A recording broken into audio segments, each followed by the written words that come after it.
Mason and Macy over here. Oh my God. What do you do for work, Maceo? I don't work. I love that you think that we're surprised. That's some shocking reveal. I'm a stay-at-home dad, and then I started doing comedy when my daughter got older. So. Okay, how old's your daughter? She's 13. Okay, so you waited till she was 10 yeah. before you started comedy. Yeah. Wow. Okay. Are you a better dad than you are a comedian? Yeah. I was just sitting back there going, my daughter would love the band over here. Yeah, she probably would. That's true. What did you used to do for work? How do you contribute? Does the baby mama work? Yeah, my girl, she got a really good job. So what's that job? She sells cruises, like luxury cruises. To people in Tacoma, Washington, she sells cruises. To people all over. She's like a super agent for a cruise line. Okay, absolutely. And has she seen you do comedy before? No, she usually stays at home with the kids. Smart. You should keep it that way.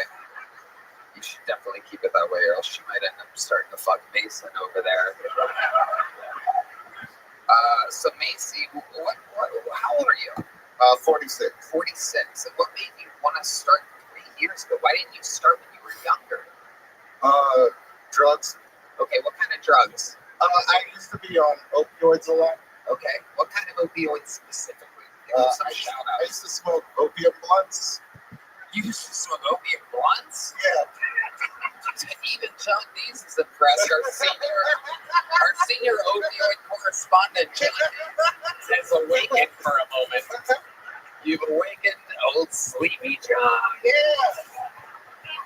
I had hurt myself and I was on Vicodin, and then I just progressed to just smoking opium and blunts. So you would take Vicodin, crush it up, and sprinkle it on blunts? I started getting real opium from this Chinese dude and just breaking it up and putting it in blunts. My God. Wow. A real Chinese dude. Where did you find this real Chinese dude at? He was a cook. At a Chinese restaurant? At a sushi restaurant. Yeah, okay. And you found him. You're just like, hey. He told me he had opium, and I was like, well, what would make him suggest that to you? Like, if someone went in there, I think he could tell I was already popping lots of Vicodin. So right. He was like, this guy looks like he got it in his eye. So what are some of the crazy things you would do after smoking an opium blunt? Like, what's the lowest you ever got? I partied with Seattle Mariner one night, and then he got kicked down the stairs the next day by his wife. He couldn't play baseball. I'd like to hear her side of the story. So, okay, your lowest point was smoking opium with the Seattle Mariner. That seems like it would be one of the highlights. In Tacoma, Washington, that seems like it would be the most fun night of your life. Yeah. So what was the most fun you've ever had on opium? I don't really remember. That's a good answer. That checks out. That was a trick question. The correct answer was that it is impossible to remember how much fun happened. So, were you still on opium when you knocked up your baby mama, the super agent? No, I've been good for about 5 years at that point. Okay. How did you get clean and sober? Sober. I just...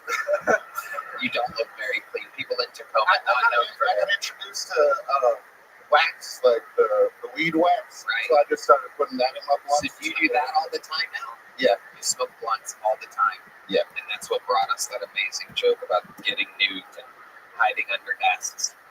Yeah. Okay. I got better jokes, I promise. What do you do one? What do you do?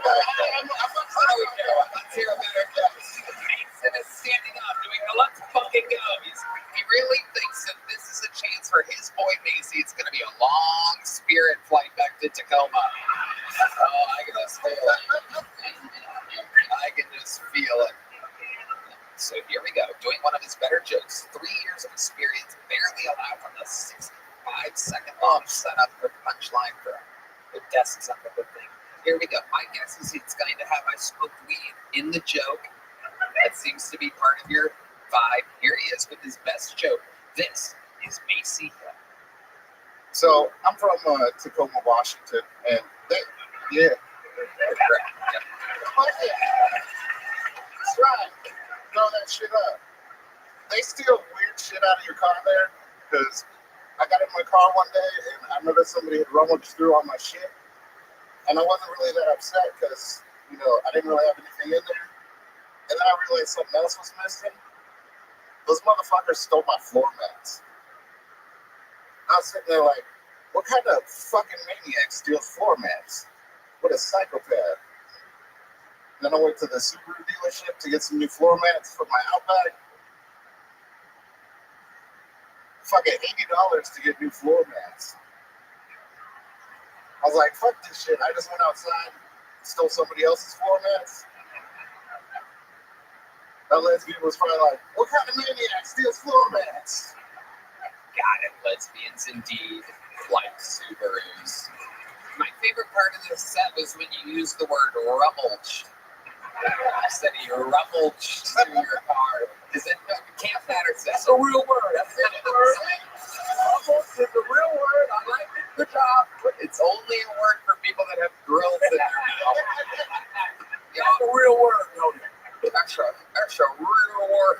That's a real word. Rummage.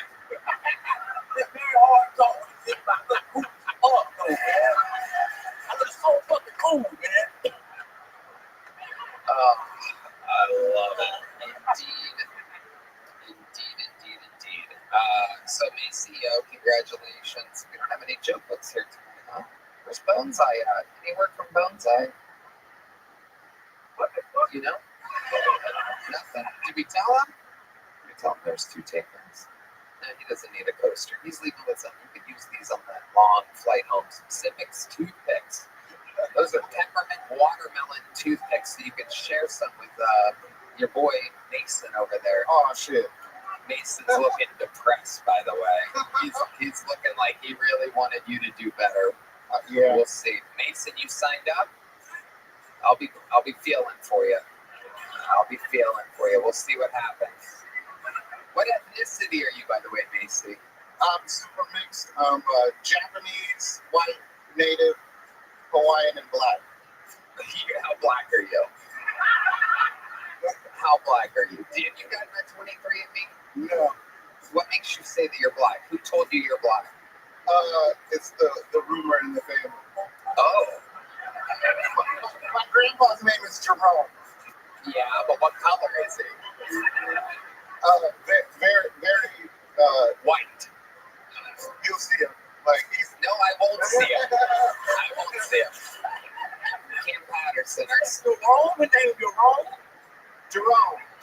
Okay, you're wrong. Well, never mind. I said you're wrong. When I say Asian nigga, that's not a real person, dog.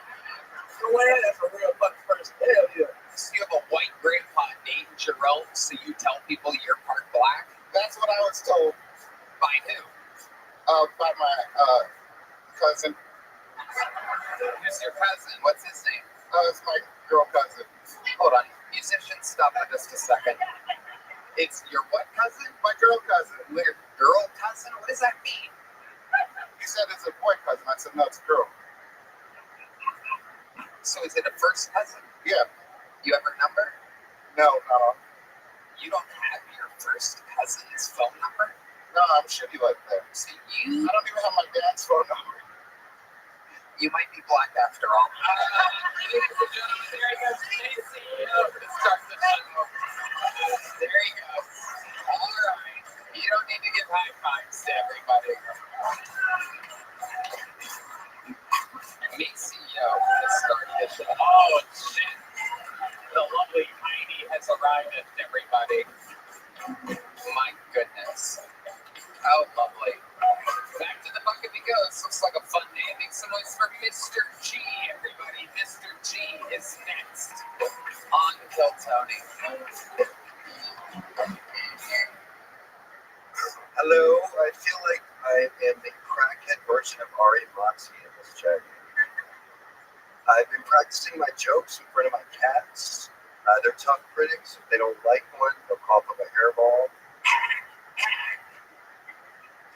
I'm ambidextrous. I jerk off with my left hand and I write with my right hand. Sometimes I jerk off with my right hand and it feels like somebody else is doing it.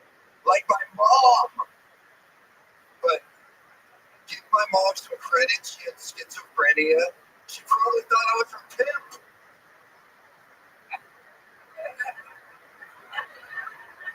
Speaking of pimps, my name is Mr. G. I'm a ladies' man. I'll prove it to you. I can take any woman here home with me tonight. I just need extra bus money. Austin is my home, but I've been gone for 14 years. No, I wasn't in prison. I was in Hawaii feeding cats. But I just bought my first house right down the street in East Austin. It's really a shack in between a bunch of multi-million-dollar mansions. And my neighbors think I'm a squatter. Me and my cats, we squat every time we see my neighbors. Jesus Christ almighty. Mr. G. Mr. G. Oh my God, Ken Patterson. This nigga still smoke opium. Still on it. It's incredible. For real drug. You a crack kid, right? You do crack, right? No, No? Okay. It is incredible. You do have a look, Mr. G. Has anyone told you that you don't have lips? yeah, I think Hans Baum mentioned that a few weeks ago. I know I said, Who did? I saw Hans Baum. Hans Kim mentioned that. And it's not me in particular, but he mentioned that white people have little lips. So. No. That's not what I'm talking about. I'm talking about the fact that you have fucking no lips. I'm not saying you have little lips. I'm not saying white people have little lips. I'm saying you specifically, Mr. G, if that really is your name. No lips whatsoever. Why do you think that is? What happened to your lips? Let's just. He ate too much pussy, Tony. I highly doubt that. I don't think Billy Bum Thornton's eating all the pussy in the world over here. That was absolutely wild, Mr. G. So let's talk about it. How long have you been doing stand-up? This is my first time. Wow. What made you come here to do it? First time, not terrible. Maybe I'll. No, it was terrible, Mr. G. You think it's awful? It was really, really bad, but we're going to talk about it. It's okay. Just continue with confidence. It's all right. That's part of it. So what have you been doing for work up until this point? I am a writer. What are you writing? I write about cats. What do you write about cats? What do I write about cats? Yes, what do you write about cats? What, like you? I've spent the last few years in Hawaii eating cats every morning on the most dangerous street that I live, fighting Hawaii gangsters while I eat and dance with street cats on the internet. Because I need to second my pussy so wet. I think I need to take a break. I think I might need The most dangerous street in Honolulu. Yes. How dangerous is that street? What's happening? Are pineapples falling out of trees? What exactly makes it the most dangerous They're street? armed with coconuts, Tony. That if you ever get a coconut in the back of your head, you never stand afterwards. Mr. G, let's talk about it. What made you get into this wide world of cats? What is your thing with cats? Well, I've always liked cats, and there are 2 million homeless cats in Hawaii. Okay. So You feed them and keep them alive so they can go on another day? Just being homeless? Do you know cats can be homeless? You know, some of them are outdoor. It's not like humans. Do you know that 99.9% of all animals are homeless? Are you aware of this? You know, monkeys are homeless, orangutans. Well, I don't care about them. No. I care about the cats. Okay, so what is it about cats that you love so much? When I was a kid, I would talk like a robot, and all the other kids would call me Gregory 2000. And my only friend was an orange cat. And me and this orange cat, we would sit on a lawn, and I'd tell him my dreams and my hopes.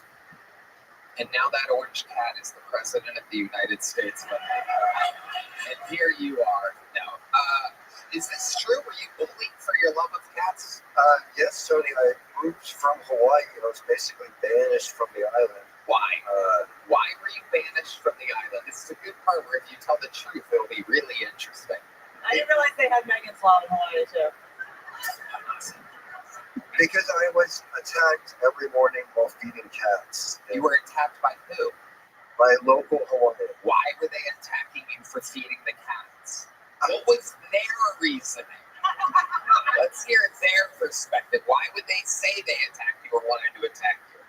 Well, there are many people that feed cats in Hawaii. Me in particular, they did not like because of how I look. There's a holiday in Hawaii. What do you mean? As far as I know, you're part black, according to this show. Lips.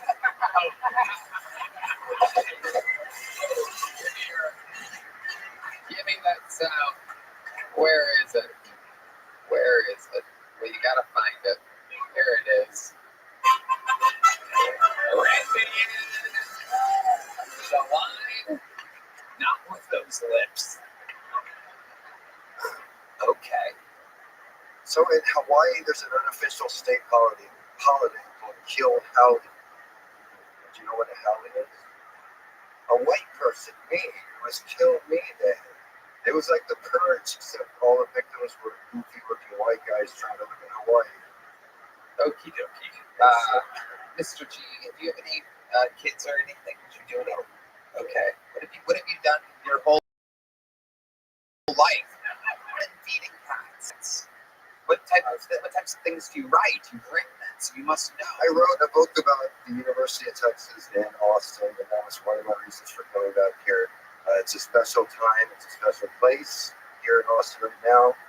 The University of Texas are about to kill the Ohio State Buckeyes on Monday.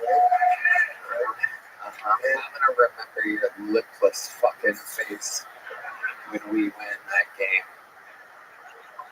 I'm just gonna go, that fucking cat is crying right now. I'm gonna go, Mr. G2000 is out there thinking that the Longhorns were gonna win this game. Mr. G, so what's your living situation? You seem like the kind of guy that really likes to connect with cats so much that you might live outdoors, am I correct? No. Oh, okay. Yeah, I don't blame you for. You're an indoor man. Yes, I just bought my first house right down the street. It's really a shack in between a bunch of multi. Yeah, we heard that. You own it? Yes. How expensive is the shack? It was very inexpensive. It's a fixer-upper. Okay. Does it have a heater? Just one that I got rid of. Just my cats. How many cats do you own?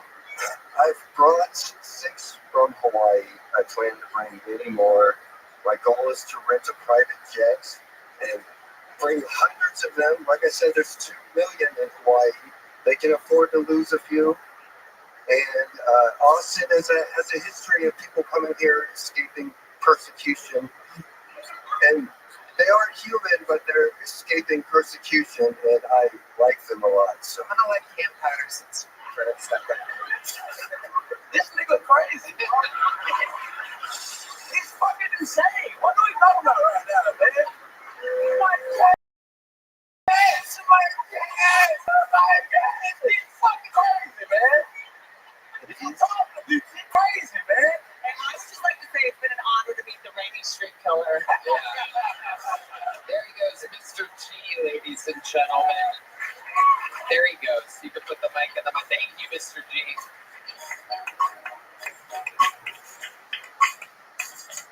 We love you, Mr. G. Thank you. Yeah, that's the old, please don't kill me, we love you.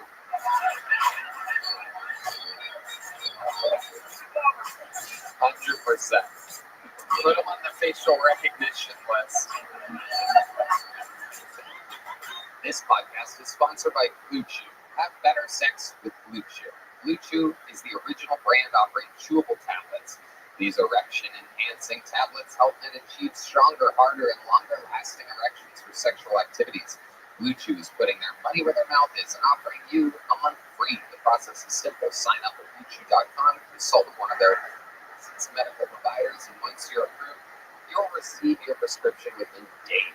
Blue Chew tablets are made in the USA and prepared and shipped directly to your door.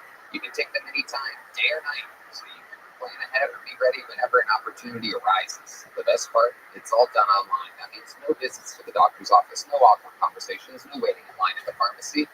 Red Dan? Johnny, I love Blue Chew. I think they're giving out some of the best ED treatment out there. Blue Chew won't stop until every man is bricked up like a brick house. That is their mission. You could be missing out on some of the best sex in your life. I can see your erection from here, Red Man. Great job, buddy. Make life easier by getting harder and discover your options at BlueChew.com.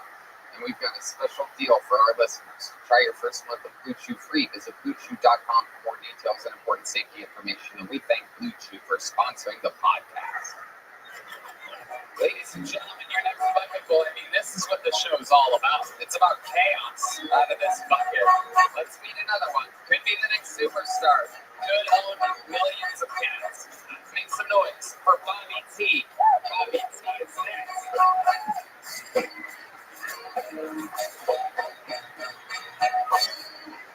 I drove 18 straight hours to get here tonight. I partied hard last night, went at it till wee hours of the morning. I still got the taste of regret in my mouth. That being said, do you know what an 80-year-old woman's pussy tastes like? Depends.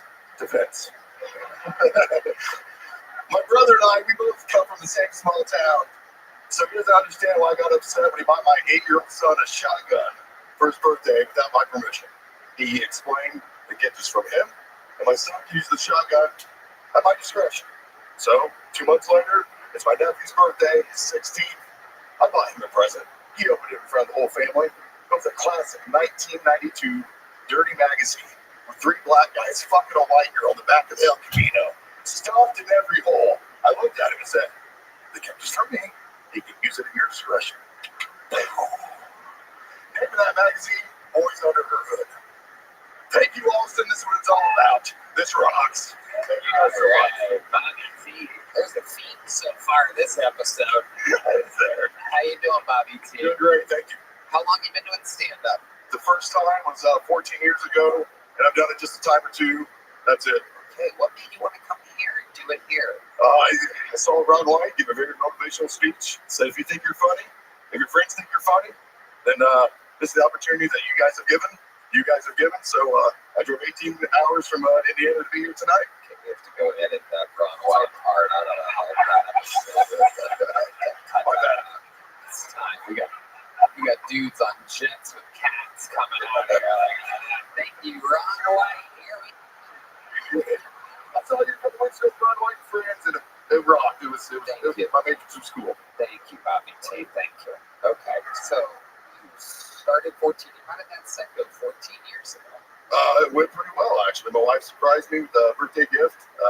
Had a lot of friends there. Wait, what? Hold on. How did your wife surprise you with you doing your first comedy set? I was coming back from Indiana, visiting my best friend. He was sick at the time. He's doing well now. And my wife said, "Are you ready to take some things off that bucket list?" I said, "Yeah." And when I got home 2.5 hours later, I had about 25 friends at the house. They went down to Bloomington to the, I think it was the attic factory. Doesn't matter. Sure doesn't matter. Continue. Anyway, done it a couple times since then. And So your first time doing stand-up, you didn't know you were going to do stand-up, so you had no time to prepare, correct? 2.5 hours. Okay, so she told you this morning tonight. What else did you knock off your bucket list that night? Nothing off the bucket list that night. Right. Besides, Just going off of what you said that she said about, are you ready to knock some stuff? Or that would be different if it was a thing, but it's okay. That was a thing. copy that. Okay, gotcha. What do you do for work, Bobby T? I'm now a server. Where are you serving at? You're gonna love this. It's a family restaurant called Triple X, and it's in West Lafayette on a Purdue campus. Okay. Yeah. What did you study? What are some trades that you know? I used to teach middle school and then bartend at an Irish pub. That's what I've done a majority of my life. So how did you end up not teaching in school? How do you end up a server if at one point you were a middle school teacher? The look in your eyes is telling me this is going to be a fun answer. One, I made 3 times as much money bartending as I did as a teacher. And secondly, unfortunately, I used to own a restaurant. Stopped doing that at COVID. And You owned a restaurant? I did. What was the restaurant called? Bobby T's. It was your restaurant with your name, Bobby T's. Let's look up the Yelp reviews for Bobby T's. Restaurants, one of my favorite things to do. On a sad note, though, or on a great note, because I got there tonight. The restaurant is closed. We sold during COVID. We're done during COVID. So, What? we're done during COVID, boss man. I'm sorry. But that's got me. You closed during COVID. Closed during COVID. Yes, sir. Yeah, I got that part.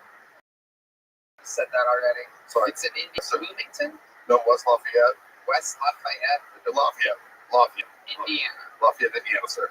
Gotcha. Here we go. Bobby T's. We found it. West Lafayette. Now here we go. First of all, I'll just take over because you are absolutely wild. Let's just start by saying it's the one on Main Street, correct? Bobby, over here, you fucking idiot. Don't talk to them. You're not making friends with the fucking drummer when you're on this show. So, how do you feel like these Yelp reviews are going to be good? Have you ever been to West Lafayette? Can I tell you that your average is a 3.9 with 19 reviews? Okay. So here we go. Jenny B says, typically a positive experience. We've enjoyed going since they've reopened. Disappointed in bartender Jennifer using the word retarded. That was one of our comedy nights. That's one of your comedy credits. We used to try to do comedy night, dog. We tried. Let's do another one here. That was a 1 star, if you're wondering. That was a 1 star by Jenny B. Opening H, over 5 years ago, said, hello. So my friends called ahead and made sure that we didn't need to reserve the campus location for a big group gathering. And once they got there, they let us in. Realized we weren't a part of a party that had been there and rudely asked us all to leave after we took extreme lengths to make sure we would be allowed to come. Several of us are under 21 and want to spend time with our older friends. I'm really disappointed in the lack of communication and the overall rudeness of the employees working the door. Will not be attempting to go back. We asked to speak to a manager and some fat pig. No, I'm kidding. I'm joking. I made that part up. Your next review is from Kanako T over 7 years ago. How long were you open for? A little bit lighter on the drums there, Michael. I've been working out a little too much. Go ahead. There was 2 different locations. There was a Bobby T's campus and Bobby T's downtown, and we were open up for about 4 years. You had 2 locations. I was trying to run 2 locations. I did not have 2 locations. Wow. So it's a long story. You don't want to hear it all. Kanako T said, I ordered fried pickles. And the plate I received had only 5 fried pickles, which are probably 1 pickle split into 5 pieces. It was $5.49, if I'm not wrong. So 1.1 per piece. Awesome. Is that what you did? Were you fucking cutting your pickles, dude? With gloves on, yes. So what was your plan? You get a pickle and you would slice it many times and then just fry the super thin pickle? We hand breaded it all. But we were known for our pickles. We went over. But you were going thin with the pickles. You were trying to really profit off these, but you were selling $5.49. We weren't profiting too much. Yeah, but I mean, $5.49 per pickle is unbelievable. There's breading, a side sauce. Yes, it is a pricey pickle. How much do you think the side of sauce was worth? You're buying bulk, right? No, Scratch Kitchen. But you made the sauce from scratch? You betcha. Wow. Scratch Kitchen. Okay, Scratch Kitchen. Yeah. My goodness. Do you have Jennifer's number? Jennifer uses the R word. I do not have Jennifer's number, but it's ironic that she's the one that said it. So I think she asked herself, like you've probably seen that.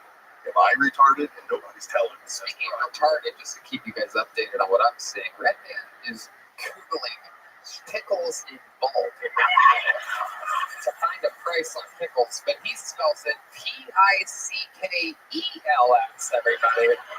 So if Jennifer was here right now, He'd be retarded, everybody. Let's go back to the Yelp reviews. That's how you spend it, Tony. That's how you spend it all the way back. My review, 3 stars from Dale. My review is based on a short drinking and snack episode in a Thursday night at 2 a.m. Take it for what it's worth. We picked the place because they were open late, had food service. That's a plus. The facilities were clean. The barkeep was friendly and helpful. She recommended appetizers that the kitchen could make well at that hour. We ordered the fried pickles.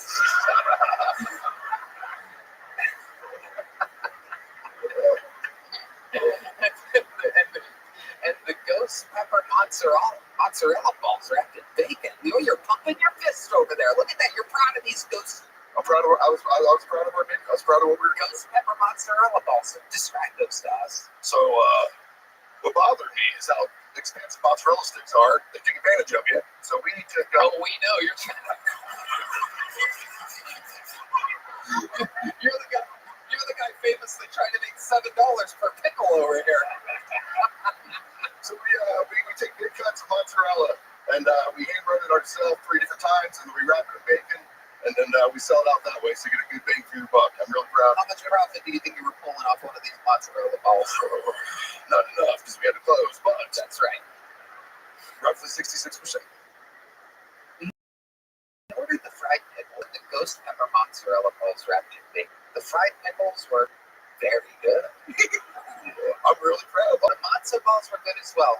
Be careful, they are spicier than advertised. Is that true? We advertised that. It was spicy. I was right to the point. I had a gin and 7 that came in a large cup. I tasted more 7-Up than gin. I also had a Skittles shot. Nice flavor, not much kick. You did Skittles shots? So behind our bar, we had nothing but like infused vodkas with candies and fruits and things like that. Or Skittle shots from number 1 seller. But it was pure vodka with Skittles. All our alcohol was just infused, pure alcohol. Sounds like your bartender was a pedophile. This is Indiana, not Kentucky, but yeah, it's possible.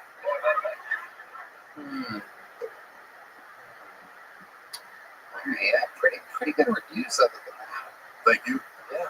Why do you think it closed? Where do you think you went wrong? COVID. Sure, but some places stayed open. You know what? I lived a very full life at that point, man. I was already pretty beat up and tired from it. We built a stage, and we were doing comedy nights and burlesque shows. Oh, that's a way to keep the people fucking happy. You up there just bombing while they're eating slivers of pickles. But it worked. It worked. It was fun. I met a lot of great people, man. And now you like your life. You like bartending. You like the nightlife. Do you get pretty fucked up yourself? I do get pretty fucked up when I come into Austin. Yeah. But this is the first time in my entire life that I don't work with any alcohol anymore at all. This restaurant I work at is during the day. Home every day by 5 p.m. Don't deal with any alcohol. So what do you do when you get home at 5 p.m.? Well, Wednesday is my next day at work. I got to leave here, right straight to Indiana. I work Wednesday, and then I got band practice at 5 p.m. What type of band are you in? Like everything from AC/DC to What do you do in the band? I'm a drummer. What do you? What's the name of the band? Rodeo. Like you're driving down the road, listen to the radio.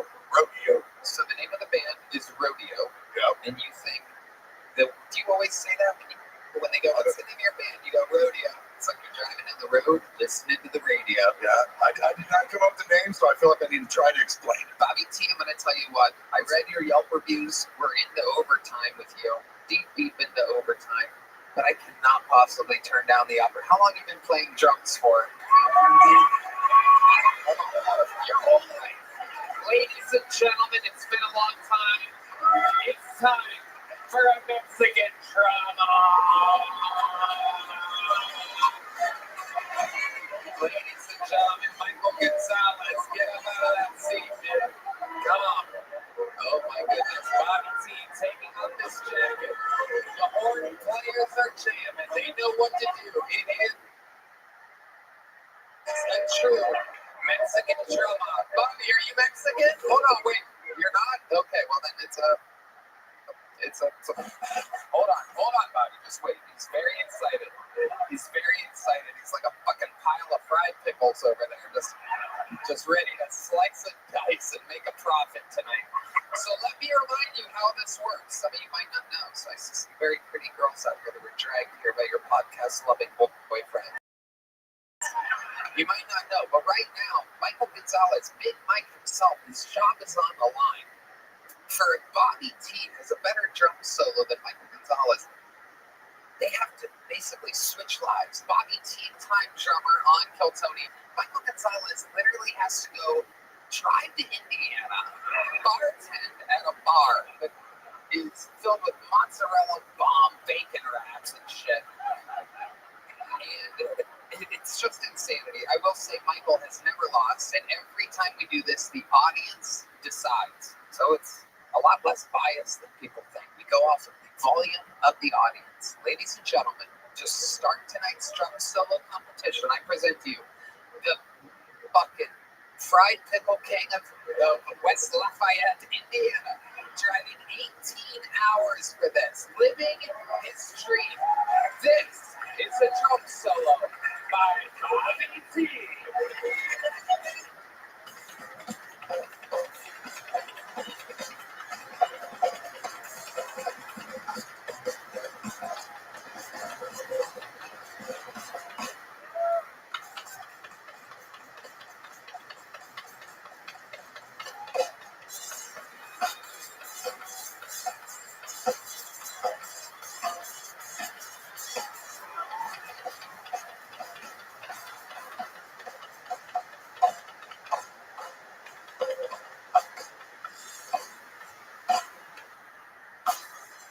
Alright, not the biggest ending there. A lot of heat. A lot of heat on the part of the race. I think he lost some gas there at the end. Didn't really put a big ribbon on it. It closed a lot like this restaurant did. Ladies and gentlemen, here to defend his throne.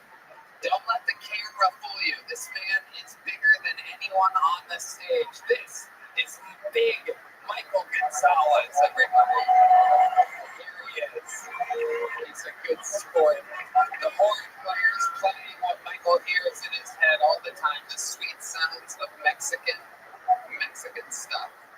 Ladies and gentlemen, this is Michael Gonzalez.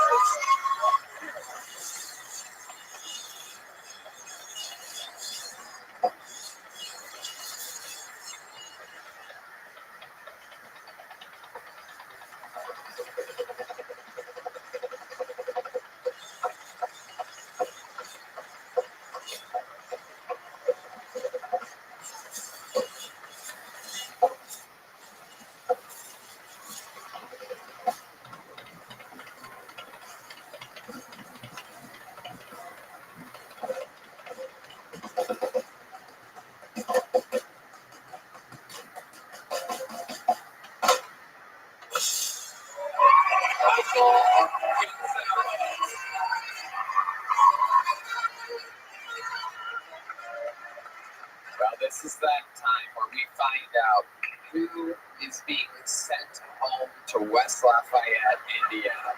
This is one of the most shocking upsets in the history of this show, if the crowd decides. So how many of you, I must ask, have Bobby T winning the Mexican drum off? Now is your chance. How many of you have Michael Gonzalez winning? Even Bobby T himself with the big vote. Bobby, congratulations. Here's a medium joke book for you. There he goes, Bobby T, everybody. Absolutely. All right, on to the next one. We're having fun here tonight. A long set. Yeah, that happens sometimes.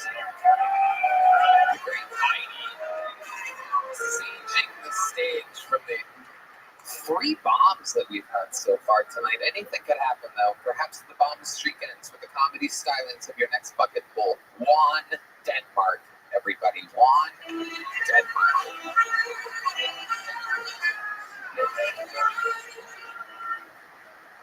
Everybody has freak-offs. White people have freak-offs. They're called lifestyle parties. Mexican people have freak-offs too.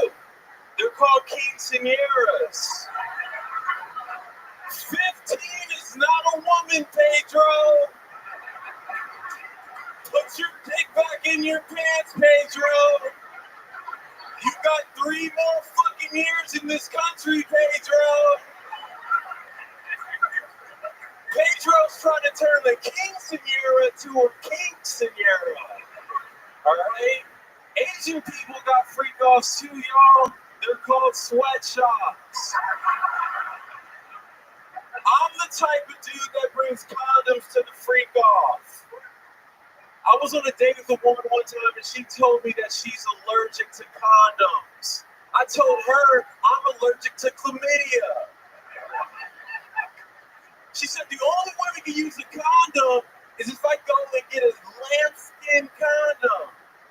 Lambskin condoms are easier to shoot through than Donald Trump security. Fuck yeah, I want that heart. I like it. The first rock solid set of the night. Hell yeah. Oh, shit. Hell yeah, it's one of you.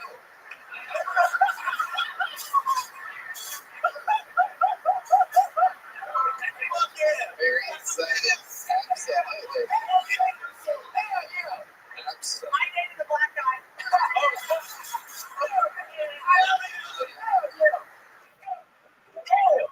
Make some noise for white women dating black guys.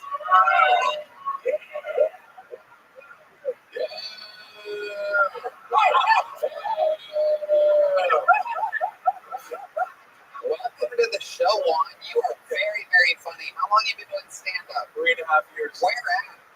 Portland, Oregon. Boom! Amazing, amazing. Juan, stick with me over here. So you still live in Portland? I do. What do you like about Portland? White women who date black guys. Okay. But seriously, what has you in Portland? That's where you were born and raised? No, I was born in Berlin, Germany. Okay. Yeah, I was born in that place of Adolf Hitler. You guys know that. No, we know. Oh, I know you know. We know, yeah. No, you know. Absolutely. You know me. Oh, you know. Old Nazi rally Tony over there. You know me. Yeah, dude. Hell yeah. You've been watching that Portland local news, I can tell. Where's my Puerto Ricans at? Okay. What do you think? It's free ticket night? They're not here. No. All right. Juan, Denmark. You look neither like a Juan or that you're from Denmark. This is incredible. What a name. It's like my name being Anthony. Oh, okay. All right. Okie dokie, I guess so. All right. So that's big news. So Juan, what do you do for work in Portland, Oregon? I go to school full time to become a clinical psychologist. So if anybody needs help, come see me in a few years. If you need help. Okay. I go to Imagine getting mental help from someone that was doing comedy and Kill Tony. Well, I'd rather it be Juan than any of the other bucket pulls here tonight. I'll tell you that. Look at Maceo shaking his head. Oh, he's smiling now. Once I pointed at him, he started smiling, but I looked over there and just said it. Me Cornell. See. Oh, shit. Oh, what am I saying? Shit, okay, hell, he's smart. Hell, Big Mike, what did he just say to him? Cornell. Oh, okay. That's my nigga in Spanish. Oh, okay. All right. Yo, Carnell.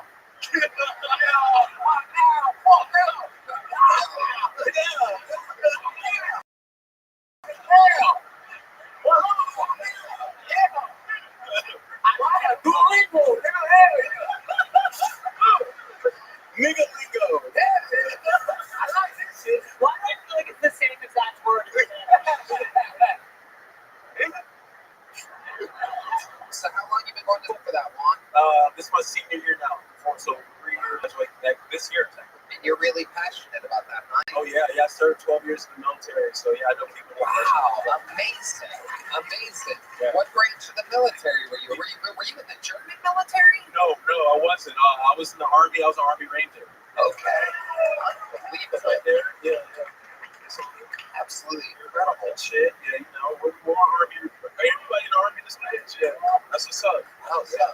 Hell yeah. Our other comedians tonight only served fried pickles. This is incredible. We have a real hero up here. I serve raw pickle Okay. All right. with the condom on it, goddamn. Okay. Forget about the condom. That condom looks like it's been hot. I gotta tell you. The fuck you microwave that thing? Listen, Tony, I got you. That's why you keep 3 in the stash. All 3 of them look heavily damaged. Those things look like they were fucking. Looks like you let Mr. G's cats play with those.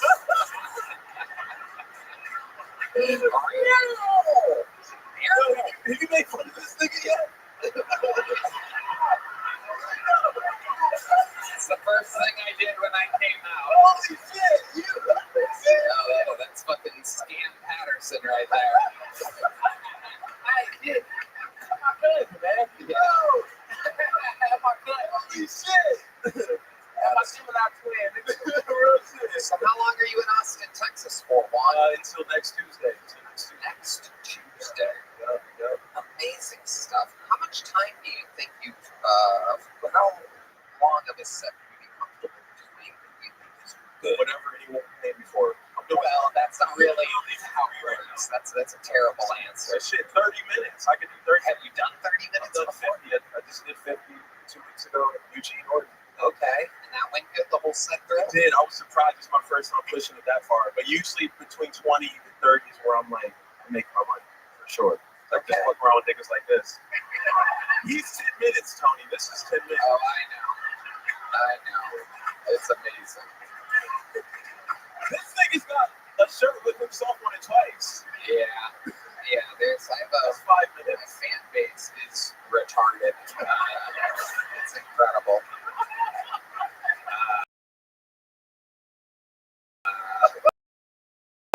Juan, I think you're so funny. Since I'm gonna give you an automatic minute next.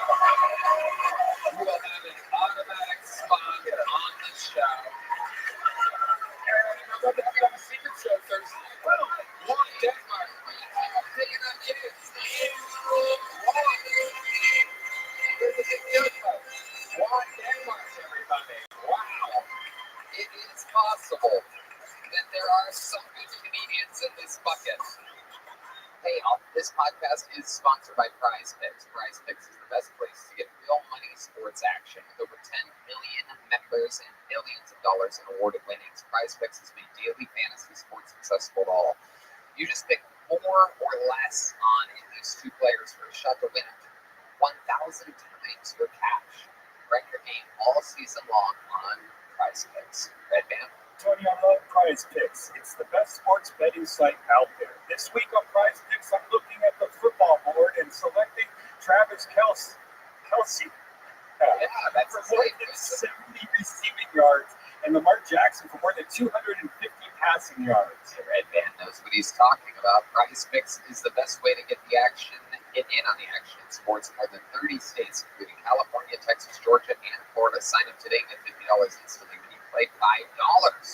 You don't even need to win to receive the $50 bonus. It's guaranteed. Prize Picks is the best way to win real money this football season. Which players are going off? Which ones aren't? Download the app today and use code Tony to get $50 instantly after you play your first $5 lineup. Again, download the app today and use code Tony to get $50 instantly after you play your first $5 lineup. Prize Picks. Run your game. This is a very, very exciting bucket pool, ladies and gentlemen. This guy, I mean, it's incredible. Literally, my first friend in stand-up comedy. I can't believe he signed up for the show. This is amazing. We've been doing stand-up together for 17, almost 18 years exactly. Your guys together at the Comedy Store. Former roommate of mine.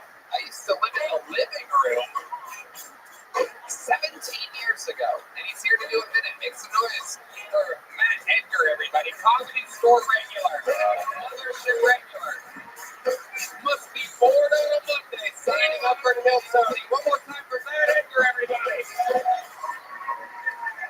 Thank you, everybody. Thank you. I just moved to Austin.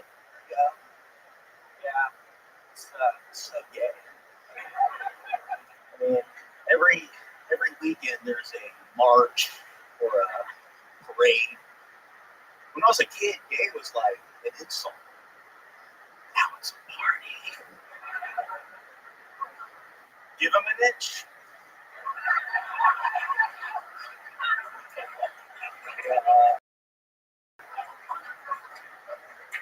And they're going to try to suck it. I'll tell you the gayest thing I've ever done. Tony was there. We performed in the La Jolla Comedy Store, and it was me, Tony, our friend Benji Aflalo. They put us up in a hotel room that only had 2 beds. That's 3 dudes, 2 beds.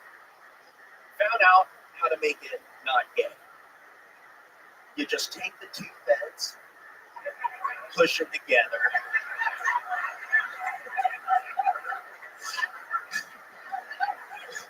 Three dudes, 1 bed cancels out any potential gayness. This is absolutely true. Matt Edgar, ladies and gentlemen. Was Benji in the middle or was I in the middle? That'd be Benji. I think it was Benji. Yeah, we put the Jew in the middle. That's true. This way he couldn't escape it. D Madness has heard enough gay references in a minute. There goes famous homophobe D Madness. The biggest homophobe on the stage. Wait, turn around, D. Wait, I guess you don't know which way around is. D Madness, I'm not gay.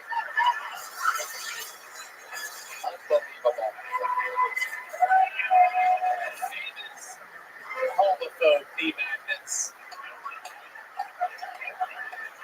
He doesn't see color, but he smells gayness. And he has smelt it here tonight. Matt Edgar, we could go on and on with gay stories with me and you. It is incredible. I once caught him. We got into a 2-man bicycle accident, and I caught him in midair and cradled his head. Oh my God. Yeah. We could give the internet trolls all the fuel they've ever asked for here, while being 2 straight men that everybody thinks is gay. So Matt Eagaway, I love it. That was a fantastic set. All is true. You guys know Matt Edgar. So where do we even begin Matt Eagaway? I mean, God, friends with Ari Matty, served up Ari Matty on a platter to me, telling me how absolutely hilarious he is before I even got to see him. Or welcome everybody. Yeah. It's true. I saw Ari Matty, and like you said, we've been doing this about 18 years, and it's hard to get inspiration.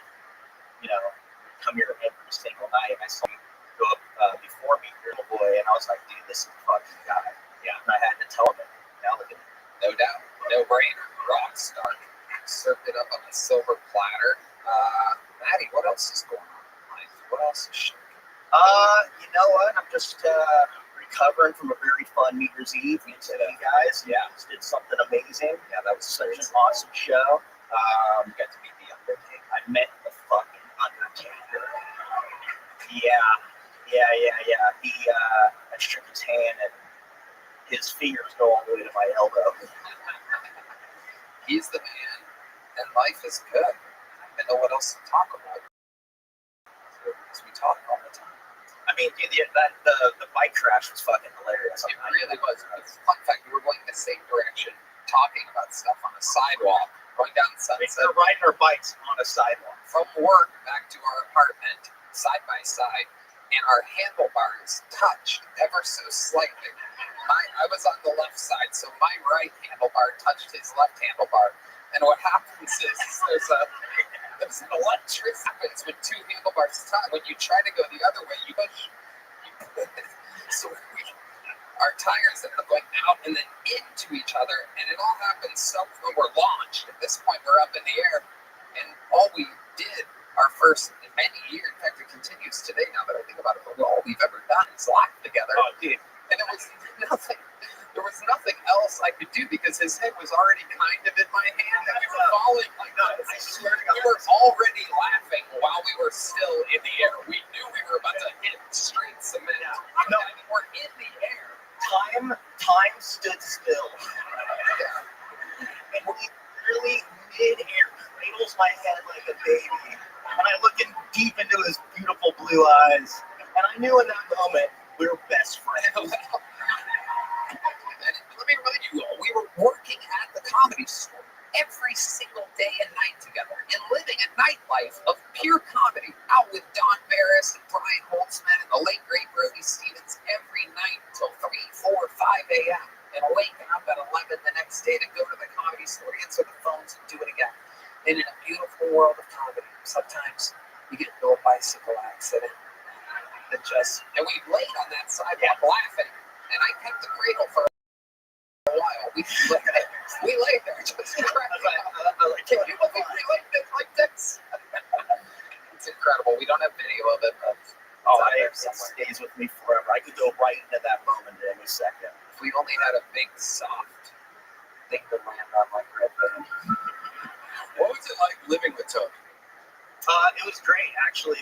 The bathroom was in my room. Yeah, I'd have to tiptoe through Matt's bedroom to go to the bathroom. Yeah, that's when I knew it was time to get up every morning at 1 p.m. Tony had to pee. That's it. And we got up.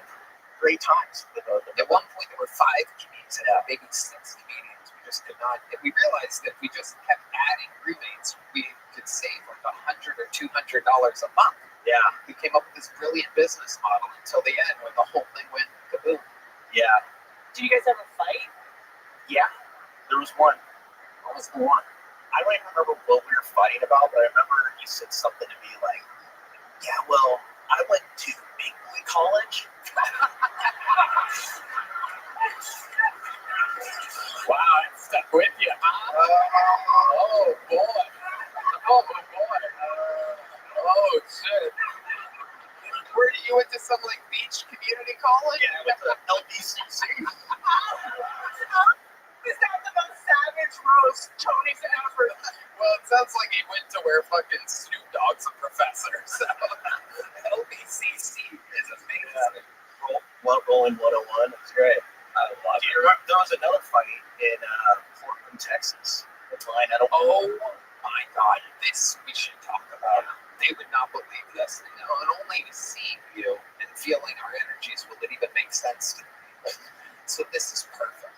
We were opening for a comedian. This is goddamn again like 17, 16 years ago. We barely even belonged on the road opening for anybody. So we were so grateful to have this opportunity. We drove, we all took turns driving this headliner to the even farther east than here of Texas. What was it again? Corpus Christi. Corpus Christi was a show carrying in Portland, Texas. Portland, yes. It was the first time I've ever been to Texas. Yeah, me too. I think, yeah. And so we do the show, we had drinks, we had a lot of fun, and our buddy insisted that we have to try a place that we had never heard of called Whataburger. And there we are in line talking about pro wrestling, goofing around, fucking doing whatever we were doing. He was wearing, I believe, the same jeans he's wearing now. Skinny jeans. My jeans were probably skinnier. It was a different time. Needless to say, in Texas, maybe we kind of stood out a little bit. And we're in line at Whataburger, and I'll never forget, we're goofing around in line, and it's late. It's like 2:30 or whatever, and I place my first Whataburger order, and I hand over the $5 bill. I'll never forget the $5 bill. And at that moment, the lady takes the $5 bill. This is back when you made cash or times. And the voice goes, he won't be needing that food. You can give him back that $5 bill. And I'm thinking to myself, what the fuck? And there's a giant police officer over my shoulder. The lady goes, and she hands me the $5 bill. I take it, and we're like, what's the problem? I was like, don't even talk to me. If you're going to say another word, you're going to be under arrest. We're like, okay. So we walk outside. The headliner buddy of ours, who I think we were supposed to order food for, was coming in behind us. Guys, go on, where's your food? He's on his cell phone. And we go, we just got kicked out. And he is friends with the mayor of Portland, Texas. Who we were with. The mayor was here with Well, we were with him earlier in the night, right? And we were staying at his house, I believe. Correct. Oh, wait. Yes. We were supposed to stay at his house that night. And so my buddy goes to the cop, and he goes, what the fuck is the deal? These are my good friends. They're visiting from California, this is the first Whataburger experience. Why are you kicking them out? And this cop goes, if you say one more fucking word to me, I'm going to put you under arrest. And he goes, well, fuck, you don't know who you're fucking with. Cop's like, you're under fucking arrest. You're under arrest. You get over here. He cuffs up, puts him in the car. He literally calls the mayor who comes and picks us up. And again, we're like, man, this cop's going to be like in trouble. He doesn't know who he's fucking with. Anyway, long story short, he gets out of jail that night. He comes to the house. We have more drinks, which is crazy. The next day, we have to go to Houston or something like that. We're driving to another city, hungover as fuck. And the headliner gets a phone call. And he goes, you guys shut up. We've just been giggling for 18 years together. So he goes, you guys shut up. This is the chief of police calling. I'm going to find out what the fuck really happened last night. And he goes, what's up, chief? And it's on speakerphone. And Sophia Patter in the backseat, like, going in. And he goes, man, what the hell happened last night? Why did I get arrested? And the voice, the chief of police goes, well, yeah, I talked to the officer. He said there were a couple f***ings fighting in a Whataburger. They were rolling around in a Whataburger. And they were doing some kind of horseplay or something like that. He wasn't wrong. Yeah. Cut to me and Matt cracking up and the headliner being like, you're on speakerphone. We didn't even like know what speakerphone was at the time because we were just children. D. Madness is back. You say f***ing 3 times. He pops back. Like homophobic Beetlejuice. So yeah, we can go on and on with our childhood stories. Maddie, so fun to have you. So good to be here. We'll do this more often. We'll get you on panel sometime soon. We'll jam. I'm so proud of you, man. Thank you. I love you, brother. Thank you. We love you. Matt Edgar, ladies and gentlemen. Yeah. All right, here we go. Back to complete strangers. So what a wild transition. Makes my your next comedian, Will Merrick, everybody. Will Merrick. What's up, guys? This is my impression of Italian Bill Cosby. It's good to be here. Thank you guys. Thank you so much. I stopped watching the news recently. I feel like they're not talking about the important stuff on the news. They're never talking about how Bill Cosby's out of prison, Never talking about how he might be Italian. They're never talking about how Shel Silverstein would be like the perfect name for a Jewish turtle. Don't worry, guys. I'm allowed to do that joke. My mom is actually a turtle, so it's fine. Got the reptile past. It's very nice. I'm confused, man. A lot of the time, I don't really know what's going on much. One of my friends the other day was trying to talk to me about Wyoming. I was like, pretty sure his name's pronounced Yaumin. That's not even kind of close. Where's the W, sir? It's by where the P I'm saying stop, so I'm not going to watch Yellowstone. That's ridiculous. I would never do that. All right, we'll call it there. Thank you so much. Call it there. Will Merrick, welcome. Some topical Shel Silverstein and Bill Cosby impressions. So Will, how long have you been on stand-up? Almost 4 years. Where at? 3 1/4 year. I started in Virginia, but I'm here. Okay. Have you been on the show before? 3 years ago. Yeah. What did we find out then? What did we talk about? What was the interview portion like? I think you called me vitamin deficient. You're probably true. I'm from Charlottesville, Virginia. We talked a bit about the fun rally we had. Yeah. How the tides have turned. Yeah. Pretty much that, I think. So how's life changed in the 3 years since you've been on? Slightly less bad now. I still live here, still the same job at a restaurant. I play saxophone too. We talked about that. I didn't bring it last time. I didn't bring it this time either, but I just have a much better player here. I do get to play saxophone for the Absolute Show. It's a show that Lucas McCurry and Liz do in the Greek. So Nice. Yeah, that's fun. Okay. All right. What else do you do for fun when you're not playing sax? You're doing stand-up. I play basketball. like to get high and play chess and do very bad things. I'm a big fan. Okay. I get harder on myself. Alright. Go on walks, really exciting stuff. Really super, buy weird sweatpants. I don't know. I'm mostly just the stand-up and saxophone, I guess. What's your love life like, Will? Lazy. I don't know. I don't try very hard as far as acquiring. Can you give us an example of a time in which you could have tried but you didn't? Where you're like, man, what's wrong with me? Why didn't I fucking... How about a time where you did try? I did try. Well, see, probably. This is tough. I always thought I'd be wearing a suit. I should have dressed up more and talk about this embarrassing stuff. I don't know. I don't try at all. I don't know if I can go, but I usually just get fat kid, and then I got fat. I thought it would work out. I realized you still have to try. It's disappointing. Yeah. So now I just figure maybe I'll just do stand up, and one day when I'm 50, I can get married then. That's how it. Right, you just commit to this life, and then it works out eventually. Hopefully, I think. Maybe not. Have you ever been with a woman before, Will? Yeah. Like how? For sure. How long ago was that? When did that happen for you? Well, I've hooked up with a coworker. But it was always hooked up with. Oh, you hooked up with a coworker. What industry was that? In the restaurant? Yeah, restaurant. Okay. Yeah. Okay. And that happened at your place? Yeah, my place. But it was just, I'm not going to go out there and try and risk it. You just wait until you're like, I should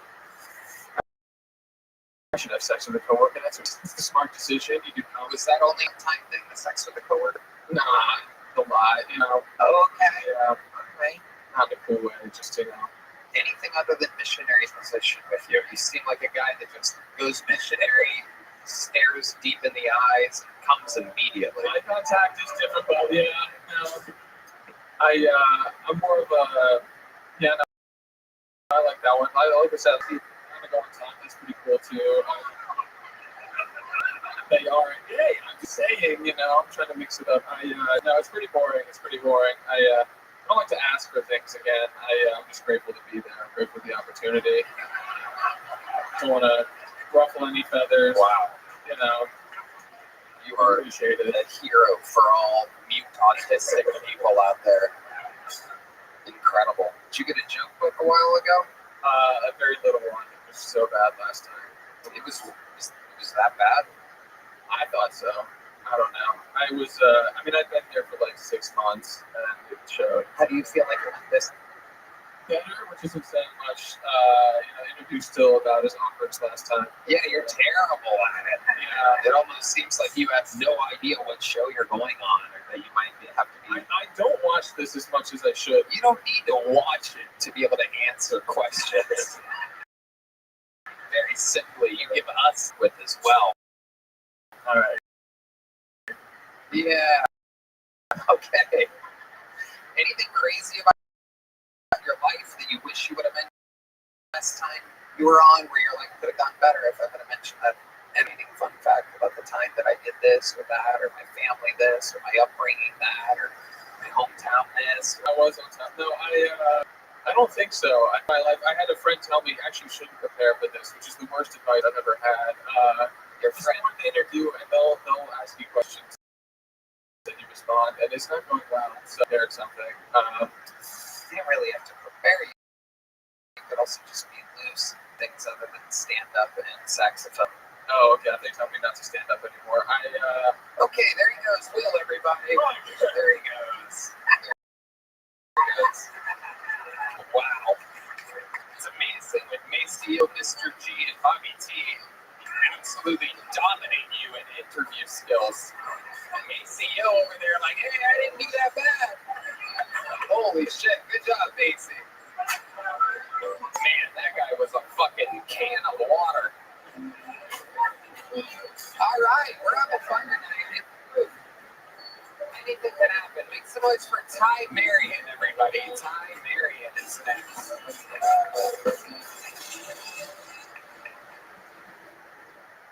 This summer I was dating a black chick.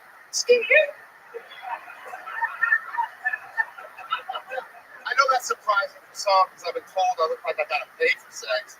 But I don't understand why you can pay for something that you can just go take. Anyways, my Nubian princess and I wanted to spice up our sex life, so we got these little cards to tell you what to do.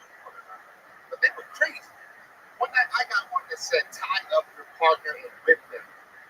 And with that original dynamic, I was hesitant. I fucking did it.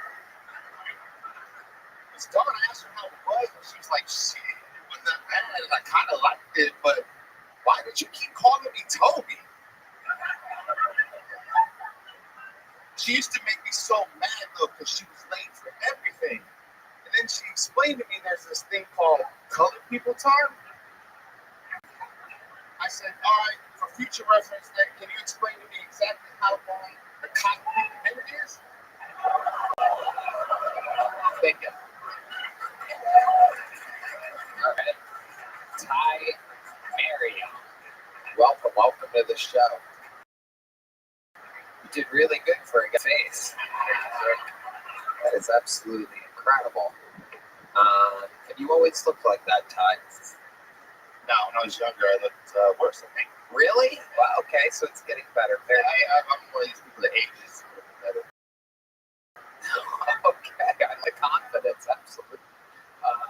Ty, what I missed in here? This is one of your favorite questions to ask me.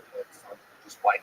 You've been on this show before? Yeah, it's my third time. Okay, perfect. I don't know how I forgot that face. But Oh, it's I was a lot fat. Okay. It's 41 pounds. Wow, congratulations. Cam Patterson, what do you think about this guy? So we're just gonna skip the set? Go right ahead. If you want to cover it, you can talk about it if you want. He hit it with cotton picking minute. Oh shit. What is that? I've never heard of that before. And it's funny that as young black man in America, I gotta sit there and go like this. Why ain't doing it? But I liked it. Like I can control what these fucking people are gonna say. I liked it. I thought it was from that young black man. Have you ever heard of a cotton picking minute before? No, nigga, what the fuck? You heard of this, John? Okay, John has heard of. What do you think a cotton picking minute is, John?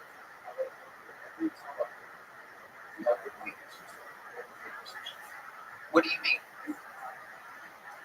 Oh, now wait just a cotton picking minute. Is it normally black people saying this? Well, in that case, wait just a convicted minute. Cam, where's your grill? You can't take out your grill halfway through the show. What grill? Oh, wait. Yeah, where'd your girl go? What grill? You can't bail on your grill. What are you talking about? This is incredible. Young black man here. I read books. I read books really well. I'm just talking about I don't have a grill. Why did you bail on It's a magic trick. It's a magic trick. Ty Marion's about to smile and there's going to be a gold grill there. How the hell did they do that? Now wait just a cotton picking minute. So you heard this girl say that? Or did you say it? What was the part of the joke again? She was always late too. And there's a thing that's called colored people time or black people time. And it's a real thing. I've had this in a black. Never on time. We were late for fucking everything. Wait, the grill back in. Okay, wait a minute. Shit, hold on. I'm gonna put it back in. Hold on, Tony. What kind of show started? The show started on time. And was I here? You were here early. Goddamn right. As always. I was here early as fuck. Cause I didn't be early. Yep. John D's also here shockingly early. Wrong. Love you, but you're wrong. Hey, it's New Year's resolution. I'm assuming. Right? No.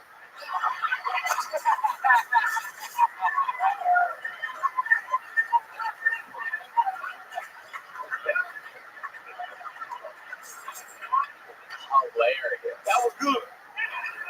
You got me. You got me on that one. Ty Marion. Great line. Have you always been on time, Cam? Yeah, all the time. Let me ask you something. Do you feel the urge, like in your blood sometimes, It's just be a little late. Yeah, well, I'm 6. What the fuck? I'm always late. I don't know what that means, but Yeah, me neither. it's not the cool fuck this potato, dog. You know what I'm saying? Yep, it did. So cotton picking minute. What else? What else happened? You were really with a black woman? Yeah. Is it your first black woman that you've been with? No. Jeez, you say no like you've been with them all. Do you prefer black women over white women? Hey! Whoa. Not Hey! all white women. Watch it. Whoa. Whitey Cummings over here representing the masculine race very well. I give Whitney a chance, but I think we'd have to change it to Whitney B. Cummings. You know? Whoa, this guy thinks he can make Whitney Cummings. Nothing turns me on like racism, so I'm fuck you in a heartbeat. My goodness. What would your approach be with a woman like Whitney? With a real powerful, respected, funny, good sense of humor, good looking. I know for a fact she, from what I've heard.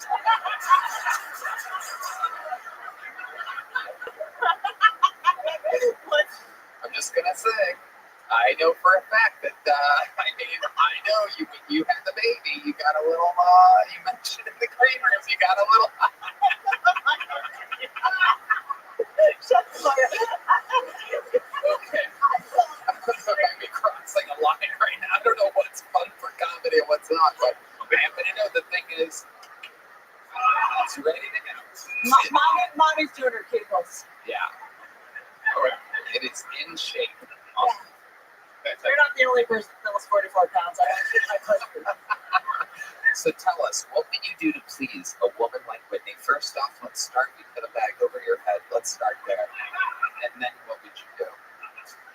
Yeah, I'm not like just big on like the sweetness or the wine and dine or anything. We just go out and have a good time. Like what? What would you do? If there's no whining and dining, what do you consider a good time? Do something different. Because also you can go use. What are we talking about? Escape room? You wouldn't pull out your deck of cards with ideas of how to fuck a woman? Delicious. We were a little. Yeah, What? I don't know. Okay. So no whining and dining. Did you say something about a mountain? Yeah, it's like, I don't know, the rocks you climb on sunsets. I'm going to see a sunset when they're climbing mountains. So it's a very thrifty date. Yeah. Okay. We do a picnic and make it somewhat sweet. Okay. What would you put in the picnic basket? I check with their dietary restrictions ahead of time. Okay. All right. I think you're getting warmer here. Charcuterie board, here's some cheese. I try to get fucking parts into this shit. I'm trying to fucking get some. Okay. What is cheaper than a picnic? Like, we're not going to a restaurant. Well, We're just going to sit on the ground. he could take you to Bobby T's for some fried pickles. You get 5 pickles for $5.49. $1.1 per pickle slice. You ever have fried pickles with a girl? I like them. You don't like pickles. What else don't you like? Change the subject, but it tastes something I don't like. I don't like the dude that broke into where I worked a couple months ago. Okay. Where do you work? I work at a dispensary down here on 6th Street across from the Vulcan. Okay. And what happened there exactly? What did he look like? Campfires. Hey, that guy had gold teeth in when he did it. It couldn't fit me at all. That guy had gold teeth. On the way he went. We're looking for a man, a suspect with gold teeth. Or gold teeth in his pocket. It's in your pocket. What's that talking? Wait, that guy's gold teeth are out now too. What the fuck is going on over here? This is crazy. This is crazy. Okay, so seriously, what did the suspect look like? Did he look like Cam, John Dees, or D. Madness? Oh, okay, it was a white dude.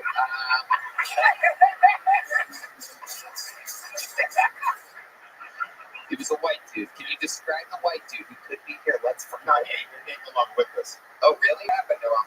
Welcome to Texas. Oh, what a way to just a cotton picket. Oh,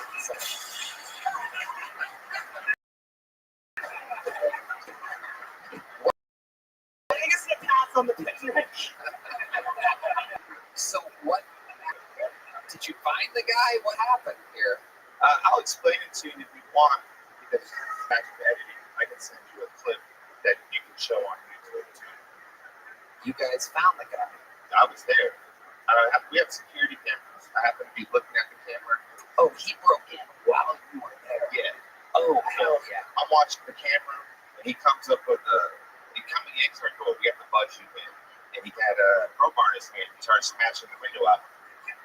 So the first time he swung, I was like, fuck that, it's on. So I took off, and we're upstairs. I was at the top of the stairs. He was at the middle.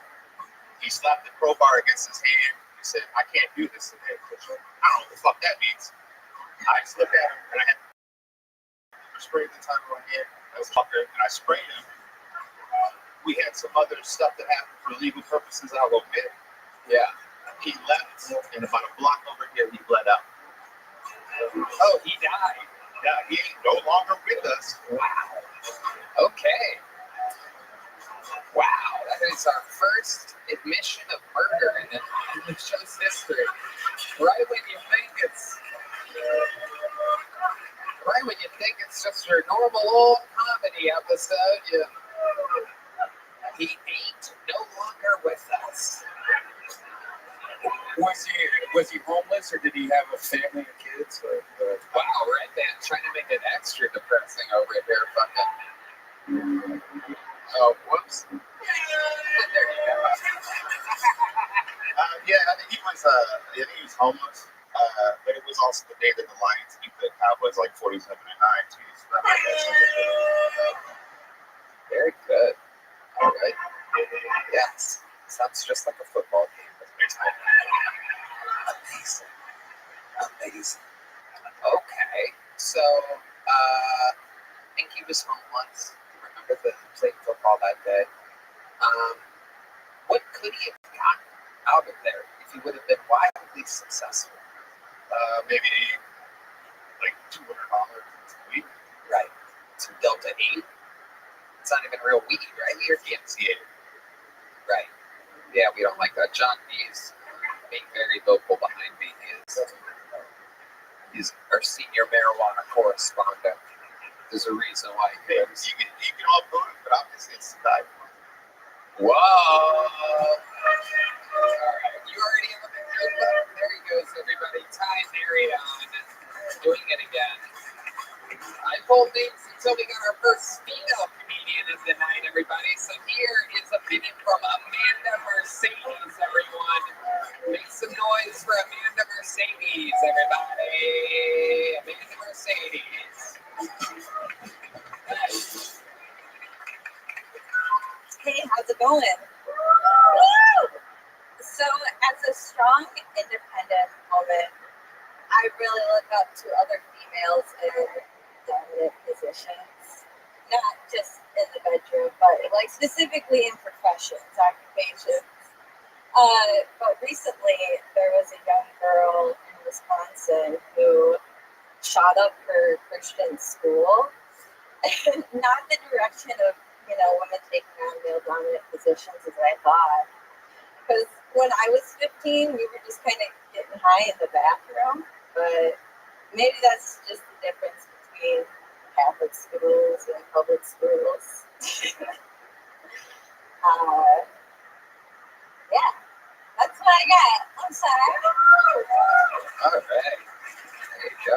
Whitney Cummings. Keep it going with Taylor Tomlinson, everybody. There you go. My goodness gracious, Cam. What's up, white bitch? How you doing?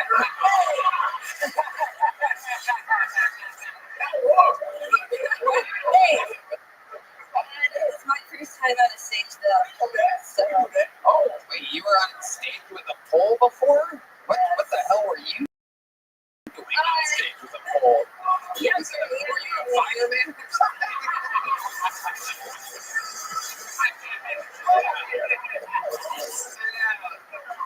What were you doing on stage with a pole? What were we talking about? I was a young delinquent at the age of 18 and didn't really know what direction I wanted to go in. Did you ever make more money than you did that year? Nope. Just a little fun fact. What do you do for work now? I work for a cannabis company. Oh, yeah. Yeah. Okay. What do you do for the cannabis company? I'm their compliance officer. So what exactly exactly do you have to do? I make sure that we follow the state rules and we don't sell over any overages and everybody gets to have fun and we can stay open, sell weed to Michigan. Okay, so you're in the state of Michigan. This is Yes, sir. this is what a Michigan looks like, everybody.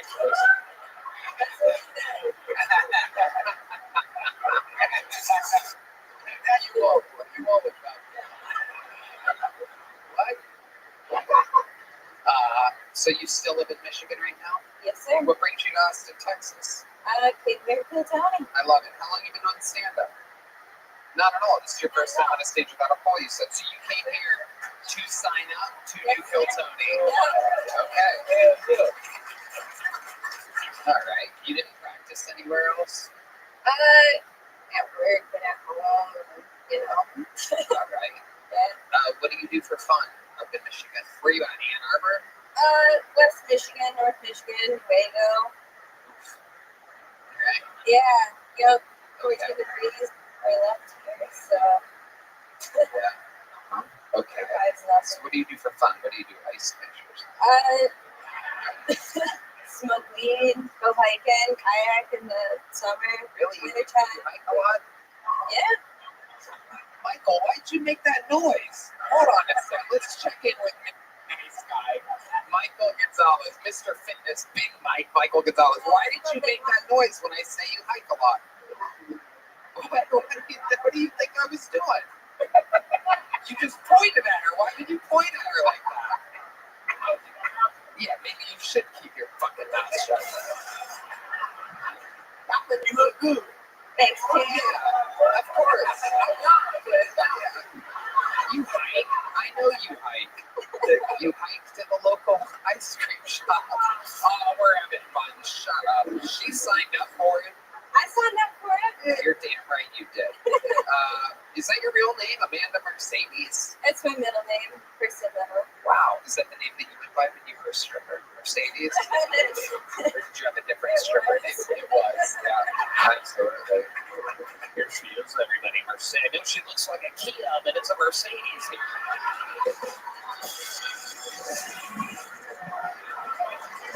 It's a Mercedes, everybody. Here comes Mercedes. I'm more built like a Buick, but Yeah, there you go. Absolutely. You have some tattoos there? What do you got there in your thigh? flowers. Little flower pot to cover up the fishy smells down there, huh? Oh, shut up. You guys are still groaning this deep into the episode? You guys are just appalled by what's happening up here? I actually got a tattoo of Bride of Frankenstein that can make her twerk. Whoa, you can make her twerk? Yeah. Let's see. Oh, that's not really doing anything at all. That's amazing. My pants are kind of tight, and I just got a tattoo on this side, so What'd you get over there? it's a broken flower pot. Wow. What does that represent to you exactly? I had $300 and wanted something. Okay. Yeah. Welcome to the Never Gonna Get Married Club, baby. Yeah. Yeah. Never gonna find I live in a 35-foot camper with my dog, so I wasn't. Oh, nice. Yeah. I love it. What kind of dog is it? She's a Doberman. Okay. She'll make. All right. What do you guys, you take her for walks? We go for hikes. Right. That explains that. Yeah, we go for hikes and go to the beach. Okay. The Michigan beaches, the beautiful Yes, sir. beaches of Yeah. Michigan. Just stand out there and fucking freeze your ass off for a bit. Then Yeah. go back inside. Yeah. So you live in a camper in Michigan. You're just, this is like the Kid Rock origin story. Yeah. This is amazing. Yeah. And what are Class white trash. some of your big goals? Like, what are you excited about? How old are you? I'm 28. 28. So you have your whole life behind you, except for the 10 years. Yeah. Except for the 10 years you just wasted. What are some big goals for you? I like to travel. I'd like to own my own business one day. What type of business do you want to own? Cannabis related. There I've you been go. in the industry long, You live in consulting and Okay. Ready to lose? She wants I her do. own cannabis business. Yeah, that's Living is You're gonna lose, son. You're gonna lose 5 fucking times in a row. Hey, did you know that you were? This video good. Cannabis good. Did you know you were on Joe Rogan experience a couple days ago? look, we grow the weed and we can like. I know a place we can get some THCA. You just gotta bust through the door and shove it up the stairs. It's gonna be great. Very good. No. You need the real stuff. Yeah, I brought my own weed, so I was covered there. Yeah, otherwise it's kind of sad. THCA seed out here, like, but no. Yeah, that's not the real joint. I gotcha. What's wrong, John? You have your own THCA brand or something? Why are you offended? Talk into the microphone. Oh, What are you offended by? that's not a good shot on that part. But we're not talking. We do have better weed, but it all comes from Oklahoma. It's grown indoors. And the THCA is what we're talking about. Oh. Right. We're offended by that, but not the colored people time.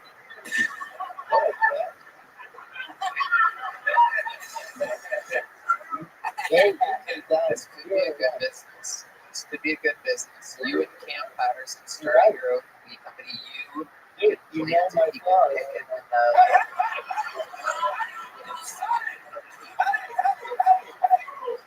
and wait a marijuana picking minute. All right, we're gonna keep it moving along. Amanda Mercedes, congratulations. Here's a little joke book for you. Here you go. Amanda Mercedes, everybody. And like that, we have done it. You know, William Montgomery is in Disney World, everybody. However, we do have a special treat for you. One of the greatest regulars in the history of the show here to do a brand new minute.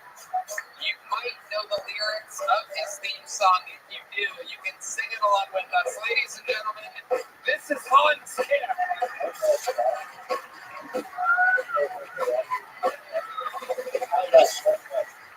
Hey, glad we could have a woman up here. So we can call her fat and ugly.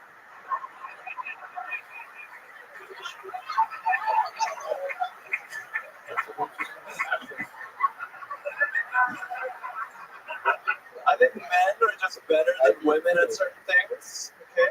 Sports, war, Ghostbusters, Ocean's 11.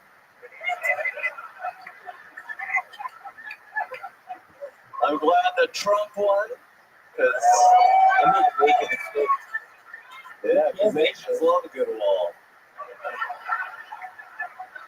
It'll be good to be on the north side of it for once. Are you serious? Asians love walls. We build them everywhere, even at the end of our runways for some reason. That guy in New Orleans tried to run over as many people as possible. He couldn't kill as many people as an Asian dude running into a wall. I hope you guys weren't offended. I don't want your butt You holes did to the fuck same thing around. I did, except harder. End up looking like my eyes. That's how you get constipated. Can you imagine having to shit through these things?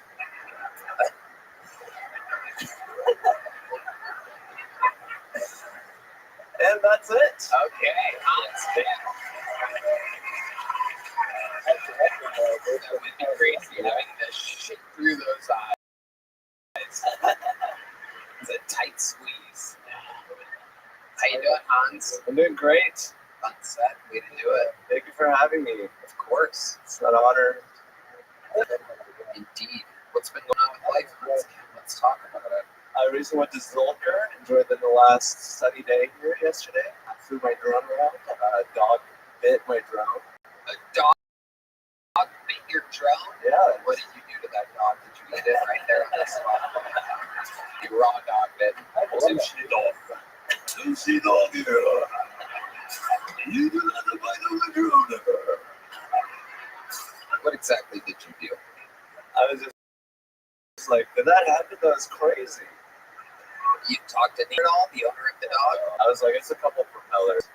I don't think it. Did it ruin the propellers? Yeah, I have replaced. The propellers are the easiest thing. Right. It's very replaceable. Oh. So no big deal. You love flying your drone. Ooh, do I? Oh my goodness. An Asian man's delight. You can annoy so many people at once. I hate drones. They love planes. I have a RC plane that everyone loves that, but the drone for some reason. Asian people love drones because there's no traffic to run into up there. It's very hard to hit something in the sky. Amazing camp. You can make those stones. That's all right that my people broke it. He just said, I'm sorry. And That's all I wanted to say. you ever think about getting a grill, Hans? Never. I have a bad gag reflex. What the? I'm getting That's my goddamn throat. Niggas on my teeth. What are you talking about? How bad is this gag reflex? You look like, oh my god, you're gagging right now thinking about it. Is this real? Oh my god, are you gagging? Oh my god. Is this real? What's happening? Oh my god. This might be the greatest interview on Tiltoni history. You're just thinking about what your gag reflex would do if you had a grill in and you're gagging right now. Is that correct? Yeah, I have a small mouth. Oh my god. His eyes are watering. There's tiny amounts of liquid compiling in the corners, which is. Tease me. I need a husband.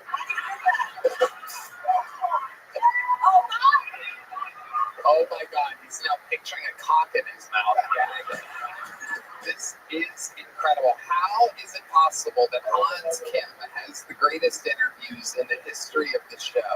We always find a way. Exactly. There's always like some new thing we didn't know. There's water running down his eyes. He's able to cry. Ironically, after saying that shit can't come out of his eyes, he's crying for the first time in the show's history. Picturing. All Asians are squirters. I knew it.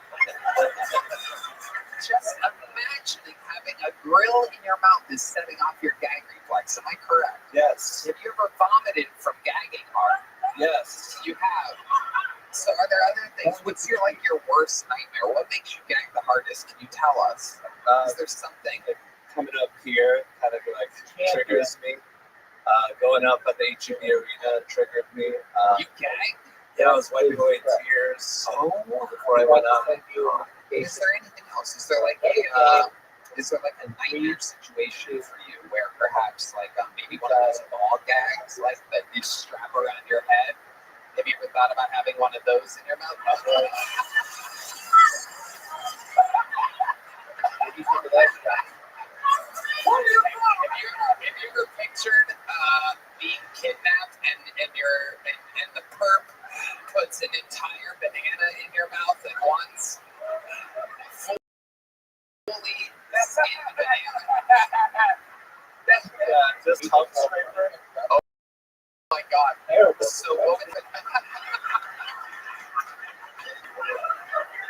are you doing? Found this in a belly button. You think you were the... Oh, no, that's not really how it works. I don't think I linked out a Red Band's belly button with Red Band sushi. Belly button sushi. This is incredible. Has there ever been the front row is pointing at the tears rolling down Hans's face right now. This is an incredible moment. There are tears coming down both cheeks. Just let them fall, Hans. No more wiping. Those tears belong to me now. Has there ever been a time where your gag reflex has made you throw up in a public place? Yeah, right up there. What happened exactly? I was just with my girlfriend vaping, and I think there was some cigarette smoke, and then I just ready to be down? barfed into my water bottle. I threw it away. When was that? 3 weeks ago. Wow. Amazing. Unbelievable. Has there ever been a time where it was like in front of a lot of people? At the Vulcan, I would gag a lot, and the staff would know, oh, Hans is gagging again. Oh my god. How did I not know about this? Did you know about this? No idea. This is incredible that we're finding out such an amazing fun fact, like the fact that I can make you. Have you ever thought about I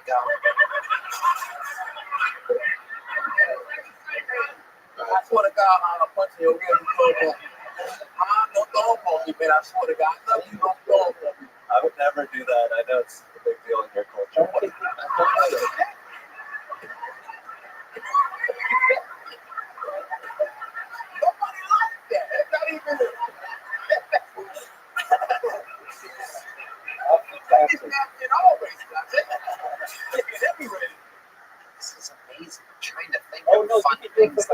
do with this? Right? It's so hard to think about. Like, what's another nightmare situation? Keep going back. Up the left wall. Oh, the orthodontist. Oh, yeah. No, go back. What part of it Go back. affects you the most? So, like someone touching your tongue or your back teeth or all of it, the thought of it? Oh, yeah. Okay. Absolutely incredible. So you gag a lot at the dentist? Yeah. What do they...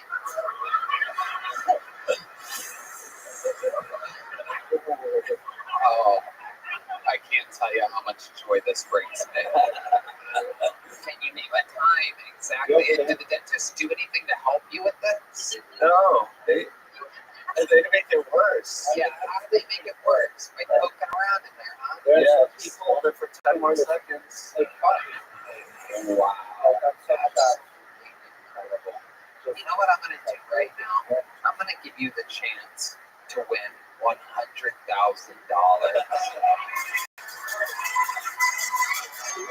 Here's what we're going to do. We're going to take both of the grills that these guys have had in their mouths throughout the night. And if you can put them both in your mouth,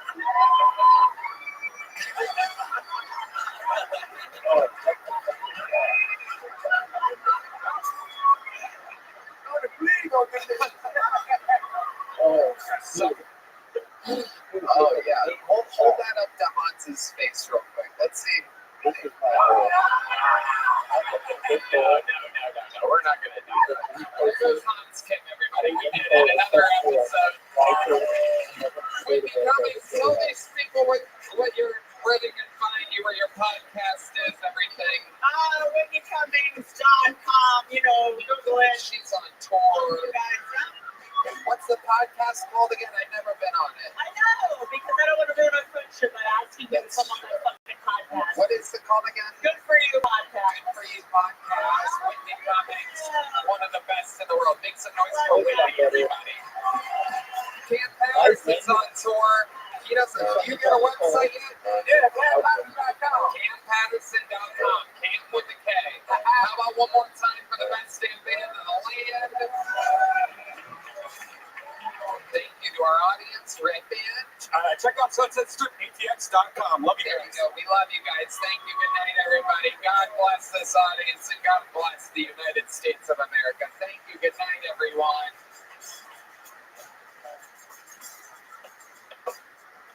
I don't know why you do that.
I need you. Stand for 5. Get up. Get up. You're not ready to do it.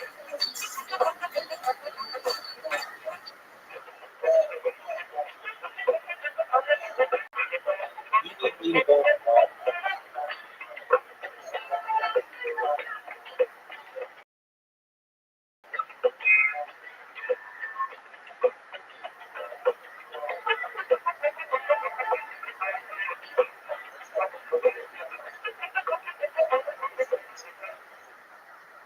Work.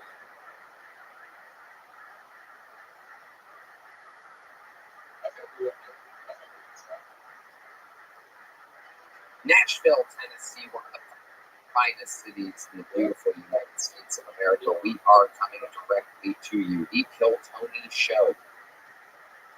Live from the Bridgestone Arena, April 4th and 5th. Tickets are on sale now. It's one of the largest donations we've ever done. This is your chance to get tickets. Go to Ticketmaster.com, type in the word Phil Tony, and get tickets now. We'll see you in April.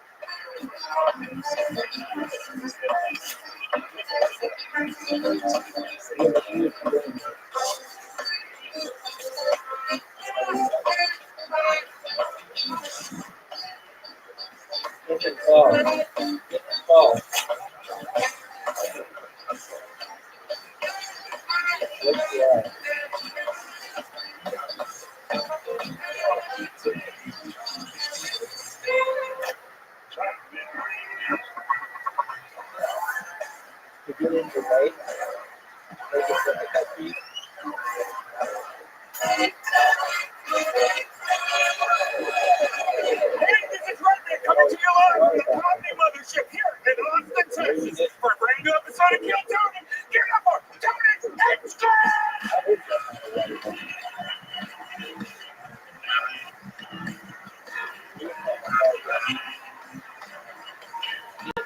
Who's ready for the best fucking night of their lives, huh?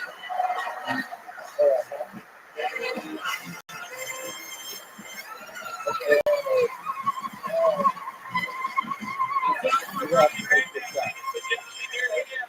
you guys excited to be here? That's the best damn band in the land, the Kill Tony band. Make some noise for them. You've been listening to them. That's Carlos Sosa, Raul Vallejo, and Fernando Castillo on the horns. Charles Reed joining us on the drums tonight. Crushing it. The male model Matt Mueling on the electric guitar. The great John Dees on the keys and D Madness on the bass guitar tonight. An unbelievable episode for y'all coming at you. Before we get started, here's a little bit more from the amazing sponsors that made it all possible. The Sunset Strip Comedy Club in Austin, Texas is now open. Check out Red Band's secret show every Thursday. Visit the SunsetStripATX.com for tickets.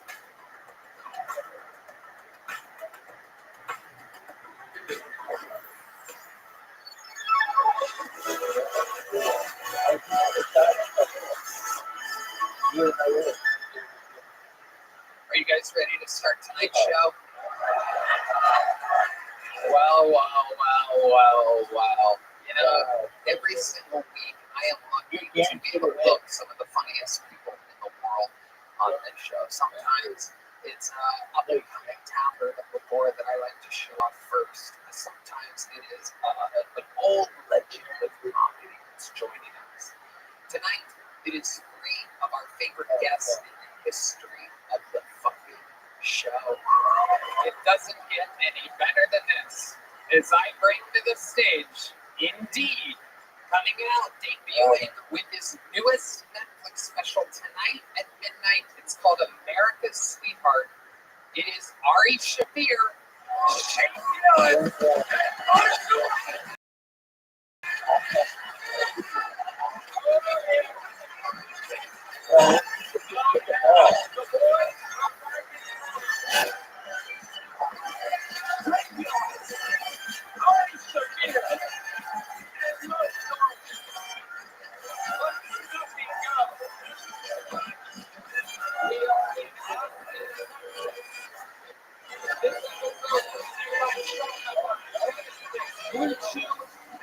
ZipRecruiter.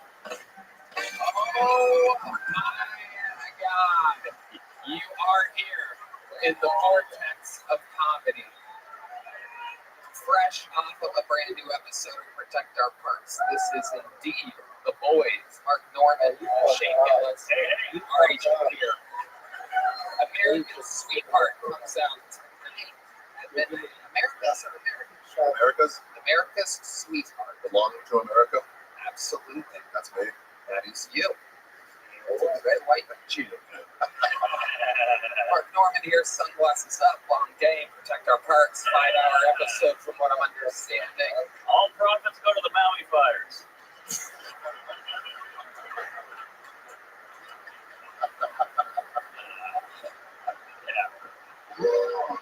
Oh, It's fucking blacks. And brought to you by Bud Light. Shane Gillis is here, ladies and gentlemen.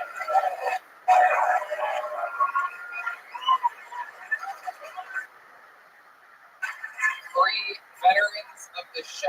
You guys all know how it works. That is Charles Reed. Michael Gonzalez is playing with Keith Urban tonight at the football stadium somewhere. This band is Round of applause for Keith Urban.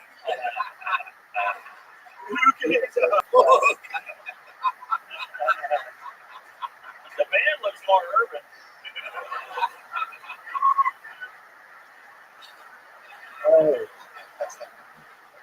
You got some new digs here, Tony. Like nice new equipment. Yeah, we level it up. We're upgrading. We even got we got it all. We got a little fucking monitors here so we can hear better for the first time ever. Just got to get rid of Red Band. Yeah. That would be the. All he does is press fucking bird buttons.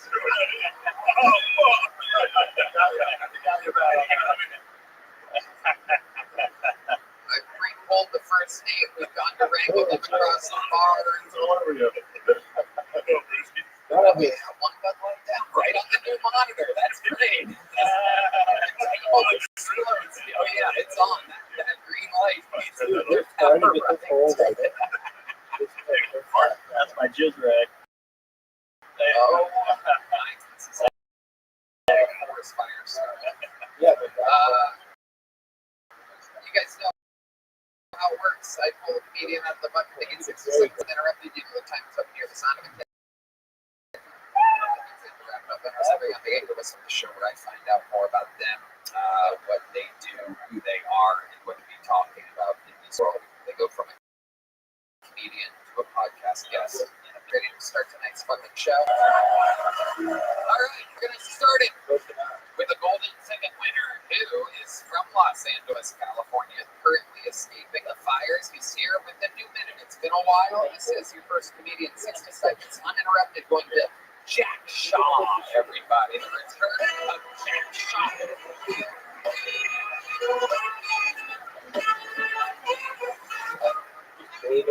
All right, guys.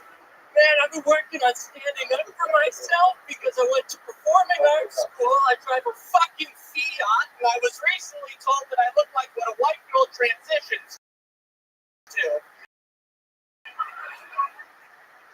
I was driving my day. It was a big fucking day for me. When all of a sudden this guy starts honking behind me, giving me the finger, saying, "Fuck you! Fuck you!" So I decided to pull over in the right lane and let him pass me. He pulls up next to me, rolls down his window, and says, "Roll down your window, you trans bitch!" And I said, "No."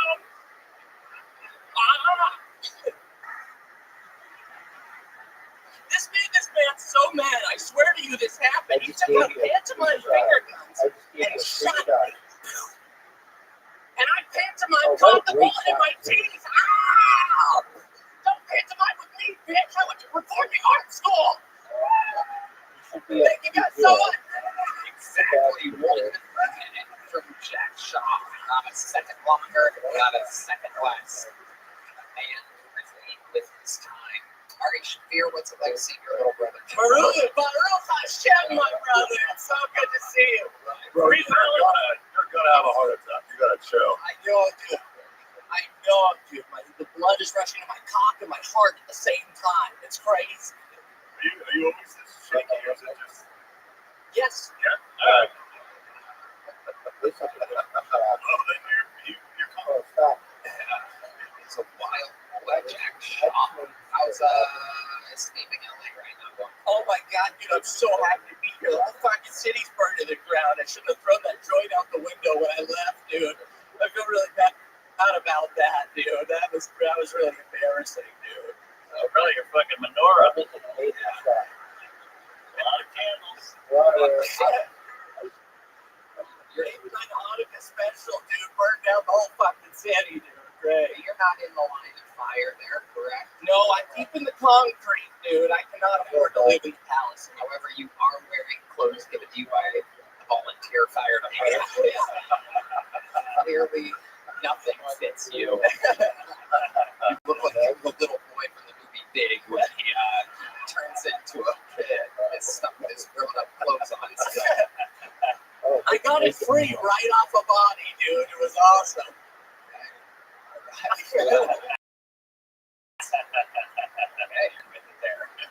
If you're just taking care of your shrunken kids. Raven, like, one of the band members is gonna knock him out. So, what's been going on? Tell us about your life, Jack, since we've seen you last. Anything crazy happening? Yeah, Aaron Belial's been taking me on the road with him, dude. He's been fucking awesome to me. He's been really cool. You're opening for Aaron Belial. Yeah, opening for a guy who can't talk. My fucking career starting at the bottom. You should walk in the room first. I'm curious. I'm totally. I love it. I love his audiences, man. I did a show with him in Sacramento, and this lady came up to me after the show, and she said, Jack, I love your comedy. You're such an inspiration to my son. He's also retarded. Yeah. Hopefully Aaron's audiences make more noise than he does. What's that car ride like between the two of you? Oh, They're strapped in the back of a van. dude, he was driving, dude, and he's trying to talk to me while he's driving. He's got one hand, he's texting and driving and talking to me at the same time. Oh my god, that is this guy. Hello, he's the one that we were talking about. The secretly gay. Let's talk about it. Let's Cox. Aaron Belial. Let's Cox. Let's talk about black, white, brown, whatever. Aaron Belial. Oh, all right. It's like a Harry Matty. All right. It's easy to get them all confused. Jack, what else? How was Hanukkah? Hanukkah was great. Right. That was Christmas, so Early on, if you were any chewier, you would just fucking burn.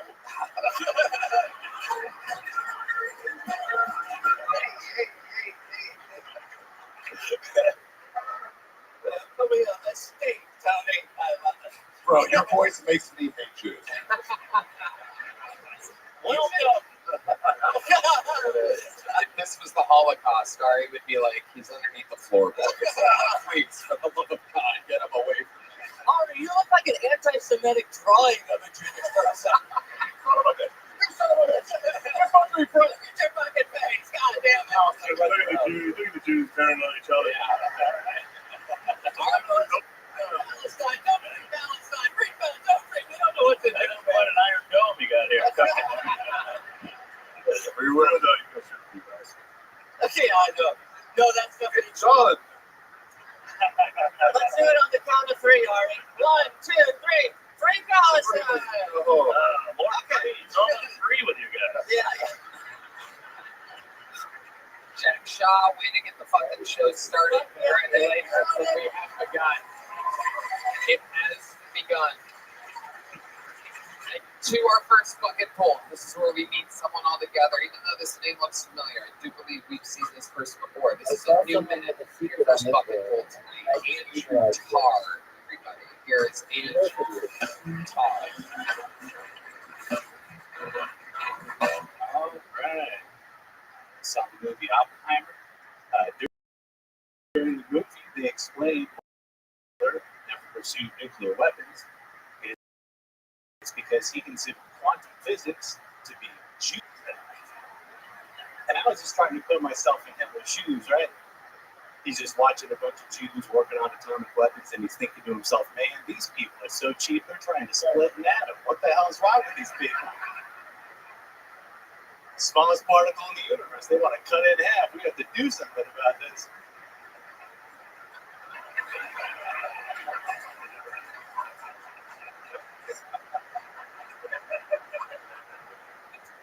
Now, I remember growing up in the early 2000s, like when SpongeBob came out, and everybody's parents were like, it's going to make the kids gay. And now, everyone's gay.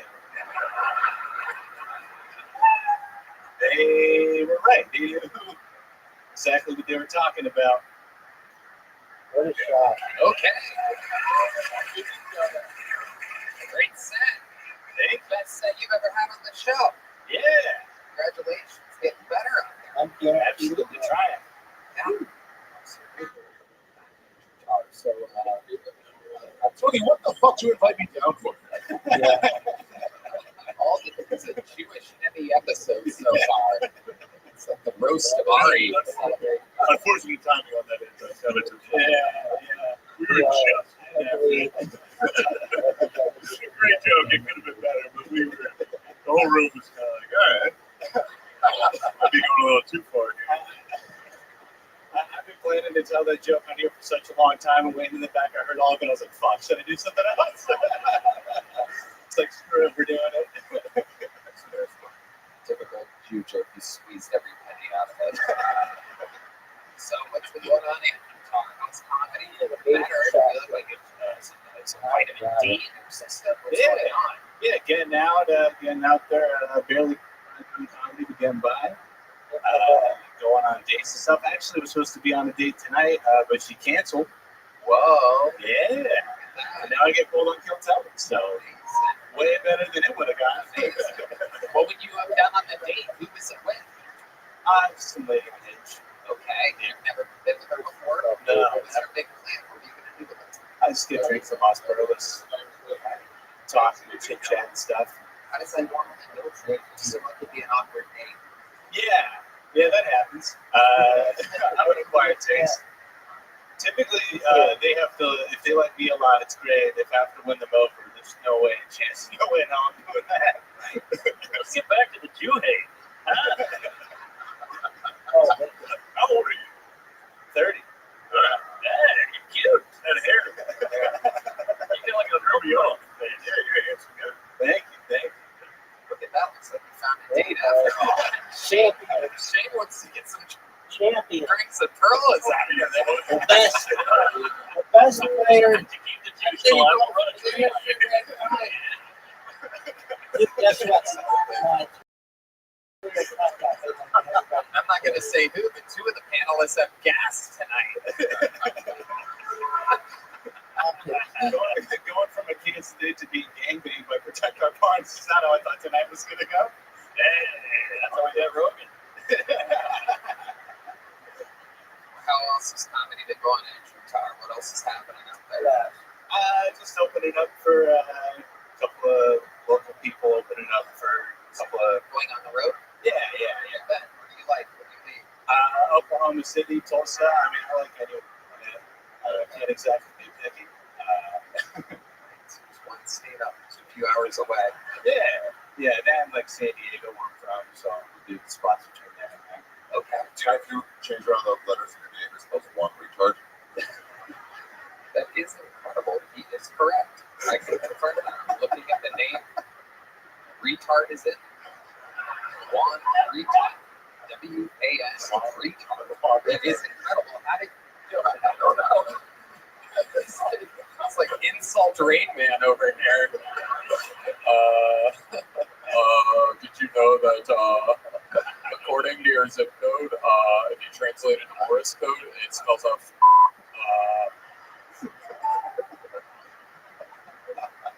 wow. Anyone call you tard? Oh, all the time. But I mean, I get the one retard. I don't know. I'm just not hearing that after 30 years. This is a pretty popular show. One retard. Uncle, I got a new credit. You might know this guy as the one retard from Guilt Tony. Yep. Well, from one retard to another, you did very good, Tony.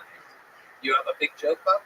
No, I don't. You've only got the small joke books before. No, the last time I was on this show, you didn't have the joke books yet. Oh, really? Yeah, well, Who's the Jew now, Tony? Because I don't even pay for these. These are made by the great Bonsai. They're available at killmerch.com. Here's a big joke book. And we'll look at me on the secret show, man. Wow. On the road. One retard. Into the top.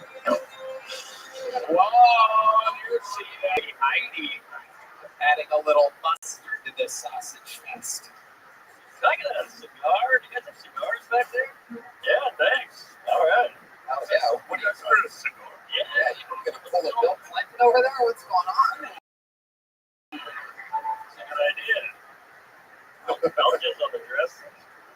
He's going to get one. Definitely.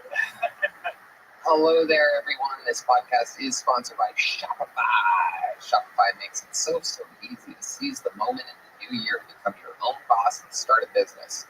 Hey, if I can start a profitable business, you can do it too. It's 2025 and the new year means new opportunities. For a lot of you out there, I know you've been thinking about one thing over the holidays, and that's starting your own business. But you have so many questions. How do I get started? How do I come up with a brand? How do I sell stuff to people? What am I even going to sell? Take a deep breath. Shopify's got you. How do I know? Because I had the same questions when I started. Red Band. Tony, the best time to start your new business is right now. Shopify makes it simple to create your brand, open for business, and get your first sale. That's right, Red Band. Get your store up and running easily with thousands of customizable templates. No coding or design skills required. All you need to do is drag and drop. Their powerful social media tools let you connect to all your channels and create posts that help you sell everywhere that people scroll. Shopify makes it easy to manage your growing business. They help with the details like shipping, taxes, and payments from one single dashboard, allowing you to focus on the important stuff like growing your business. What happens if you don't act now? Will you regret it? What if someone beats you to the idea? Don't kick yourself when you hear this again in a year because you didn't do anything now. With Shopify, your first sale is closer than you think. Established in 2025 has a nice ring to it, doesn't it? Sign up for your $1 per month trial period at shopify.com/Kiltony, all lowercase. Go to shopify.com/Kiltony to start selling with Shopify today. That's shopify.com/Kiltony. Ladies and gentlemen, this looks like a new name, and it looks like a type of name that I like out of a bucket bowl. Ladies and gentlemen, I do believe this is the Kiltony debut of Big Vinny. Big Vinny. Let's see what happens here. Oh, yeah. Big Vinny. Hello, great people of Austin, Texas. This guy just included And nice kids. incredible. You know the most selfish people on the planet are Make-A-Wish kids? Meaning LeBron James, Taylor Swift, John Cena. They can wish for something that would help everybody. Like making Suicide Hotline go straight to Mr. Beast.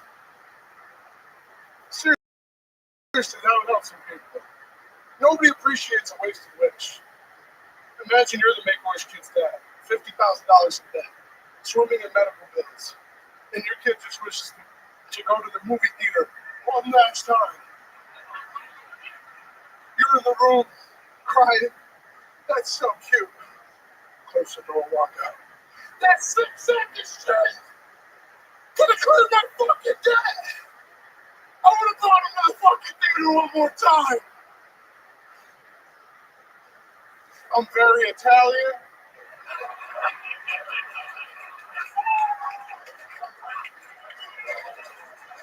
There's more to that joke. You want me to finish it? So yes, my father did beat my mother within the age of 1 month. All right.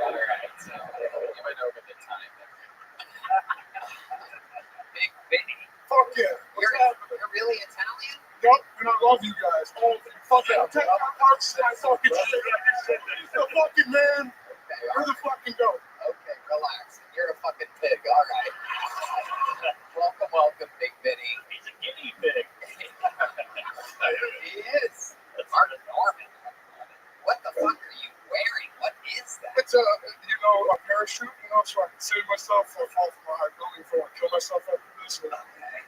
All We'll right. see how it goes. It's been going well. I love you guys. You need to jump off that high of a building and kill yourself, by the way. The bigger they are, the harder they fall. I think you could jump up the trunk of a car and fucking explode like a blueberry. You are a big boy. How much do you weigh, Big Vinny? I haven't been waiting a while. I'm excited. Well, we got a scale for that, everybody. We got a scale for that. Let's go.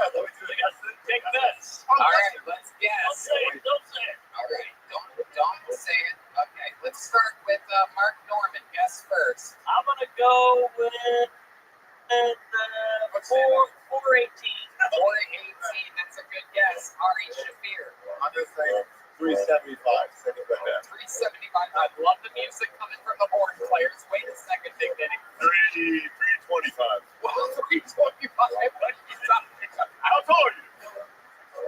630. All right. 35. $3.35. I'm very, he's going Price is Right style over here. What? Wait, Big Benny, don't stand on it yet. I've never seen an obese guy this excited to step on a scale. What is somebody stood on the scale said okay. Red band? I'm guessing 420. Ooh, 420 is a good guess. Okay. I'm gonna take the over in this. I'm gonna go 421. Fuck up Red Band's guy. 340. I think you have a good chance. 342. 342. You're at 335.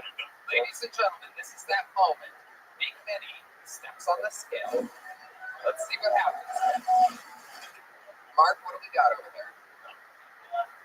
Wait a minute. It's malfunctioning. Hold on. Just the time. It's on Central. I think that's when you die. Hold on. Where's the producer? What's that? Hold on. Here's Heidi. Oh, wait. We gotta put it on kg. Kilograms. Somehow they do. All right, here he is, ladies and gentlemen. One of the most morbidly obese people we've ever had on the show, stepping on a scale. We're way off. 365. Whoa, 365. That would mean that technically Shane Gillis wins with a 335. But Ari overbid. Ari's closest, but this is the Price is Right rules, and the weight is great, one could say. You're incredibly not as fat as you look. Maybe you should stop wearing family tents. Yeah, you look like you're fumigating yourself. What do you do for a living, Big Benny? Nothing right now. I need a job. I could be a door guy anywhere. I've had a lot of experience. I've done a lot of jobs. Like what? What do you mean? What are you really How can good you be a door guy if you can get winded showing somebody their seat? I'm very athletic. I'll beat you in a race, Ari. Wait a second. Wait a second. Gary fucking T. What? Fuck yeah. I'll fucking dust you. Whoa.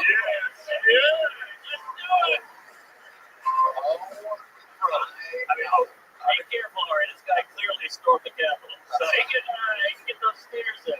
Someone I went to school with did, but not me. Okay. Get him on a grill. Did you play football somewhere? Yes. Where? Rockport High School. Okay, Rockport High School. And how do you stay in shape? How do you beat Ari in a race? I always choose the highest apartments, like, so I have to walk up the stairs. I forced workout almost every day. And I go to the gym every once in a while, and I run with my husky. I think they're going to catch him. you run? Yeah. At the park with my dog. That's the only thing that forces me to run. You have a husky?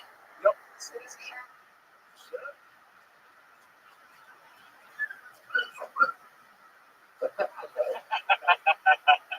Incredible. So you don't have a job? Do you live in Austin? Yes, I've been living here the past 2.5 months. So how have you been? You don't have a job. So I did an auction house before I moved here. Eating homeless people.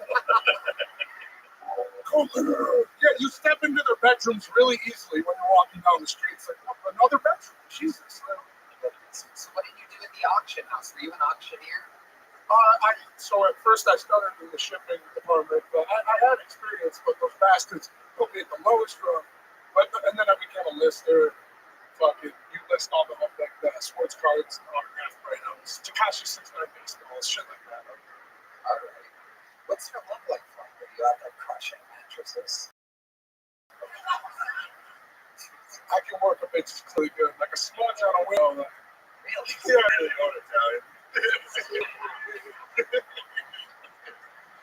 I have not gotten anything out here yet. I've been talking to the ladies. I finished it with nothing yet. Have you kissed a girl in Austin? No. Really? Yeah. 2.5 months? No kiss? What were you doing? I was close with a black chick, but Whoa. And then what? You called her the N-word and ran away? Is there a girl out there that wants to give this guy his first Austin kiss? You know, we have some of the best fans out there. It has to be a volunteer. It's a segment on this show we've been doing for years. Is there a woman out there that wants to give this big? And she's literally saying no, baby. We got fucking Jelaine Maxwell over here throwing her girlfriend under the bus. She'll do it. She doesn't even want to kiss this fucking. Is there a guy who will kiss her? This would be a first if there's not a woman with the courage to kiss this man. Is there really not a female that wants to give this guy his first Austin kiss I'm tonight? only 365 pounds. Come on. Really? Is there the spider from Charlotte's Web in the audience? White girls don't like me, Tony. It's mostly black chicks. I'm telling you, and there's no sisters in here. Is there any sisters? Is there any single sisters in here? Come on. Don't talk. We're close. Right. One One of them's gonna break, and you're gonna need a kiss. typical auctioneer problems going on. I've made eyes with a couple girls that are clearly considering it. You've got a chance. Now you just gotta wait them out. I think there's a bunch of girls looking down like they want to be called on in high school. It's like, all right, never mind, I was wrong. Man, this is worse than what All I right, this is sad. All right, never mind. Oh my God! Wait, there's a woman that's gonna do it. Oh my God! Finally! This is incredible. While we wait for her to come around, sprinter too. Oh yeah! Look at this. Oh yeah! Let's see some talk. Oh my goodness! It's worth the wait. And by the way, I mean she's the same weight as he is. It's time to get another one on the scale. For his first Austin kiss, everyone. This is Big Kitty.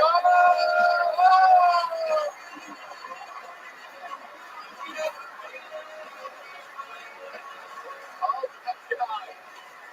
Oh my God. What a hero. What's your name, lady?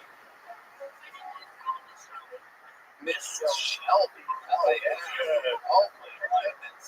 Absolutely incredible. Miss Shelby, how did that kiss feel? You didn't really kiss me. That's what fucking says. Big Vinny says it. Big Vinny says it. Vinny, what's wrong with you? You need to go into my search. Vinny, sister, what are you doing? How you being a coward? Big Vinny, you said you could find the clip. Good fucking luck with us. Yeah, I'll go. Miss Shelby, where you going? Get over here. Can we Come on. Can we get you guys both on the scale? The scales of justice. Did I kiss a teacher? Are you a teacher? A violinist. Oh my goodness. Say hello. What happened? There was no kiss? I did it for the show. Oh, yeah. I'm not into you. Oh, Big Vinny. Oh, come on. Vinny, you nasty fuck. You think one of these girls was going to be into you? It's so beautiful, beautiful.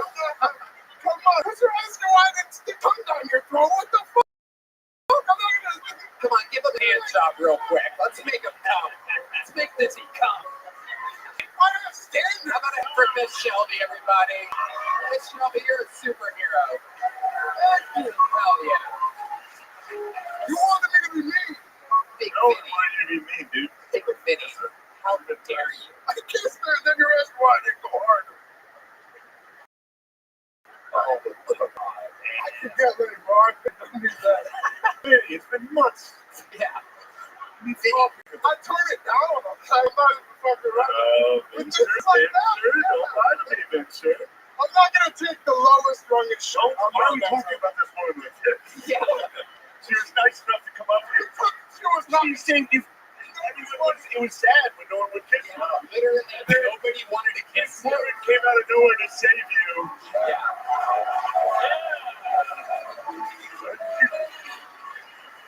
God damn, man. You gotta go fuck her. Where'd she go? Give Miss Shelby one of these. Yeah.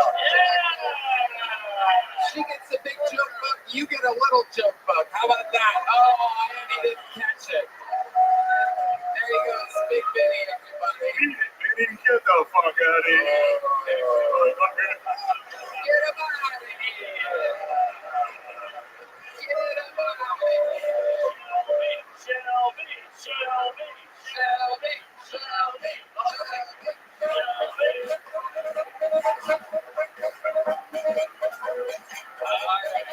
We're having fun in here tonight. Your next bucket pull straight out of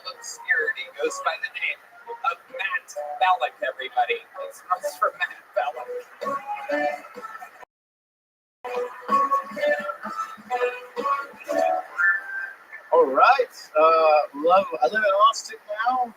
Kind of newer here. Austin's a wild city. It is very weird. I went to a house party a couple weeks ago here. Saw something I've never seen in my life. I walk in there, back of the house. I saw two guys in the back doing competitive rock paper scissors, just throwing down. I thought it was a Texas thing. I thought they were playing for money. I went to check it out. Turns out just two deaf guys on cocaine talking to each other really fast. There was like,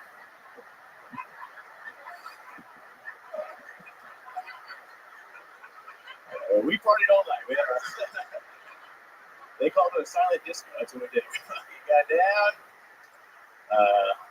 Diddy's in trouble. See this? Heard about this? No, but one of the things he did, I didn't think was a big deal. He would hire these escorts to come to the house, and their job was to entice his guests to have sex with them, and then he would film them having sex without their knowledge. And apparently, you can't do that.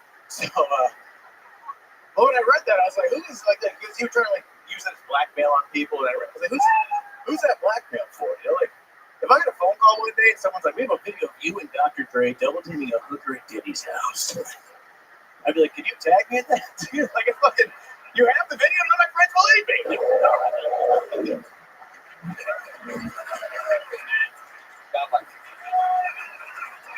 To be honest with you, I didn't hear a word of your set. Mark Norman broke a glass cigar case, and a lot of it, the shrapnel went into people's drinks, and I'm making sure that the drinks didn't get drunk. It's literally on the can. Yeah. Drink it soon. Drink it. I'll buy you one. I'll buy you another drink, whatever that was. Sorry, I got it. Yeah, I'm protecting us. On a very Jew-heavy episode, I'm protecting us from losing it all here. I'm literally, I have to tell our fan base, don't drink the glass. I'll buy you another round. We have to take this fucking thing for lunch with you. How much did that helmet cost? Just stop. Please stop picking it up. Don't even touch the glass. Also cut. Oh no! Wait. Fuck. Unbelievable. So Matt, how's it going, buddy? Going good. Yeah, going good. How long have you been doing stand-up? 11 years. Okay. Whoa! I had a good reaction. What do you do for work? Side gig. I sell t-shirts and concerts. Okay. Sell t-shirts and concerts. Merch, yes. This guy knows the technical terms. How's that been going for you? How old are you, Matt? 35. Okay. Yeah. You look horrible. Thank you. All right. Yeah. It's just your teeth. It's the teeth? I got bad teeth? The wrinkles. The wrinkles. Man, it looks like you changed oil with your hair. Oh, Jesus. It's like the pro wrestling, like white greasy hair. Where are you from? Chicago originally. Lived here for a couple of years. Yeah, Chi-Town in the house. That was going to be so big greasy. What is it? Chicago's pretty greasy, dude. It's not Philadelphia or anything.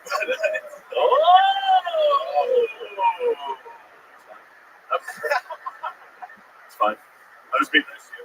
Yeah, say something nasty like that. I'm a big Bears fan, hate the Packers. I'm very happy your Eagles took care of that last night. Okay, we're not talking about this. Ain't fucking. Shut the fuck up. We're going to the Barstool. What the Barstools killed Tony? Oh, your name is got Well, the Packers are here. pretty good. Yeah, oh yeah, bro. Actually, when's this come out? When's this come out? So this would come out when Notre Dame's playing. Damn, think about it right now. Notre Dame's supposed to be national title. There's 0% chance of that. So sick, dude. Can't believe we did it, dude. He's back. There he is. There's the new Notre Dame mascot after Monday's game. Steve Madness, everybody. Holy shit. Is he alright? He takes. He puts the two eyes. You gotta talk to whoever's dressing you. Because they're not telling you, but that looks like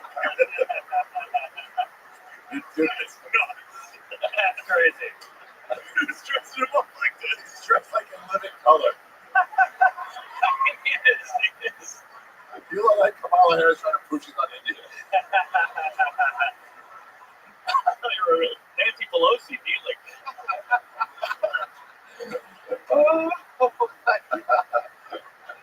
This guy looks like shit for 35, right?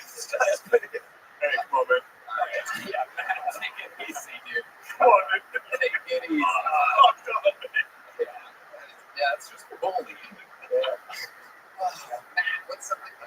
your life we'd be surprised to know about you? I get married in March. Oh, What's his name? That's all right, man. Come on, man. That's what I do. one of the best comedians One in of the the best. world. Got your ass, dude. There's nothing you can do about it.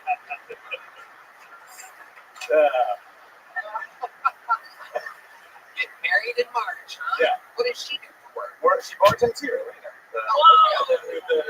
She gets all you guys right. Yeah. Okay. And so, all right. What are your goals? Get married in March. Wow. Okay. Just trying to lock that down and then, try to get less greasy, I guess, dude. What are you afraid of before I ooh, that scares me. If it's an honest fear, to make something. Yeah, no, honest fear. Dude, I mean, it's a cliche. I fucking hate spiders. I'm not gay. I don't like them. Yeah, it's not good. Big spider guy? I like spider. You like spider? Yeah. They were freaks, see? Yeah. Grease, spiders, Puerto Rico. Don't like Puerto Rico. Okay, there he goes. You have a little joke book yet? No, I do not. You don't? I'll take it. There he goes. Matt Bellick, everybody. There we go. Cheers, guys. Thank you. If they would have heard your set, they would have liked it. It was funny. It was?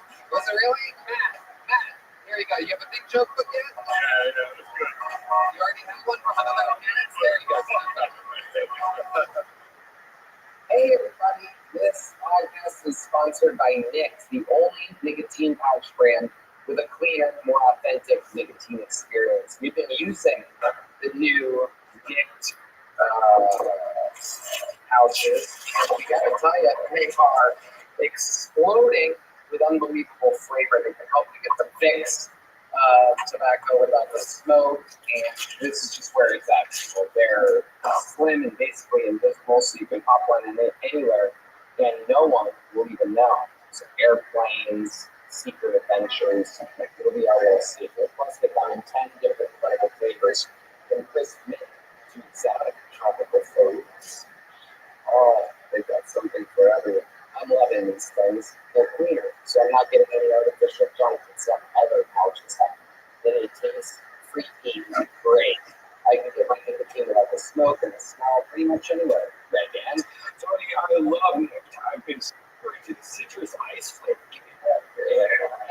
It's sweet, it's refreshing, enough said. And if you go out for a meal, they're covered in garlic and the breath is all rank. With Nick, their spearmint and wintergreen flavors don't just provide the nicotine in a slim, discreet pouch, they cover up your nasty breath and have you smelling fresh and clean all night. Hey, Tony, I hear they have a special offer and URL for all our listeners that they can actually use not once, but 3 times. This is one of the times where you're right, Red Band. Where's that sound effect? The victory sound effect. Dun, dun, dun, dun, dun, dun, dun. Make a switch to Nick's nicotine pouches today. You're going to love these. And right now, our listeners get 35% off when you order through our exclusive URL, nykdpouches.com/Tony. That's nykdpouches.com/Tony. This special offer isn't just for your first purchase. Use this up to 3 times. Don't wait. Get 35% off now at nykdpouches.com/Tony. That's nykdpouches.com/Tony. NYKD products are only for adults of legal age, and every order is age verified. Warning: this product contains nicotine, and nicotine, as we know, is an addictive chemical. Yeah. Next. All right. Is one ready? One back there. All right. Yeah, we have a one. Hey! This guy was on an episode a couple weeks ago. I said that I wanted to see him again. A very funny first appearance. This is his second time on the show. So good last time that I gave him this appearance. Let's see what happens in the second ever minute from Juan, Denmark, everybody. The return of Juan, Denmark. Yeah. You know how to get black people and Nazis together? The Trump fist. All right? I love that fucking fist. He appropriated the Nazi salute in the the Black Power fist all in one arm motion. It was crazy, y'all. The only thing blacker than Donald Trump's fists are the list of all the people Kamala Harris locked up. I'm gonna be honest, y'all. I think Kamala Harris is just Hillary Clinton in blackface. I also think that Mexicans should have been the first slaves. You know what I mean? Like, if it wasn't for sports, music, and the prison system, slavery would have been a terrible business decision. If Mexicans were the first slaves, there'd be skyscrapers in Nebraska, y'all. There'd be taco trucks on every fucking corner in America. And what if Asians were the first slaves, right? You'd be able to fit like 5 times as many motherfuckers under that boat. They got the perfect fingertips for cotton picking. And what's better after a long day of your Asian slave picking cotton? A nice rub and tug. The return of one Denmark. You know what I love about you? Is you can as racist as you want. I know, I love it, Tony. I fucking love it. I fucking love it. This is black power. It really is. It's black privilege. Black power. Okay. I don't really acknowledge the power. Fuck yeah. It's limited power. It's solar, and if you will. That's true. We are powered by the sun, Tony. That's why I'm in Texas right now. Absolutely. Shane asked me a great question while you were on stage. I want to turn it sideways. No, put the jacket back. I swear to God, I see you without wearing pants. Yeah, it looked like you weren't wearing pants. Next time, if I ever get it next time, I'll come here naked, guys. Don't do that. Do it. I give you permission. You have to carry on the banner. Dude, are you from the future? You look like Book of Eli. Slippers on, big jacket, you're like the Matrix James. Thank you. I appreciate that. For a podcast, the show's really a lot of TV on the radio. What? What does that mean? That's amazing. Yeah. What's up, Tony? So you're wearing like Daisy Dukes now. I am. Full-on jacket, giant jacket, the big hood. I like to keep people confused at all times, Tony. You don't know what you're gonna get. You're gonna get a school shooter. You're gonna get a homosexual. What are you gonna get? You'll shoot up a gay club. Whoa! Aren't you? A little bit of everything. Hey, listen, I'm not gay. I'm queer. All right, there's a difference. What is that? Okay, I'll explain it to you, Mr. Mark. Okay, listen, I will fuck a man, but only if he has a vagina. Does that make sense? No, it's Like, you can have a face full of beard, but you better have a torso full of vagina, goddammit.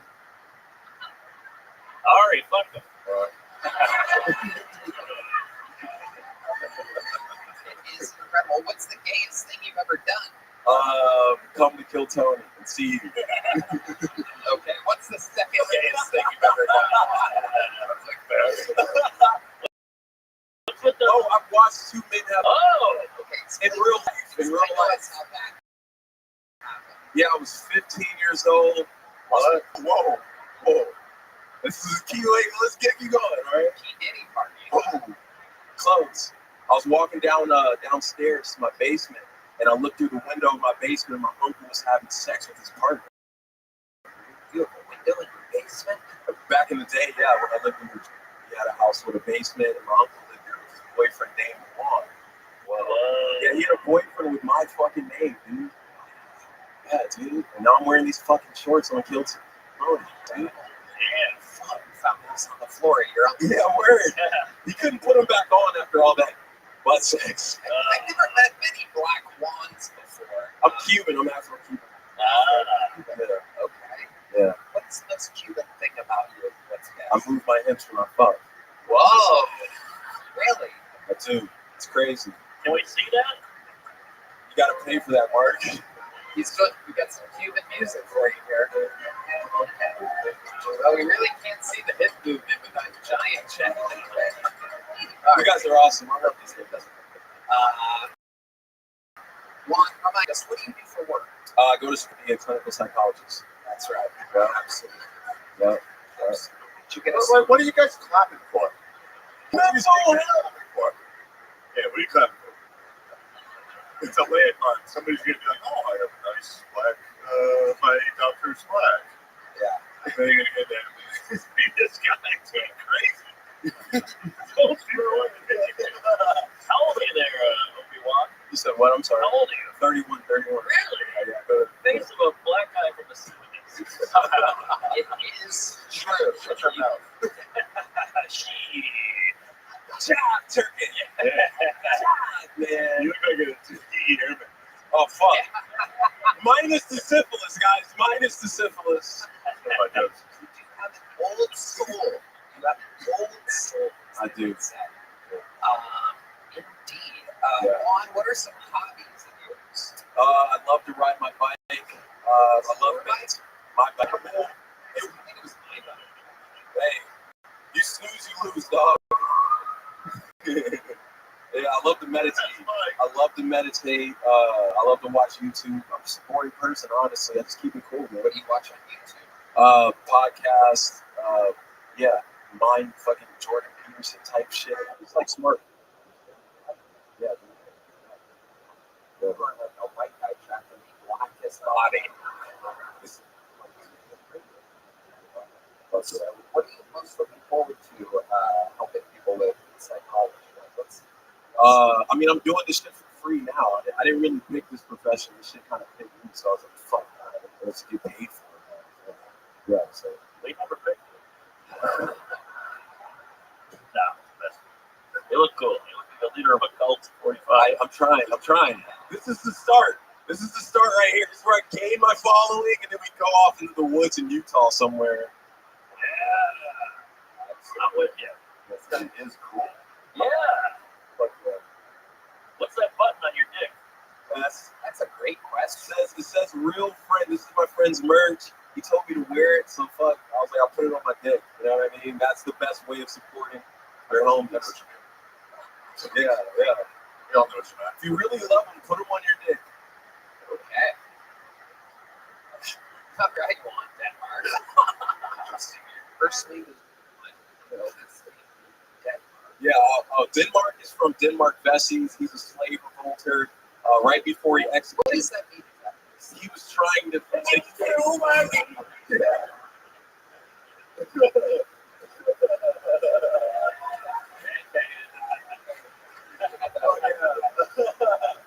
band with a home run sound effect. Yeah. There it is. Ready for it? Red band. Red band with a big funny.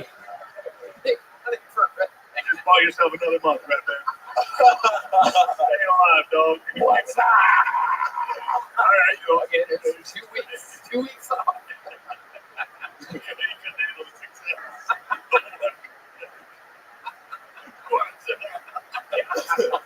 Unbelievable reference. What, you got another Charlotte's Wet joke up your sleeve for us? That was fun. I cannot wait to see what happens next with you on Denmark. Congratulations, you already have a big joke book. We'll see you again soon on the show. There you go, on Denmark, everybody. All right, back to the bucket we go. And your next comedian goes by the name of, it will be the comedy stylings of Jake Holter, everybody. Jake Holter. Jake Holter.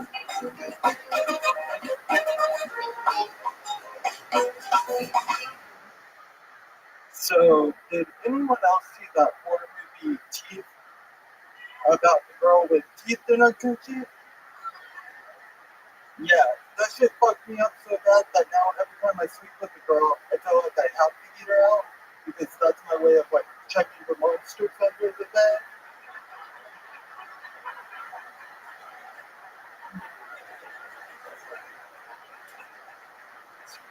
But that isn't as traumatizing as growing up and my dad always telling me that black cats are bad dogs, but only if they don't have a cute butthole.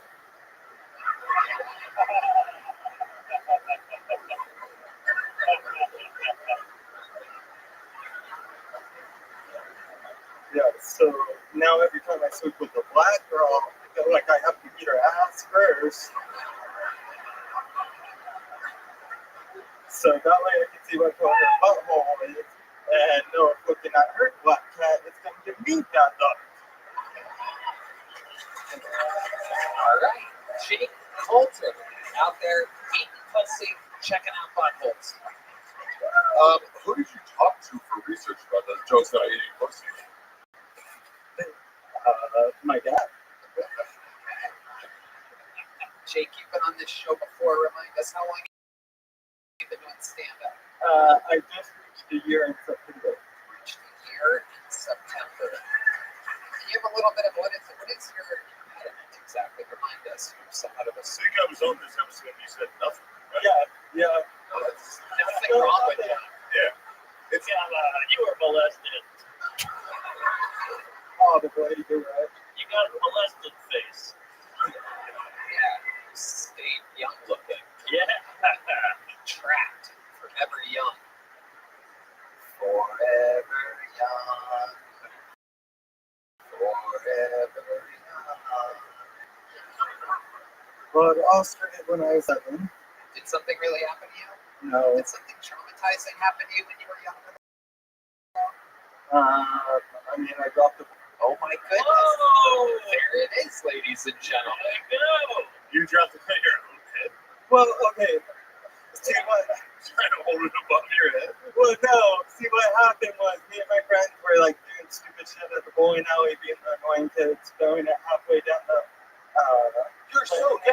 You're clearly gay. I love that. He's not gay. He's not. He's something else. He's nothing. He would never. There might be a dude's ass out there with teeth in it. So. But you and your uncle were bowling, whatever. Oh shit. How old were you when you were bowling this time? Probably about 13. Okay, so you're 13. You're out there being a bowler. Yeah. So I decided I was going to throw it over my head, and I took with my hand. You don't just talk with your hands. You talk with it upside down. Okay. John Dees has pointed out that your neck is also gay. You do gay things with your neck. There is a little bobblehead.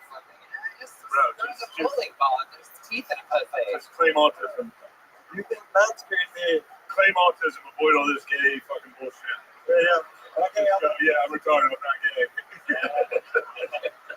Because you have to be one. You gotta have something, man. Come on. Yeah, you're totally not gay. Now tell us more about dropping balls on your head. When your uncle used you as the bowling ball. The old 3-finger switch.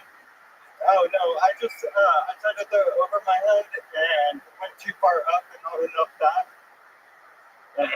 Where? Oh. Okay, did you immediately get knocked out? No, it didn't hurt at all. Did you start talking like that immediately? Probably. Yeah, how are you talking before this? I don't remember. That's right. That's right. Damn, you got knocked into gay. Y'all keep saying I'm gay. I mean, Wonder what's about to happen now. Y'all keep saying I'm gay, but Tony over there. Divas, you'll be back and forth. You two are queens. That's gonna scratch you. Don't say I'm gay. Attack me at your own risk. yes. What do you do for work? I'm unemployed now. How did you lose your job? They didn't tell me. They just told me that Texas is an at-will state. It's an at-will state, and they didn't need my services anymore. What was the job before? Dollar General. What? Dollar General? Dollar General. Wow. Oh my goodness. Yeah. You're right. You got fired from Dollar General?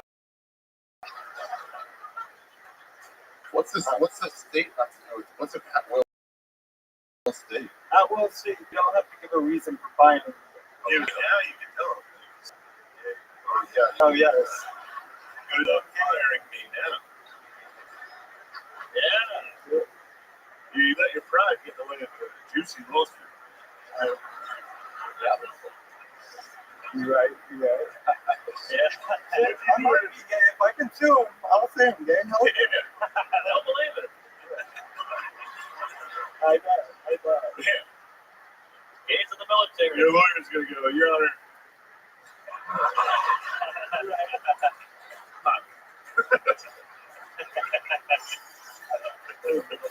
You're like, don't ask, don't need to tell.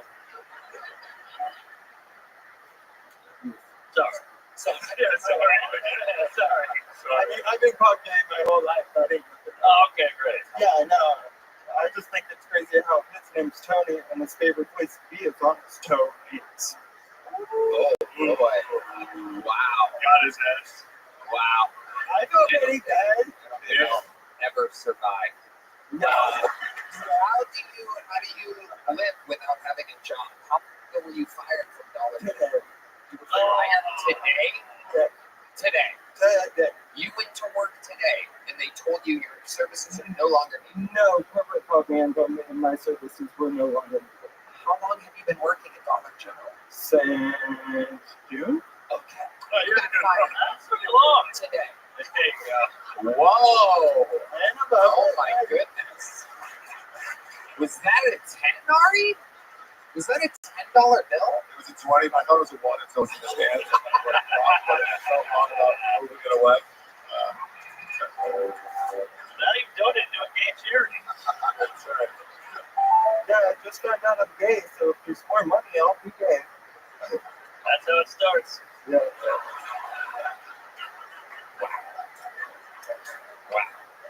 Jake, what size chick did you get last time you were on? I got a big one. Okay. I bet you got a big one. Yeah. There he goes. That was really good, though. You did good. That was funny. No, he did good. Where's my Good job. Great guy. I'm talking about that sad, Sweet kid. Sweet kid. it's kind of a sad turn. All right. Let's do another special treat, ladies and gentlemen. One of the most prolific regulars in the show's history. I present to you a brand new minute from one of the hardest working men in all of the Austin, Texas comedy scene. This is the return of Cam Patterson,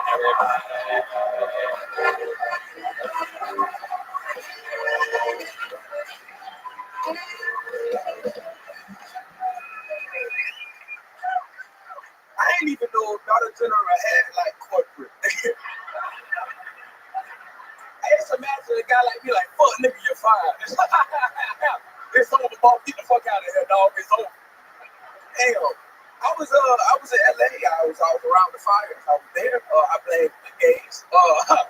That's who I blamed for. It's funny because I was riding around and I see like all the houses on fire and shit. And you know what's crazy? You know what's still standing? All the ash you work with, all the fire, what was still standing was brick chimneys. Why not make the house out of that next time? That made the most sense ever, you fucking dumbass niggas. Hey, why would you make the house out of matchsticks, you fucking dumbass? That's crazy, dog. Also, it was funny, I was riding around and I saw how people evacuated their houses and shit like that. And you know what I didn't see? A lot of dogs. No dogs. Yeah, you all dumb white bitch. You know who happy? Asian niggas. They are happy as fuck. I'm done. That's good. Get me out of here. Perfect. Why don't they make the plane out of the black box? I don't know. You ever think about that? I don't know. No, I know. I don't think he's still alive. It's just funny. It's like, yeah, question. That is a good question. I love it, Cam. Right out of the Dollar General thing. Yeah. Funny. Blame the gays, black chimney, brick chimneys, and ended with Asian N-words. Yep. I was rushing this one. I mean, Beautiful. An absolute masterpiece. How's life going? you good? Just in LA? Yeah. Tell us more about it. Shit, man, run around for 5 seconds. People out there through. The homeboys out there, we talking water and shit like that. You helping looting? Huh? Oh, no. Nah, but it wasn't Chase that was on fire, and I was excited about that. I was like, if I ain't had no money, nigga, I'd go get that. You know what I'm saying? I think you're It here. seemed like a good idea. You still mad at Bart Simpson? What the fuck that even mean, man? Sideshow boss. Character on that. You gotta get a I know, I've seen it. I've seen the show. Okay. I've seen the show. I've heard it before. I gotta leave the TV. Exactly. You really help people out there? Yeah. Yeah, people tell you I'm still covered in ash. Those are his dad. Love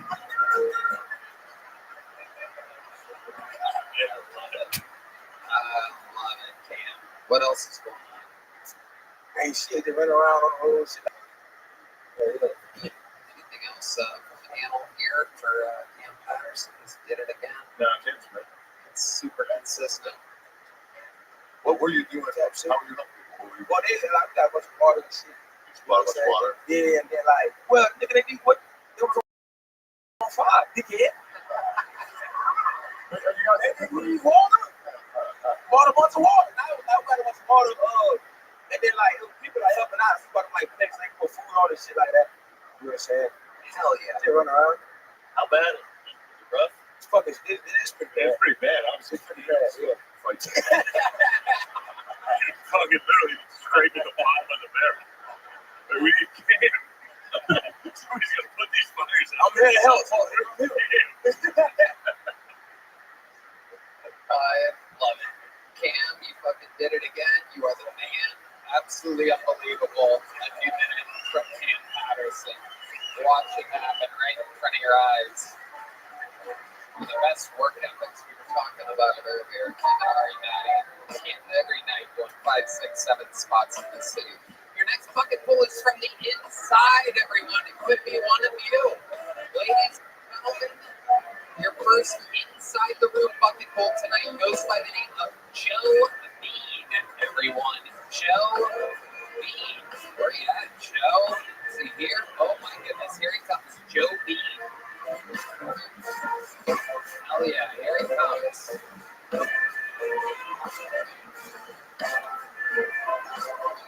You guys still having fun out there, huh? No tickling.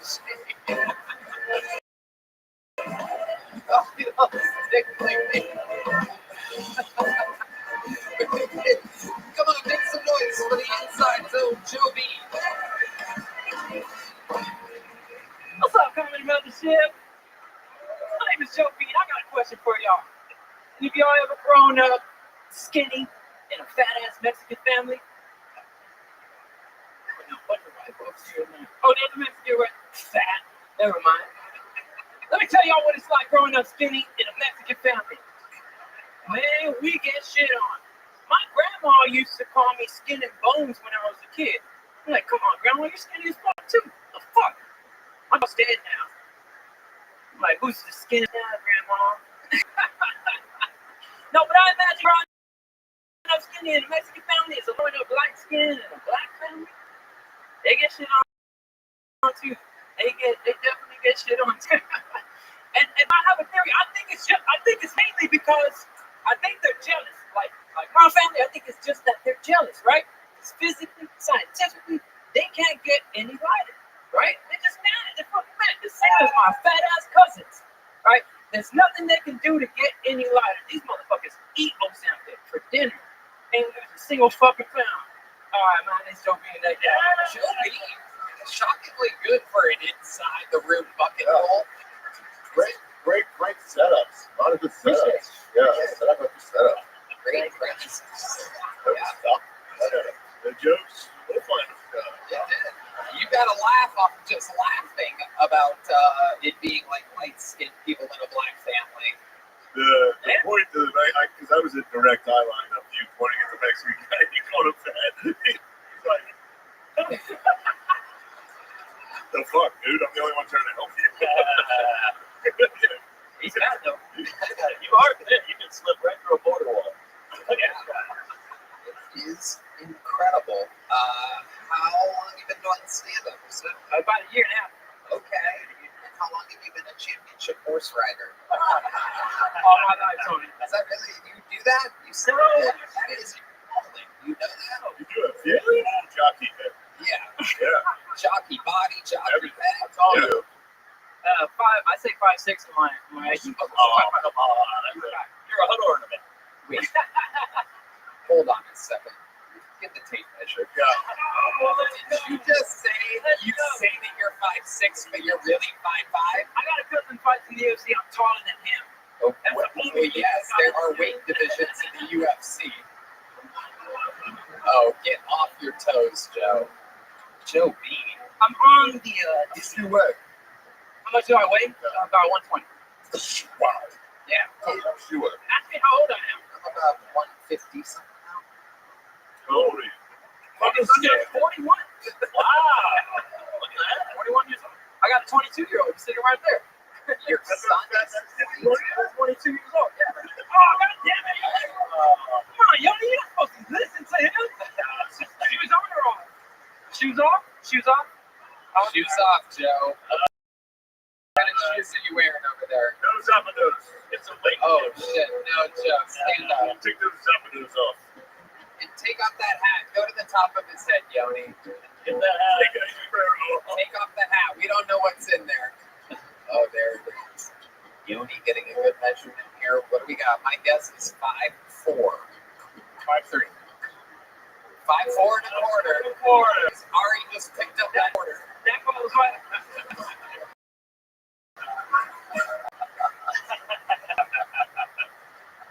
I'm still gonna put 5'5" on Tinder.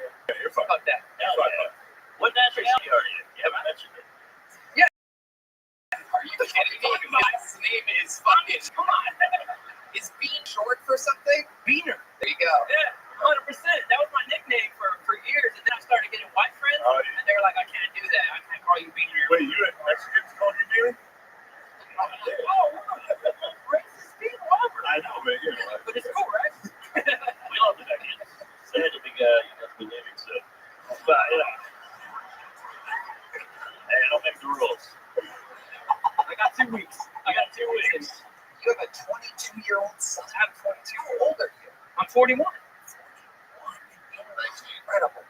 You did what your people do. That's right. You just made a baby as fast as you can. But I raised him on my own, so I did the opposite, right? I was actually a father all his life, right? So It's incredible that he had someone to look down to his whole life. son of a bitch. Shit, you little shit. You son of a bitch. Do they, but you're Mr. B? I'm Mr. Bean. Oh my God. I actually was gonna sign up as the Bean, The B? right? No, The Bean that Tony doesn't know, right? About, but they didn't let me. They said you gotta sign up as what you go up as a Bean's great. Mr. Yeah. Bean's nice. Yeah, Mr. Bean is funny. Mr. Bean's hilarious. Yeah, I talk a lot more than that motherfucker. Unfortunately. So what do you do for work? Such a shit. I'm an IT operations manager. The IT operations manager. You actually crawl in the computers. Do they send you in the desktops?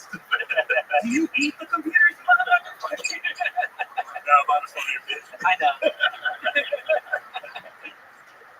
Oh my goodness. You'll never get my I also- Christmas cookies. Yeah, I produce podcasts as well. You know, I produce 2 podcasts on my side. On the side. Shut up, that. And I have 2 young kids. Wow. Look at that. 2 beats on a pod.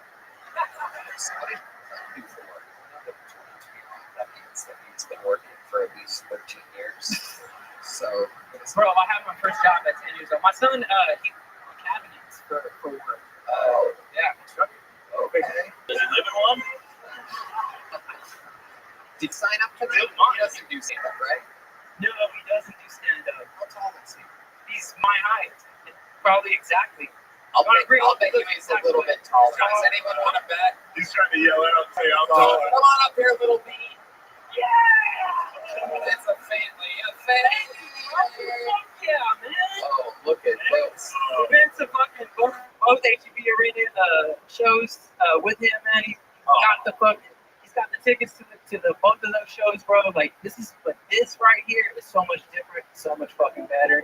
It's so much like intimate. That's right. Fucking More players huge know when fan. it's getting a little too Mexican, they start playing. I just want you to be such a big deal. There you go. Oh my. Oh, I guess I'm about to say it. Look at this rice. All we need some rice. That's nice. So wait, no, you gotta make it official? Yoni? Gonna make it official? Hey, little Beta, let me ask you a question. Just look this way. Your mom is Jewish? Oh my God, she is? Is she really? Oh my God, that is incredible. Ari Shafir, with just using his massive nose, is able to guess and smell. Flew it off with your nose. With money too. He's so fucking amazing with money. Let's measure noses. Yeah, let's measure. Oh, yeah, I like that. We're going to do water displacement. Somebody put a dollar bill in the back and hide it. We'll smell where it is. The bee doesn't fall far from the tree here. What's your name, little bee? Alex. Alex B. Alex B. Oh my God. What was it like having a father like Joe? Now's your chance. I mean, pretty much like you said, get to look down to him. You guys ever fight? It'd be like a fucking 12 round. It'd be like a classic if you guys fought. When you were in school, you know, like you were young and you were bad, and like hit you, did you just laugh? So your mom's Mexican? Or your mom's Jewish? No, my mom's fully white. Fully white. Oh. She just got the nose. Just the Oh, nose. I thought I was gonna say concentration camp. You know. But yeah. Half white. Half white. Is your half white? Is your Jewish? Is your Jewish mom still around? No, it's never been around. Really? No, she's not Jewish. This is so bad. So the Jewish mom abandoned you. Yeah, 2 years old. No, you guys lied. Was she actually a Jewish woman? No? I missed that. But she was white. So like, She was yeah. a honky. Yeah. And she left. Yeah, she left. Well, that's your dad. Wow. Thank God. So unusual. Why do you think she left? Were you a big crier? No, what the fuck, dude? I was talking to your son. No, I think it's your. What does he think? She left you on. Okay, let's hear both of your theories. I think my dad is a little deep. Well, it is genetic. So, judging by me, I would say it's probably fair. Okay. No, it was my mom. Yes. Yeah, no, I think she was raised kind of by helicopter parents. When she became an adult, she got into the party life, and then went wild. I was the opposite. I started partying when I was like 12 years old, and I was done by 18 years old. When I found out I was having a kid, I was like, all right, I'm gonna be a father. I think it's starting your growth. Fuck yeah, 100%, bro. And there. Right. And then she kept going. Yes. And then To this day. oh, she's still partying. Yes. You're in communication with her? No. How No. do you know she's still partying to this day? I don't know. I hear things. Right. Okay. It sounds like it's not really a fun party. It's one of those No. heroin. Right. Scary parties. Sounds like it's a scary party, yeah. Yeah. That's all right. All right. 100%. Yeah, sorry. I'm feeling better already. You seem pretty well adjusted. The mom gone, little dad, you're hanging out. I appreciate it. Hey, it's all about. You make good cabinets? Always. Is it your own company? No, sir. I service cabinet. I'm as Mexican as it gets. They have me crawling in them, putting them up every. That's your only job? You work as an elf around Christmas time? Yes, sir. It's my only job. Little Mexican elf down at the South Pole. I'm a big fan of the bees. Absolutely, and I am as well. So much so that I am giving you both a big joke book from the Great Coincide. There you go, one for you, one for you.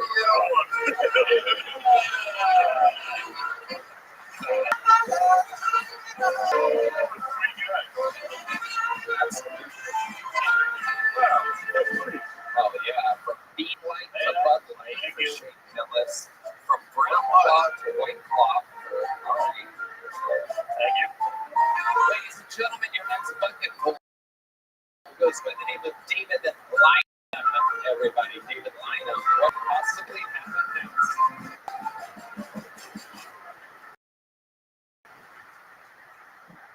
In Florida, got arrested for sleeping with a student last week. It's like a thing now, right? the teacher of the years. Parents were outraged. They were like, how did something like this happen in our community? Yeah, y'all, who do you think is voting for teacher of the year? It's the fucking the teacher. It's a hell of a campaign. I'm not saying there's a correlation. Look, I'm not saying there's a correlation.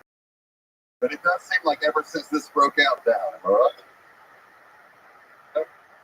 It does feel like the teachers got together and they're like, hey, we can solve this shit in-house, you know? We can stop it. We're going to start a detention and we're just going to run it a little bit different, you know?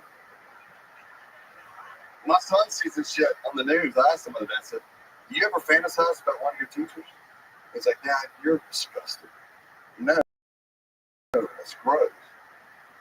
And I don't know if he's socially awkward because we homeschool him or what his problem is, or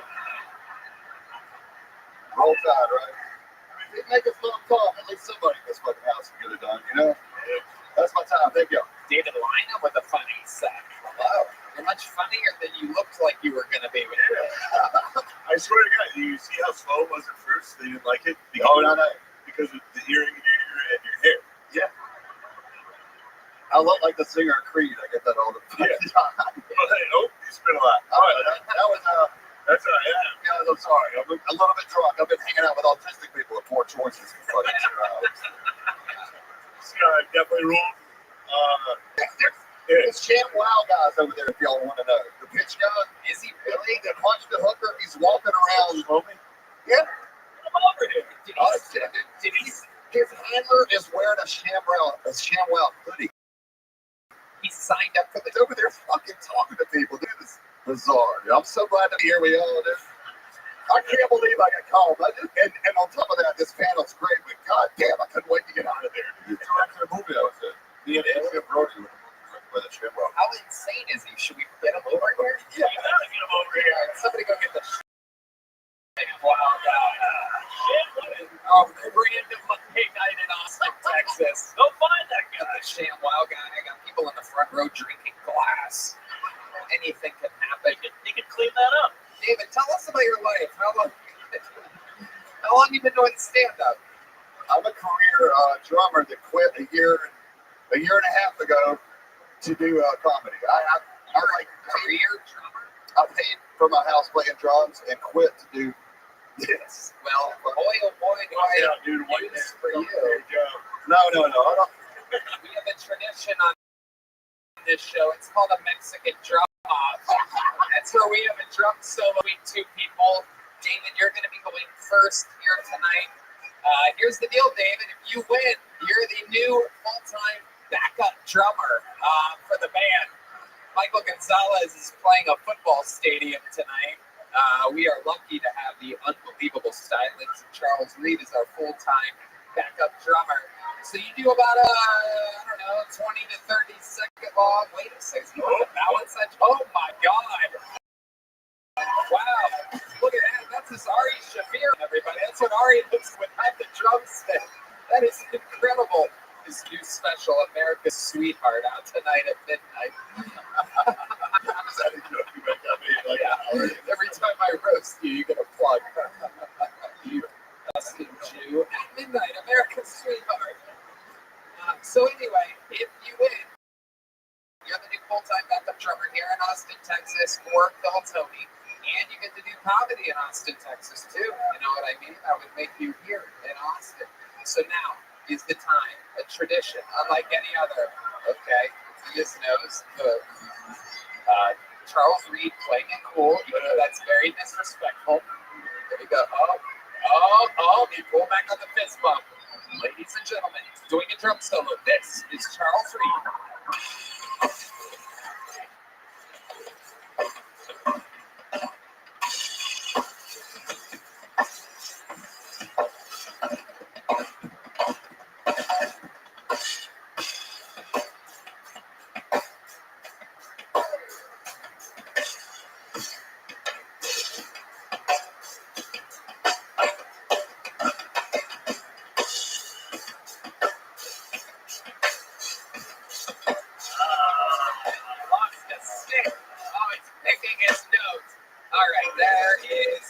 David Lynham with the drum solo, ladies and gentlemen. Charles Reed about the. going to go wild. Ladies and gentlemen, here to defend his throne as the backup drummer, one of the great freak talents in this, the live music capital of the world, Austin, Texas. This is Charles Reed.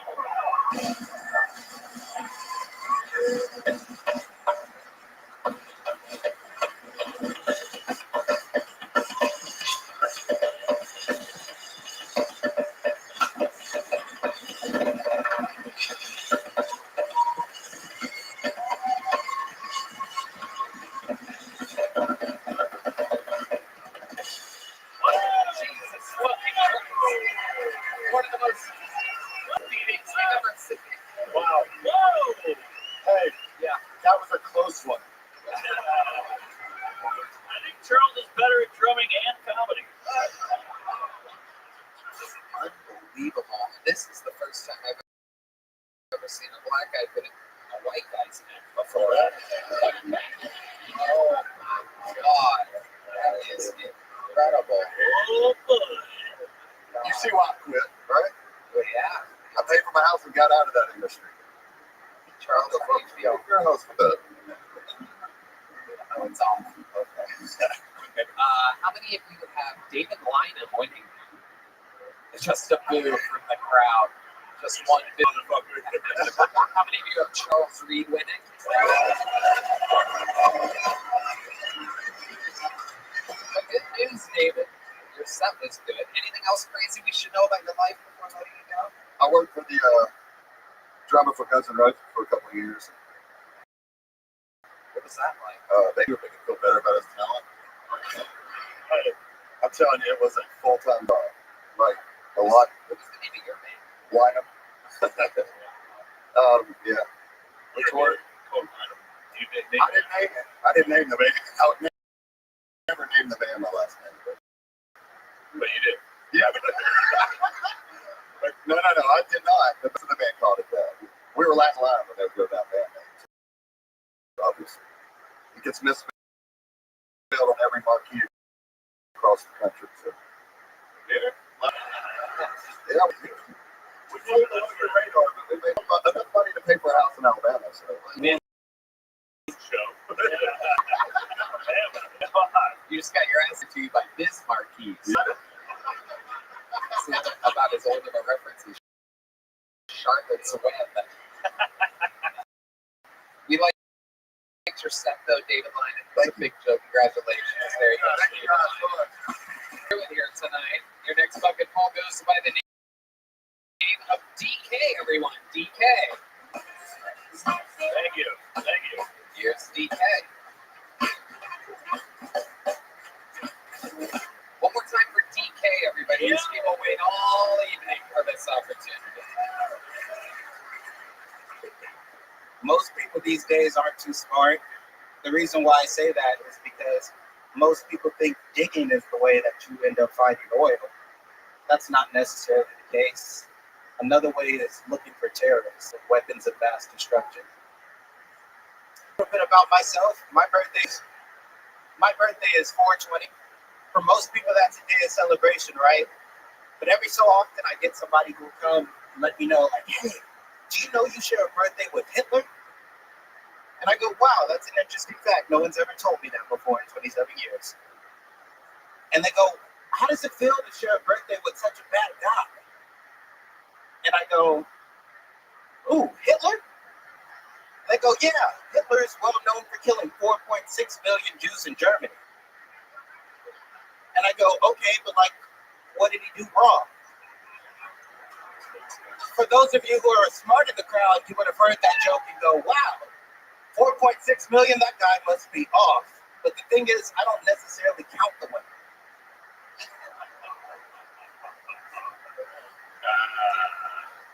Thank you, I think I'm Okie dokie. Hell yeah. DK, fresh off of winning the drum solo competition. Dare I ask what DK is short for? Because I'm thinking of a video game right now. So, I'm thinking, that's the first thought that usually comes out of people's mouths. I think it's from how they spell Dairy Queen. Yeah.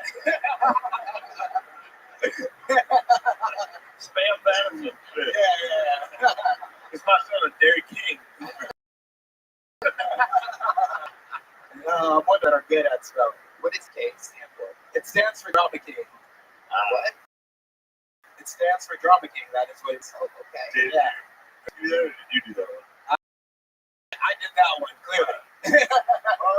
That one thing. Why on with it? Why they be calling you Drama King? Because I'm a bit dramatic, Tony. Can you give us an example of a time in which you were dramatic? Yeah, You got a whole I'm one of those guys. now 2 hours into the episode, we're gonna start. I just called him Donkey Kongus, and I gotta go. Everyone was fine with it. I say, hold over. I just gave you a thumbs up. Thank you, sir. It's held because the end is right. Okay. All right. Oh my God! I dug myself into a deeper hole, and now we're getting applause. Okay. So give us an idea that you were dramatic. So the reason why I got this name is because I'm mad. Like, I like to sit around with my friends and talk about God and consciousness. And I think we should be loving each other. You are very dramatic for a man. Okay. Yeah. So I mean, that's who I am, and I roll with that. You know. I love it. Yeah. So I worked as a valet driver at this hotel up the street. Who the fuck would trust you with their kids? I definitely get a lot of side eyes, Ari. No. My real name is Timothy. That's not a hidden fact. Yeah. Drama King. No, but the people just call me DJ. The word, Drama King, that you once tried to fight one of the nicest humans in all of show business, Yoni, the producer. Would you like to tell us exactly why it would take a man named Drama King to ever want to hurt sweet Yoni? As I said, I'm very emotional. What happened? Yoni told me this was a while ago, so my memory might be a little bit patchy. None of it was on Yoni, all of it was on me. Absolutely, I already knew that. Yoni, if you're wondering why that is cackling, that's Yoni. Yeah. So I didn't know who Yoni was. He came and he approached me and told me to step up from the sidewalk while smoking. Nobody knows John King step on the sidewalk.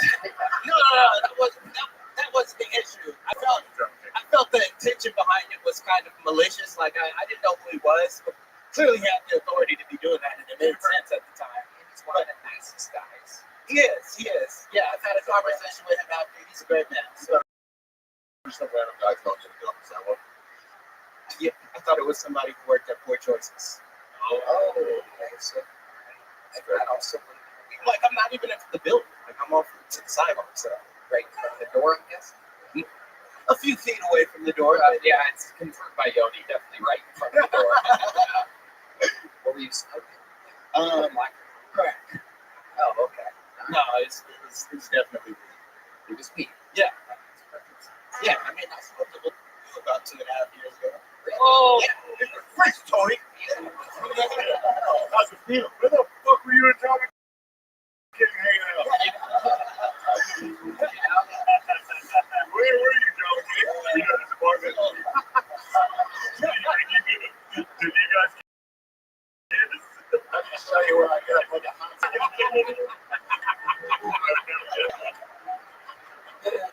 where did we smoke this blunt? So it was at the back of the creek in the cave. All the love things connected to Drama King. Yeah. It was during the Legion Escape show. He came out in a cowboy outfit. There was Since we can take a little episode of Broke Black Mountain. Yeah. It was right after the pain day. So I was smoking a blunt and you walked up and hit it. No, I was smoking a blunt and I asked you if you wanted to hit it, and you were like, sure, man. Yeah, that's right. I don't know why you had to do that, voice, Drama King. David Drama King. Sure. You want to hit this? Sure, I'll fuck you. What else happened though after that? What did you guys talk about? So it was right after Tony was going through a situation, and he was we were talking about the state of comedy, etc. And he was like, man, you know, come on, All right. what's going on? And I said, fucking Drama King. Come on. There you go, Timothy.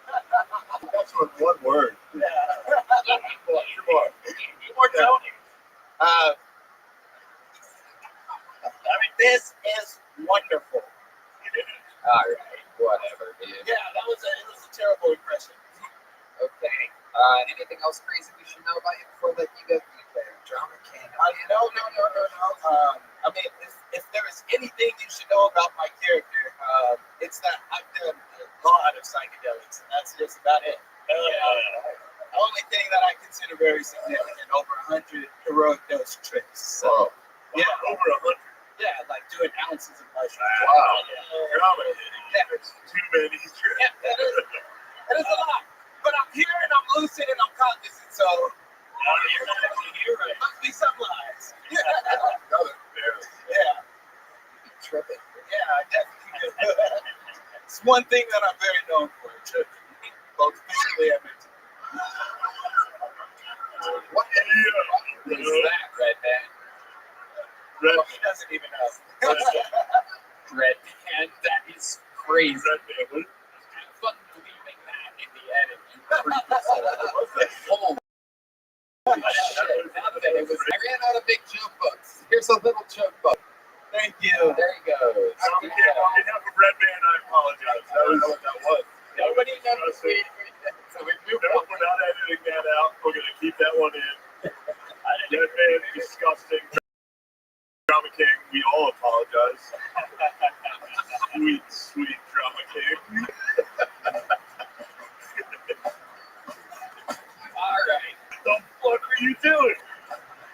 What do you think that was? That was actually a mistake. No way. When you were talking about Donkey Kong, I had it. Thank you. Very good. Yes, great. Let's talk about it for as long as fucking possible, please, everybody. Can we talk about it all night? I'm going to bring it up every time you can edit it out. I'm going to bring it up 5 more times. Red Man, only Red Man. Red Man pressed the fucking monkey sound. Red Man. Here, when we got time on this, edit this out. I'm going to bring it up. But Red Man literally pressed a fucking monkey sound effect. Wow. For 1 second, they caught himself. And it was just enough. He just sort of. It was a Donkey Kong sound effect. Donkey Kong. Red Man, Please. come on, man. For the love of God, everyone, can we please stop fucking talking about it? Stop monkeying around up here. Are we having fun tonight? Ladies and gentlemen, I have no idea what's about to happen. Austin is so crazy that sometimes you have special treats that pop in. Ladies and gentlemen, I'd like to present to you here, on the podcast for a bit, is indeed the ShamWow guy.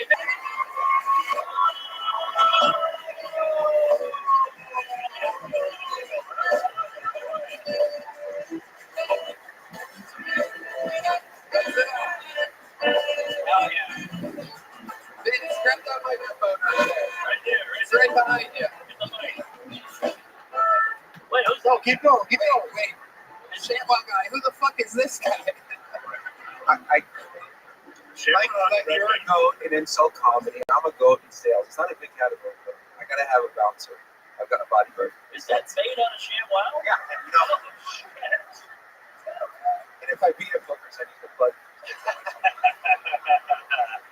Hell yeah. These girls are too good. I don't pay good enough. Well, I'm trying to recruit Ari to do inappropriate comedy too.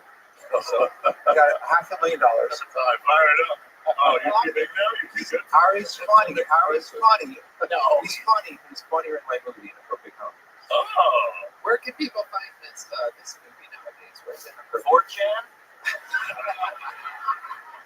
Hey, you're a producer. Do you want me to come on your podcast? Really? I'm not talking to you.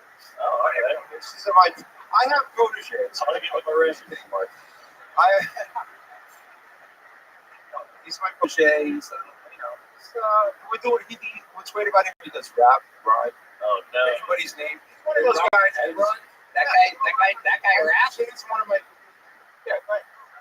Right. Oh shit. ShamWow guys, welcome to an episode where we've seen it all, ladies and gentlemen. The ShamWow guy's security guard is now. Wow. And I'll dance to it. And almost, this is my first time on stage, so I'm very nervous. You're doing great. I just asked you to get a drink. You're doing great. Now, ladies and gentlemen, So basically, Hey, my name is Sean Lance. Then he called me up and said, we're going to kill Tony. I said, phony. I got some cowboy boots and a half-foot runner. I stepped on the plane like, yo, let's go kill this Tony. Where's he at, bro? And I said, oh, shit, it's comedy. So I left it to my boy, the ShamWow guy. He said, oh, my, but you didn't know the Ghost killed Tony. Said, why? We don't like rap. We don't like that crap. I don't care if you're from Howard. Take it back. All right. Wow. Yikes. Wow. It's like a hip-hop comedy show. Yeah. It's a hip-hop comedy show. So, but Ari, it's good to see you. You see my film. I thought you were going to. Me, you, Adrian Brody, Lizzie Lohan. That's my dude right there. Really? Yeah. Adrian Brody was like 30 hours. Yeah. Yeah. All right. No, I saw Ari doing all this racism. I love racism. Well, you're at the right show. Well, I want Tony to talk because You're doing great. You and your buddy are fantastic. It is. You guys are like co-partners meets cocaine. This is incredible. You know what? People think of drugs. I don't. Billy Mays did drugs. They always connect. I'm getting a little heavy. This is not drugs. What is this? Pretty good at 60. Do I look good at 60? Yeah. You're 60? You're fucking 60? Shit. So, you still fucking hookers? You know what's funny? I'm going to my hometown. Wait. Did you go to jail for that? Next question. Wow, the security guy also I have to leave now. No, hang out. This is fucking weird. Tell us, Vince, what have you been up to? You're such an amazing mythical creature. I am coming out with a new product. This is the first time I've seen it. I love this. I love it. Let's hear it. And I want you all to buy it because I see everybody's right here. So listen, it's called the Black Wow. It's black, big black. Girls can take it in the kitchen, in the living room, in the dining room, and it's big, black, strong. It's diversity. DI. So wait a second, it's basically a ShamWow, but It's black. oh, So it doesn't work? Damn, you can't. it makes a bigger mess. No, I don't want anywhere near that fucking thing. That's why. Do you have a catchphrase for Black Wow yet? You have a catchphrase. Okay. Well, yes. You ready? If you don't buy it, you're fucking racist. That means everybody's on my second money over. Vince, where did you get this white rubber? I used to have a movie called Ground Comedy. This is back in the 90s before war. At the time, they were attacking my film. You know, I had some models thinking they're dumb, thinking they're fights lesbians, Miss America Bagley, packaging. I think I told Ari about it. It was wild. It was wild. This is before, and it's not even on the internet. It's so fucking messed up and everything. So they're all woke and everything. And they said it's the worst movie ever made. It's not funny. Come on, blind your ass off. But anyway, so I had to go into the street and promote underground comedy on the street, and then people go to the theater and fill it up. And I said, what am I doing selling movie tickets when I could be on infomercials? And that's how I got into it. I had a little DVD player showing people on the street, got them into the theater, and then that's how I crossed to the infomercial. And movies. Yeah. So towels. Exactly. I said, fuck it. And the towels were fucking. And I'm beating up hookers. Why not? Clean up the hookers. Yes. Blood. And then I crossed. That's how I crossed over to the from that. The critics hated me, so I took that. Went from rags to riches. I'm curious to know, and I obviously direct forward questions on the show, and this might be a little too forward. Did you? Oh my God. Okay. I've been informed that it has a 22% on popcorn meter. My question is this: can you give us a ballpark of about how much money you made from the ShamWow universe? Okay, so the gross, the 100 million, I made about 20. Wow. Right. So Fucking awesome. honestly, first time on stage, so I'm like, I'm actually kind of shy. But You're doing great. that girl, the blonde girl, she's giving me a drink or whatever. She's busy doing drink. Hey, on, like, Yeah. I want a Bud Light too. Yeah. The blonde girl's supposed to get me a drink too, bro. got it. Heidi knows the type of guys that are in the face. By the way, I just. Well, all right, let me get back to the question. The question again, sorry. No, you answered it. About 3 million's the ballpark. And And what happened? Did the hooker thing cost you? honestly, okay, you want to know what happened? You know, I wasn't. This is like, I don't want to get into a documentary here, but I wasn't a cult. I don't want to say what cult because I don't want to get killed after the show, or maybe within the next week. Scientology. But I didn't say that. You said that. I said, Let's kill Tony. So, I don't want to be killed. So, I didn't say that. But so I was 20 years in it. Unfortunately, it wasn't a sex cult. It was a reading cult. And then when I was in Miami, I had $20 million in my pocket. I'm like, everybody, every model wants to. I couldn't even talk. Yeah, the Russian girl said, hey, I don't want to say who it is because You started yet? honestly, because I was not impressed, to be honest. Well, now 20 years in a cult that doesn't have sex. I mean, if you have sex, you got to write it down, take a sip. Yeah, it's true. Whoa. Yeah, pretty so bad. you had $20 million. I should have joined a sex cult, but whatever. What? You had $20 million and you weren't really even fucking that much? Yeah. Wow. So then all Well, of a I kind sudden, of like. Okay, this is like a podcast now. oh, it is. It's been a podcast the whole time. A big one. I don't think I said it release. Oh, God. You didn't? I hope you did. Oh, Jesus. Oh, boy. Vince, please don't. Let's get another one. Getting Let's sued get by another the one. shit guy. We get another line from Sean. Oh, we're good. It's time to throw in the towel. Hi, this is interesting. Oh. All right, but anyway, So how much did the hooker thing cost you? I should have had sex with her, I guess. But I'm going to get blamed for it. But anyway, long story short, I thought like, oh, wow, you can just have sex for like money. Okay? Was she on the rag? All right, that's the last challenge. Oh, there we go. That's a fucking. So you want to know what thought is? Well, I come up with products and names for products. Yeah. I'm the owner of the product. So I came up with the word thought. So, like, let's say you like Trump and I like Biden. Right? We don't hate each other, right? Yeah. But if I hated you because you like Trump, I would hate your thought.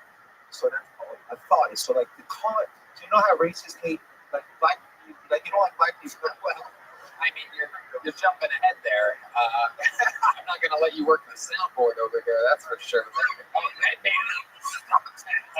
Do not do that anymore. Where's the funky back there? He's going, hey, no, like, No, if you don't like someone doesn't like a black guy because of his color of his skin, right? He just hates him. So this is someone hates him because of the color of the thought. So I you came up with the color artist. So you know what that word? So I'm trying to promote it. your new product is super. Yeah, and it's great. You can have it. You use it. Like if someone hates you for something, you can say, you know what, you're a thoughtist. Don't be a thoughtist. Yeah. So I like Trump. You don't have to hate me. You can just like debate me. Yeah. So that's kind of what I'm trying to say. Because, you know, I don't think it's so much. Pretty gay, but it's not bad. Red man's on the floor. and he's back. Everything's back. He's gonna blow it.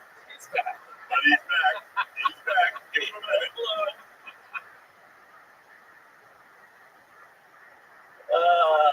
It's funny is I'm just trying to get my protege to come on, and I know all of a sudden I'm on. Yeah, you're doing good. Vince, no one wants your protege. It's a guy that does it. You're a guy that does Go it. 2 feet in your body will follow. Come on. No, it's okay. It's okay. He did good. The rap was good. Yes. Good. The rap was terrible, Tony. Oh, yeah. That's what I'm just saying. That's okay. Like Bill Murray's brother. Okay, yes.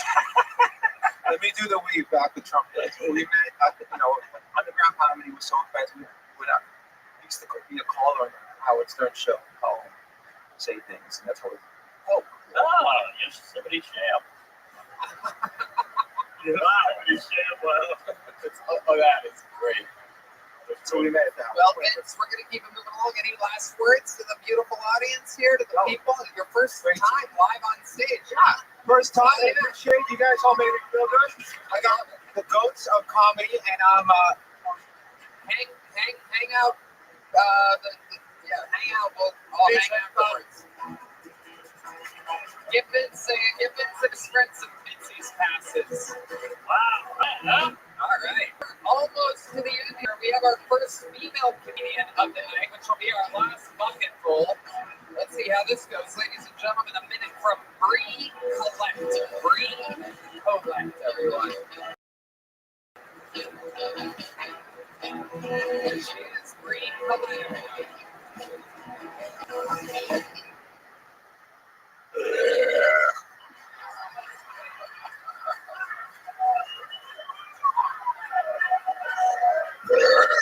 They will keep. Give me a please. Okay. Give me a second.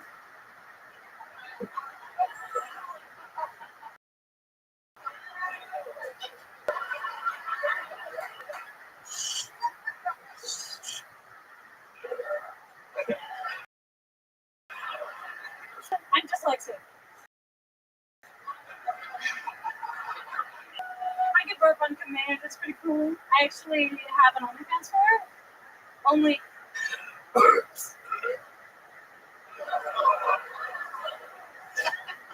That's $5. I'm sorry. You're cool. You're hot. I was supposed to do a joke. Thank you. Yeah, my dad. Hey, this is what Bonnie looks like. Someone's like, that's all. All right, that is all the time. What are you talking about? What do you have, a burp fetish? So Mark burped in your face. I think you were riffing. You didn't blame it on burping right away, did you? No. Really? No. Yeah, obviously. Did you want to like material? You burped and just talked about burping the whole fucking time. You know, it is a job, but I mean. Do you have any non-burp material you'd like to do? Okay, thank you, Red Band. Very good. There it is. And it took him that long to blow it, everyone. A fart noise during a burp part of the show. Yeah, that was hot. Absolutely retarded. Oh my god. People love it. Some retarded business partner, Brian Redband. 13 and a half years working side by side. Hold on, I have a question. I'm sorry. Did you honestly plan on doing burp material? No. Oh, okay, yeah. No, but I heard some fucking weak ass burps up here, and so I had to complete. Hold on. I don't know who it was. Relax. So I think. Oh my god. What are you talking about? Did someone burp into the microphone? Yeah, a couple times. Right. Before, I never heard a burp really like. The one who's wrong to Mark burped as soon as she burped. That was you the whole time. You mutant. I'm not, sorry, I was defending her. I didn't think. That's on me. Let me ask you this: if you didn't hear Mark burp many minutes ago, were you planning your minute about burping? No, I got distracted. It's my ADHD. Good joke. No, I mean, I wanted her to do a joke when I brought her out here. I mean, I don't understand. Oh, I don't want to kill time. I mean, I already did. So. All right. I want to root for her, but she's unlikable. Yeah, it's unbelievable. I'm unlikable. All right, ladies and gentlemen, here to do some of her actual material, her non-fucking burp material. Ladies and gentlemen, Mark, put your microphone down. This is Bree Collette, everybody. Bree Collette. Hey, that's pretty funny. All right, cut her off. Oh my god, all right, great. That is the funniest thing you could have done. It's perfect. You did it, Bree. Unbelievable. Unbelievable. It is so great to see that Amy Schumer has new material. This is incredible. So how long have you been doing stand-up? I started about 2.5 years ago. 2.5 years ago in Portland. That type of stuff, unbelievably groundbreaking and hilarious. Super hip. Super hip. So how much material do you think you have altogether? Solid 20. Oh, what types of things do you talk about when you're not burping in front of millions of fucking people, and the biggest opportunity that you'll ever have in your entire life that you will look back and regret on forever? As of now. Oh yeah, There's going to be bigger opportunity. oh yeah. Trust me, dude. The Burp Queen. Yeah. Certainly goes to the Drum King. Yeah. Yeah. They're gonna Dicks, you know? No, but yeah, I don't know. Dicks. What about dicks? What about dicks? I mean, I What talk about about dicks? I talk about dating. I talk about how I have bipolar 2, so I'm not the crazy one, you know, and the ADHD, and I'm just fucked up. So Do we hear a singer about dicks? a zinger? Joke, you know, like a comedian? A joke. Mark's from the fucking 20s. Yeah. Can we hear a singer? Come on, you crazy broad. It's a locomotive here to hear some singers. All I'm hearing is some upchuck. Say some yuck about your burp pig. Okay, I like it. Talk about something you read in the newspaper, the periodicals. This is great.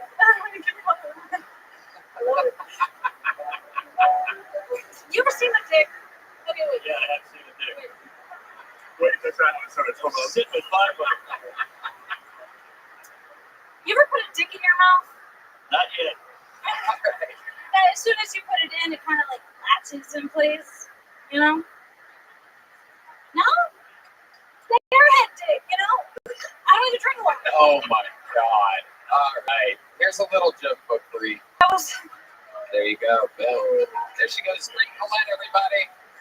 She can belch, which, by the way, everyone can do. Little fun fact is anybody can do that at any point. She's good. I'm telling you, you missed out on a star. Yeah. It should have been a gold ticket. That was a superstar. Yeah. She's been the best yet, probably. Oh my god. Oh my god. Wow. Ladies and gentlemen, we've come to that time. William Montgomery has the flu, everybody. Yes. Thank God. William Montgomery with what some people are saying is up to a 103-degree fever. Whoa. So he is out. However, ladies and gentlemen, here to close the show is literally one of the greatest regulars in the history of the show. Some people call him the American Dream. Some people call him the Green Card Goliath. Ladies and gentlemen, this is indeed the Estonian assassin, Ari Matti.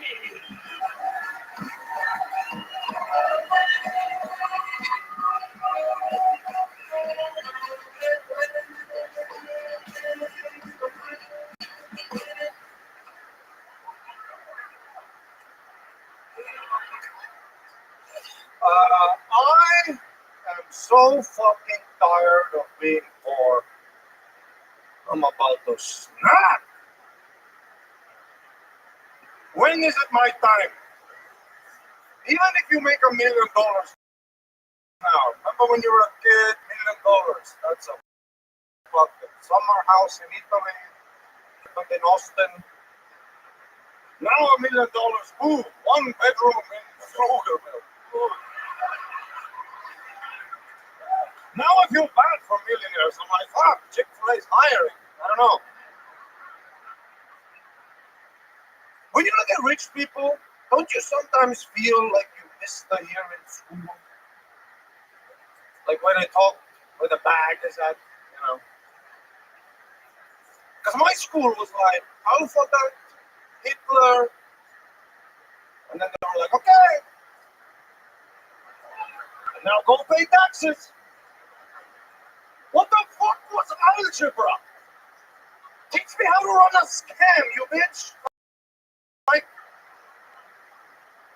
remember when we 3 years on a trial? I'm 32 years old, never even seen one. Teach me about offshore accounts.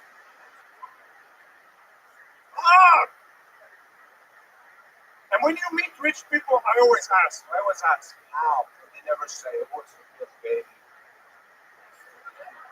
You know, rich people love to say that. Oh, please, take the right time. I've been everywhere, always. Let me in, rich People, come on, let me circle. Let's go. I get it. Let's fucking privatize water in Sierra Leone. Let's go. Take me to King Island. Let's go. I'll fuck the kids.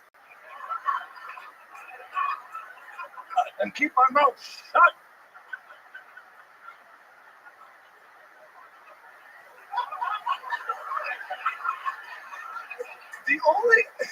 The only people who do give you financial advice are dudes who are into crypto, huh?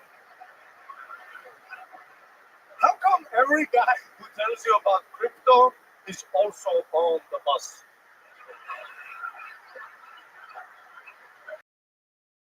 It's always your friend Tyler with like long breath. Bitcoin's coming back.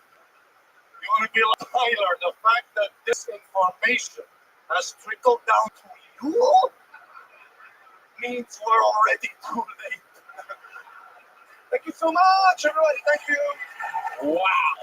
3 minutes and 9 seconds of brand new material.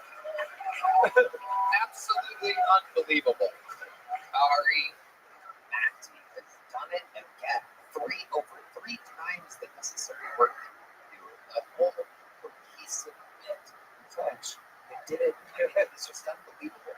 And you're getting in, you're just sliding into home base at the last second with your I'm still poor material. Right before you announce a new fucking giant tour, I'm sure, because you saw it. So this is it. This is your last chance. Can't announce a tour without a visa. That is true. It's true. We are exactly 7 days away from the inauguration. That's your buddy. I hope so. It's my birthday. Come, give me it. That's it. Absolutely. Give it to me. I'm alright. It's gonna go bad. The perfect specimen. Come on. I've seen your family. You love me. Superior genetics. I'm positive Trump will see this. I'm positive he will let you in. He's gonna deport you. I know, Ari, I know. I'm scared. I bet he comes on here at one point. Probably. He's scared. He won't. You think? I think he's too frightened. Oh. He's definitely not. First of all, he's had a couple appearances on the show. I don't know if you guys have noticed it. Some of the most viewed episodes in the show's history.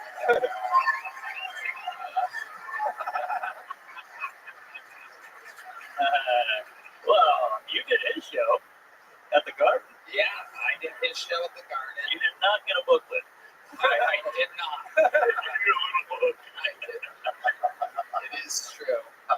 It is true. That's what he said. That's what he said. Find me in a week in the front row. Anyway,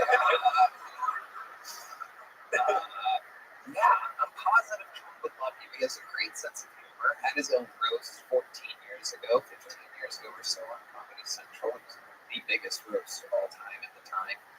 And he's got a great sense of humor. He's one of the funniest people in the world. I don't know what you think about your accent, though. That's makes you worried, maybe. Probably 40. Yeah. That's a wise observation. Yeah. Sometimes I see like American guys here, they have the flag and they're like proud, you know, they're like fucking, or they hear my accent at a cafe or something. They're like, what the fuck is moving into my country now? Just another fucking accent. They do that in Estonia? Like by the flag? No. Oh, really? Yeah. We don't have that fucking genocide energy, you know. What do you mean? Yeah, what you guys killed everybody. You know those people here before you. You know that, right? You know, you guys participated in some wild news. Yeah. You forgot I know history. You know nasty about Sorry about that. I have not heard of it. both ways, Nazis and Soviets, you little snakes. What he did? I know all about you nasty little people. Yeah, look at you. Yeah, Motherfucker. Yeah, exactly. Nice little party gift. You did nothing for the Jews. Yeah. Such an enemy. America's sweetheart comes out. What else is going on in the wild world of Ari Maddie? I went to Tulum for 8 days. I just got back yesterday. Diarrhea I have now. Yeah. During the trip, no diarrhea. Street food, everything, nothing. And then I got here, I went to the airport. That's where I got the diarrhea. Well, the perfect place to have it. Yeah. Yeah, that's actually God. What airports are for.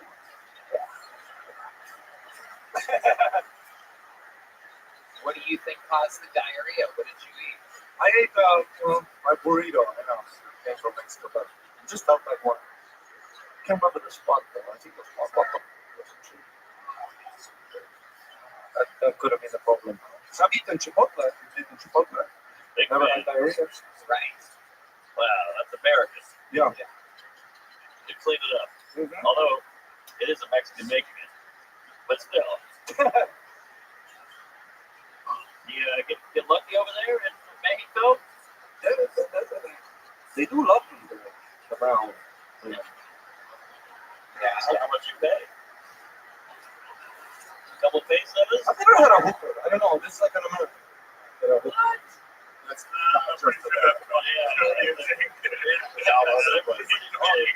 Europe and Mexico. Well, I went to a strip club here, the one that's supporting the show too. That was a wonderful experience. You at the red rose and the yellow? I was at the yellow one. And I've never been to a strip club where it's like, There's an Asian one? Okay. Oh, yeah. What were you saying about the like yellow rose? it was a very positive environment for the ladies, you know. Because I've been to like Estonian strip club. It's not exactly like, you know, it's all like, What did they do there? well, it's all women who don't have passports and they don't want to be there, you know. It's not exactly like a cool, you know, They're slaves? Is that what you're saying? They're like prisoners? something like that, yeah. Wow. If you look into their eyes, you get that. Hard? But then again, our women don't burp on a microphone, so ups and downs to everything. She performed at a yellow gross. Amazing, Ari Maddie. Amazing. He did a 3 minutes, 10 seconds of new material. Ladies and gentlemen, the Estonian assassin, Ari Maddie, the drawing from Brian King. He felt his in. What did Chris Rogers do over there? Oh, Ari Maddie. Fuck yeah. I think it's Ari Maddie in blackface. Sorry, yeah. Cam Maddie.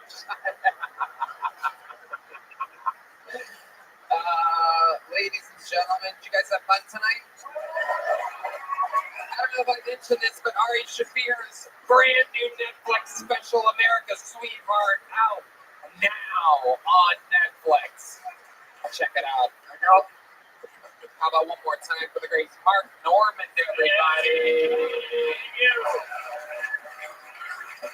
And come on, ladies and gentlemen, one of the best to ever do the damn thing, Shane Gillis, everyone, here live in the flesh. Thank you, Shopify, PrizePicks, Blue Chew, and ZipRecruiter. We did it again. Love you guys. Have a great night, everybody. Thank you.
Tickets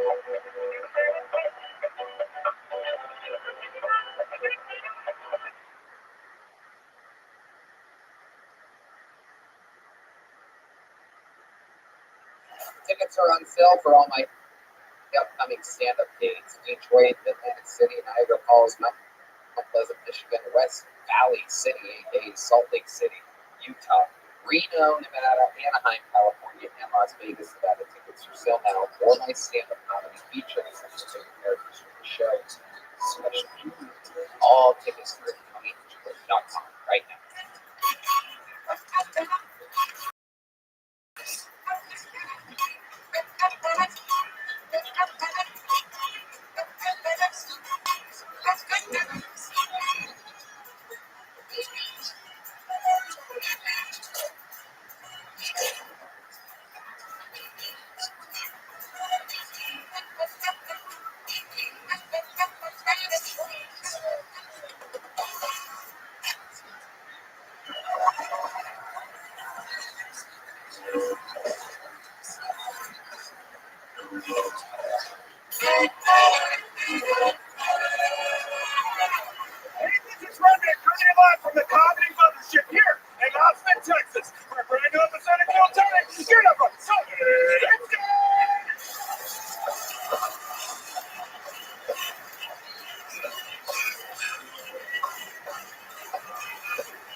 Who's ready for the best fucking night of their lives, huh?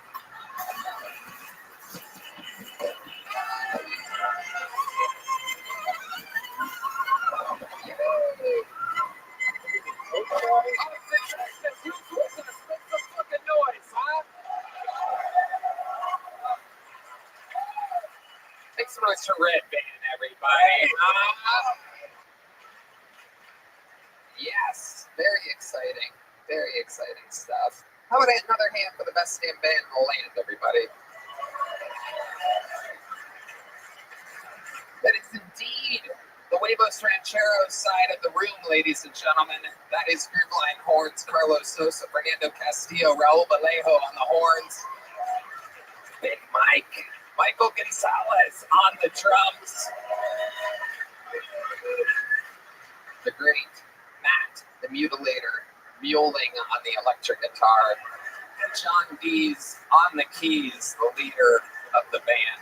The great powerful D Madness on bass guitar, everybody. The whole crew is here.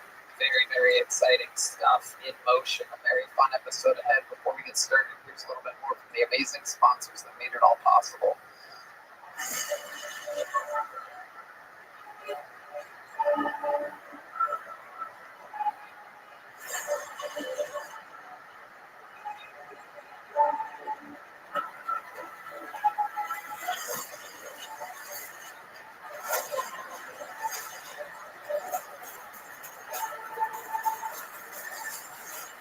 This podcast is sponsored by Blue Nile. Guys, are you popping the big question? Sure, it's a huge moment, but what they don't tell you is how many decisions you'll have to make when choosing the perfect engagement ring. Shape, size, style, color, clarity, care. If you're like most people, you may have no idea, but trust me, she knows exactly what she wants. So it's time to learn fast. There's no better place to start than BlueNile.com.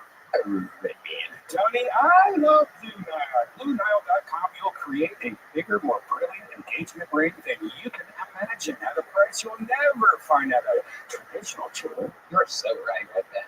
Yeah. Blue Nile has a 100% satisfaction guarantee with free shipping and returns, so you can make sure the ring you pick is the one. And because love can last forever, you get free service and repair for life. Right now, get $50 off your first purchase of $500 or more with code TONY. BlueNile.com.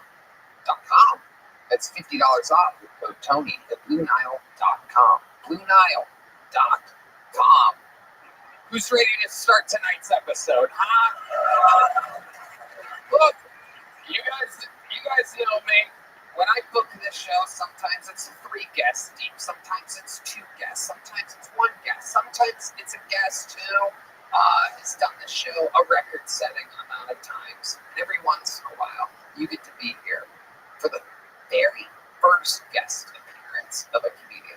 This is one of those moments you will never forget. it is indeed this comedian's first time ever joining us, a guest that I have wanted since the show's inception 12 and a half years ago. I present to you one of the greatest comedians in the world. Its first time in the Kill Tony universe. This is Floppy Gabriel Iglesias. Oh yeah, baby.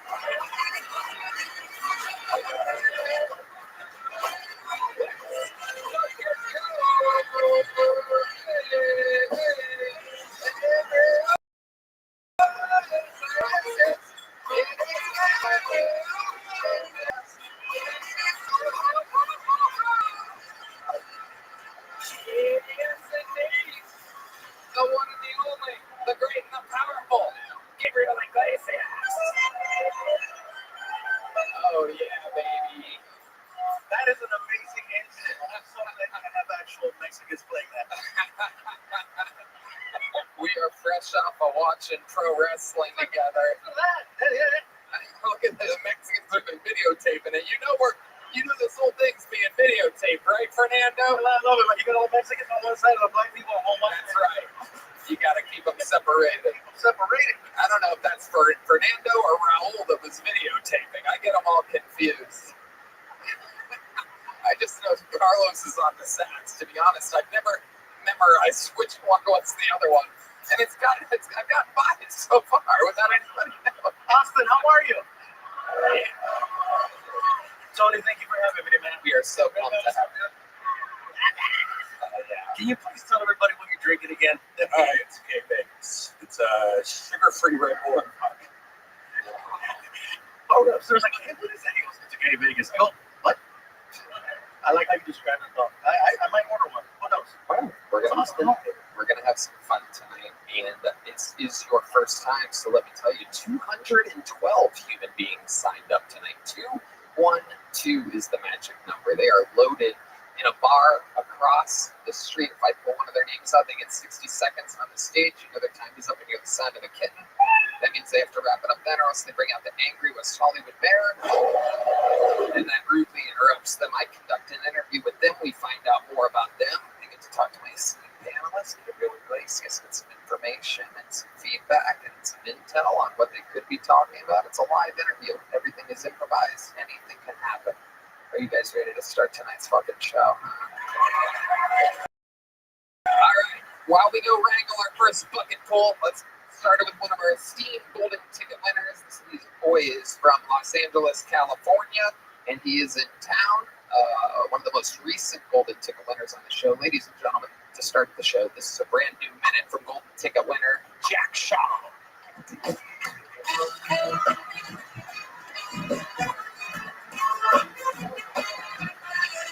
Oh shit, time for the Jewish portion of the show, guys. Lock the door, gas the room. Let's have a good time, okay? Oh man, I love being Jewish in Texas, guys. I'm exotic here, dude. I haven't been making shit up, dude. I've been telling people we still eat babies. I'm having a good time, man. Oh, you guys didn't like that. Okay, that's fine.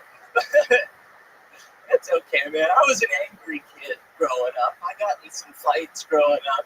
Like one time at camp, this kid hit me in the head with a ping pong paddle, so I kicked him in the balls. And like, I know that's a cheap shot, but I was such a bad counselor.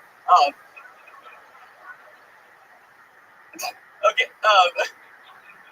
trying to learn how to fight. I started taking a Muay Thai class, which was pretty cool. And I don't know why that's funny, you fuckers, dude. Jesus Christ. And it was pretty cool. The first day I got there, I found out that everyone gets a nickname, and this is true. My nickname was Jew, bitch. The Latino guys had a field day with that one, dude. No pun intended, man. But I found out.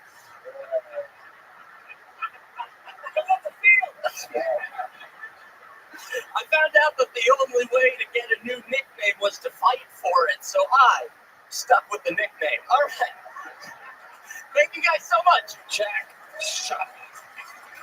Oh yeah, doing Muay Thai. Is that what you call it? Muay Thai? Isn't that what it is?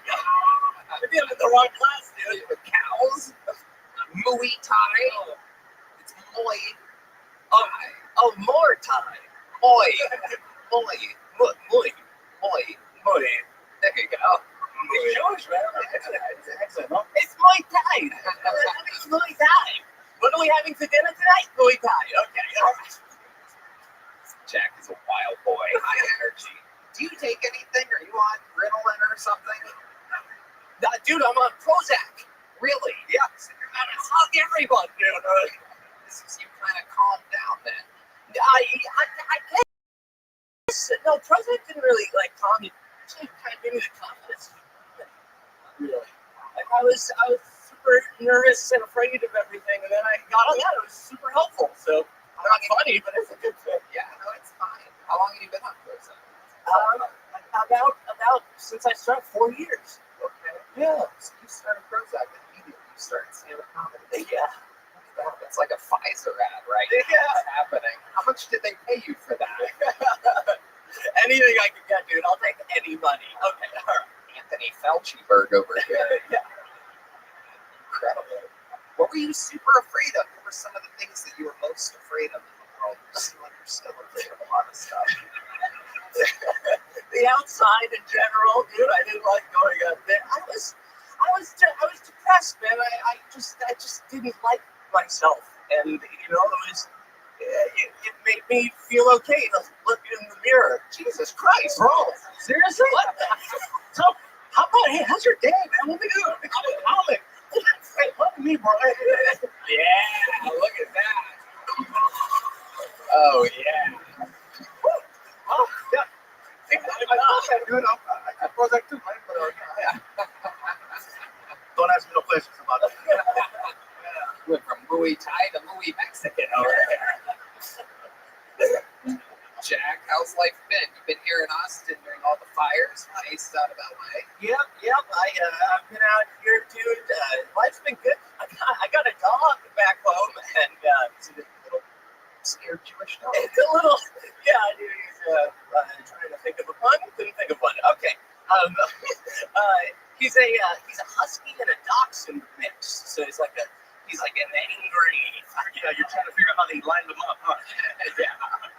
I didn't do it. I didn't make it happen. That poor little dachshund. You better fuck this husky, dude. Get in there. No, I think he's staying with my parents right now, and my dad keeps threatening. My dad hates him, and he keeps threatening to put lighter fluid on him and send him to the Palisades. Wow. I'm not. It's just a. All right, go ahead, ask him more questions. Yeah. Ask him more questions. You were doing good, bro. You're ahead. Incredible. Your dad is wild. What does your dad do for work? He was a comedy writer for his career. Oh my God, what did he work on? He worked on a lot of game shows. Worked on the Hollywood Squares for a while. He worked on some sitcoms. Worked on The Nanny. Remember that show? Of course. Wow. Fran Drescher fans out there. Absolutely incredible. Wow. So he's retired now? He's retired by force. He can't find any work. Yeah, cool. I'm so jealous. See, did he ever do stand-up comedy? He did. Dude, proud. He was really proud. Yeah. Did you recognize him if you saw him or anything? No. Absolutely not. Why do you think his stand-up career never... There are rumors swirling around that the Pope is dead. Is that true?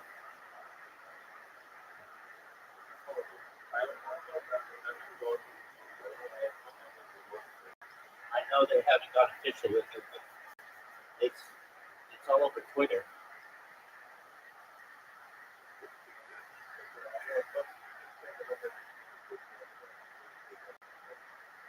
Yeah, I don't know. You know what they should do? Like, I'm not the person who uses the Pope, but they should choose someone younger.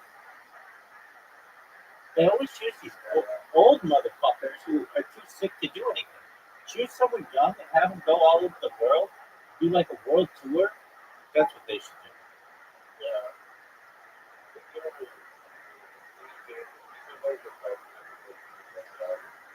Oh, I'm sure there's some good people who would be up for the job. They've been like really pious for like 50 years. I mean, even somebody 50, even somebody just 50 years old, not these 85-year-old motherfuckers.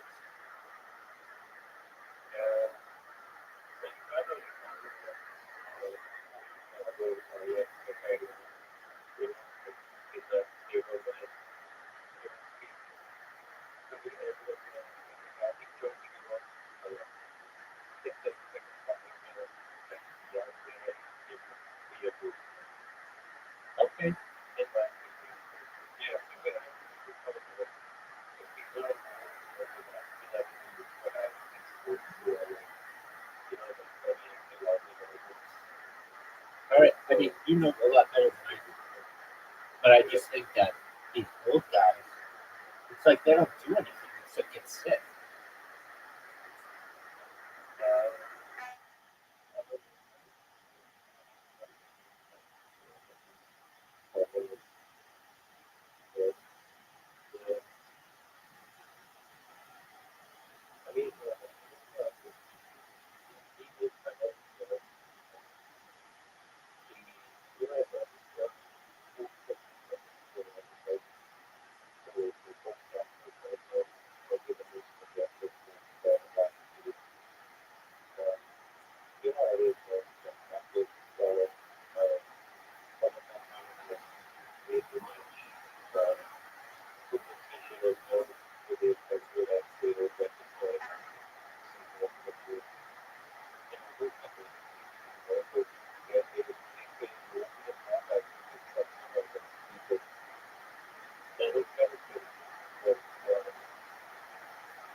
What's the whole game thing?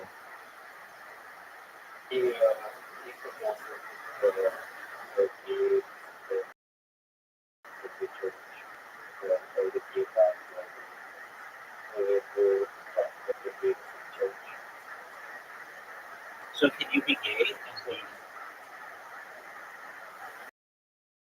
the Catholic Church?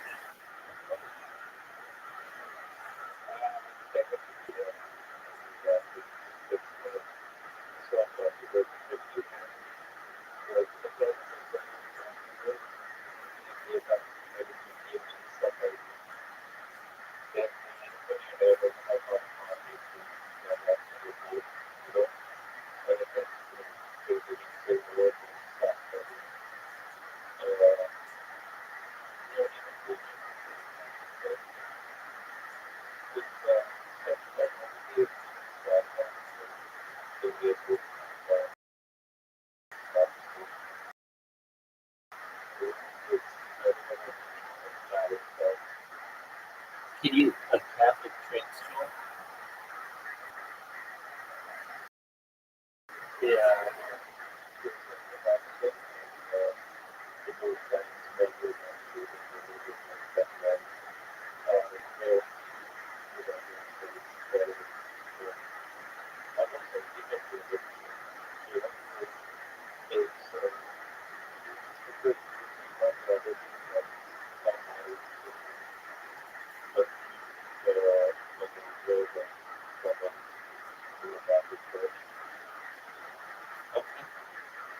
Well, let me see.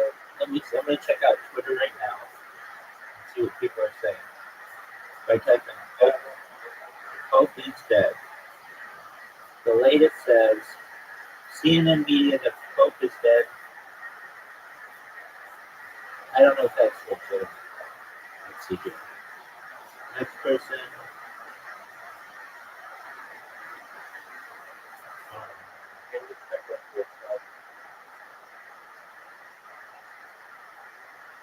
There were some priests that were saying that Pope Francis.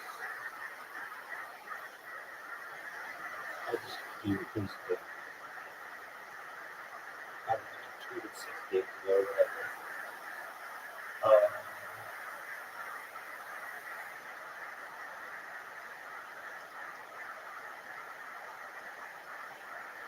Right. Well, that's not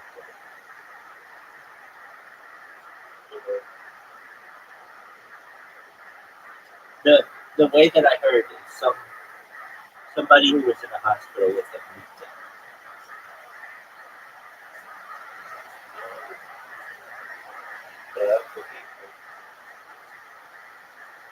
Definitely. But it doesn't seem like he's got too much time.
Who's the next guy who's going to be?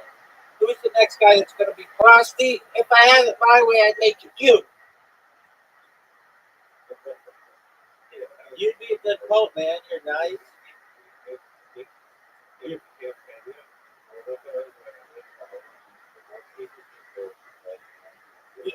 We need an Indian pope. India's the most populated country. Why not give it an Indian pope? What do you think of your boy Cash Patel? Doug, you almost had the first Indian president with Kamala.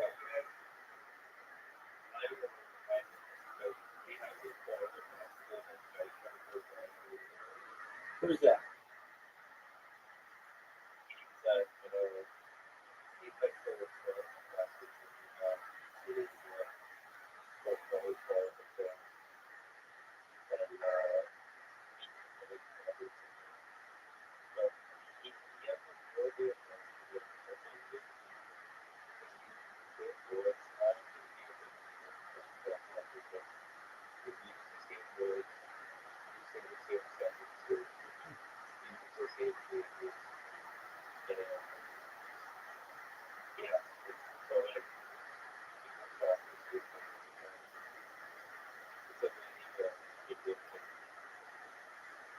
Is it?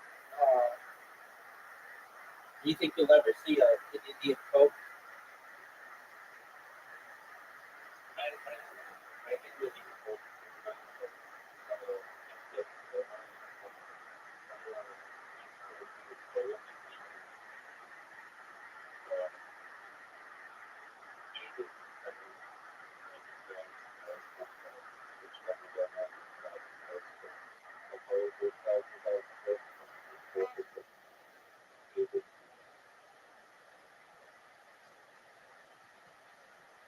Yeah.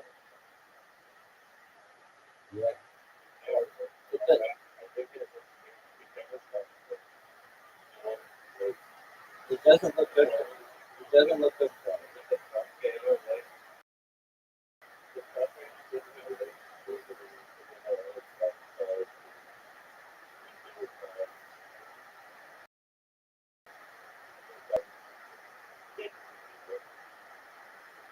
Yeah. It seems like I don't know, pretty close to death. Like pneumonia in both lungs.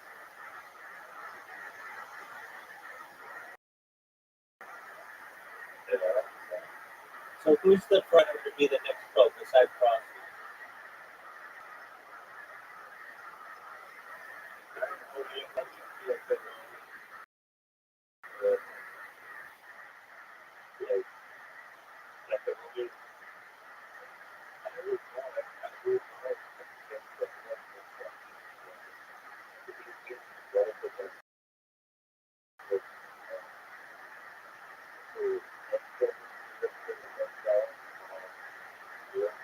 Who's the worst?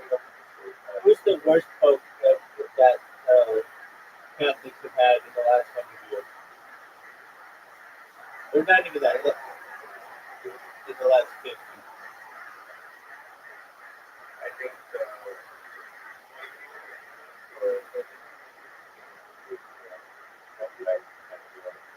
That motherfucker was creepy. He looks scared.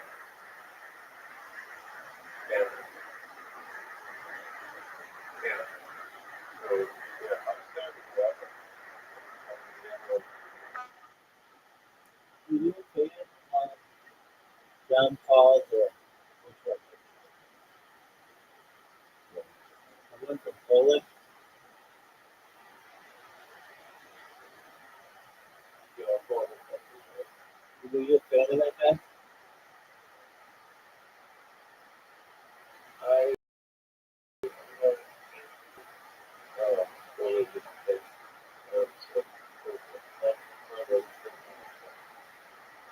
Okay, so you've really only been exposed to Benedict and Francis.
Why did any of the folks speak English?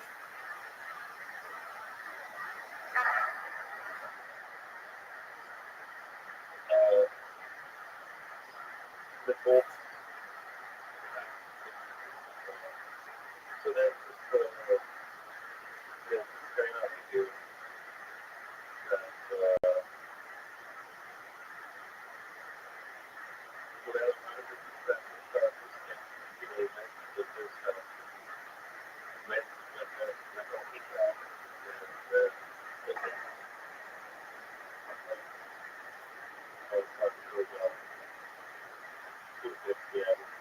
Yeah, but nobody speaks that anymore. Nobody speaks that anymore. They haven't for like 2,000 years. So why don't they speak like what? Why don't they just speak English?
I got you.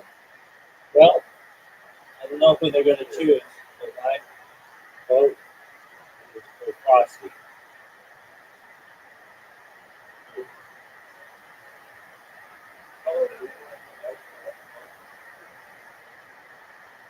You cut out there. Can you repeat that, please?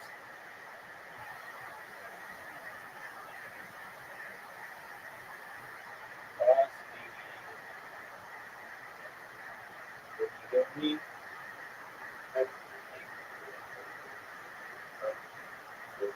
Frosty, I can't hear what you're saying.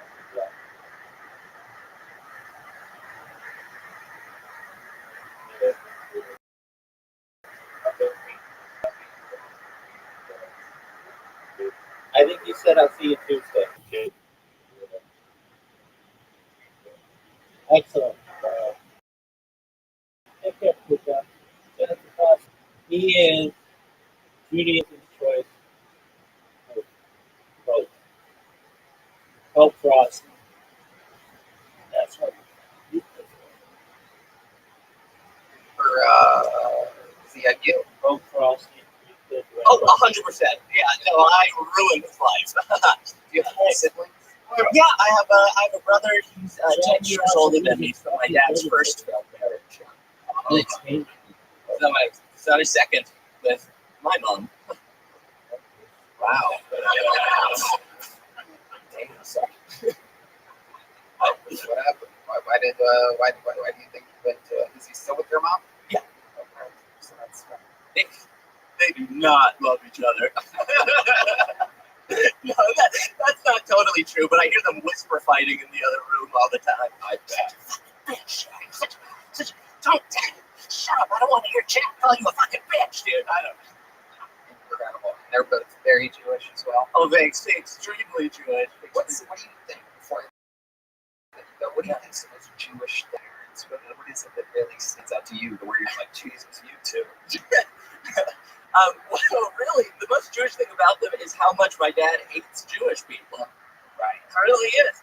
It's a very Jewish thing to hate Judaism. Yeah, I think I'm Jewish now.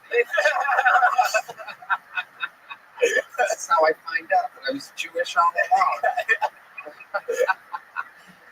Jack, way to get it started. You are. Good job, man. Thank you, guys. There he goes. Time to get to this bucket, ladies and gentlemen. This guy's been on this show before. It's been a long time since we've seen him. Oh, I know what that noise means. The lovely Heidi is here, everyone. Make some noise for Heidi, live in the flesh. I always love seeing the tourist faces when they actually get to see Heidi. Yep, wow, yep. Don't see those. Hell yeah. Fuck yeah. Cheers. Mexican side of the band. Salud. Salud, caballeros. Tequila. It is. Ladies and gentlemen, make some noise for your first bucket pull of the night. It is the return of Tim Hamlin, everyone. It's been a while. Here's Tim Hamlin. All right, what's going on, yo? I just learned something for the first time. I probably should have known this. Maybe did you know that Muslims are sober? They don't drink at all. None of them. That freaks me out. Like, Muslim terrorists are still sober. They're just drinking shots of milk, talking about that to America. Like, Jesus, that's scarier than thinking that they were smashed. I don't know, man. Maybe they could use a glass of wine, you know, calm the nerves a little bit. You know? I got to talk for 60 seconds. I had 2 whiskeys back there. But if I had to do what they had to do, if I had to strap on a suicide vest, I'd start drinking the night before. I'd be hammered. I'd show up drunk. They'd be like, Tim, it's 8 o'clock in the morning. I'd be like, well, it's 9/11 somewhere. All right, thanks, guys. All right, Tim Hamlin. It's nice to get to meet Jack Shaw's retired father. You do look like a guy to write comedy for game shows. Here you are. Tim, welcome back. It's been a while since we've seen you. Yes. Indeed, Muslim still It's okay. Hey, I'm not Muslim. Hell yeah. Thank God. Thank God. Oh, damn. Jesus Christ. But I am Mexican. However, hiding. Fuck yeah. Tim, how long have you been doing stand-up? I started in 2010. 12 years, something like that. I don't think you know what year it is.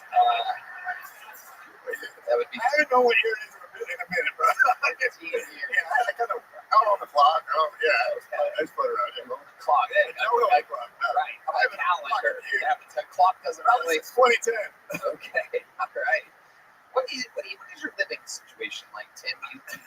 It's better than most people would assume, man. I got a nice house. I do have 2 roommates. I got a comic and this girl. Okay. But I got a nice house. Yeah. You love it. It's great. Yeah. It's awesome. Don't lock the doors. There's a lot of clothes in your closet. You have a lot of choices, or is like that it? I used to. Well, I give all every time I move. I just give clothes away. So there's some fly-looking bums in LA right now. I'm not telling any people I'm clothes away. And this is my cap. Yeah, this is my. I feel like Johnny Cash, bro. Okay, I see Johnny Cash. I look all right. All right. No. You look all right, bro. I'd say more, but I'm wearing Jordans. Yeah, you're wearing Jordans, bro. No, I have to. Yeah. I don't have a Hawaiian shirt on today. I'm sorry, bro. It works. Tell us what's been happening. Oh yeah, they do match. A wise observation from John Deason is indeed brown. Yeah. Oh my God, you are wearing camo pants. What an embarrassing moment for you. Oh my God, right? We're just lighting up Tim Hamlin. John's like, oh fuck, shit. But he has a keyboard to cover up his bad choice. Yeah, it's incredible. I can't believe you guys both went. Sorry, walk tonight. So Tim, tell us about your process or your career lately. What's been going on in comedy? Started 15 years ago. Yeah. It's a good premise. The Muslims don't drink. I feel like there was a little bit more there. I was waiting. Yeah, there's more today. Typical Muslim jokes. I'm waiting for a big boom at the end. Never came really. I think I know Muslims. I don't know if that's true or not. Is that true? Some guy that looked like him told me that, so I don't know. Drink. I'm friends with the Sanamadi. He doesn't drink on what's the name of their wacky holiday? Ramadan. I'm probably going to get killed for calling it a wacky holiday. There's a what do they call that? Jihad. Yeah. But yeah, no, they drank. Fucking our call this stuff. Ari your special release a couple weeks ago, and I promised you a Sanamadi. I got fucked up. We all thought it would be a good idea. The six of us. It was a ton of us fucking comedians. Ari, DeRosa, and all of us. We all thought it would be a good idea. Ari wanted to do a shot and a drink at a bunch of bars on the east side of True Crawl, which I've never really done before, and we fucking did it.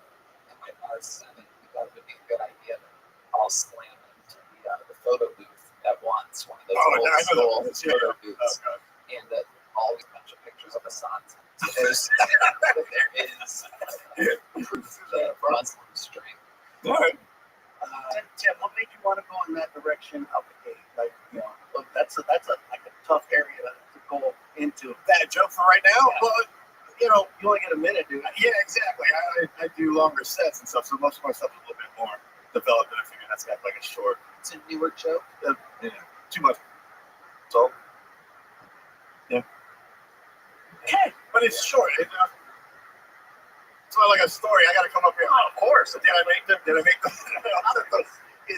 It's a tough topic to go into. Yeah, I mean, I stopped being scared of jokes a long time ago. Like, I'm not scared of jokes, but I'm scared of Muslims. I ain't hear no facts. The views of Tim are not those of Tim. Yes. I got you covered. We're talking here. Everybody. Yeah. I don't know. I thought it was a funny joke. So you went for it. I got credit on that. Really? Yeah, that's I mean, you probably went after the heart. I mean, what? Think of another topic that would have been harder for him to go. Then Muslims? Abortion. Oh, shit. Abortions. In Texas, you're probably right. Black abortions. Jesus Christ, man. The hardest thing ever talking about, especially like it's gun control. That's the worst thing. Don't say shit about guns. Yeah, that's the one thing. That's all. I won't say shit about guns. I learned that. I love that he respects guns more than Muslims. Dude, man. Tim. I'm not. Tim, we gotta talk after, bro. I'm not much. And my name is Camo after this show. I'm shifty, bro. You've been on the show multiple times. No, I was on only in LA at the Belly Room. Yeah. Only once? Yeah. Really? I sign up every Yeah, I used to sign up every fucking night for years, and I finally got on. And then since you came out here, I didn't really sign up too much, but thanks so much for the opportunity, man. This is fantastic. Yeah. There you go. Absolutely. Tim Hamlin is somehow only his second appearance ever. I can swear you've been on more than here's a medium-sized joke. Go match your get-up. Make some noise for Tim Hamlin, everybody. There he goes. Little Elon Musk send-off there after a Jesus Christ. Holy shit. All right, there he goes. Hello there, this podcast is sponsored by Prize Picks. Prize Picks is the best place to get real money sports action. With over 10 million members and billions of dollars in awarded winnings, Prize Picks has made daily fantasy sports accessible to all. You just pick more or less on at least 2 players for a shot to win up to 1,000 times your cash. Run your game all season long on Prize Picks. The big game is almost here, and it's now or never. Don't miss out on the last football game of the season with Prize Picks, the best place to win cash while watching the big game. Prize Picks is also giving away a free pick for the big game. The starting quarterbacks will only need to throw 1 yard to win. If you are correct on at least one more stat projection, you can win real cash. Check out the promos tab to tell any of our Super Sweat Millie winners big game lineups. If you tell a lineup that goes 3 for 3, you can win a split of $1 million in promo funds. Sign up today and get $50 instantly when you play $5. You don't even need to win to receive a $50 bonus. It's guaranteed. Red Band. Johnny, I love Prize Picks. There are so many great opportunities to get in on. This week on Prize Picks, I'm looking at the football board and selecting Jared Goff for more than 230 passing yards and Saquon Barkley for more than 1 chance. Saquon Barkley. Very, very good, Red Band. Download the app today and use code TONY to get $50 instantly after you play your first $5 lineup. Again, download the app today and use code TONY to get $50 instantly after you play your first $5 lineup. Prize Picks, run your game. This podcast is sponsored by Blue Chew. My friends, have better sex with Blue Chew. Blue Chew is the original brand offering chewable tablets. These erection-enhancing tablets help men achieve stronger, harder, and longer-lasting erections for sexual activities. Blue Chew is putting its money where it's leave a month free. The process is simple. Sign up at BlueChew.com, consult with one of their licensed medical providers, and once you're approved, you'll receive your prescription within days. Blue Chew tablets are made in the USA and prepared and shipped directly to your door. You can take them anytime, day or night, so you can plan ahead or be ready whenever an opportunity. The best part, it's all done online. That means no visits to the doctor's office, no awkward conversations, no waiting in line at the pharmacy. Oh man, Tony, I love Blue Chew. I think they're providing the best ED treatment out there. Does it work, buddy? Find out for yourself with a month free. You could be missing out on some of the best sex of your life. Disgusting. Congrats, Red Band. Make life easier by getting Harshu.com. We've got a special deal for our listeners. Blue Chew free. Visit Blue.com for more details and important safety information. And we thank Blue Chew for sponsoring the podcast. All right, your next book poll, ladies and gentlemen, looks like a brand new name. Make some noise for Jusu Fest. Some rough handwriting. Jusu Fest or Bass? Jusu. There he is. Wow, look at that. Jason Vast. Jason Vast, everybody. Thank you. Stay away from Muslim topics. Got it. I'm 40. Sorry. Okay, I'm sorry. We'll reset it one more time. The clock. Here he is. Make some noise for Jason Vest, everybody. I'm 46 years old, and I'm 6 years overdue for getting my prostate checked. I hate doctors, and I'm terrified to get the procedure done because I haven't had a man put a finger up my butt since I was a Cub Scout. For those of you that cringe, do not cringe. I was a loose boy. I was a slutty kid, and I fucked my way to the top of the Eagle Scouts. I jerked off a scout leader with a Nintendo Power Glove in the back of a 1986 Ford Escort. And that's how I became the youngest Eagle Scout in history, ladies and gentlemen. Thank you. I'm a veteran, and I go to the VA medical system for my health care, and it's shitty. I get 4 Viagra tablets monthly. 4. I spent 20 years in the military and 1 year in Iraq, and that only equates to 4 hard-ons a month. That's why I voted Republican, because Donald Trump said he was going to get us 10. Thank you. All right. Jason Vest. Okay. All right. Oh, no. This is your first time on the show, correct? Second time. Oh, there you go. God, everything's backwards here tonight. Dude, the visual I got from the Power Glove in the back of an Escort. Oh my God. felt that shit. I felt that, dude. The escort, the one that had the power seatbelts, the automatic ones. Yeah. Oh god. You know, How long ago was your last appearance on the show? almost a year ago, Tony. I was on in February last year. Did I tell you on that episode that you look like from Ghostbusters 2 that makes Vigo the Barbarian come to life out of It is legal. Legal. an amazing impression? You have that, though. You have those energies. Thank you. Yeah, that's exactly what he would say if he was here right now. That's how he would say it. Absolutely incredible. How long have you been doing stand-up, Jason? Where at? I started in Detroit, and then I moved to Chicago, and then I moved here a year. Wow, Detroit and Chicago. I cannot picture you fitting into either one of those cities at all. I haven't performed for so many white people in my life. I'm not used to it. I'm uncomfortable, Tony. Incredible. Incredible. Yeah. And you're used to performing in the back of Ford Escorts. Dude, what I've done. Incredible. What do you do for a living? How do you make money, Jason? I'm retired from the military, and I live on my VA disability and my pension, and I make content. And I'm on the Love Line radio show on K-Rock. Nice. What branch of the military were you in? Navy? I retired. I was a National Guard. Oh, okay. National Guard recruiter. Did you recruit anybody? Like, you seem like you would be the worst recruiter. The power glove. I hold the state record for the Michigan National Guard for the most enlistments in 1 month. Oh, Never been beat. my God. That, The power glove. Incredible. I lied to kids a lot. Yeah. I bet. Sorry. Your body count, but incredible. I've actually seen his content online. Really? Yeah, Jason. So much. Thank you. Reviews of, he does these insane reviews of massage parlors. Oh, is that true? It's part of the culture, brother. Hey man. Wow, I've never seen a standing ovation from Red. Okay, Jesus Christ. Hey, I'm the one that mentioned it. Why don't you give me fist bump, man? Oh shit.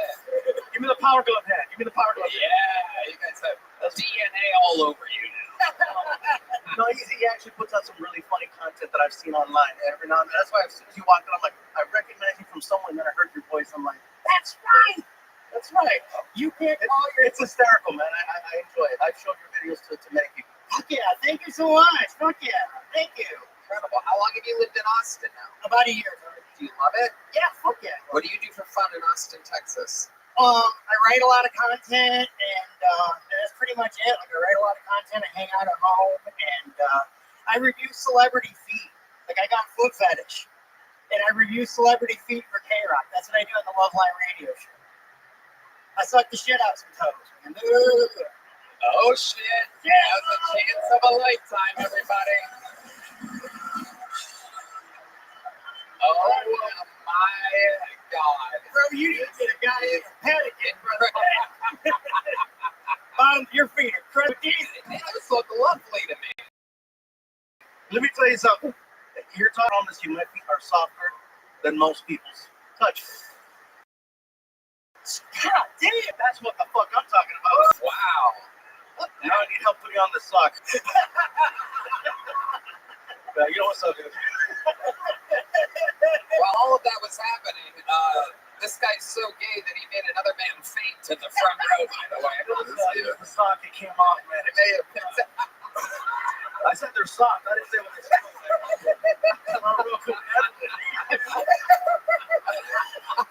It's our first casualty here today. We're going to see how many audience members can die. So you review feet. I do a review. You know who's got fucked up feet? Who? Oprah. Oh. She's got bunions. Oh. Her big toe looked like a turkey leg from a goddamn Renaissance fair. Oh my goodness. That's incredible. What did I ask for the honest review though? Well, I know the guy passed out, but that's besides the point. 7.5. Thank you. Wow. 7.5. That's right. I got a lot of ladies. Oh yeah. I'm diabetic. I gotta take care of my feet. I love that. I love that. Absolutely incredible. What else would we be surprised to know about you, Jason? You seem like a wild, eclectic character. Like there's so many things. I bet you like collect things. You have like a bunch of stuff on your walls at home. Well, Tony, I'm glad you asked. I can just see the fucking. I got a sock collection, all right. Really? Yeah. Where do you get these socks from? OnlyFans. Yeah. Oh my God! Holy shit! Wow! Got you, bro. Oh my God! Absolutely incredible. I'm a freak. Wow. 4 more people just fainted in the audience for those of you keeping track. Jason, I gotta ask you, because we're finding out so much so fast. Indeed, you are a freak. What do you think, if we had to go down perhaps the top 3 freakiest things you've ever done in your entire life? People love this interview portion of the show. Yeah. When people hear this show, they love when people tell the truth in the interviews and find out real shit. I feel like you just put this song in your mouth and shook your head. I feel like you're willing to fucking really go for it here. Now, I put the top 3 freakiest things Jason Vest has ever done in his life. Number 3. I got my butthole fingered in a Waffle House bathroom by a big woman I bet on Plenty of Fish. Wow! So much to put together there. Waffle House, Plenty of Fish, butthole finger. Absolutely incredible. Inserted, double dirted, triple skirted, smothered, covered. A Waffle House bathroom. Wow. Pick you in Michigan. Oh my God. Remind me to never go to Picayune, Mississippi. Here we go. Number 2 freakiest things Jason Vest has ever done. I paid a South Korean woman to shit on my chest at the Oriental Health and Massage in Jackson, Michigan. And later I'm not done yet. Jesus. Not done yet. Leave some time for the crowd to go wild, Jason. Leave some space. Get these laughs. You deserve it. Okay, now wait. And later I found out it was a 47-year-old Filipino man. How did I know that this segment was going to work? This is incredible. This guy had this ready. If you would have thought we prepared this, okay, I'm going to ask you the 3 freakiest things you've ever. This segment is unbelievable. I got to hear number. Wait. Hold those horses. I know he's already knocked one of your socks off. Hold on. I think the sock in the mouth is 93. Honestly, after sitting on the chest. I only have 4 questions about number 2. So you thought it was a Korean woman? It later ended up being a 47-year-old Filipino man. I ran into him at Walmart. So was that? Wait. Hold on. You didn't find out that night that it was a Korean woman? No, he ran into me at Walmart. He's like, bro, you don't remember me? And I'm like, no.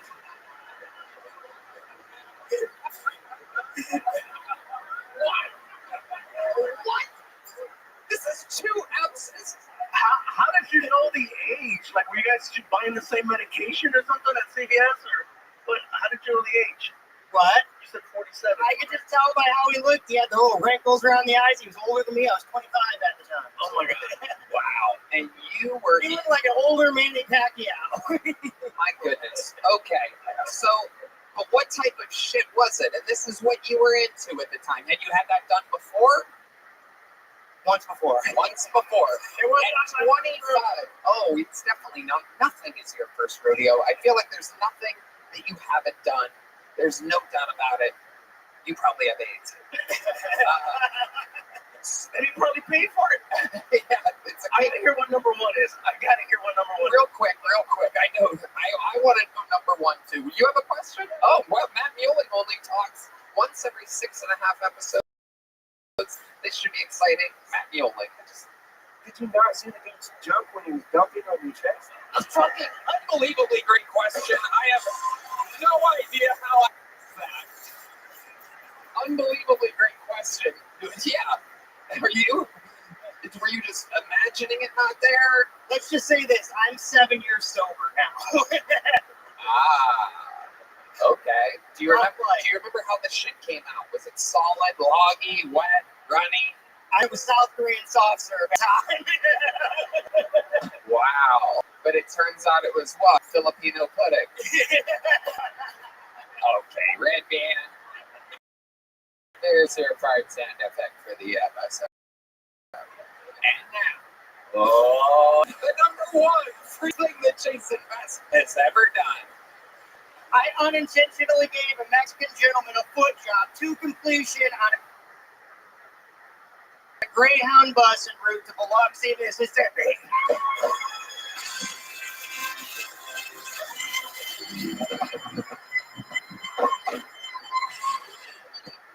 I'm not gonna lie, I thought that was the beginning of my story. And I'm like, no, that's another Mexican. He got. Wow. How? So your review of my feet was real. That's all I want to know. That's all I care about. I'm like, 7.5. Thank you, bro. Thank you. It's just, you gotta take your wins when you can get them, people. 1 second. You said that you gave it. I love you have more. Oh, it's incredible. The wheels are turning right now. What makes it an unintentional foot job? And when you say foot job, that means you jerked them off with your feet, and it was unintentional. Yeah, this is very suspicious coming from you. You seem like a guy that would have a very intentional foot job if you wanted to get one. Four Loko, the before 2010 formula, back when that shit would fuck you up. Who knows? So, what was the angle of attack on this situation? You're sitting next to the guy, he's a across the little way thing, and I just reached my foot across, and that motherfucker looked at me dead in my eyes and sang Bon Jovi's Bed of Roses in broken English before he cummed on my face. How did he come on your face? It was like it blasted me. I don't even know where to begin. It's like Mad Libs. I don't even know where to begin, but I'm telling you this, you're getting a big joke about that. Thank you! I don't know what body part you're going to shove this up, but I have a pretty decent idea. I always throw it. There he goes, the rare catch from Jason Best, ladies and gentlemen. Wow. Welcome to Kill Tony, Gabriel Iglesias. This is all real. I mean, what can I even say? I know that everything he was saying was real. It's not like stuff that, he's not up here just trying to get any, like, clout or nothing. You know what I'm saying? Like, definitely not. Like, no. His stuff is funny, but I never talked about stuff like that. Yeah, because I vouched for him at first, and then I'm like, oh, God, he's getting shit on. No, literally. Yeah. It's incredible the characters we find here on this show. Wow. And it could happen again right now. A one-word name is your next bucket full. Make some noise for Trev, everybody. 60 seconds uninterrupted.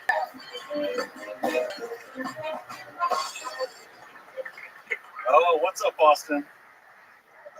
Oh no! I'm already cut off. All right. Man, I lost my virginity to a deaf girl, and it caused this really weird fetish for me. I don't like deaf chicks, but I'm a sucker for that accent.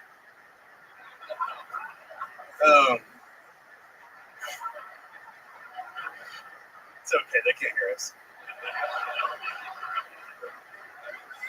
I have this really scientific job. I run these experiments. Recently, I experimented with cocaine. I took a really small amount of it and turned it into a habit. I also had this gig as a porn star for a while. I did these courtroom-themed porno adult films. My stage name was Pro Bono, Attorney at Raw. I was just going around introducing the penal system, pounding that devil. All right, cool. Okay, Trip. Hell yeah, started strong. You lost me there at the end. You said you were doing regular? Porno. Where were you doing that at? Well, I mean, that was a lie. That's a joke. Okay. Okay. Is the cocaine thing true? You probably had any coffee. What's that? It doesn't look like he has a job he can lose. It looks like he would get hired if they find out. All right, he's willing to work overtime. This guy might get a raise if he does cocaine. What do you do for a living? I work in high-tech security. Oh, wow. Okay. Hello, while you're protecting something. Yeah, look at that. That's incredible. So, okay. How long have you been doing stand-up? I started in 2018, but I've only, I didn't get serious until like 2021. What made you get serious then? I had kids. I couldn't act anymore. I didn't have time for that. Yes. No. How many kids do you have? 2. Where are they at now? San Antonio. San Antonio with the baby mama. Yep. Okay. And you guys are separated. Yep. How long did that last? 11 years. You were with her for 11 years. How old are the kids? 11 and 15. 11 and 15. Okay. So you were there for a while. Oh, yeah. Is she the deaf one? She wishes. Oh. Sorry, bro. Why did it end? What made the relationship end? Oh, man, that's complicated. Okay, you're asking. You're a dude. We're guys. What's up? Yeah. You make it complicated if you're talking to fuck her. Yeah, I don't know. You know, we got together, early 20s, and then got older and realized, fuck each other. Fuck each other. Okie dokie. Where are you originally from? I was born in Oklahoma, grew up in Colorado. You do for fun. For fun, comedy. What else other than comedy? Pretty much the only thing I ever do is just, so I like to ride my one wheel. I go out and, Okay, and now we figured it. All right. We just found who could be the gay today. Somehow you just destroyed Jason, the gay comedian. Like one wheel. Is that a cool name for a fucking unicycle? Yeah, I got a one-wheeler. You have a unicycle? No. You know a one wheel, come on. No, I don't. It would do weird shit like that. It's a wheel and it has some lights around it. I get it now.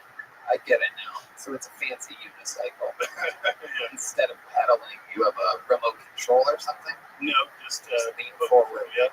Wow, that seems like It's the one that they show those pit bulls on, riding on the beach, right? Yeah, okay. I know what you're talking about. All right, how do you get it? I do not get on those. You get on a normal skateboard, it'll end up with one wheel. You make one wheelers on a normal skateboard. How do you end up getting into one wheeling, Trev? You had a friend that was so I skateboarded, as a teen in early 20s, and then got, dad couldn't skateboard anymore. Okay. What's your favorite thing to do with your kids? You got an 11-year-old and a 15-year-old. What are they into? How do you maintain being a cool dad? You live here in Austin, and they're in San Antonio. I live in San Antonio. Okay, so you see them a lot. Oh yeah, like a lot. Yeah, like every day. Every week. Yeah. Okay. How do you entertain the dad? We do video games a lot. That's their main thing. Yeah. Okay. What do you think is the most interesting thing about you? Maybe it's just because you're going up after Jason Vest, who is one of the freakiest motherfuckers we've ever had. Yeah, but I gotta tell you, this interview is unbelievably boring compared to, well, I like comedy for hobbies, and I raised my kid to play video games. Come on, motherfucker, you're right. He had his chest shit on by not a woman, a Filipino man. 47. He found out at a Walmart. Finger up his butt at a Waffle House. Yeah. It's to me. Accidental job. Greyhound bus. Yeah. You got anything like this up your sleeve? Oh man, I hooked up on a Greyhound one time. Okay. Yeah. That's just a woman? Yeah, just a right. Boring!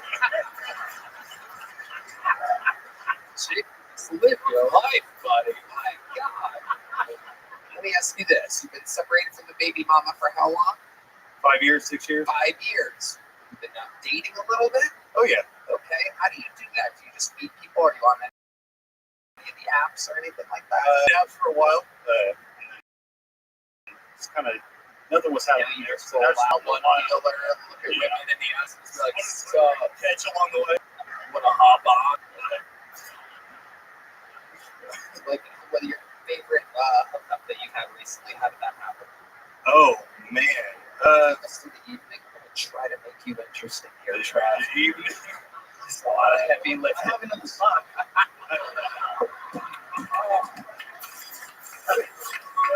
That's how that last thing started. Jason was pretty normal until I freaking showed up on my freaking size 11 and a half.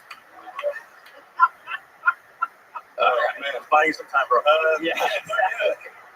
The most recent was Laredo. I did comedy down there and actually killed it. You know, pretty good job, pretty good 5-minute set.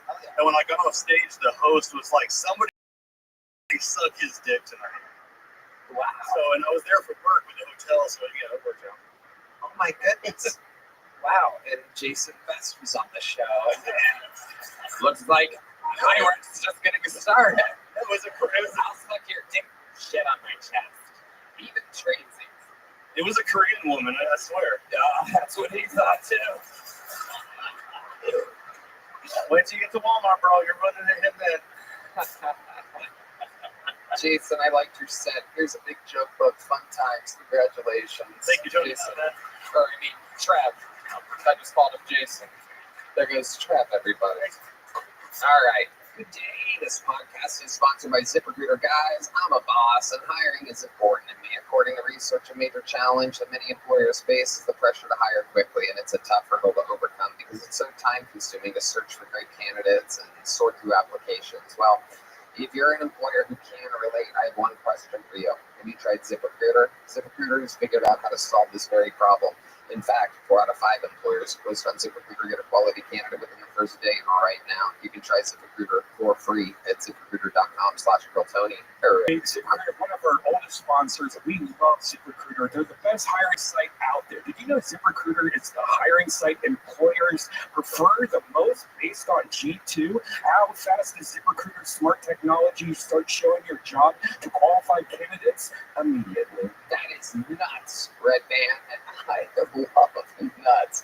ZipRecruiter's powerful matching technology works fast to find top talent, so you don't waste time or money. See a candidate who'd be perfect for your job? You can use ZipRecruiter's pre-written invite to apply message to personally reach out to your favorite candidates.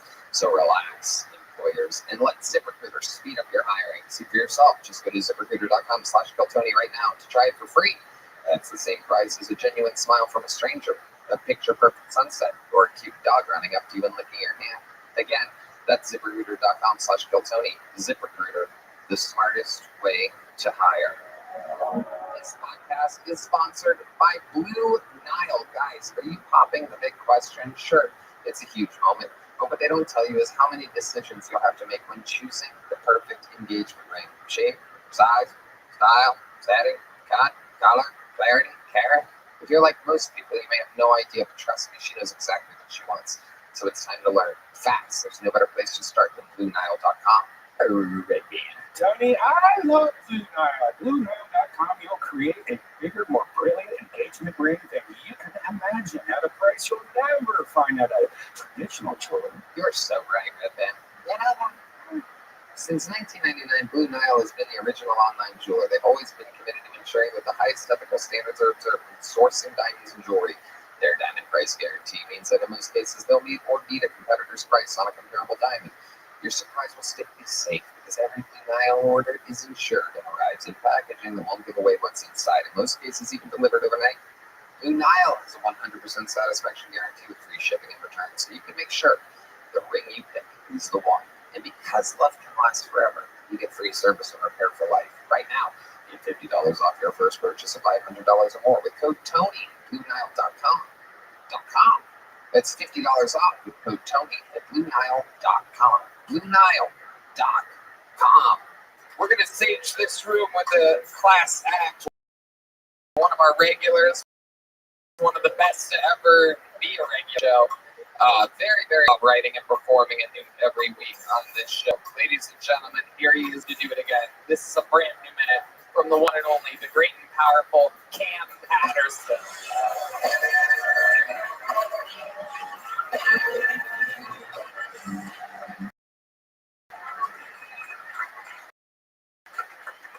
I don't even want to touch this microphone, nigga. We should just stop the show and chase it. There's no in that nigga, dog. It made me angry. How he started with number 3. I had a finger in my asshole. He has to die. I think people like that should be murdered and put on a list somewhere, dog. He scares me with my whole heart. There's no talking that nigga. I know I got a lot of shit about crackheads. All my jokes are mainly about crackheads. And it's funny to me because I was thinking about the other day when I was real high, and I was just like, man, it's fucked up. Because most of y'all deal with crackheads, and y'all see them like on the street. Y'all just walk by like you're not real people. But I had crackheads in my family. So crackheads had my phone number. You know what I'm saying? That's a different type of relationship with a crackhead. Like, y'all be like, I don't know you, leave me alone, nigga. I'm like, what's up, man? You got cash out, bitch. I need $5. I want to buy crack today. It's insane. That's it. There you go. Look at about it. Got it. Did it again, buddy. You did it again. Another minute. Oh, shit. To see that in person, man, that's freaking awesome. I've seen your clips before. You're very funny. But to just watch you come out, that's off the cuff. That was awesome. Thank you so much. I really appreciate it. Thank you. The funniest thing I've seen all night. Thank you. I really appreciate it so much. The funniest thing I've seen To all be able to take that energy, make the callbacks to everything, acknowledge the room, your way, and then segue right into material. So you were around a lot of crackheads, huh? Yeah, a lot. Like, a lot.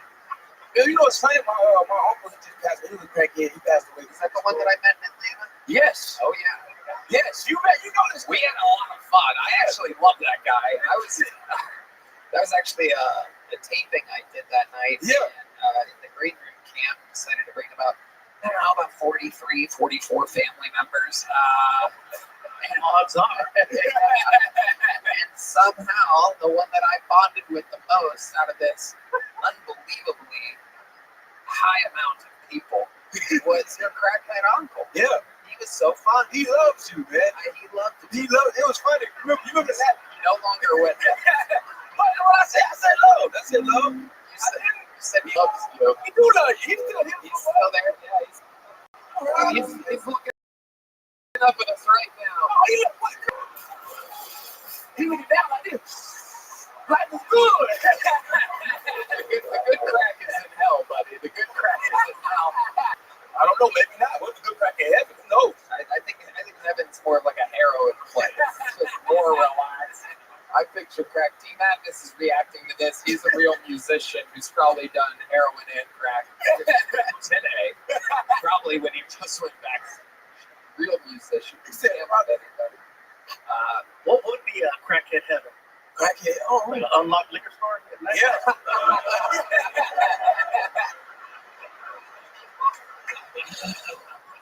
Yeah, there's a bunch of unlocked cars and shit like that. Hell yeah. Hell yeah. Just a bunch of unlocked everything. Yeah, really. Just go in anywhere. It's like a video game, like Sim City or something. But he was the funniest nigga like ever, dog. I remember I was when I first got to stand up, came back to stand up with my dad and shit. And I told him, I said, you wanna come downtown with me and like, you know what I'm saying, like to watch some shows? He said, where your shows at again? I said, hey, downtown. I can't do that, nigga. If I go to downtown, you gonna be doing your little funny shit. I'm gonna look like, well, okay, I'm gonna smoking crack somewhere. So I really can't go with you. But I loved him. He was great. That wasn't as funny as I thought it was gonna be, but that's fine. That's okay. Sometimes it don't hit that well. Yeah. Well, you did the crossed eyes to us. I mean, after you faced us when you did the prayer. There you go. See, that's the trick. Yeah. Play it forward. You can't make the funny faces to us. I wanted y'all to see me be retarded for a second. That's fun. It's good, man. This guy look aggravated. What's wrong with you, dickhead? You childish nigga, man. It's a lumberjack Texas fella. Not relate to any of this. I know no crackheads in my life. None. I can't do a white accent. I realize that. Wait, yeah, you really can't.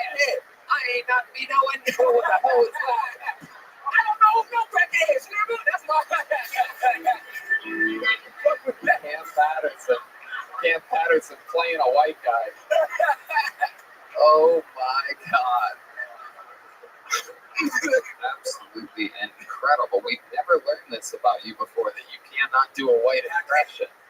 I only do one impression. Yeah, what is it? It's you know, you ever seen Chowder? Chowder? Yeah. Like, Is that clam? Yeah, Nah, it's an old cartoon show, and it was a dude down there, his name Schnitzel, but he don't talk. All he said, rada.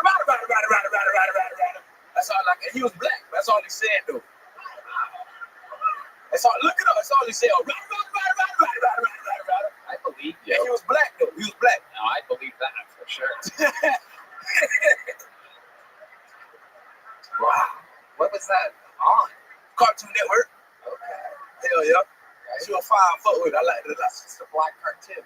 No, it was a white. It was for everybody. They just had one black character? I mean, it was all like fictional niggas. They was like, you feel me? Like, That's in the description, by the way. That's exactly what it is. My guy.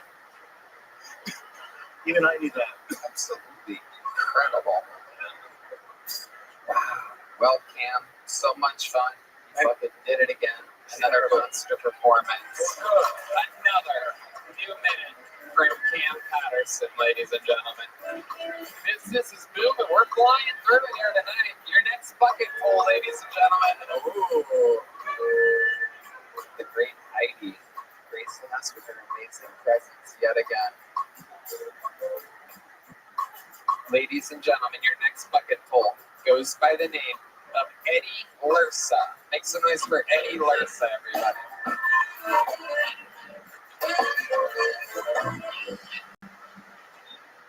Thank you. I got in my Uber on the way here, and it was a lady driver, so you know, I fucked one up.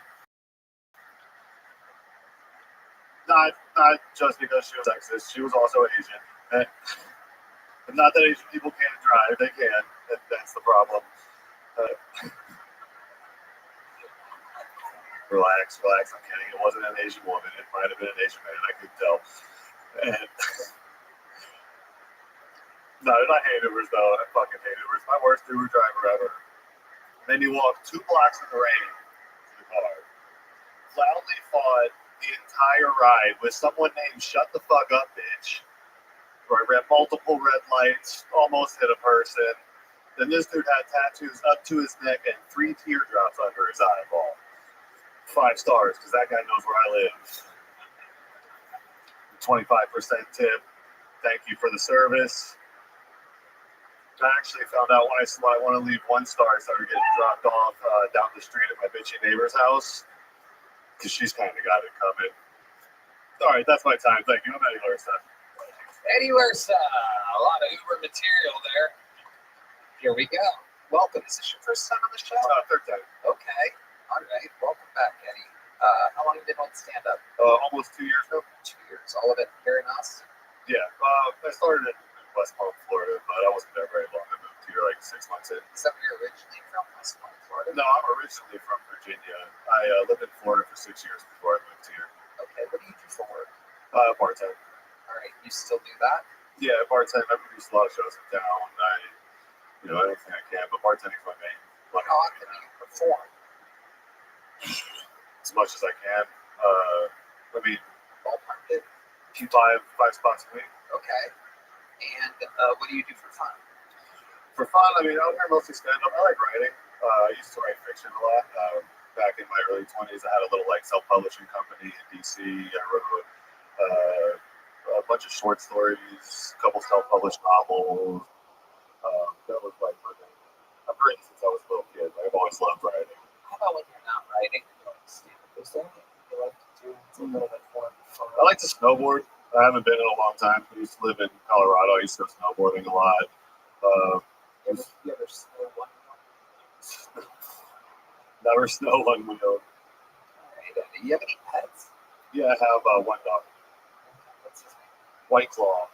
Why did you name your dog White Claw? Hey, dog. One no redneck over here. Gay this, gay that, gay. Part going, gay. All right. Why is it called White Claw? because he's all black, one White Claw, and I was drinking White Claws heavily at the time when I got out. Coincidence, yeah. Right?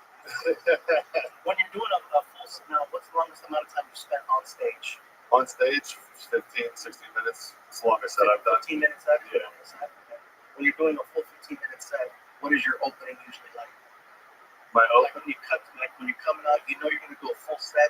You know, because usually, like right now, I feel like you came out, you're only given a minute, so you jump right into it versus giving people a split second to try to understand where you're coming from. Jason didn't have to explain himself when he came out. Yeah. You knew some shit was going to go down when he came out because everything about him told you that. Yeah. You, on the other hand, look very, very normal. Like you said, you're a bartender. Like I totally believe it. I see it, but you only had a minute to perform. So, what is your normal opening? That's a great question. I'd love to know. Like, let's say you were doing a 15-minute set. What does what does the first like 30 seconds look like? There's no. Yeah, let's do it. His opening bit. Let's pretend, ladies and gentlemen, this is him doing a 15-minute set, but not really. Make some noise for Eddie Lursa. Make some noise for Eddie, everybody. Thank you. Thank you. Happy to be here. It's a new year. Trump just got inaugurated on Monday. You know, some people are happy about it, some aren't. I didn't vote for Trump, even though I look like this. I love with you. But I also didn't vote for Kamala. I didn't vote. And some people feel a certain type of way about that. I stand by my decision, and I'll tell you why. I didn't vote because I am a felon. This is perfect. For the felons in heaven. Not only did that answer our question, how you open a set, but that also brings me to the most interesting part of the interview. That was fantastic. How are you a felon? Assaulting police officers. Oh, okay. I'm guessing this was in Florida because that shit don't fly out here. This was in Virginia. Oh, okay. Towards the end of my time, I was in college for 6 months. I assaulted police officers, and I wasn't in college anymore after that. Fuck that, dude. You look like you could get away with something already. So why would you not go with the flow? It was I was eating acid heavily at the time. I thought you were. He said ass. Yeah, I think so. Just like Jason. Here we go. Was it at a Waffle House? Yeah. All right. Actually, sorry. I did go to a Waffle House immediately upon getting out of jail. Oh yeah, that's where everyone goes. It was great. No, I was in college. I ate acid one time for like 2 months straight, and I lost my mind. I drank a bunch of Everclear jungle juice, and there was a cop in my dorm when I got back, and I didn't like that, I guess. I don't really remember exactly how it happened, but what did the report say? It was a 15-page police report. We were together for hours.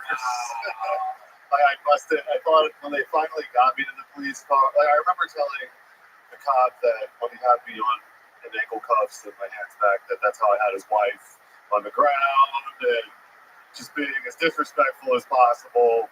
When he got me in the car, I thought that if I went to jail, or if I went to the hospital, I wouldn't have to go to jail. So I got this scar because I busted my head open on the plexiglass between the front and the back of the police car, and then went to the hospital, caught a felony at the hospital, and had to go to jail. Wow. Yeah, that was just pages like 1 through 3. I don't know how many. Absolutely incredible. You need to talk more about stuff like this. That's funnier than whatever you did at us. That whole because I look like this, and you should follow it up with, and I didn't vote for Kamala either because I look like this. Because first glance, we're always in shirt. I understand. It's awesome. You could have gone either way with that. You're really funny. You just needed an opportunity to get comfortable in front of the audience. That's what I noticed. Like, okay, something tells me there's more than just that minute. So I'm glad we gave that chance to do that. For sure. Eddie Lursa, ladies and gentlemen, we're going to keep flying through it. You already have a joke book, right? There he goes, Eddie Lursa. Third or fourth time on the show. This podcast is sponsored by Shopify. Guys, there's never been a better time to start your own business. There's so much power to starting a new company in the new year. Shopify is how you're going to make it happen. And let Red Band tell you how. Tony, the best time to start your new business is right now. Shopify makes it simple to create your brand, open for business, and get your first sale.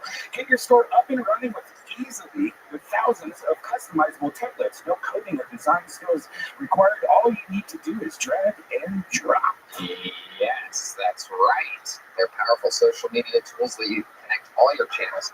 Shoppable posts and help you sell everywhere people scroll. Shopify makes it easy to manage your growing business. They help with the details like shipping, taxes, and payments from one single dashboard, allowing you to focus on the important stuff like growing your business. What happens if you don't act now? Will you regret it?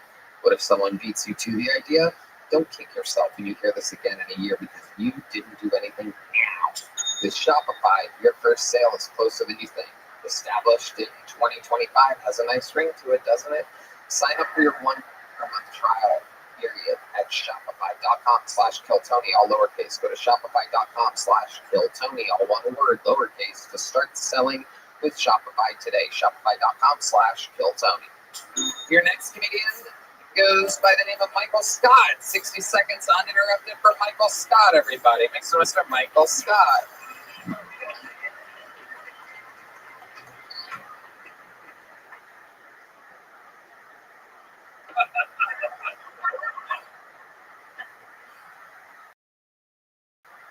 You guys look like you fuck with rap music, right? Yeah. Cool crowd. Okay. You guys remember a rapper Mystical? Shake your ass. Watch yourselves. Show me what you're with. That guy, Mystical. Mystical was my favorite rapper. It wasn't for the bars, because he wasn't great. It was more the fact that I found out he was a combat engineer during the Gulf War. Mystical was a fucking minesweeper. I liked to play this game where I imagined Mystical out there leading his troops during the Gulf War while preparing for his future life career. You guys, hey guys, hang back real quick. I gotta make sure it's good. He's the minesweeper.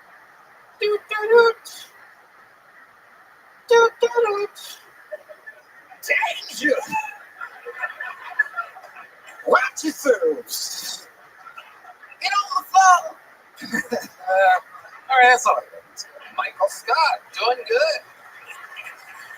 Doing good. Some super topical, mystical material. At the height of his career, some references from I think 22 years ago. He got accused of rape recently, so I did it. It's back in the news. Okay. Again, you're not talking about that. You're talking about the lyrics to the song. Yeah, I guess. That's what got me thinking. Michael, how long have you been on stand-up? 8 years. Where at? California, Bakersfield, I started. I'm from Fresno. I started in Bakersfield. Nice. You live here now? Yes, for a year, December 30th. Yeah. Where in Fresno did you get to perform? You said you started in Fresno. I lived in Fresno. I started comedy in Bakersfield. Okay. 661, whereabouts in Bakersfield? The Well Comedy Club. Okay. They're going to love that. They're going to love that. Daniel Batson. Is that the one where it's like a little cube that you stand on? Not a stage, it's like a box. I once performed in Bakersfield on a box. Oh, that was that kid. You don't forget gigs like you that. remember where by chance? No, I remember. It was like, you drove a few hours. It was like a couple $100. This is 15 fucking years ago or whatever. And I got there and you had to it was like high enough to where you literally, there was no staircase or anything. You had to body yourself up and throw a leg over and hey, what's up, everybody? And just be confident and cool after that. You never forget having them, but you wouldn't have had a fucking chance at this place. You would have been like, oh, I guess I'm standing next to a box for this performance. It was so fucking weird. It was 4.5 feet up in the air, crawling up this fucking. All right. So grew up in Fresno. First time performing was in Bakersfield to Los Angeles. Yeah, my parents lived in LA. Yeah. What brought you out to Texas? I was dating a girl. She got a transfer for a job. We moved out here. We broke up. And then, how long were you able to make it last? Jesus, this bitch from Dallas is losing her mind slowly throughout the show, becoming more and more annoying. Why did you gasp like that, lady? Yeah. It's okay, you can answer. You want to make noises during the show. These are the repercussions. Why are you making noises about them breaking up? Everybody moving to Dallas. I don't move to Dallas. Nobody's moving to Dallas. Literally Nobody wants to move where you live. Nobody. Even the people that have to for work don't want to move there. I like Dallas, but nobody's moving there. So control yourself, or else you're going to get embarrassed again, like just happened. All right, let's go back to you. Yes. So, how long were you able to make that relationship work in Austin? 8 months. Okay. Where do you think it went wrong? Is this a white girl? Yeah. God damn it, I knew it. How did you know? You want to know how I know? You know how Cam couldn't do an impression of a white person? I don't think Michael can do an impression of a black person. I'm a white guy that was raised in an all-black neighborhood. I have a good ear and eye for these things. Michael Scott. We did this last time I was on. Oh, we did? This makes sense. I'd imagine so. Yeah. Like, if you close your eyes, he's a white guy. Everybody close your eyes. Michael, say some nice things. Thank you for calling customer support.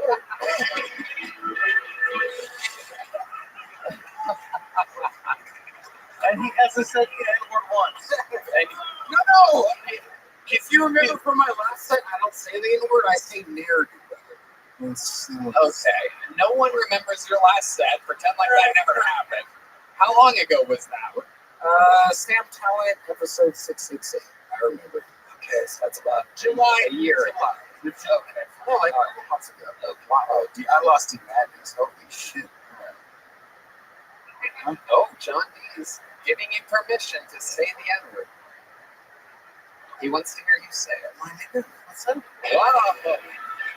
Shit. I guess I'm allowed to say it now, too. Oh, I didn't. Oh. All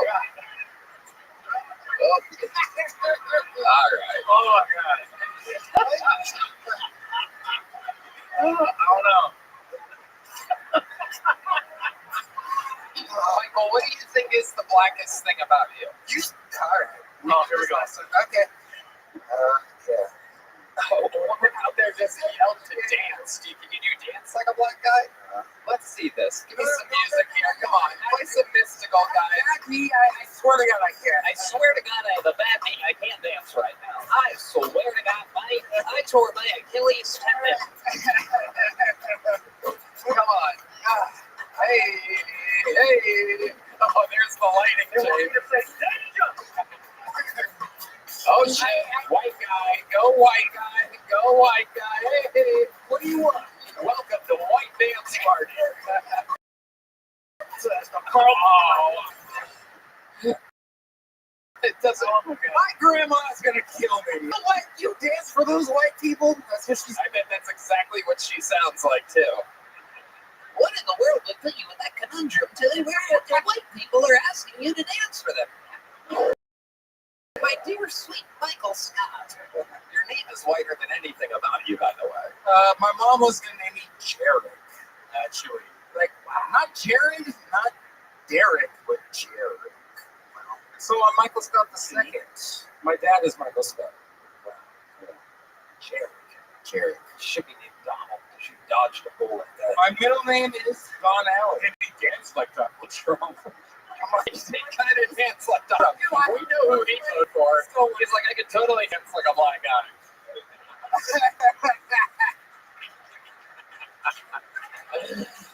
Oh, Michael, I love it. So, did this white girl break your heart?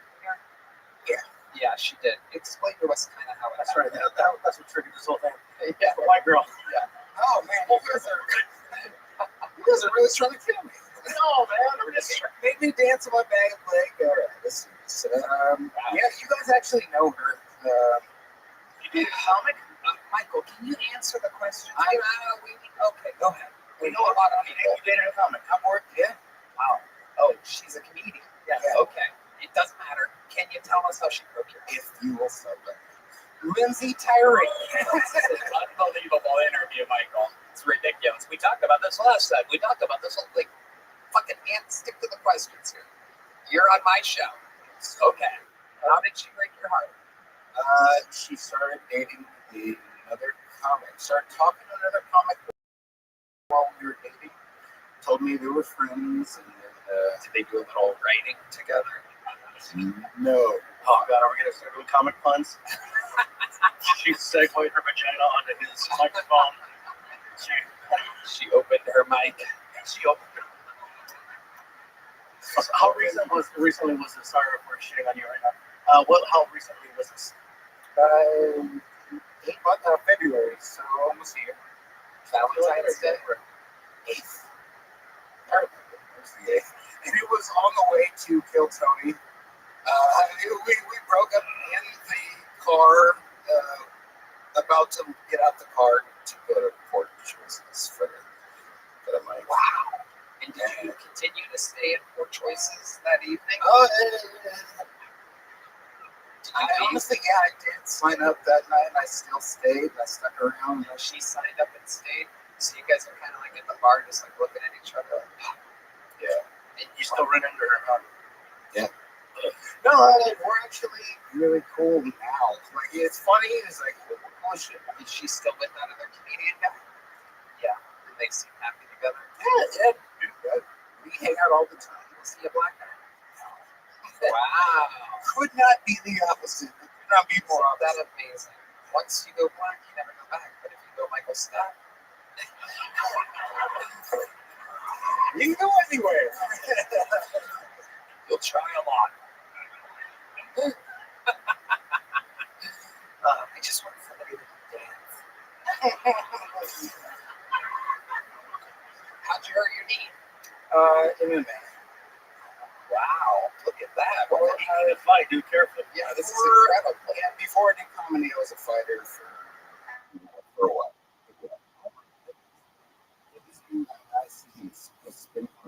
What kind of fighting were you doing? Jiu-Jitsu was my specialty, purple belt. Yeah. Yeah, I love kickboxing. I love to kick. Yeah, I keep breaking. I'm fragile. I keep breaking. Wow. What was your record? 2-2. 2-2. 2-2. I started off great. And, I had a habit of taking fights on short notice. Every promoter knew they could just call me Old John. Straight off the Broken Bones Jones over here. That's fucking solid. Yeah. Yeah. That's just, so I never went pro. I was an amateur. Amateurs don't get paid, but if you're willing to take on anybody, they a little bit on the table. So I would get like time limits. You made a little bit of side cash. Yeah, so I'd make 400 a fight. Promoters knew they could call me, but I started off 2-0, and I took my last 2 fights 6 days notice, and then 8 days notice, and I just cannot for the life of me picture this. Like, when you do your walkout with like the gloves and your glasses still on, you hand up to your coach right as you hit the octagon. Really? Yes. You walked out. You would be 4-0 right now if your opponent didn't. If I could hit in the eyes and my contacts wouldn't fall out, I would. Yes. You fought with contacts. I did that one time, and then I got hit. I felt it. I felt it here, and So what I would do, I never would fight with him. I just my coach, and then I have him lead me to the cage. I still seem that bad with those glasses on, by the way. Your eyes don't seem that bad. I still think D Madness beat the shit out of you, right? Were your medical bills ever more than what you got paid? Always. The thing is, amateurs don't get paid. And honestly, anyone you're starting off, you're always like, yeah. Like when he had to get on that box. Yeah, exactly. And I basically paid the same amount for gas to get me there and back. And at the time, you'd be paying your medicals. Just to be licensed in California is back then it was like $400 or so. Yeah, it's like you're paying out of pocket to get your. If you have broken bones, you're paying for that too. That's just how it was. So I never went pro. It was just yeah. That's what are your future goals? I work at Hotel Ella. I don't know if you guys ever heard of it. It's a hotel here in Austin. Hotel. Is that off of Outlet 35? Yeah, right off of 30. Is that connect that new sushi joint? Yeah. Oh, okay. Does it do well? Oh, machi sushi. Unbelievable. Yeah, that's not okay. No. Oh, you're about to be in love.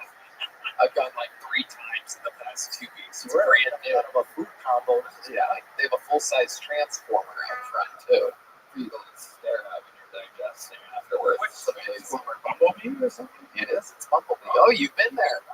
A man known for his heavy protein intake, Big Michael Gonzalez, has been there. He's a Volkswagen. Well, Michael, congratulations. You already have a joke book? Yes, a big one. There he goes. Michael Scott, everybody. We're flying through it. Damn, that was a long interview. Yeah. We're getting to know a lot about these people tonight. Make some I didn't know you had a fighter here. He did not look like a fighter. He's got. I feel bad for some of the jokes. Woo, I'm gonna catch you in the back. That is one of those. That is one of those wild situations where you never know who you're talking shit to. Notice I got a lot nicer after he said he's a purple belt. Normally, if you see a black guy with a purple belt, he's a. All right. I knew earlier, but the time passed, but I got it out. That's good. All right, your next bucket full goes by the name of Yale Riemes. Yale Riemes, perhaps. Yale. Dang. I've been getting into a lot of arguments recently, most recently with my girlfriend. She snatches food off of my plate all the time, and her excuse is always, well, come on, there's no yours or mine, it's all ours. I'm like, well, if that's how you feel, why do you get so upset when I try to put a thumb in our butthole?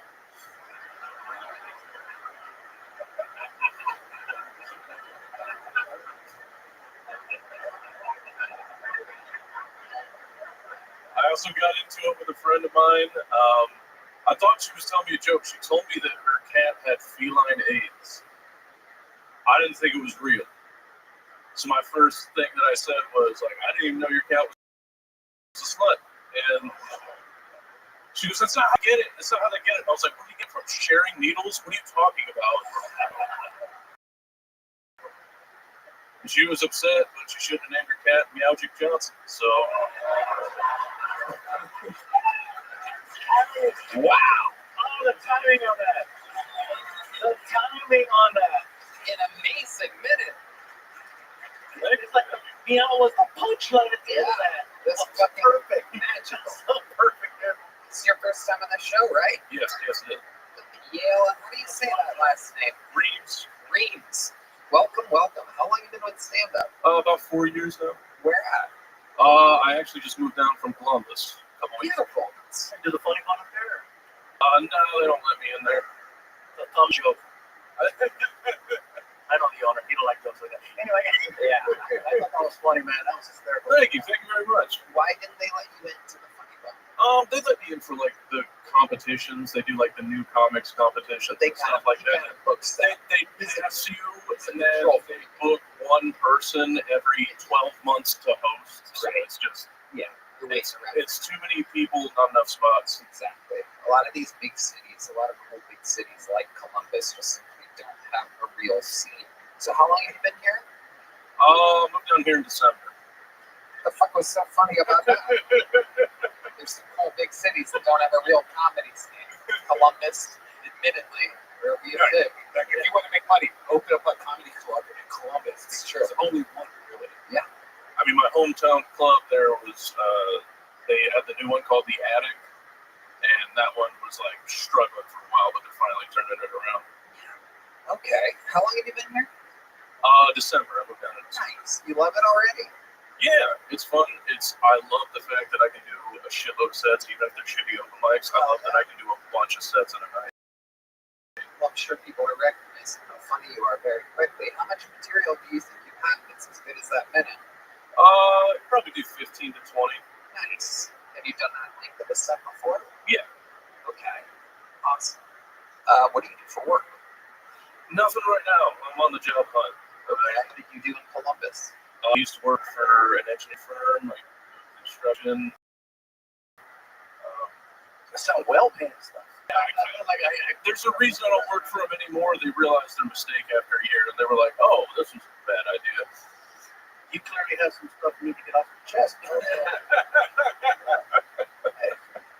to save some money for those jobs?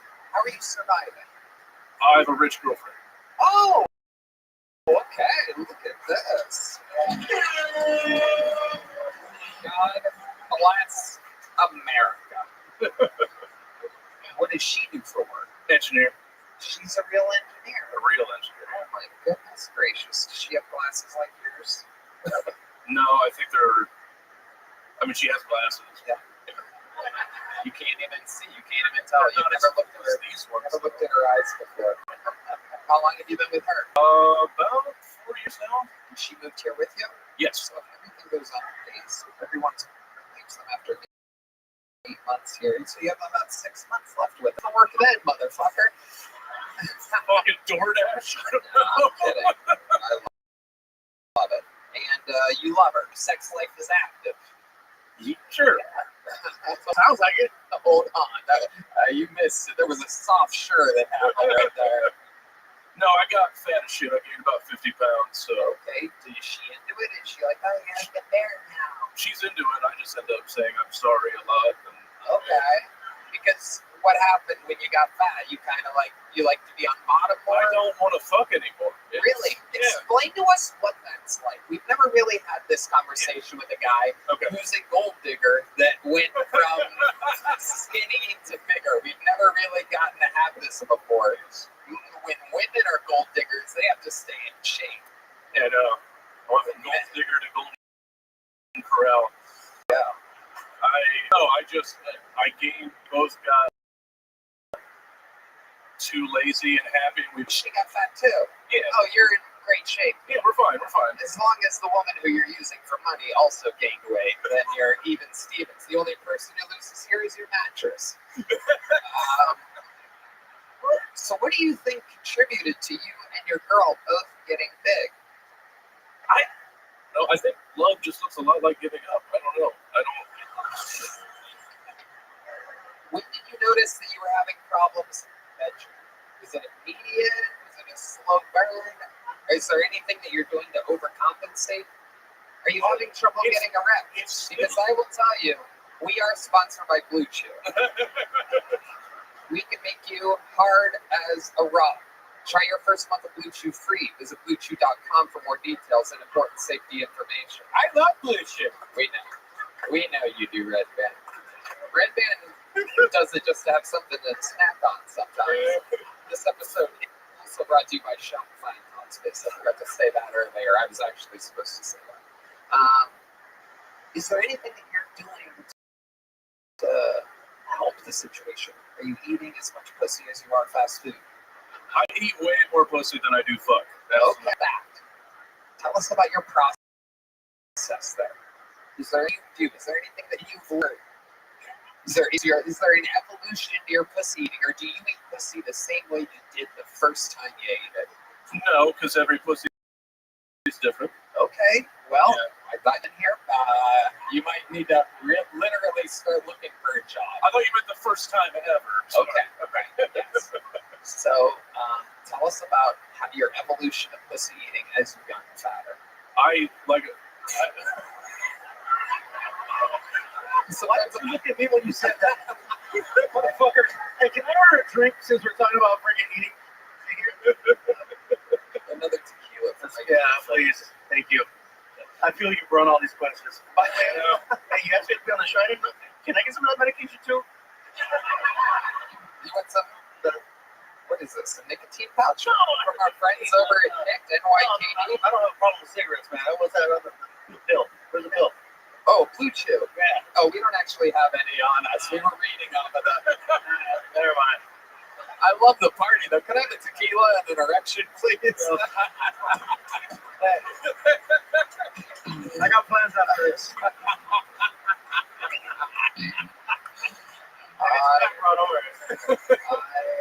love it.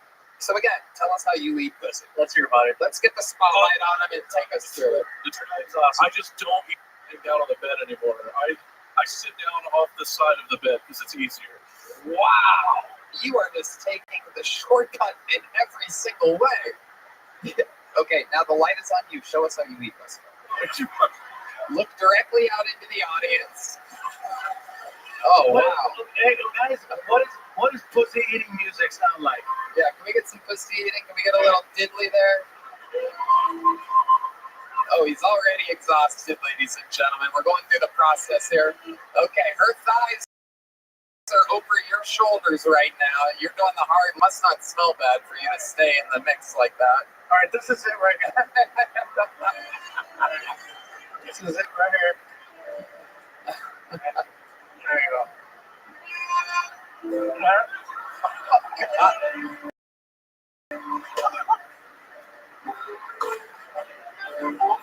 Hell yeah.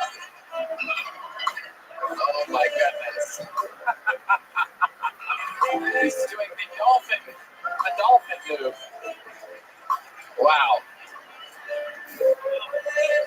He ate her pussy and her ash. He ate her ash up. Tony ash. Right? That was incredible. What's the longest you think you've ever eaten your girlfriend's pussy? It's just torture.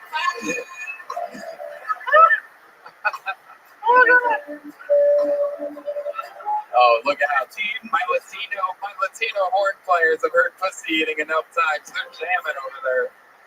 They can only hear the word pussy eating 10 times before they just start soloing out over there. Playing some romantic ass shit. Oh, it's getting louder and more powerful.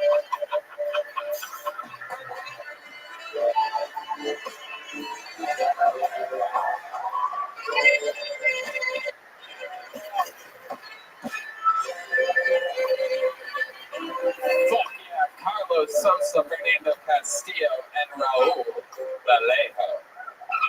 All right.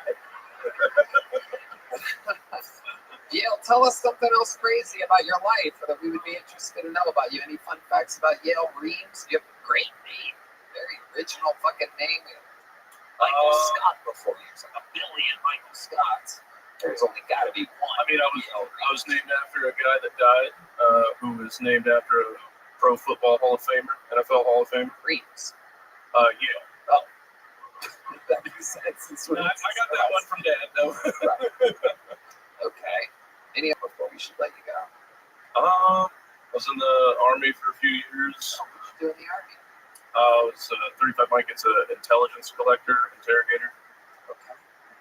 Awesome. He wasn't a recruiter. Yeah.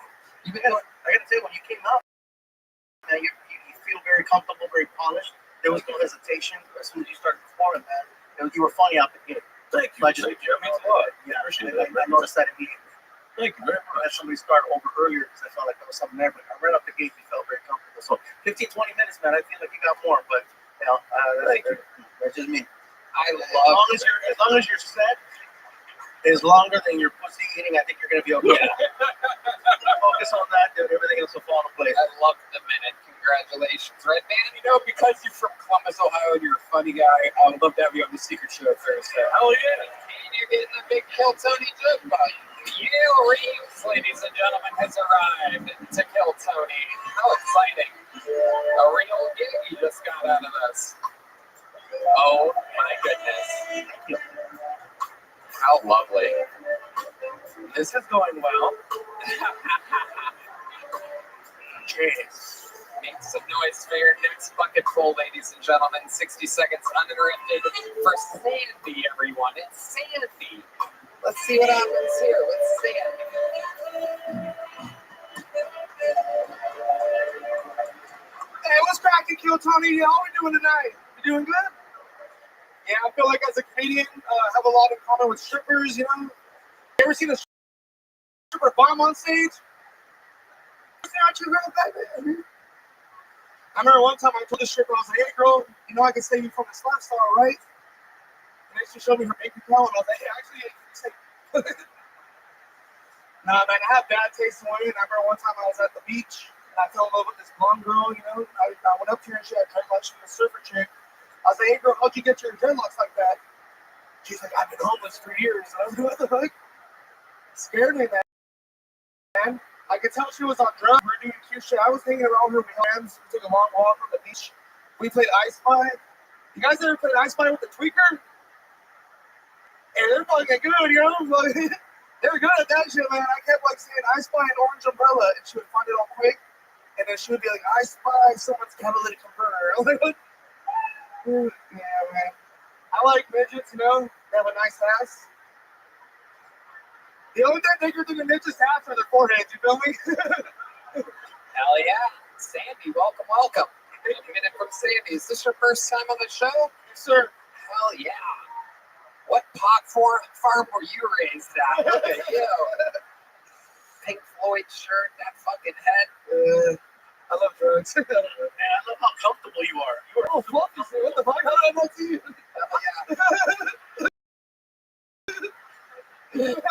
I have never snuck up on anybody. Thank you, man. Hey, I should work back more often. You look good, brother. It's good to see you, man. Yeah, you're very comfortable. You came out here and just felt chill, you know? Yeah, I see you. I grew up. My family loves you. I see you at the Citizens Bakery in Toyota in Ontario. Thank you, man. I'm from the IE, so it's cool to see. I know you started at the Ontario, so it's cool. This is about you, bro. And It's funny, man. thank you, man. I appreciate you. Love you.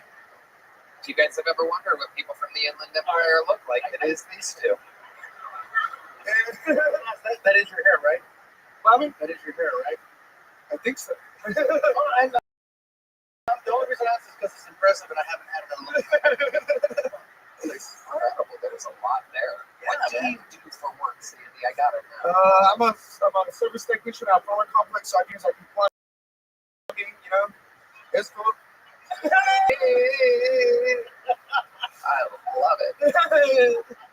So you're just walking in there, stoned, just fucking with electrical sockets. You know how many times I've been shocked, you know, because I was like, because I got Do you live at the apartment complex that you manage? 30% off rent. They only give you 30% off. In California, it's fucked up out there. About 30% is a lot in California. Damn, it is. But it's a full-time job. Full time. Been there 6 years. Sometimes you get awakened in the middle of the night. Yep, and I gotta go stop, you know, fix things. What are some of the crazier calls that you've ever gotten? One time I was at Buffalo Wild Wings and they called, there's 2 apartments on fire. Can you come help? And I'm like, no. What? They're like, hey, let's just see if we can get the kid to put out the fire. There's a fire. Who do we call? Call fucking Sandy. Holy shit! That's how they manage fires in Southern California. I don't know if you guys have been watching the news at all. We got a fire in the Pacific Palisades. There's 20,000 cubic miles on fire. Who do we call? Sandy. Sorry, millions of people. He's at a Buffalo Wild Wings right now.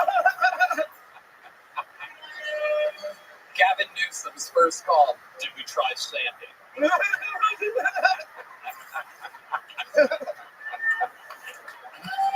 Oh my God! Can I see your Gavin Newsom impression? That's my way. I don't think I have one. I don't think I. Your lips changed. Look at your lips. We need to call Sandy.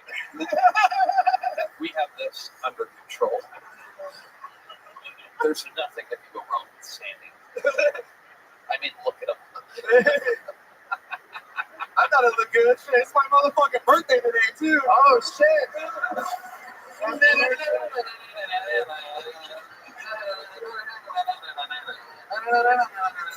light a blunt for 3 years. So, how long have you been doing this? 3 years. 3 years, January 20th. Where'd you start doing stand-up? IE, so I do, you know, I'm always at the Improv, right there. Yeah, sorry, I'm always at Riverside. Just everywhere, you know, down there, trying to hit Hollywood as much as possible. So I grew up. And then, so you're living out here now? I just came to visit. My friends live out here, so it's cool. They let me sleep on the couch for like 10 days. That's freaking awesome. Thank you, puppy. Damn, there's that puppy blood, dude. What birthday is this for you? So, if you want to take a wild guess, people will get it wrong. Or Sandy? I'm gonna say he's 23. 22. 29. Yeah. No, people have been saying I look 43. I was pissed off. What the fuck? Yeah. People are like, he's the Mexican Danny DeVito. Hey, I'm the penguin. Hey, look, I'm the penguin, dude. Here you go, get that. Hell yeah. So, tell us more about you, Sandy. You've been asked to put out fires, apartment manager. How long have you been doing stand-up? Let's talk about that. 3 years. That's funny. That's Yeah, my first job, I got my finger cut off at work. So, Wait, oh my God, holy shit. Oh no. Oh, we have a lot of fainters in the front row tonight. Won't do that again. yeah, never finger a fat chick, you know? I do that. Shit. Oh my God. She ate you out. That is incredible. How did you lose that finger? Finger. No, I was just kidding. Fireworks. UPS. UPS? Dude, I was 18 years old, first job ever, fucking 2 weeks into it, lost my finger, and I'm fucking, but pretty amazing. Well, yeah, exactly. Why is it this thing? Yeah, just the card squished it off, and I pulled off the glove, and it just ripped it off even more, and I was like, oh my God. They tried to say they could save it. They couldn't. Oh my God. What can Brown do for you? So did UPS pay you well for that? Fuck no. Yes, how much? Why do I have to guess everything? I don't know. What It seems else like going on here? What is this, a circus? You got free shit for a week. I don't know. Hey, they gave me 30% off. $4,000. $4,000. Did you just settle immediately? I don't know. I try to fight, and they're like, no, this is as much as you get. Even the lawyers are like, no, this is as much as you're gonna get. Dude, a lawyer? Was he a lawyer off a bus? And he get trying to run there? I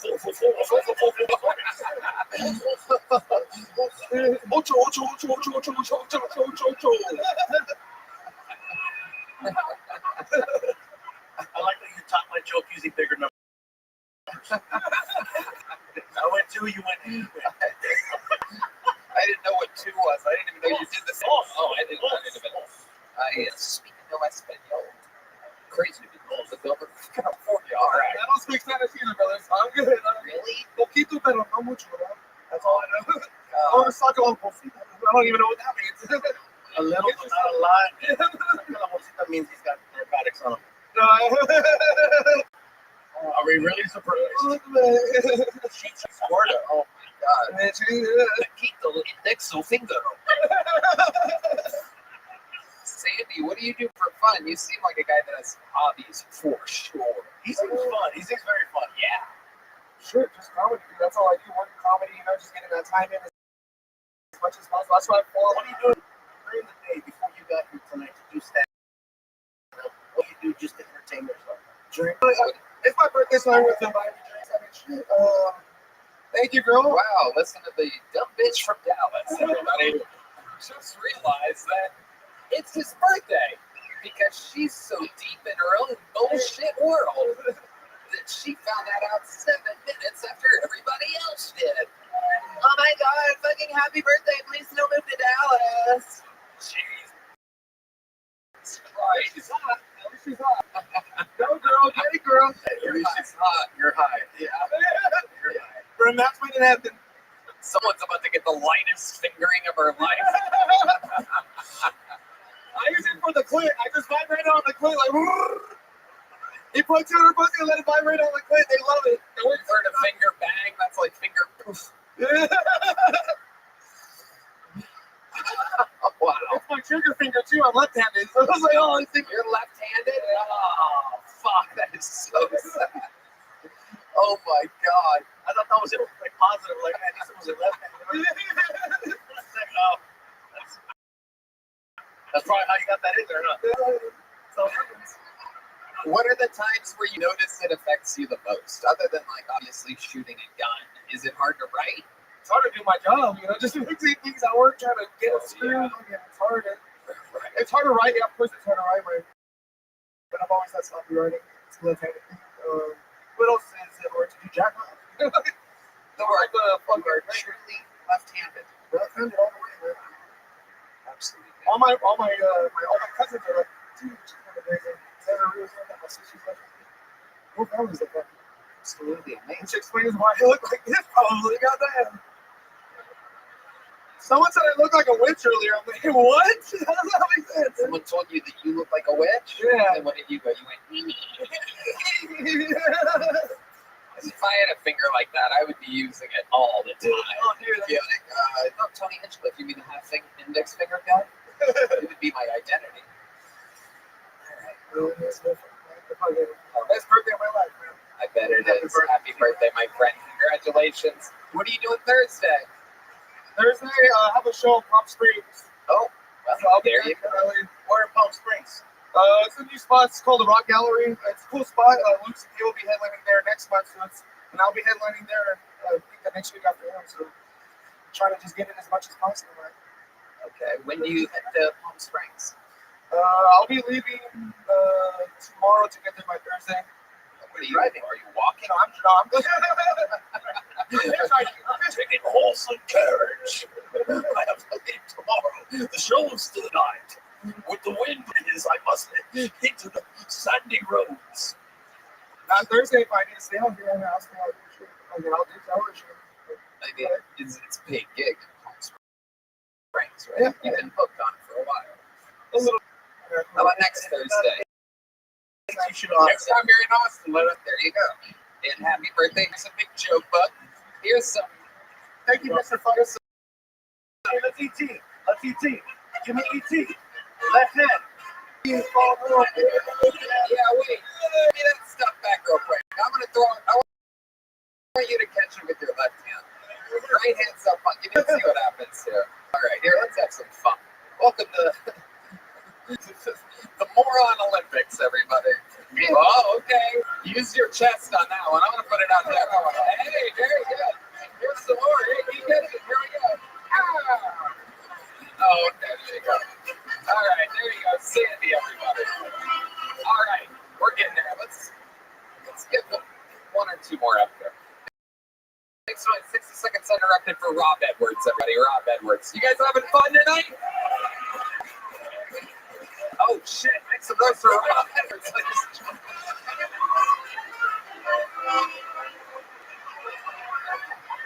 Greetings, motherfuckers. How y'all doing? You good? That's what's up. I ain't going home for the holidays. Most of the the same shit. It's Rob, we're gonna bring us some grandbabies, which I never know what to say to that because I don't know how to put a timetable on an accident. You feel me? Because I'm not gonna do it on purpose. So they're basically asking me, Rob, when are you gonna get into a car crash? Like it's not on the vision board at the moment. I don't know what to say to these people. You feel me? Like, what's the math on that? How would I explain the math? Like, what's the math on that probability? What is the probability that I'm not going to chick up in a red state and can't sneak her into a blue state? What is it? It's not very good. I'll figure it out. We'll find a way.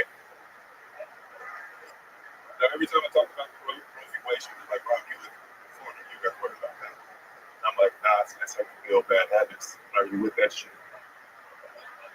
I might live, but I fuck like I live in Mississippi. You know what I'm saying? I take it very seriously. I have a Confederate flag in my bedroom just to remind myself of the situation I could be in. I gotta pull out, you know what I'm saying?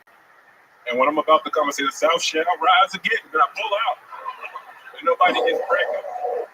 Rob Edwards, I fucking love it.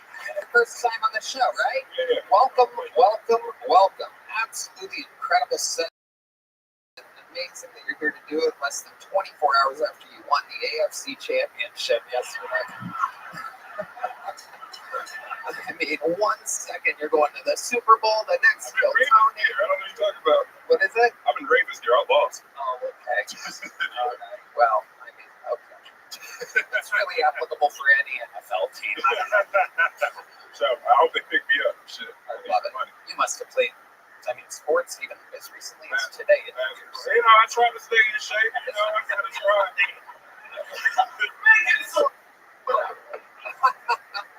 I can jump a little bit, yeah. You can? What's your vertical? Back when I was like, He knows the number. I mean, back when I was 38, 39, I was DJ. 38, 39 inches in the air. Red Band can't even do that in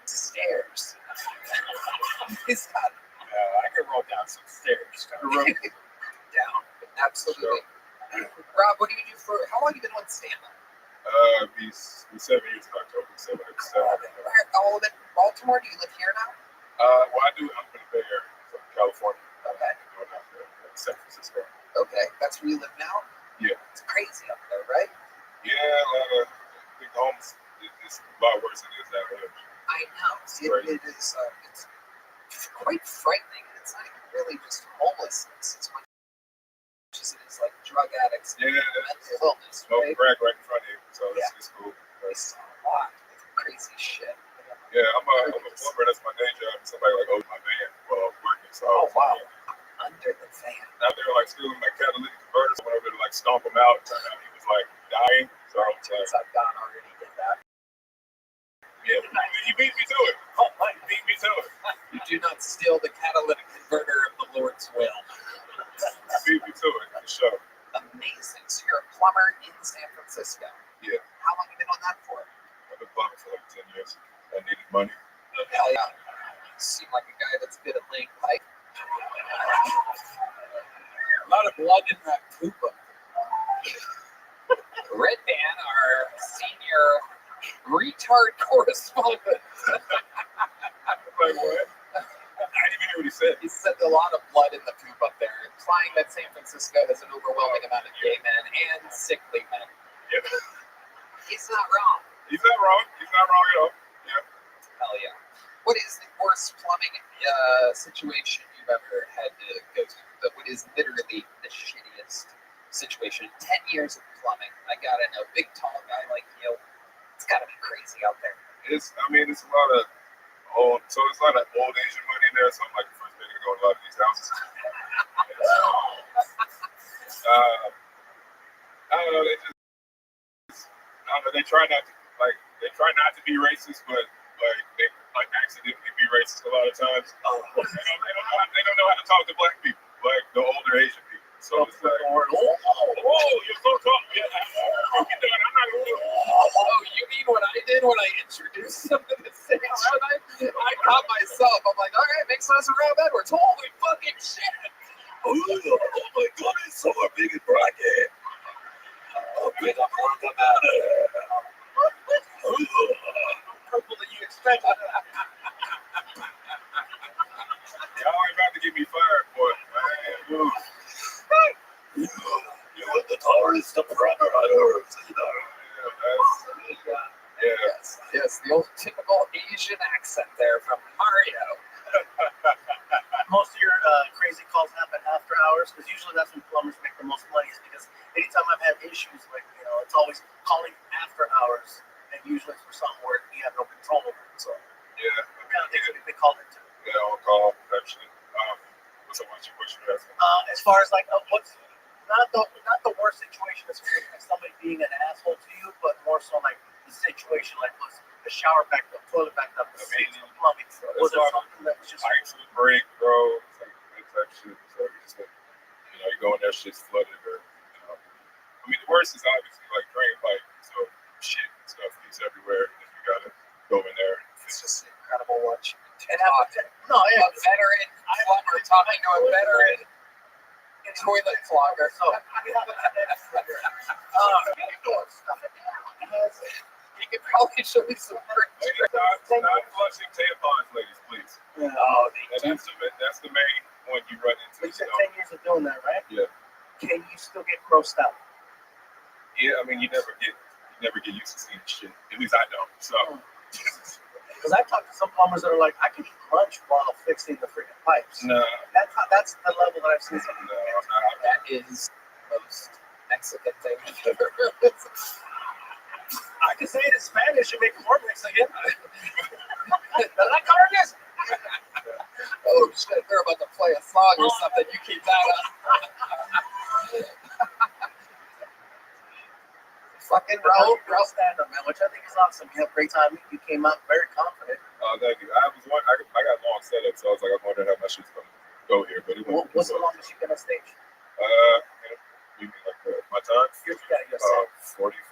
Oh, he's been the first comic that's had a set longer than 15. Yeah, exactly. I love it. I would almost say, my only note for you is I would put the mic closer to your mouth to kind of like use that bass and that power a little bit more. Fucking like driving home. A red band doesn't understand how timing or beats works, so he thinks I'm making an actual joke over there. No, this is an actual stand-up note. Like when you're doing your jokes, that you clearly know how to do it right. It's so important that everybody's able to hear you. For sure. And so it's a blatant note. I wish I could give Red Band a note and make him funny, but it's impossible. But I just did for you. He performs once a week at his own show. He performs once a week on his own show and puts himself up right where he wants to go. So, but you, I can make better. So, From California, you just came out here just for Phil Tony? I was in Dallas all week with my cousin. Dallas. Uh-oh. But where's he from? Where was he at? Where do I live? All right. Rob, what kind of girls are you into? Big booty what? I'll take care of the first part. There's one part I'm positive of. Flat asses do not fly. Yeah. Oh, the Rob. You talk about like color, race. Yeah, sure. Honestly, the only color I care about is pink. So. Absolutely unbelievable. So is there anything you wouldn't fuck? Let's talk about that. Race-wise, I don't think as long as you attractive. Okay. How about mentally or shape-wise? There's someone that talked about loving midgets earlier. I can't do crazy shit anymore. But yeah. What makes a girl crazy? What's a situation where you have been crazy? Trying to cut me. So a Latina. She was Puerto Rican. She was Puerto Rican. Can't make it up. We love the Puerto Ricans. We already know how you feel about Puerto Rico. I mean, it is incredible. The one that tried to stab you, that's literally like their thing. Yeah. It is amazing. Don't argue in the kitchen. Don't argue in the kitchen. That's the it was in the kitchen. Yeah. Was she cooking? Were you cooking? No. I was trying to leave. The kitchen's next to the door. So. Yeah. Well, they'll find anything. If it's in the living room at they will get you with whatever they possibly can find. Perhaps it's safe with the house, I guess. Yes. So mentally, he's only like, okay, no crazy girls, but he didn't say no to like, dwarfs or anything like that. Yeah, it seems like everything else is mostly normal size. I guess it's what it's been the main thing, I guess. Yeah. So flying. He's lying. I'm lying. Rob's 7 years of stand-up comedy. Literally, I do believe my favorite set of the night out of the bucket. So thank you so much. Here's a big joke book. Nothing for Rob. Huh? Out Thursday? I'm not. No. Whoa! Look at this. Red Band trying to give spots away, trying to offer you work, but How about Wednesday? Wednesday, I could try to stay Wednesday. What's going on? What are you doing? What do you got this? I got shows later, and then I got like court for some shit. Nothing I did. Wait, you got to go to court? Yeah. Thank you. That is all right. Hilarious. It's not racist because we already did this to a white person. Ask him. Wait, what? That weed is powerful. What did you do to where you have to go to court? I don't even know if I can talk. It's just mostly jobs. Just somebody suing the company. You're last. Yeah. I was there when the job was happening. So. You're good. I know it's boring. I'm sorry. You're good. No, that was great. Great set. Great interview. Thank you, Rob Edwards, ladies and gentlemen. And with that, we're going to put a ribbon on it right now, ladies and gentlemen. We've come to the time to where there's only one way to end an episode like this. We have a regular on this show, ladies and gentlemen. And we are very close to finding out whether he will get his citizenship to the United States of America. Ladies and gentlemen, I present to you the Estonian assassin, Ari May.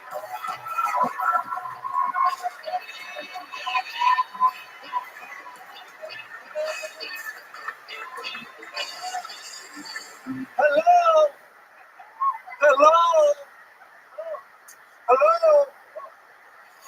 I went to North Carolina High Asheville this weekend.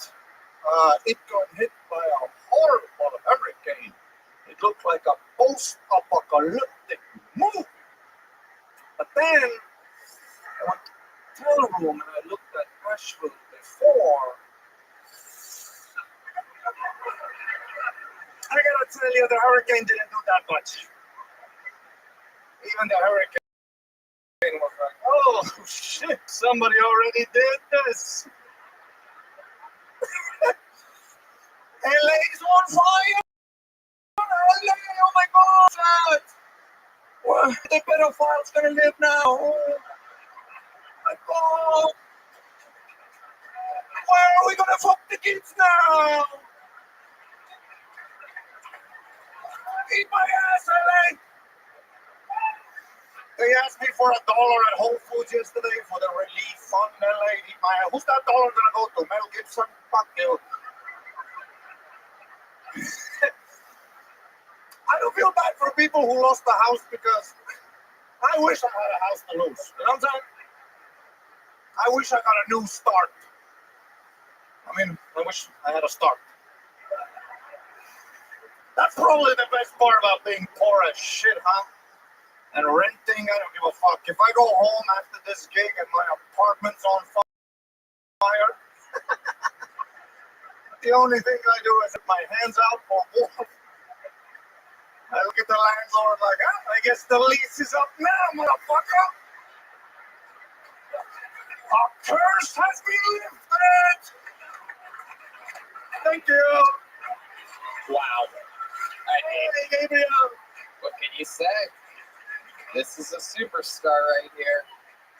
I love that you're getting all this. I'm still poor material out of the way for your fucking arena act. I'm still poor, Gabriel. I don't feel the same. I don't have a plane. This is the whitest foreigner I've ever met. This is my love goes out to you.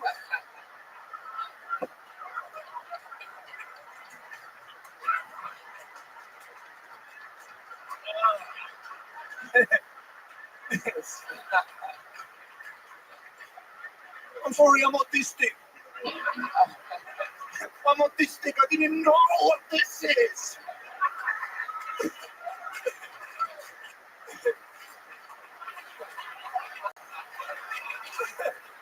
I'm sorry, I'm autistic. I don't know what this is. Oh my god.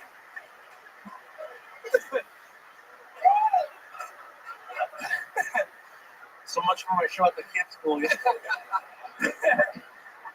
I get a call soon. That is wild. I'm pretty sure you guys were on that side of World War II. Absolutely. Okay. Absolutely. So it's like how black people can say the N-word. I think you can give the Nazi salute because your people Yes. do that. Okay. I'm trying to fix the situation. What would you do, Gabriel? Oh my god. Put this on your next post. We're just going to blur it or something, I guess. No one will ever know. No, it's hilarious. It is kind of wild, right? Autistic people can get away with stuff that blatantly non-autistic people can't. They can get away with it till they acknowledge it. As long as they don't acknowledge it, I think they can pull off anything. Yeah. Mm-hmm. Yeah, I've noticed Elon, as much as he jokes around, Never says he's autistic. Yeah.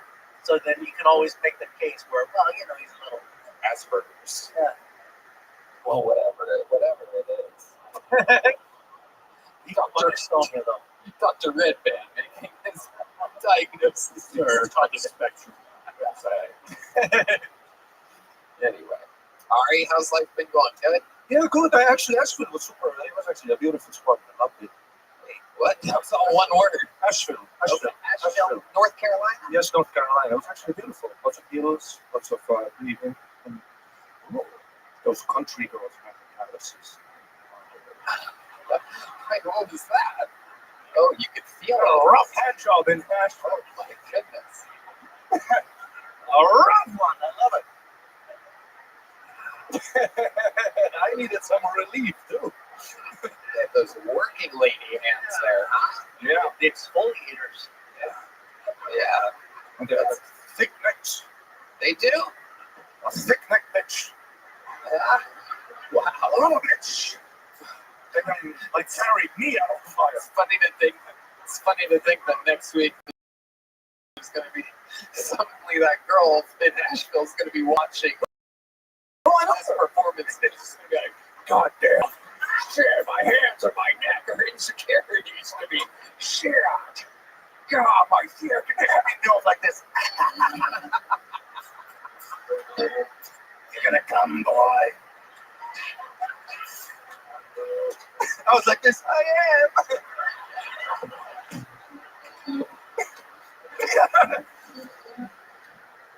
Oh. It's a shame nobody's going to see this because they stopped watching after all the Nazi salutes. Now we only have the cool people. That's true. That is true. Actual comedy fans. I love it, Ari. My God, so funny. Nashville, North Carolina. Yeah, she was awesome. What else? You got a real Texas shirt? Making sure you don't get. Texas. I love it. Making sure you don't get deported this week. I gotta practice my accent. Ice is out to get me. I am from Texas. Texas, Texas, Texas. That's what I say, just like everyone else in Texas. I don't know that it could get deported. Like, maybe to like Dallas. Yeah. They're not really gonna kick them out. They're at Sydney, Estonia. Anything but Dallas. It's like Asheville, but not the Calluses. Did you start out doing stand-up in Estonia? Yeah, you went there. I was at the show. I was on the second balcony so far. You were there at my show in Estonia? Yeah, I remember. It was awesome. We did a lot of jokes. And then you left, by the way, you left boxes and boxes because my former manager, Louis, he's great. Shout out, Louis. I love you. He brought you out. I remember you had a lot of merch that you just left. I've never seen a performer just you left boxes. I left merch. Boxes? People do that. Boxes. You actually do leave merch. I still have 2 bottles of fluffy Cholula. That's a For Tapatio. Tapatio. And I fucking love it. And I swear to God, I even had to look on the thing because I swear it tastes better than actual Tapatio. Where do we need the merch? You left that here. You left it here at the mothership. You left some in Estonia. Right now, this is the look of a man that is finding out he has left $9.5 million worth of merch all over the world. Somebody screen grabbed that look he had on his face before. One person gets fired. I left it here. You left so many boxes of t-shirts. There's children in Estonia running around with fluffy t-shirts. We gave them hundreds of t-shirts. The whole country is fluffy. You know who else is running around? Is merch guy up on that balcony right now. Like, oh, fuck. I've been living my fucking dreams, amigo. I didn't want to carry that shit back to the bed. You're so rich, dude. You don't even need it, dude. You don't even need it, bro. You could be performing on a box at Bakersfield. You have it so good, dude. What do you need that Tapatio for, dude? Look, dude, it's more expensive to fucking. I found out it's more expensive to ship it to the next kid. He's gonna. You're about to hear the most Mexican accounting of your life. Dude, I would ship it to the next city, but I'd lose my finger. UPS is fucked up. Fluffy, please. Fluffy, please. Fluffy, I'll make it up to you. It's only $11.8 million. Dude, it's all over the world. I can get it back, bro. I'll make some calls. Oh, God, it's so funny to think. Literally one of the top selling comedians in the world. Like, this is like a guy that, like, Forbes and shit, right? This is like it. And he's finding out he has merch all over the world. You understand I'm going to play this video in someone's review at the end of the year, right? There's somebody going to get called into an office. I don't want to be like, just hit play. Like, really, motherfucker? Estonia? Yeah, if you go to Gabriel Iglesias, buy the merch. Just wait the next day. Near the arena back entrance. We give that shit away like we're in Africa, dude. absolutely unbelievable. Make some fucking noise for Ari Manny, ladies and gentlemen. Thank you to Shopify and Talkspace. The drawing for Brian J. Belt is in, and it is unbelievable. Let's see what Chris Rogers can give us Karen Patterson. Ladies and gentlemen, I have to ask for a favor. How loud can this place get for his first time on panel? Gabriel Iglesias, ladies and gentlemen. Motherfucking Fluffy. Check out the legend of Fluffy now on Netflix. Shopify, Talkspace. Thank you all, Red Band. Check out the ATX.com. I love you guys. One more time for the best hit band in the land. Matt Mueller, John Dees, D Madness, Carlos Sosa, Raul Vallejo, Fernando Castillo, and Big Mike Michael Gonzalez. Thank you. We love you. Watch The Legend of Fluffy if you haven't already, and all of his great specials. We love you. Good night, everybody.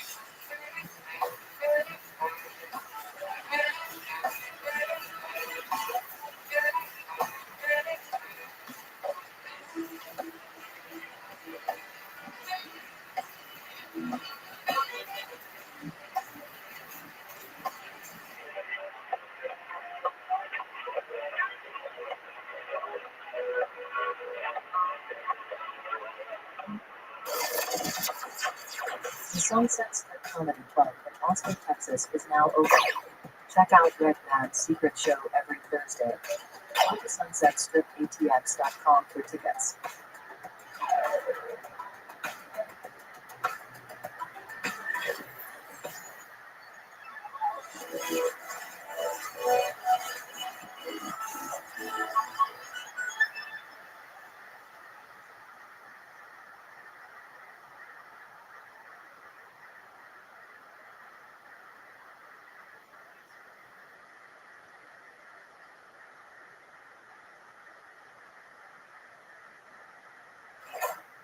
Tickets are on sale for all my upcoming stand-up dates. Detroit, Atlantic City, Niagara Falls, Mount Pleasant, Michigan, West Valley City, aka Salt Lake City, Utah, Reno, Nevada, Anaheim, California, and Las Vegas, Nevada. Tickets for sale now for my stand-up company featuring some of the favorite characters from the show, especially you.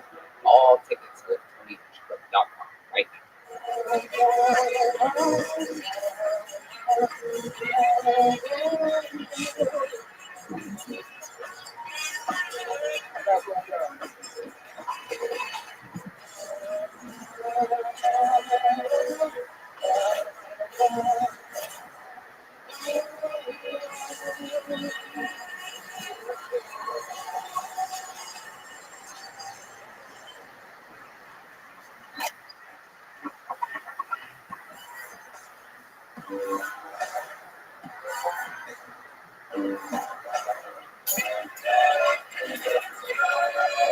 Hey, this is Rothschild coming live from the Comedy Mothership here in Austin, Texas for a brand new episode of Kill Tony. Get up on Tony.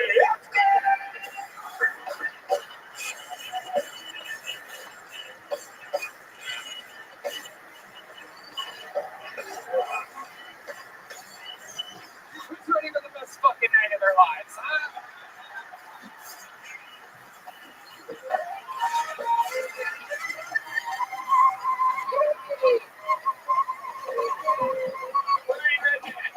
Hey, everybody.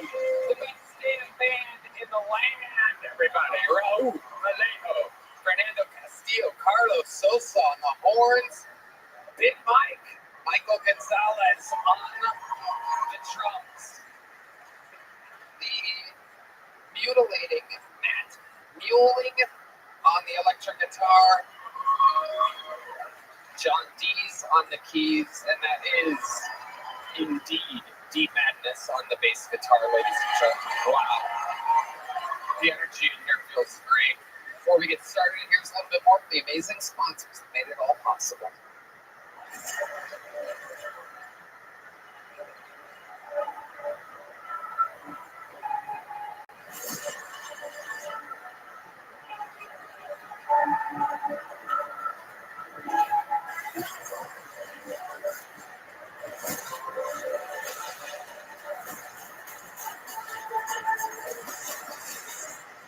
Hello there. This podcast is sponsored by Tecovas. Anywhere worth going is worth going in good boots. Find your perfect pair with Tecovas. Tecovas crafts quality Western boots for everyone, from generational ranchers and lifelong cowboys to first-time boot buyers.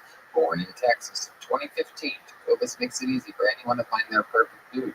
Every one of Tecovas boots are handcrafted with over 200 meticulous steps for broken-in comfort right out of the box. Whether it's a long day or a big night, your Tecovas are built to last and impress. Right now, get 10% off at tecovas.com/Kiltony when you sign up for emails and texts. That's 10% off at TECOVAS.com/Kiltony, tecovas.com/Kiltony. Seaside details. Tecovas, point your toes west. Are you guys ready to start tonight's episode? This is Kill Tony, brought to you by Mint Nicotine Pouches and ZipRecruiter. Every single week, I have 1, 2, or 3 of the best possible guests. I look at it like a chemistry set. I know all these people. I know who goes well together and how to mix it. Tonight's 2-guest panel is one of the greatest comedians of all time, and also a guy who's returning back into the comedy business after a very long hiatus. So, what a perfect panel. Ladies and gentlemen, I present to you 2 of the greats. Make some fucking noise for Jim Norton and Tony Caruso. Oh yeah, Jim Norton. Tony Caruso. First time on Kiltony. Tony Caruso, Jim Norton, welcome.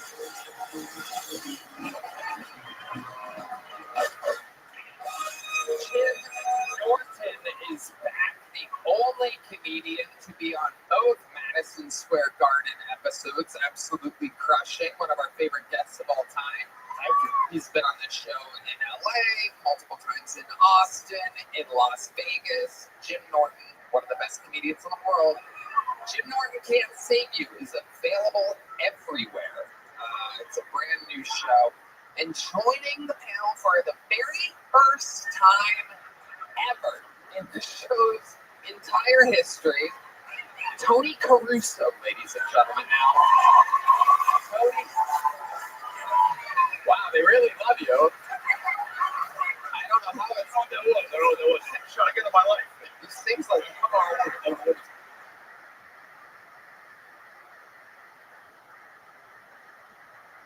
I know shotgun. You have a giant approval from the audience, and many of them don't know anything about you.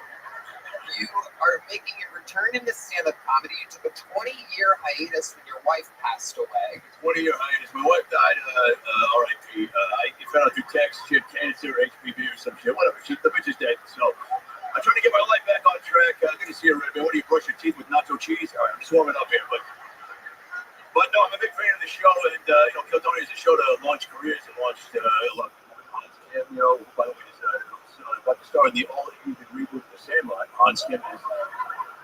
He's going to play Squints. It's going to be called the Sandrod, if you're an Asian guy. All right, I'm warming up here, but Tony is here. Who's haunting the abandoned carnival down the street, huh? But I'm warming up here. We're having a good time. But no, I'm a big fan of Kill Tony. I'm watching the show on YouTube. I've been watching on Facebook. I got Twitter. I got X. I got something. I got something on my cock right now. Wow. Hit me one time. Not too hard. I got a face maker. Tony Caruso. Not what it was called, but it's been making his return in the stand. Trying to get back into it. Trying to get back on the wagon. He's been opening up for the great Hall of Fame Tony member Adam Ray all over the road. Those are so you can get tickets to see Tony Caruso at AdamRayComedy.com. It is incredible. You've been doing some work with Dr. Phil, I hear. You're friends with Dr. Phil. DP, yeah. DP. Yeah, we call DP. DP's got several meanings. So double penetration. Just warming up. Just warming up. But Tony, it's good to see you. You look good. And thank you so much. You look like a vampire that only bites people with AIDS. Okay. Come on, hit me, Mike. Little late.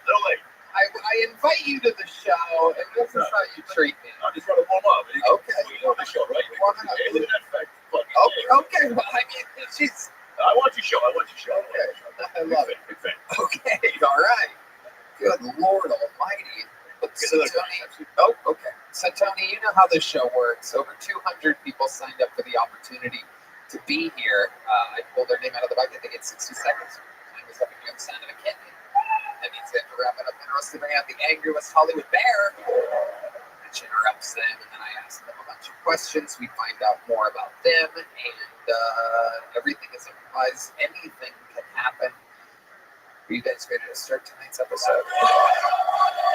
Ladies and gentlemen, your first comedian performing tonight while we go wrangle your first bucket full is a guy who's been on the show only one other time in Las Vegas, Nevada at Skankfest. He was my favorite comedian on the episode, and I told him that when he arrives to Austin, Texas for his first time, that he gets an automatic spot on this show. This is that show. This is that moment, ladies and gentlemen. Your first comedian, 60 seconds uninterrupted, for the second time ever appearance of Peter Angelo, everybody. Here we go. It's Peter Angelo. What's going on, guys? What's going on? Oh, who here likes rough sex? Who here likes rough sex with men? Just me? All right, cool. Yeah, I fuck a lot of dudes. It's weird. I get it. They look like this. But, like, I do. I enjoy rough sex, but the problem is I date guys who are, like, way smaller than me. And people think I do that to throw them around like it's Cirque du Soleil. That's not the case. I want them to be the dominant one. Let them be in charge. But, like, for rough sex to be hot, there's got to be an element of danger. I don't feel like I'm in danger. The average weight of the guys I sleep with is 150 pounds. I weigh 320. They can't even get their hands around my neck. For me to feel like they were in charge, I had to give them a weapon. And I'm not sucking dick at gunpoint. Again. It's a great family reunion. You think the natural solution is I be the dominant one, I be in charge. But, like, I'm afraid I'm so much bigger, I'm going to kill them. And now I'm like gay Lenny from Of Mice and Men. So, like, I didn't mean to kill the tweet boy George. I just wanted to pet his butt. Thanks, guys. I'm Peter Angelo. Peter Angelo, second ever time on the show. Famously, the least gay-looking gay man ever in the show's history. Jim, you ever see anything like this before? I have. I've seen you before. Yeah, and I enjoy you very much. Oh, thank you. You do seem more like a Tom. I'm not disappointed. I'm just saying. You seem yeah, everyone seems to be disappointed by it. I don't know. But, like, I was for a long time, and then, I got bored. I was like, all right, let them do the work. Then it's it's like, even if you're gay. Yeah. It has been a drawback. Like, not many ladies coming around now. When you were a straight guy, did you have sleeves on? Like, I like butt stuff. Yeah, rip them right off. Pants off, sleeves off. Gone. Right? That's all I got. Absolutely. Peter, remind us all, where do you live again? I live in New York City right now. How long have you lived in New York? About 3 years. And what do you do for work? I was a truck driver. Now it's comedy. Yeah. But now I teach people to throw axes. Oh, wow. So many straight jobs. Even your jobs are straight. I drive trucks and I teach people to throw axes and I take dicks in my butt. It doesn't make any sense. Great impression of it. It's incredible. It is throwing the axes at vaginas. Not another one. God damn it. Get away from me. Absolutely incredible. Larry the Cable Gay. Yeah. Get him done. Have you always been gay? How old were you when you knew you were gay? I was a teenager, I would say. Teenager, just... Is there a moment? Is there something that happens? Are you like, you're on a porno mag and you're like, me just like dick or something like that? I think so. Honestly, the internet was coming around. I started typing in gay and just wanted to check it out. I was like, maybe this is for me. What was the first thing you saw that you were like, oh, how do I get to do that? It's a butthole. Yeah. Yeah, so I saw and you wanted to do that. Yeah. So I found it in man, and I was like, all right, yes, that's good.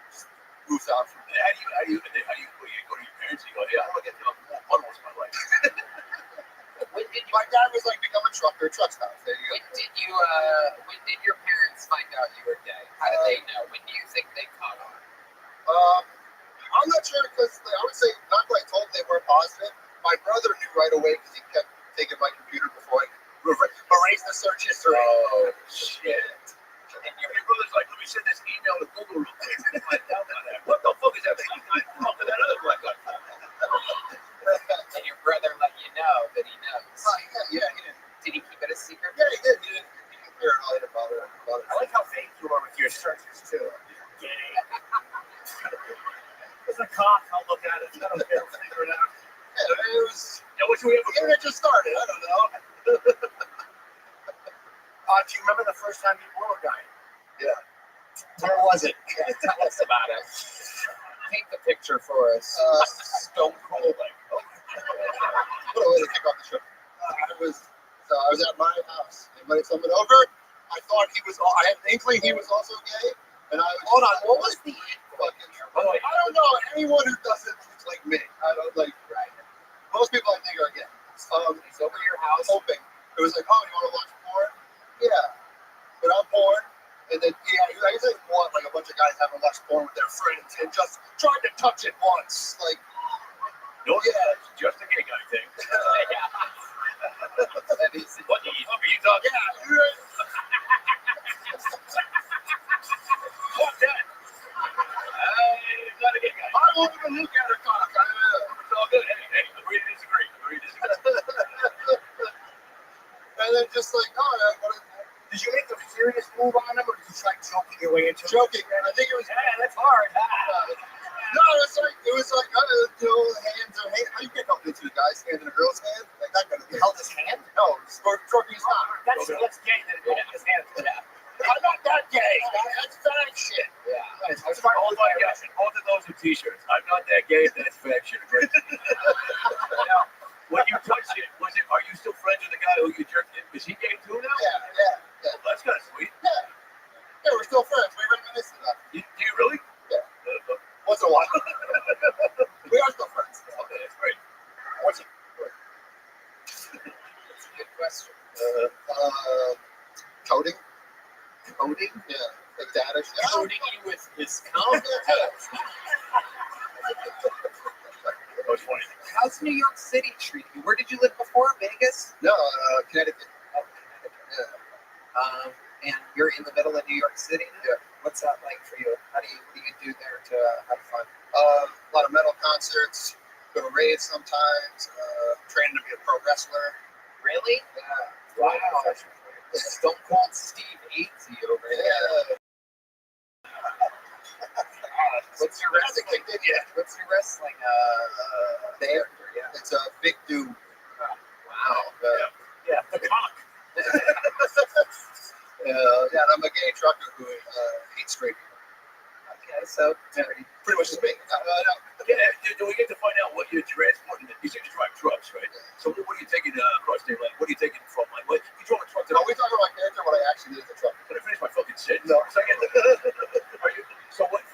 a real truck driver, right? I was. So you were, yeah. So what were you driving in the truck? You were taking a truck from like Austin to Dallas. What were you in the truck? Steel pipe. Yeah. Wow. Was that the name of the guy you was up? Get off. Did you meet the whole there? Did you say put some pipe in your ear? And they went, okay. They knew I could handle it. you could take a big load. Peter, what's something that we would be surprised to know about you? There's the fart no point of the episode. Out early tonight, 7 minutes in. Red Band is red banding. Before we let you go, something that would surprise us about you. I recently just did comedy in China. Okay, we're talking with the female wrestler. Okay. Not the most manly woman you've ever. Yeah. Have you ever been with a woman? Long time ago. Yes. Yeah. Tell us about that. What happens when a gay guy touches a vagina? I mean, if you're a bitch, you're like, yeah, whatever, let's try it. But yeah, I met this like punk rock couple with a bisexual guy. This is great. Is my dad here? No. But no, He was. He laughed. yeah, it's fine. Like, I didn't know goddamn about it. Jesus Christ, Peter. your brother kept a secret from me? No, he's on Grindr too. He doesn't look up any penny. I met a guy at this party he was by. He invited me to hook up with him and his girl. So, they started blowing me. I tried fucking her a little bit, and then he fucked her, and I just fucked him. Well, he fucked her. When you say I'm gonna need you to write that down. I'm sorry, but I was here, and somebody was inside somebody. What are you doing? What the fuck was that? So when you say you tried to fuck her, I mean, there it is, right? It's warm, wet, it's a hole. Explain what happens. You're just like, for me, I was like, all right, that's enough. All right. I was like, all right, I want to fuck him. That's why I showed up. Right. So Did it feel good though? Did it turn you on, or were you like, some shit in here? Right, yeah. That's the part I don't get. Yeah, that's exactly right. I don't get it. Because if it's warm and it's moist and it works, and there's the dude's still there, right? So it's I wanted to fuck the other person. I wanted to give them, that's what I was there for. I was like, hey, this is fine. I'm going on to the asshole now. So the guy in the middle, you're fucking him while he fucks his wife? Yeah. Was he just fucking going, thank you, you're welcome, thank you, thank you. Yeah, it was the weirdest seesaw ever. What's his name? Lucky Devil?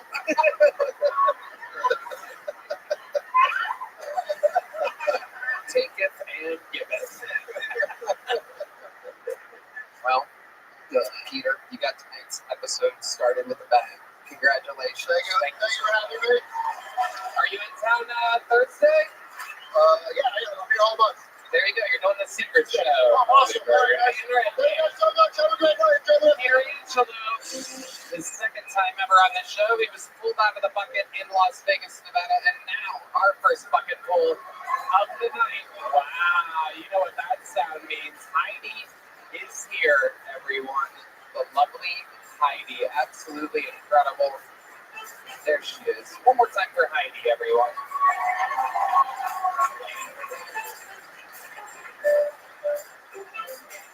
All right, to the bucket we go, ladies and gentlemen. Anything can happen. We're going to meet them all together. This is where we met all of our regulars, all of our golden ticket winners. Ladies and gentlemen, make some noise for your first bucket pull of the night. Quinn Pastura, ladies and gentlemen. Quinn Pastura. That's way too tall for me. I know what a lot of you guys are thinking. You heard of Alec on my name. He's Italian. You're right, unfortunately. Right now, a lot of people have those stereotypes about Italians. Something like that. They always do something like that. When I was talking to a fellow the other day, they started doing Italian stereotypes, started telling me, I was like, oh, what else do you know about Italians? Teach me about Italians. He was, man. He goes, well, the first thing I know about Italians is they get really upset about things. And I started yelling at him. I got fucking pissed. I was like, hey, dude, we don't get upset about things. We get very passionate about things, okay? So, cool your jets, dude. What else do you know about Italians? What the fuck else do you know about it? Oh, you don't think I know about Italians? Except they're all really good cooks. And I felt like a jackass for the party. I swear to God. I was cooking for a racist. This was terrible.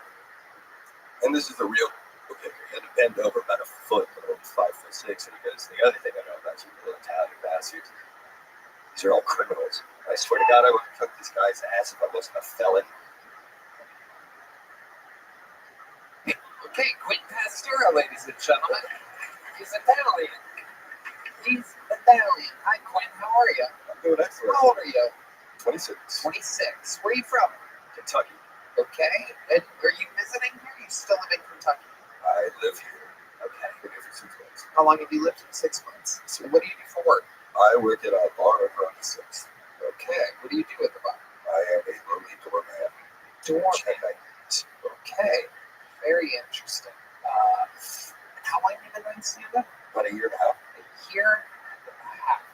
You've lived here for 6 months. Yes. You think that's your best minute? I thought so. Okay. Well, It's hard. Honestly, the business is overrun with Kentucky Italians. Yeah. So I'm Italian. I know for a fact Tony Caruso is Italian. Two Tony. This is an episode of Kill Tony's. found it all kind of, let's just say that if it was an Italian dish, it would be marinara with no garlic, no onion, no seasoning.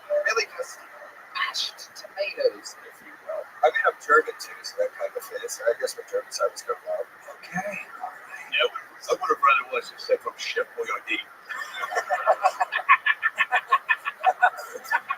This guy knows what I'm talking about. What's that guy, by the way? You know that guy who was that dude you say? He was like, oh, yeah. Who's that guy? I couldn't even hear. Was there a real Italian in here somewhere? There was somebody that immediately heckled you. There was a man in the audience that recognizes. It is hard to believe. You always have to be this guy in the audience. No problem. So it's a little slow, I think. A little slow. You're a little tentative. Next time you might want to come out just a little bit more. Get to a punchline a little fast. That's all. A little quick if you can.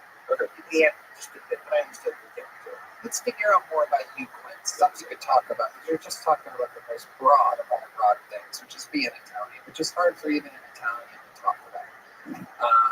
Because it's broad, right? It's all, yeah, we cook, yeah, there's some crime, right? Try not to get too much. Right. I've been doing Slaughterhouse 5 shows for the last week. Those haven't been hit. What's that mean? What does that mean? It's a book that most of us read in junior high school, but that's why I kind of had to stop doing it, because a lot of people I figured out didn't do it. I didn't do it either. I just read it last week. What's the plot of this slaughterhouse? So it's a crazy. So Quinn, tell us something about your real life. Like, what are you into? What are some hobbies, some passions of yours? I mean, just like every other nerd, I like history. I'm very big into it. I was one of the first guys at my university to major in cannabis history, so it's pretty sick. I did my whole research project on the Emerald Triangle, like the boom and bust cycle in it. I got to do some really cool interviews and explore up there. And then there's some like wacko taco bullshit that, like, you guys know about like the Carthaginians and stuff. The what? The Carthaginians. Oh, this is like a deep dive. We gotta do a deep dive. You guys want to do some shit? No, we're all right. But we did. But you smoke weed, yeah? Yeah. How much weed do you smoke a day? Like, what do you do? You work way high? Usually not. Yeah. It's just kind of a nighttime thing. Yeah, typically. Have you had a really bad trip on pot? Like, any fun stories there? Oh yeah. There's one show around here. It's called Can I tag another show? Well, I don't know. Come on. So say something funny before you start promoting things. I get too fucking all my projects. Oh no, I was just saying. I got too high there all the time because you make it too high every time I do it. Just like, no, I'm like, should I go for the Austin? Am I freaking? That's my favorite. Smoking, you know, I used to smoke it all the time. I could tell myself, I'm not an addict. I was an addict. It was unfortunate. Talk to me about the Carthaginians. I want to know what the Carthaginians All right. are, and if we have disagreeable theories on them. Okay, so I think they were all fat homosexual truckers. that actually no, that checks out. They did travel the world. They did do trade. They came to North America. I think so. What's the trashiest thing you ever saw in your years in Kentucky? The trashiest thing I've ever seen in all my years. You were in Kentucky. You know what it is. Yeah. What was it? Yes. Yes. I don't know. There's a lot. I live next to a Greyhound station, so there's like a constant amount of cars going down there. That was pretty tough. I saw my dad's car go in there once. You saw your dad's car going where? The Greyhound station. There's some buses or dogs. Well, there's a guy. That guy just broke a beer bottle over his own head. This interview is so rough. This guy just fucking. This is rough, Quinn. Did someone in Kentucky tell you that you're funny and that you should do that's the scariest part. Oh God, what's the answer? Yes. I don't think so. No one did. No. This was your own Oh idea. no, people did tell me that's funny, but again, it's Kentucky, so you don't have good education. Right. Do you recognize that song? I do. Your parents white trash? They Kentucky trash? None of them do. Yeah. What do they do for work? My dad, he does accounting for a pressure washing firm, but actually he's pretty trash. Yeah, pretty trash. Pressure washing. He's got his hands full. And then my mom, oh God, she does IT for a waste management company. Yeah. So that's Pressure washing and waste management. Wow. this was a waste. And then you are a door guy on 6th Street right there. Did you enjoy going there? You gotta stop here, Tony. You gotta stop. Where was I? Here we go. This is what people do when their interviews suck. You walked by me. No. I wasn't there. I wasn't. I have no. Well, what? I don't know. Maybe you remember spots that you know. I don't. Did you? Maybe I do. I don't know. What's the name of the place? Liberty. I wasn't at the Liberty. You're saying I walked by the Liberty? No. I was doing sound and doing a show with my car, but This is like a weird misconnection. Yeah. You were walking by the Liberty. I was jerking off onto It's like the craziest tradition. When people really, really bomb as hard as they can. Like I saw you once on the sidewalk. You remember? No. Fucking no. How would that stand out? Did somebody tell you I was inside of the bar that you work at? Yeah. It was you and Ari. They literally named you hey, they were here last night. Ari Shafir. Yeah. There's a 0% chance of that happening. The Liberty. Okay.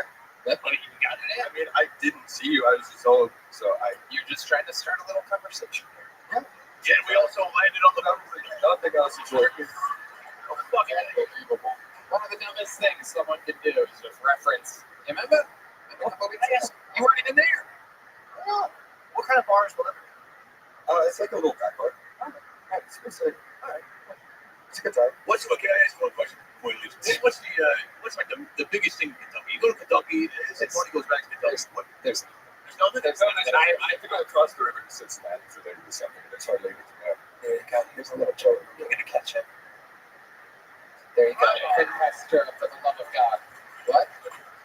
Hello, everyone. This podcast is sponsored by Vaya. Guys, hosting an online podcast is tough, and that means I got to take my self-care seriously. Let's be real. 2025 has been all about change, whether it's work, personal stuff, or just the daily grind. It can be hard to keep up. But here's the deal. When things get hectic, we don't have to go through it alone. Embrace the power of nature and elevate your every day with Vaya. Trusted by over 500,000 happy customers, Vaya is the Swiss Army knife of wellness, dedicated to harnessing the natural benefits of hemp to create high-quality wellness products. Whether you're looking to improve your sleep, focus, recovery, add a little pep to your step, or just get high, Vaya has something for you. With products ranging from 0 to 100 milligrams of THC, Vaya gives you the power to blaze your own trail. Vaya is well renowned for their award-winning THC and THC-free gummies and vapes, THCA flower, soothing topicals, and calming drops. All crafted with the highest quality hemp sourced from trusted, independently owned American farms. And the best part, Vaya legally ships to nearly all states of the U.S. in discreet packaging directly to your door with a worry-free guarantee. No medical card required. So if you're 21 or over, check out our link to Vaya's website, link in our description, and use code Tony for 15% off. And if you're new to Vaya, get a free gift card of your choice. Tony, I love Vaya. Their THC flower makes me feel amazing after a long, stressful day. I personally use their gummies to help me with sleep. I love that they're made in the USA and have range from 0 to 100 milligrams of THC. If you're 21 or over, check out the link to Vaya in our description. Use code Tony to receive 50% off. And if you're new to Vaya, get a free gift of your choice after you purchase. They ask you about them. Please support our show and tell them we send you every day with Vaya. Hello. Indeed, this podcast is sponsored by ExpressVPN. Going online without ExpressVPN is like forgetting to mute yourself on a Zoom meeting. Do you really want your coworkers to hear you trash talking them? Because all your traffic flows through their servers. Internet service providers, including mobile network providers, know every single website you visit. ExpressVPN reroutes 100% of your traffic through secure encrypted servers, so your ISP can't see your red band. Tony, ExpressVPN is the best. It hides your IP, making it extremely difficult for third parties to track your online activity. It's also easy to use. Just fire up the app and click one button to get protected. Not to mention, it works on all devices, phones, laptops, tablets, and more, so you can stay private on the go. I personally use ExpressVPN when we travel, so I can stay private. Know that all my data is safe and sound. It's personally important to me to not have my data hacked by some Hugh Jackman in the movie Swordfish type of guy. Protect your online privacy today by visiting expressvpn.com/killtony. That's expressvpn.com/killtony, and you get an extra 4 months free. expressvpn.com/killtony. Ladies and gentlemen, this is very, very exciting. I pulled the name out of the bucket of a young man who works here all the time. This is very special. I have no idea if he's even ever signed up before. This is truly one of the top young rising comedians in the world. I think maybe he's been on the show in LA. It's been a long time. Either way you slice it. Ladies and gentlemen, let it be known, this is a new minute from Hassan Ahmad, everybody. It's a noise for Hassan, everybody. So Israel and Palestine just signed their ceasefire, so a mazel tov to them. The whole thing started when Hamas paraglided into a raid, which, take the context of everything that happened outside of it away, that does sound like a great day with the boys. You know what I mean? They're smoking weed in the cave, just Abdul, get the paragliders, just fucking, holy shit, Abdul is working, it's working. Just 2 flags on your paraglider, 1 Palestinian, the Saturdays are for the boys, and just fucking committing a terrorist attack to a raid to techno, just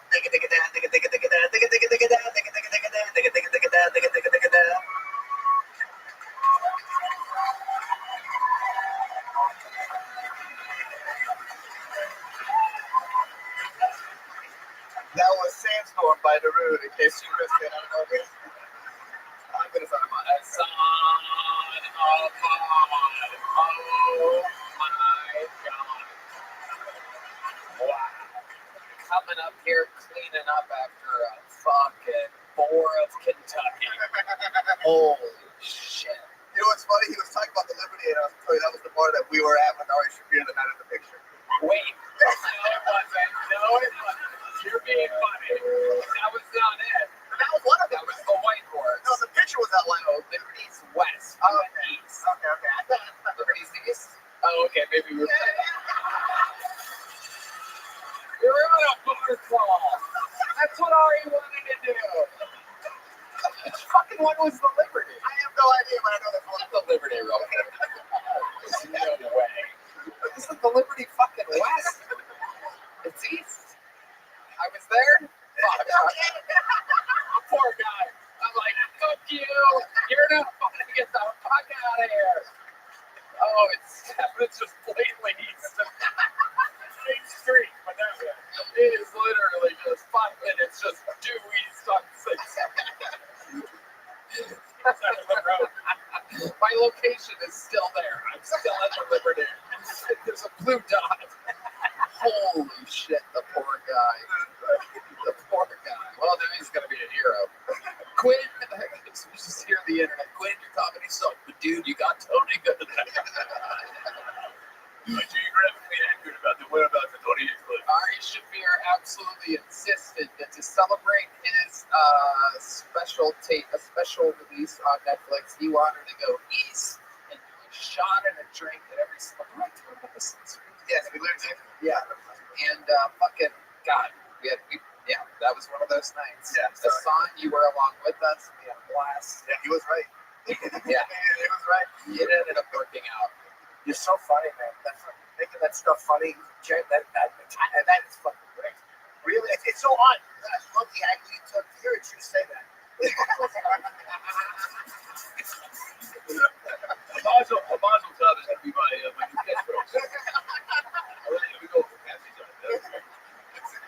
You can have it if you want. You're like, Great. You guys heard it. It was really funny. Yeah, having your very short, very quick, and like a pace.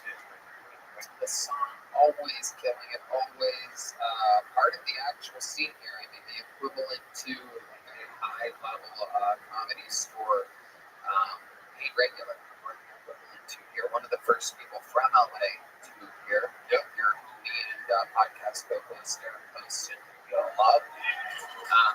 You've actually been the one-man panel on an episode in 2022. I've been on the panel 3 times, but I had this Israel-Palestine joke, and I was like, it's the perfect time to drop it. I'll sign up for Bill Tell. I love it. I love it when my buddies sign up for the show and are lucky enough to get pulled out of the bucket. Happened with Matt Edgar a few weeks ago, and now you. What else is going on in life, Hassan? What have you been learning? You're kind of like, how long have you been doing this? 12 years, and that's a comedy store. A former comedy store door guy. Oh yeah, I watched I started working with the shows in the Valley Room. Yeah. The thing I noticed is that people who do poorly on this show always ask the audience how they're doing. So I was like, when I get up there, just start the joke. You only have a minute, why waste the time? Exactly. You are absolutely correct. How does your hair go like that? Come on, we're all thinking it. Well, you're funny. But like, what the fuck? The grace of Allah. Praise you. You got a little fucking Gaza strip right down the middle there. That shit is unbelievable. Shit. It reminds me of the Bar of the Liberty. I love it. Hassan, what else? Tell us something else crazy about your life. Get you out of here. I mean, I've taken you to Homeland San Jose. Well, yeah, nice. Homeland. San Jose. Hey, I like that. And I met your adorable parents. Tiny, absolutely adorable, little, super tiny. They were just the cutest things I've ever seen. I do have the most adorable parents. They really are. You're like a giant. Yeah, I am 5'6", I'm 6 inches taller than both of them. Yeah. I'm the tall guy in my family. So you bring you home sweet chocolate after work. They are very, very short, yet somehow they're both 7-Eleven and 9/11. Yeah. It is incredible. For those of you that don't know, Hassan is the new head of the FBI. I don't know if you guys have been paying attention to that. Watch out, Mexicans are coming. That's right. It's gonna sneak right up on you, people. Look brown too. What can brown do for you? Okay, Hassan, so much fun, great stuff as always. I'll fucking see you tomorrow. We'll do it again. We do stand up together all the time. One of the best comedians around. Killing it, growing, thriving. Back to the bucket we go, ladies and gentlemen. And your next bucket poll goes by the name of Jake Kennedy. Time for Jake Kennedy. Thanks for Jake, everybody.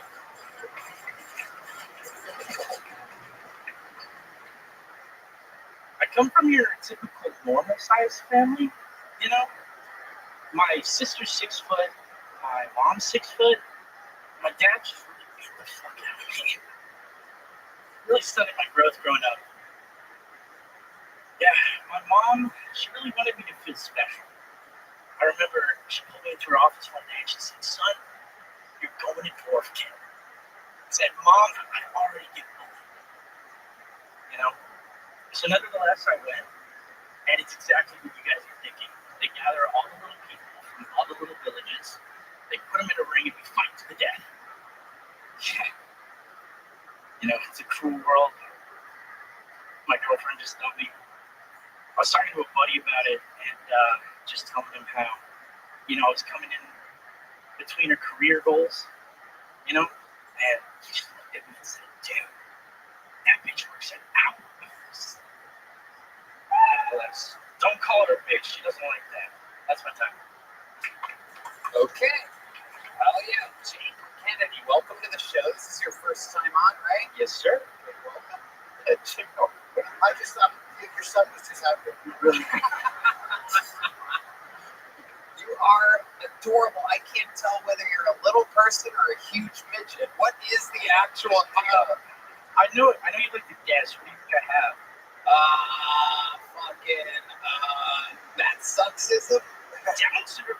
What is it? I have it's called. You can have. Who you've been talking to? No, he's called spondyloepimetaphyseal dysplasia. Oh my God! Tell us what that is exactly. In a bunch of words, it's like I have spiked bones, and it stunts the growth. So I actually. What the fuck, Red Man? What the fuck? Literally the worst sound effect you got played right there. It's party time! Spiked bones. That is a great band name.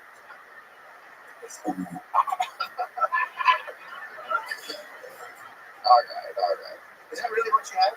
Yeah. Or you're like a really short mailman that your father hates. I know these questions. How tall are you? Like 5'2". 5'2". What do you do for a living?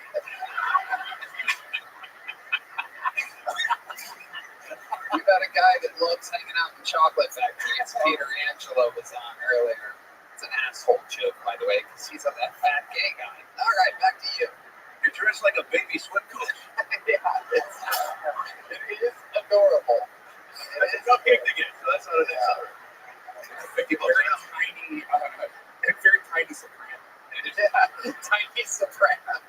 Forever 21 inches. I love this getup. You're absolutely the cutie pie. This is how people like dress teddy bears and shit. Up to your chest, king. This is the most compliments I've ever gotten, so I want to thank you guys. You're taking it in stride. It's a compliment. Now, what did you guys hope? I asked the question. This fucking guy. Ever since you started working with that Dr. Phil character, you had this new hosty thing that you tried. So, what do you for watching? You think about the question. All right, I'll pick up. No.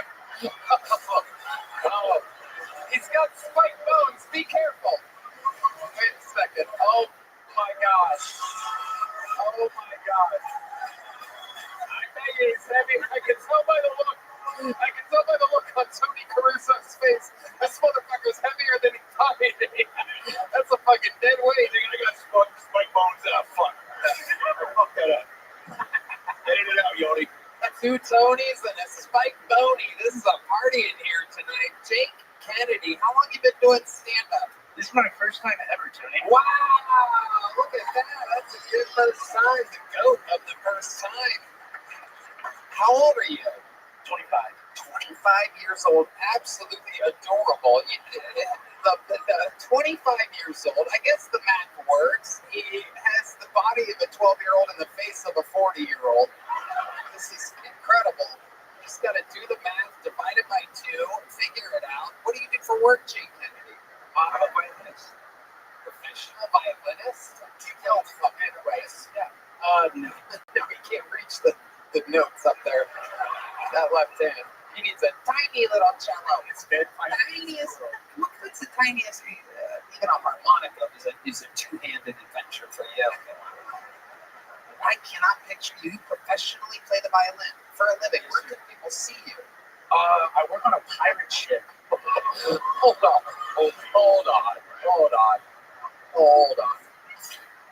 I was gonna say that. You do it. We'll be right back.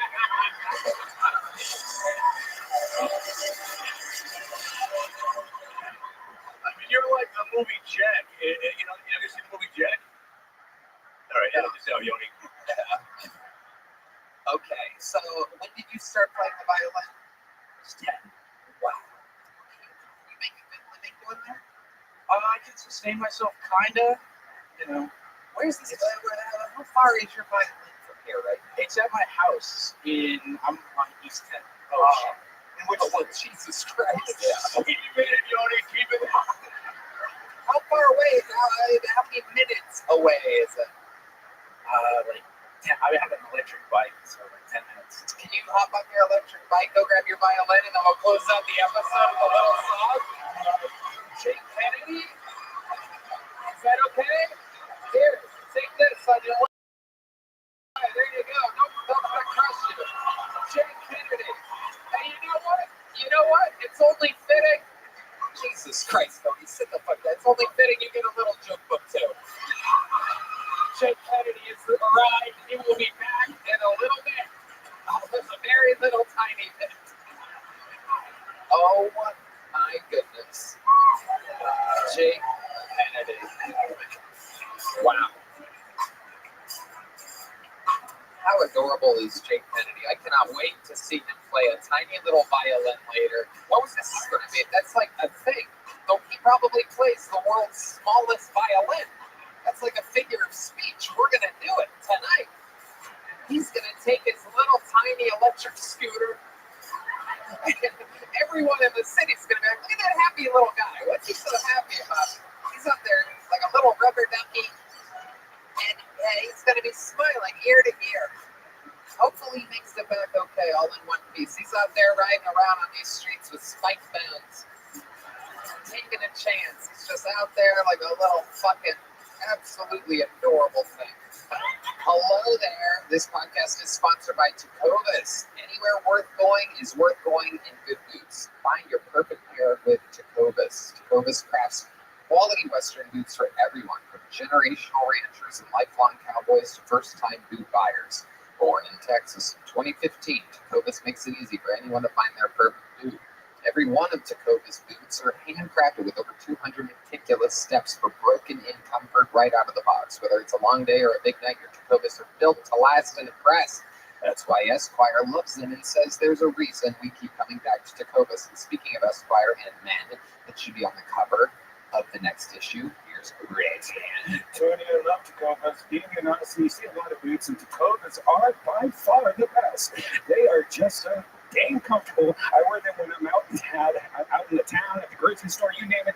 They make me feel great when I put them on. I feel like the freaking Marlboro Man, Tony. Wow, you smell like them too. Ever wondered if you could pull off the boots with your personal style? You owe it to your feet to put on a pair of Tecovas. Plus, Tecovas best in the West guarantee. You get free returns and exchange in 3 days. Right now, get 10% off at tecovas.com/Coltoni when you sign up for emails and texts. That's 10% off at tecovas.com/Coltoni, tecovas.com/Coltoni. See site for details. Tecovas, point your toes west. Hello, everyone. This podcast is sponsored by Prize Picks. All-Star Weekend is almost here, and Prize Picks is the best place to win cash while watching your favorite players during the game and the Saturday night events like the three-point contest. Sign up today to get $50 instantly. You don't even need to win to receive the $50 bonus. It's guaranteed. Think Steph Curry will get more than 5 3-pointers next week? Giannis for more than 35 points? Pick up hot takes with your friends and win real money this basketball season when you and your crew run your game on Prize Picks. Sports specialist Red. Tony, I love Prize Picks. There are so many amazing opportunities to get in on this week on Prize Picks. I'm looking at the football board and selecting Jason Tatum for more than 29 points and Anthony Edwards for more than 25 points. You know who those guys are? It's very strong, Red Band. I like those picks. Download the app today and use code TONY to get $50 instantly after you play your first $5 lineup. Again, download the app today and use code TONY to get $50 instantly after you play your first $5 lineup. Prize Picks. Run your game. All right, let's get back to this bucket, and then we'll get a regular up here. Ladies and gentlemen, let's do it. We're going to meet them all together. 60 seconds uninterrupted for Frank the Mint. Frank the Mint. It's a fun bucket pull tonight. Hi, y'all. My name's Frank the Mint. Now I realize I sound like the Love Child, the Marble Waters of Mike Tyson. Something between the Bishop on Princess Bride and Barry Cookie of Big Bang Theory, and maybe a little bit of Elmer Fudd. Where's that rascally rabbit? My mother, she didn't help me out much. She named my brother Nick. I can pronounce Nick. She named me Frank. We could have been worse, him and Francis. Or Francisco, or worst of all, Warren. How about my last name had been O'Reilly? Royal Raleigh and his brother Coy. I'd have been faster than that would have been. Who is the asshole that put the ass in the lift? I think it was Shakespeare. The play, to that way, this fortune motherfucker. And who's the asshole over at that when it came up with Stewie, huh? There's the pothead computer geek thinking of a guy like me saying, Stewie, where was Rowley White, the real wife? Stewie, where was your good rubber woman rotisserie? Stewie, where was Sally Seashell, Seashell? Motherfucker. Ladies and gentlemen, I'm going to cut you off before that man interrupts you. Frank the Mint has arrived in the Coltoni universe. Holy shit. Oh my God, where do I even begin? That is absolutely incredible. You keep the last comedian in that little pocket on the front of your shirt. It's our comedy duo. absolutely incredible, Frank. I have about 2 million questions for you right now. Let's just get it going. First, I want to check and see Jim Norton. What do you think? I've loved you ever since you threw Mama from the train. Thank you. That's a rep. The bitch deserved it. That is incredible. Yeah, speaking of Bobby, you look like the mom from the. That's a great part. It is incredible. You look like such a character. You're built for comedy. How long have you been doing it? Going on 6. Okay. Where at? Where exactly? What fucking Columbus, Ohio. Columbus, Ohio. Holy shit. Did you ever walk by a bar and see Tony Hinchcliffe? Very good. So, Columbus, Ohio. You still live there? I actually live in Kingston, Ohio. Oh, okay. It's about an hour south of Columbus. Kingston? Yeah. Little Chillicothe. I know you're from Youngstown. Yeah.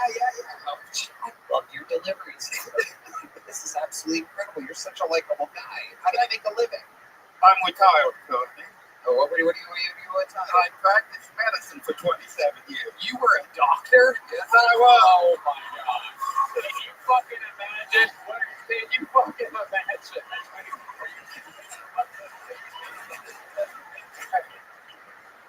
All right, here's the thing. All right, I just gotta. My whole system is got overloaded. I'm so glad you're here right now. I love you, Tony. Here we go. All right. Hold on. We're the patients. You gotta tell us that we both got AIDS, okay? I did hit me with some hospital music. There's no real hospital music. Okay, here we go. All right, very good. Thank you. Okay, hello, doctor. Yes, we've been waiting for your arrival. It's a long wait, by the way. Me and my husband. Oh God, gee, this is not good. It's not good. Okay. You're a doctor? Are you the only doctor? I'm in. Oh, Yeah, you're fucked. Oh my God. what do we have? You have AIDS, motherfucker. Oh my God. This is wee bad news. Oh my. Can you say that's all folks for me? Oh, folks, fucking. Huh? What? Never mind. Yeah. Looney Tunes reference. So, Frank, you were like a general doctor? Yeah, You were Dr. Frank DeMint. That's good. Holy shit, that is incredible. Did you always have your hair like that? Facial hair? It's more of a retired look. Yeah. Were you ever married? You ever have kids? Married twice. Married twice. Okay. No kids. No kids. Why do you think that is? How do you think you ended up being so lucky to not have kids? I don't know. Hopefully I'm in for that's the hope. A guy like you, I would totally have expected you to shrug your ski. Where's my seat? I love how you roll with everything. You have a great sense of humor. So 6 years you've been doing it, based out of Columbus, Ohio. So you've been on the funny bone? Right. In other places. Yeah. What do you do for fun? What does a retired doctor do for fun? I'm sure just the comedy is most of Let me ask you this. You had 2 wives. How did the first one end? You cheat on her? No. Okay, what happened? Well, it was one of those things. She was a high school dropout. I was a college dropout. And I grew and she didn't. How are you a doctor and a college dropout? At the time. You At the time. Then I went to college. I went to the army and then I went to college. Okay. What the fuck did you do in the army? I was a medical lab tech. Wow. They asked me to go into linguistics, but I said, well, I'm not fucking this language up bad enough. You think they're fucking So you always kind of had a speech impediment? all my life. Where do you think that comes from? How does that happen? You were a former doctor. Where do you think how does that even happen? I have no idea. I don't know of any trauma, but I understand my father sounded like this, and he grew out of it, and I didn't. How old is father? Your dad didn't want to do that to you. How old are you, Frank? 66. Oh, what a terrible age for a Literally the worst. I'm with a 6 or 6. days I turned 77. Jesus Christ almighty, the thing is aggressive. Yeah, you're lying about your age next time. You're 42. I'm way over 50. But is there one word that people bring up in a sentence or like ask you a question? Do you ever get in your head? I don't want to say that. You seem like a pretty confident fitness guy, which I think. Yeah, well, that's sort of three words that people understand. Full-willed and well. I have no idea what's going on right now. You just put a curse on me. What did you say? You say whale, forward, and whale? Well. The problem is I like my steak medium well. Oh yeah. Oh my gosh. You know, if I were the waiter, I think you would say, I heard you say you like your steak medium whale. But yeah, that's what they used to say. I don't want to see that. I want to put it in the middle, but that didn't help much either, did it? Do you have like a long tongue or something like that? I'm trying to figure this out. I don't know. I started eating pussy at the age of 13, though. Oh, hell yeah. Absolutely. And I think my tongue became a little muscle bound. Okay. And did people tell you you were good at it? Oh, yeah. Okay. You can lick it, just don't say it.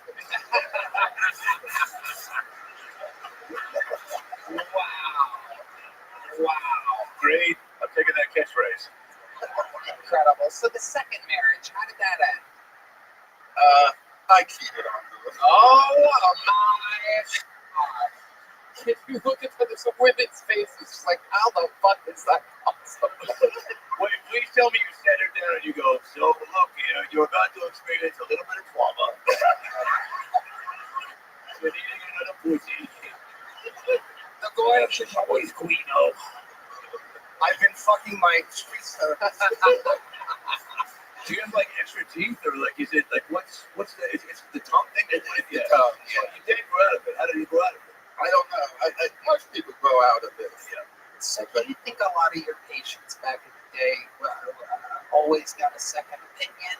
Like, it seems very risky putting their lives in your hands. You just think you're probably going to not good. Take a little small toy. I mean, it's like incredible. It's amazing the life that you had. So you saved enough money from being a doctor. For how long were you a doctor? 27. 27. Thank you for your service. And you saved enough money to be able to just live your dreams and do whatever you want in comedy, basically. More or less. Yeah. You own a house? Yeah. You have a car? Yes. What kind of car do you have? I have a Hyundai Ioniq. Yeah, I'm a cheap bastard. Okay. Alright. What's the nicest thing you've ever bought for yourself since you I had a Mercedes. Ooh. What ended up happening with that? I had some economical situations. I had to sell it. And would that be the divorce? And I'm glad.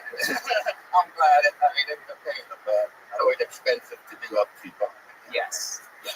Parts on Mercedes are expensive. Did you get killed in the divorce? You need to get killed in the divorces financially. Oh, well, the first one. Second one, I had to clean up. Better. Yeah, you learn, man. You learn. That cleanup is critical. You know, I'm actually looking for a new doctor, and I'm serious. I would love if you would step in. I don't know what you charge, what your rates are. It's okay, but things I'm like, is this bad? Like, there'll be a spot on my cock, and I'll be like, hey, is this? Anytime. You know what I think we should do? I think you guys should go behind that curtain. I think we should check your prostate right now. How does that sound? So look at that. Look at that finger. Do that again. Look at that. Oh my God. All right. Well, I don't know. Yeah, get back there. And then, Tony, if you want to stick your face out of the curtain while he does it, you can feel free to do that. Tony? Oh, yeah. They might be making love by this point. I don't know what's happening. This may have been a crazy idea. Oh, there it is. Okay. Here we go. Tony says, whenever you're ready, let's see. I think we're probably... Oh, okay. Well, okay. Come back out, Frank. Okay. It's so adorable. I almost stayed back there. I'm not even joking. You put a little bit of his finger on my butt. I wish I was joking. I thought that was a bit, but he actually put a finger in between my legs. Nobody could see him, yet he's still committed to the bit. Give it up for this guy. That was, wow. Absolutely. I'm going to need a new pair of pants and a new doctor. Frank, you are a fucking little angel. Welcome to the Kelsoni universe. You are absolutely going to be loved by the people. When you came out, I thought this guy looks silly as hell. We're going to have a lot of fun talking to him, but the comedy's probably not going to be there. And boy, you absolutely crushed the room. I loved it. You are as funny as you look. You are as funny as you sound. I love how you make fun of yourself and laugh at the jokes. Welcome, welcome. Come back, sign up again. All different shapes and sizes of people here. Absolutely anything can happen. We pull names out of a bucket, and that is where we find all of our regulars out here changing lives, giving people an opportunity. Like your next comedian, who is one of the top regulars in the history of the show. Ladies and gentlemen, here with a brand new minute, this is the great and powerful Cam Patterson, everybody.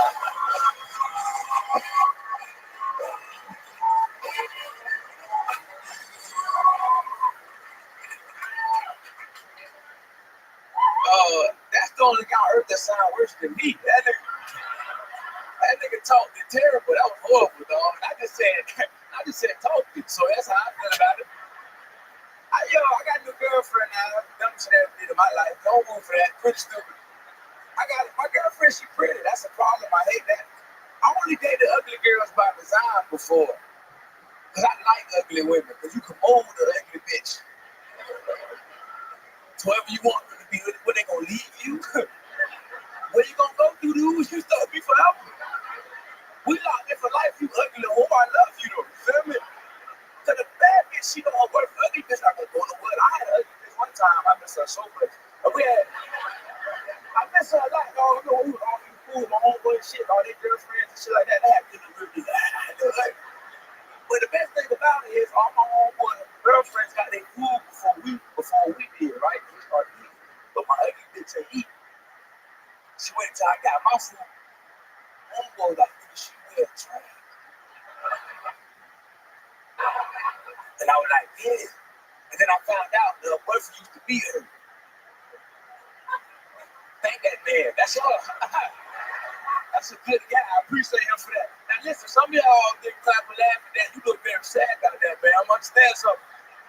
I'm not saying I would have hit her, but I'm thankful that somebody did, right? Hey. That was time. Fuck yeah. Bing bang boom.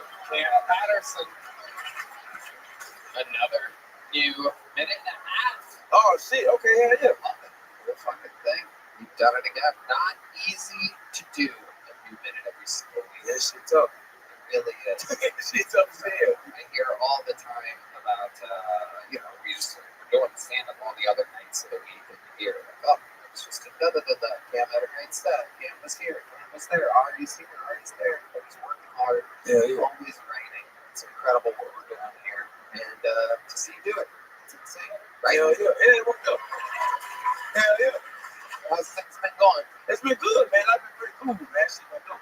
I just did Deion Sanders' show on Tubi. Got really excited about that. Hell yeah. Yeah. Front time? Yeah. It was dope. He was cool as shit, man.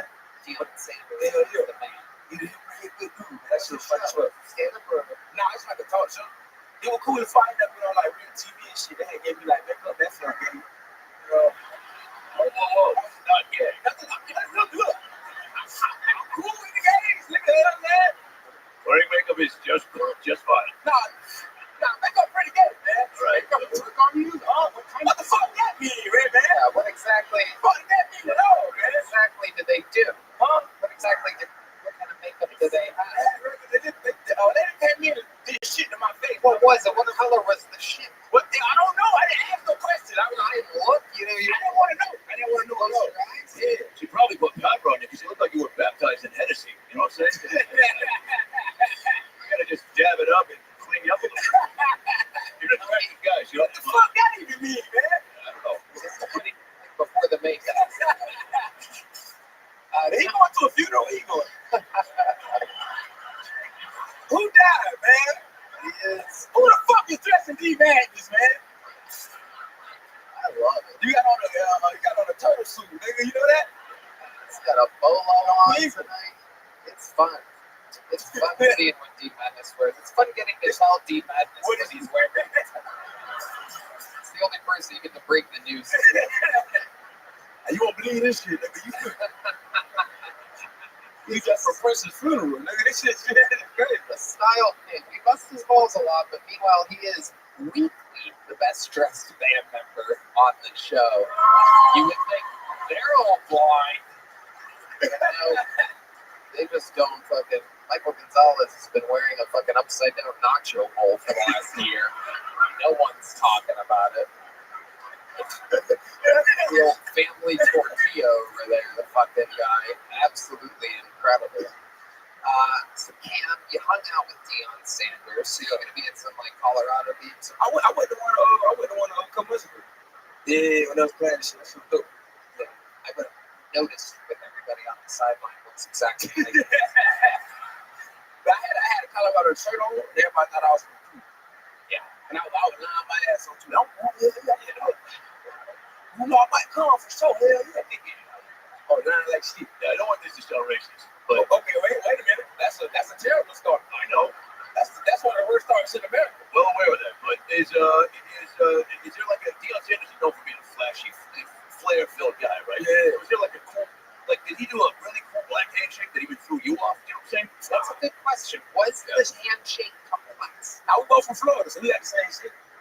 We go from Florida, so that's not, you know what I'm saying? Can you air show us what a handshake He is? couldn't do it. That fucking guy can't do it. But dude, A white guy in sunglasses. what is wrong?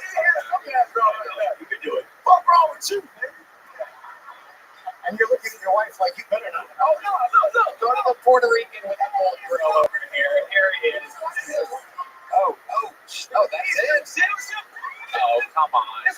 Tony Caruso has a better handshake than I can show you a blacker handshake than Yeah, let's go. Come on, Tony. Ladies and gentlemen, my lead. All right, follow my way. Now play some cool rap music for me. Come on, like Give him a good, so. Let's say I walk into like a black nightclub, right?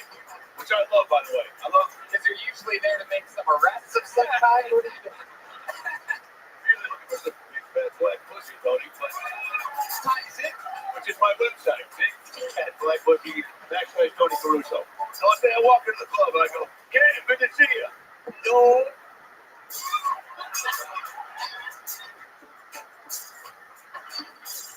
Oh shit. Whoa. Oh, up top, down low. And it's a reverse fist bump, crisscross, double piece, working the rib section. Oh, and then in. Oh, yeah, there it is. Hell yeah. Wow.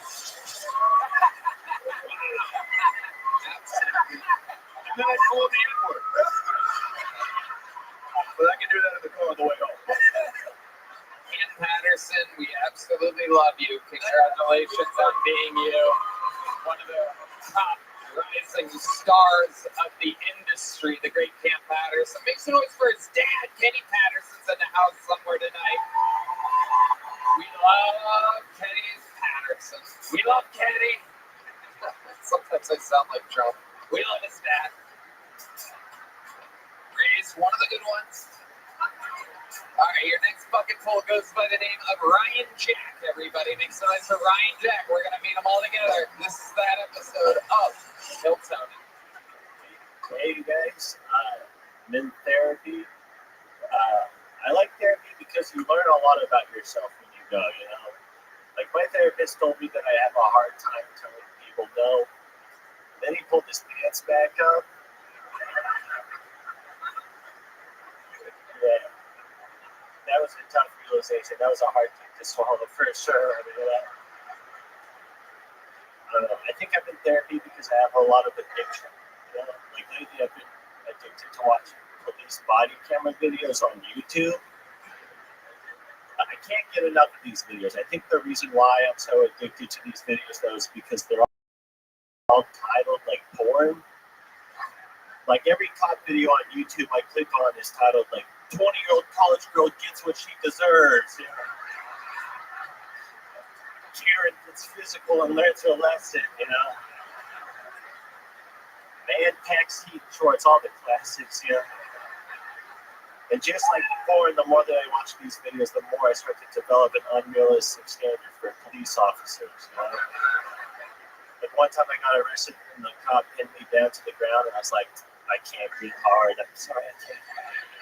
Try to take me, choking me. There you go. Great side. Robbie Jack. The bucket is powerful tonight. An incredible. Another bucket. It's very funny, and every punchline was good. I didn't see any of them coming. It was really, really good, man. It was none of them were predictable. Really good writing. Very funny. Thank you. Appreciate it. Thank you very much. Yeah. Ryan Jack. How long have you been doing stand-up? 4 years. 4 years. And you really are in therapy? I am. Yeah. And what types of things, what types of trauma have you had in your life that you talk to your therapist about? It's mostly daddy issues. My dad called me retarded and shit all the time. Anyway, what are you gonna do? That's it. That's how you end up being fine. Yeah. Are you Theo Vaughn's kid? I think so. Was your principal also a raccoon? Ryan, where are you from? I'm from Salt Lake City, Utah. Salt Lake City, Utah. Absolutely. You come from a Mormon family? No, actually. Both of my parents were raised Mormon, but I'm not. They kept us in Utah for some reason. I don't know why. Absolutely. Yeah. How long have you been on stand-up? 4 years? 4 years. And what do you do for work? I work at Dead Rabbit down the street. Oh, that's one of the best bars and restaurants in the Shout out city. to Dead Rabbit. Yes. That is a place that I have been to on like the Liberty. Too soon. An incredible fucking place. Absolutely mind-blowing food and drinks. It's an award-winning bar. The only other location is in New York City. Won all the awards. The second ever location, just a block away here on 6th Street, west of here. Can I ask why your parents didn't raise you good? Are you supposed to? I don't know. I think they just wanted to drink alcohol. I don't know. I don't know what their deal was. Did they drink a lot? Yeah, a decent amount. Not too much. I mean, again, binges every now and then. But Other than calling you retarded, did he beat you up on that? yeah, almost. You know, I think my mom stopped. My mom is like the saving grace. And all So that. this trauma, I mean, like, I'm pretty sure everybody here. I mean, you're the one that brought up the drama. You're the one that was like really taking on the drama. I don't know. It's mostly a happy childhood. It seems like this therapist is easy work cut out for him. Yeah, he likes his shit. He's pretty fun. Is this a weekly thing? Yeah, I try to keep it like once every couple of weeks, but yeah, because I'm running out of things to talk about. It's just kind of annoying at this point. Yeah, talking about my that game. makes sense. But what else have you talked with your therapist about? Just addictions like that. Okay, let's talk about that. What have you been addicted to? What do you think? Pretty much. What have you done? I've been addicted to a gas station radon. Oh, shit. Yeah. You guys finally saw the respect. I have some friends that are addicted to that. They don't know they're addicted to that, but there's a couple people that basically everyone that tries kratom they really like it. Let's put it that way. I'm not sure if we have any sponsors right now that are kratom. So what is it? What is it? It is an herb. That's how they. It's a natural herb, much like cocaine and heroin. Yeah, they sell this at gas stations, and it's considered non-addictive. And what I've noticed is that people that have been addicted to things, that are trying to not be addicted to things, try this, and they get addicted to this. But they say that they're not addicted to it, but they do a little bit more every single week. Boy, if they were to sponsor, they are now. That was a great fucking Yeah. You like it. Get it from our people. Did you ever try it? Yeah. Just send us all of this. Yeah, I don't do anything. I'm very, very simple man. I don't do it. Incredible liberty. Ryan Jack. So you got addicted to a gas station kratom. How wild did things get? What was your lowest point on gas station kratom? Did you ever some fucking conflict? No, Oh wow, Red Band, very fast. Red Band. No, I said cock for free. That's really I'm also bisexual, but that's buy your own kratom. I'm sorry. Yeah. Yeah, exactly. No, I mostly just spend all my money. That's really it. It's Did your dad not like you were bisexual and people was retarded? Was that really the problem? yeah, he ignores it. I think he doesn't really want it. My dad had brother. How's your daughter?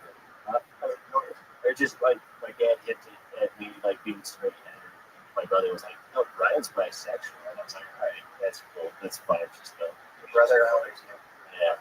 How did you? And that's how your dad found out. Yep. Yeah. So he's more men and you're more men. Yeah. Excellent. How did you first know that you were bisexual? Is it like 50-50? How does that work? 60-40 women to men? It's like 50-50. I don't know. I just always like playing with the boys that I was super out when I was a kid. Yeah, well, the girls. good way to save that there at the end with the when I was a kid. As a child, not now.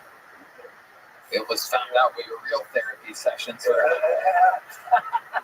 All good. Hell yeah. So what type of fiddling did you do with your classmates back in the day? I mean, mostly, wasn't until I didn't fiddle fondle with anyone back then, but I mean, like in high school, I hooked up with threats and stuff.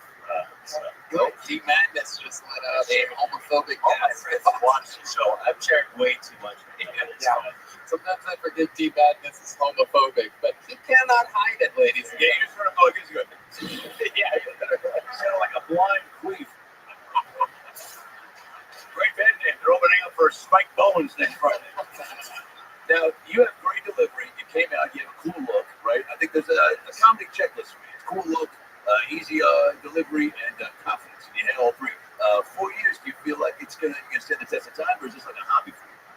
I'm going to try my best to make this work full time. Just keep doing my thing. You should stick with it. Yeah, thank you. I love it. Talk about being bi on stage. Yeah, I do. Oh, good. Yeah. Everyone's got to know. Sound like a dad. Right. What's the longest set you've ever done, Ryan? 10 minutes. You have to do a short set on the secret show. Wow. There you go. You did it. Here's a big jump up. There it is. Ryan Jack. Ladies and gentlemen. Yep. Okay, great. You guys are in for a special treat. One of the greatest golden ticket winners in the entire history of the show is here, ladies and gentlemen. One of the funniest young ladies working today from Nashville, Tennessee. She is here. Ladies and gentlemen, this is a brand new minute from Fiona Cawley, everybody. You know her. You love her. Nashville's finest. Many-time performer on the show. Golden ticket winner. This is a brand new minute from... Make some noise for Fiona Cawley, everybody.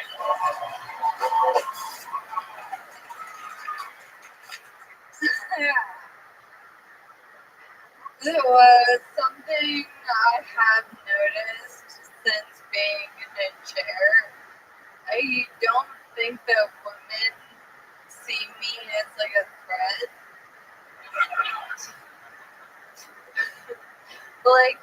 To their romantic relationships, which I find fucking ridiculous. Because I am perfect height.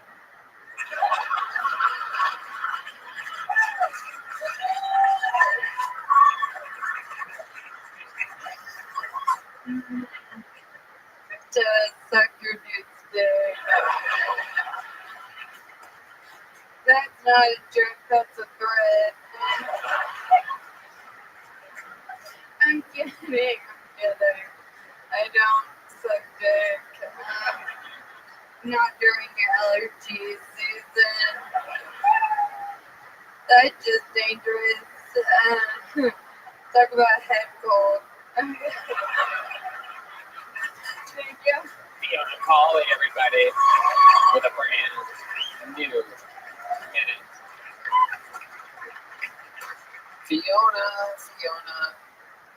Fiona, where do we even begin with you? Welcome back. Thank you. It's always wonderful. There's a lot that happened. Have you sucked dicks while sitting in the chair before? Is that a thing that you do? You have a boyfriend? Yeah, it's just I gotta be charged for it, but yeah. That is correct. I love it.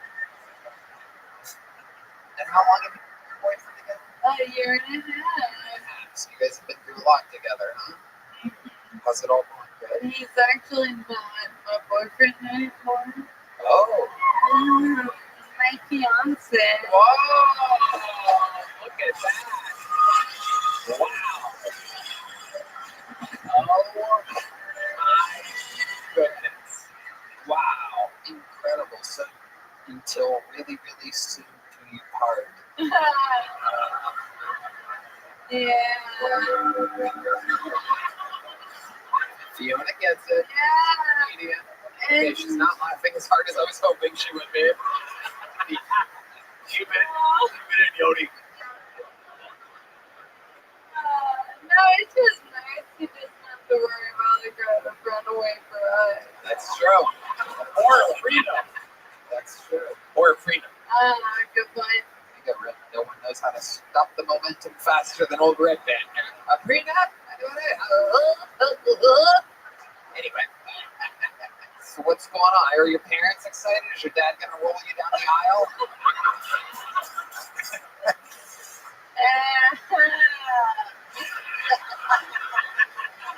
I select that audio. I want that for my new email alert. Oh my god. Oh my fucking god. That's my favorite moment of the whole fucking show.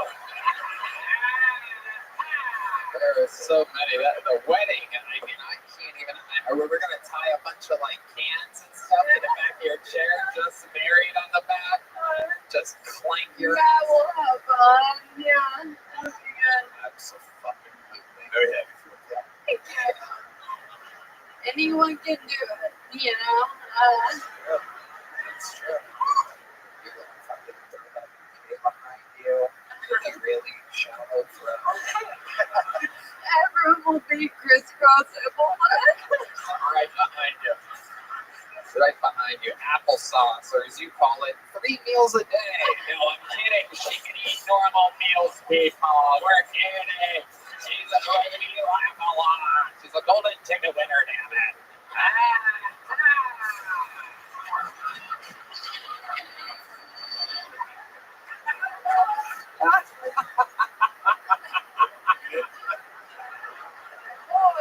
I love it. Where do you get honeymoon? Cabo. Whoa. Wow.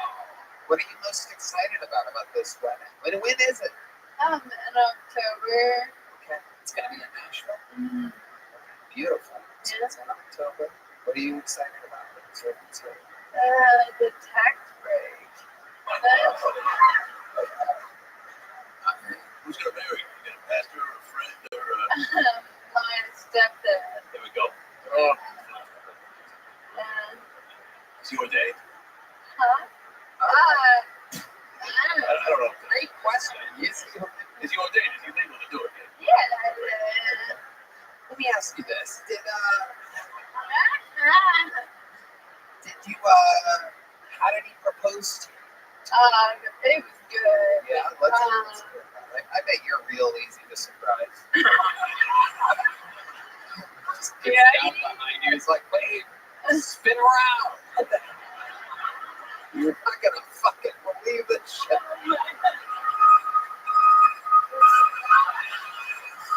There he is. There he is. It's incredible. The same guy from the prenup momentum stop earlier is the same. Welcome to the show, Red Man. He has arrived. Sitting on that cue all night. So let's hear, how did he propose to you? First he took me to dinner at a restaurant called Bad Idea. Oh. Yeah. Yeah, he got my ass, dude. It was terrible.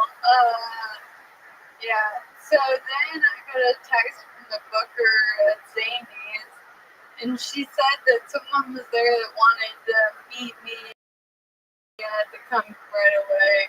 Come do something weird. So I was like, maybe that's real. I don't know. So we left the restaurant. We're both real nervous in the car. I thought for like the same reason. No. And we got there, and I'm fucking all the way up, zooming around the corner.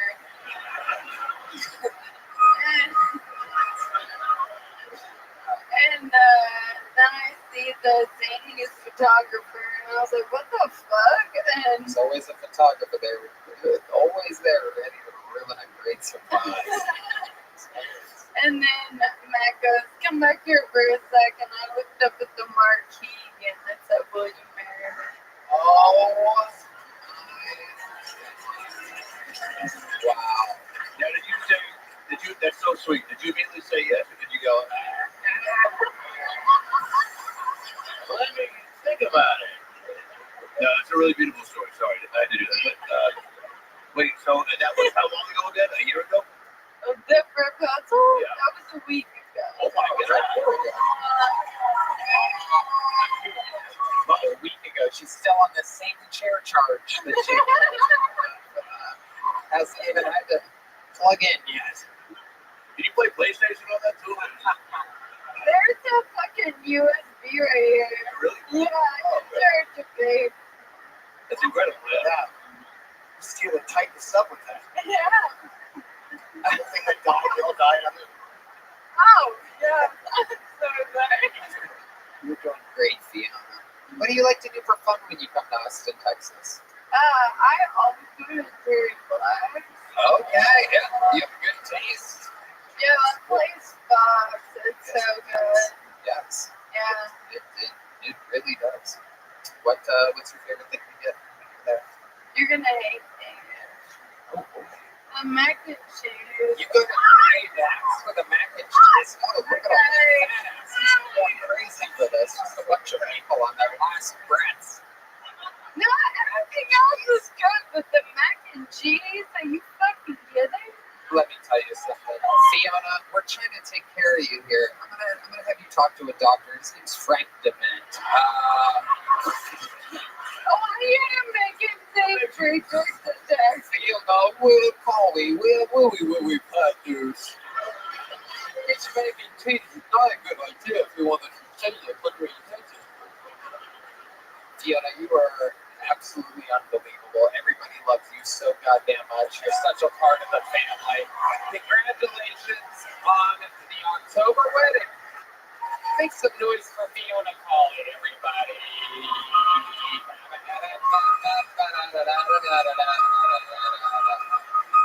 All right, man. Jesus Christ.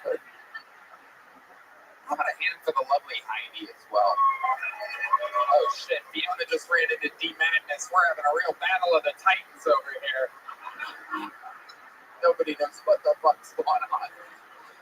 D-Madness is like, who put a fucking motorcycle on my foot?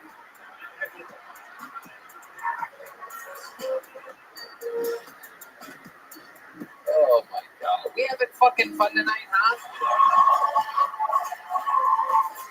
I don't know how we do it every week. It's been a great night for the bucket.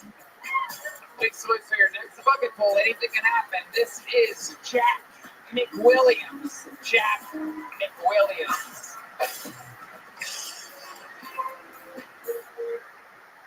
I hooked up with a girl the other day, and when I asked for consent, she said, before we go any further, I need to tell you my safe phrase, so that you know when I feel uncomfortable and I want you to stop. It's like, of course, not that kind of guy. I'm not going to pressure you. Did you say a safe phrase? Don't you mean a safe word? She said, no. A safe word isn't specific enough.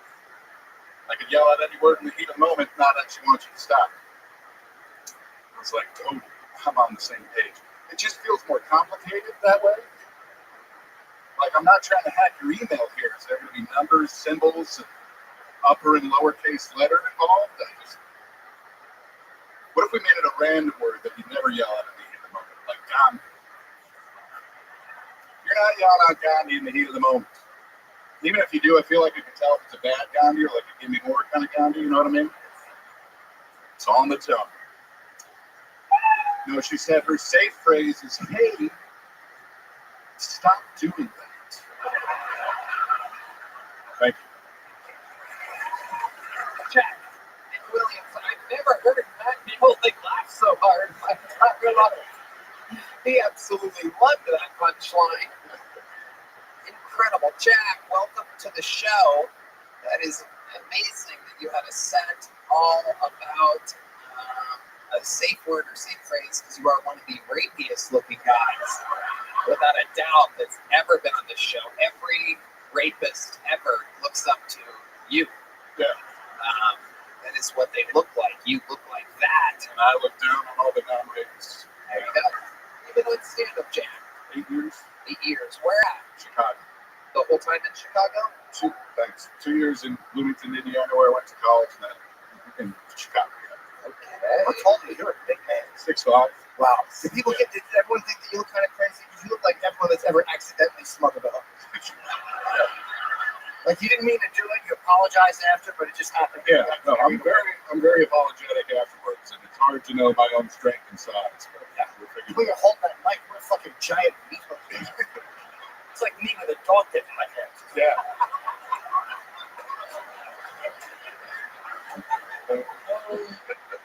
Jack, I love it. What do you do for a living? I'm a caddy. Oh, a real golf caddy? Yeah. Wow. How long have you been with that for? 4 seasons. Okay. Chicago. It's a seasonal job. I found one here in Austin now. It's a little sporadic, but You live here now? So I'm long distance with a girl in Austin. I've been living with her since November. We've been dating over a year. I'm in Spanish Oaks. Yeah, very, very nice. Shout outs. Shut up. No doubt about it. They'll be super pumped to hear that. Absolutely. He's doing good, Spanish Oaks. Keep him close. We're keeping it from. I love the way my meat hooks grab their driving. What does the girlfriend do for a living? She works at HEB. Oh, wow. Everyone's favorite. No doubt about it. Instant crowd pop. Always for each other. She do that. She's in the beauty, even though in uncharted management. Wow. Look at that. Everything you guys touch turns to gold over there. And how did you end up meeting this girl? Long distance relationship, Chicago. She visited Chicago and came to a comedy show where I was the headliner, essentially. Hello. And then what happens? She comes up to you and goes, no, so I have a bit where I take a girl to the airport after 3 dates, super non-rapey thing to do. It's just being a gentleman. She clapped for me in the audience, and then I kind of did a quick interaction. Pretty much right after this. And then what? You guys went on a date in Right Chicago the next day? She was flying back the next day. When she said she lives in Austin, I was like, well, I've been meaning to visit there for this show. Did you guys hang out that night? Or Yeah, for sure. what did you do? Go over to the beach?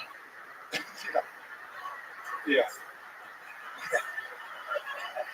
Happens to be a landmark that I know a lot about.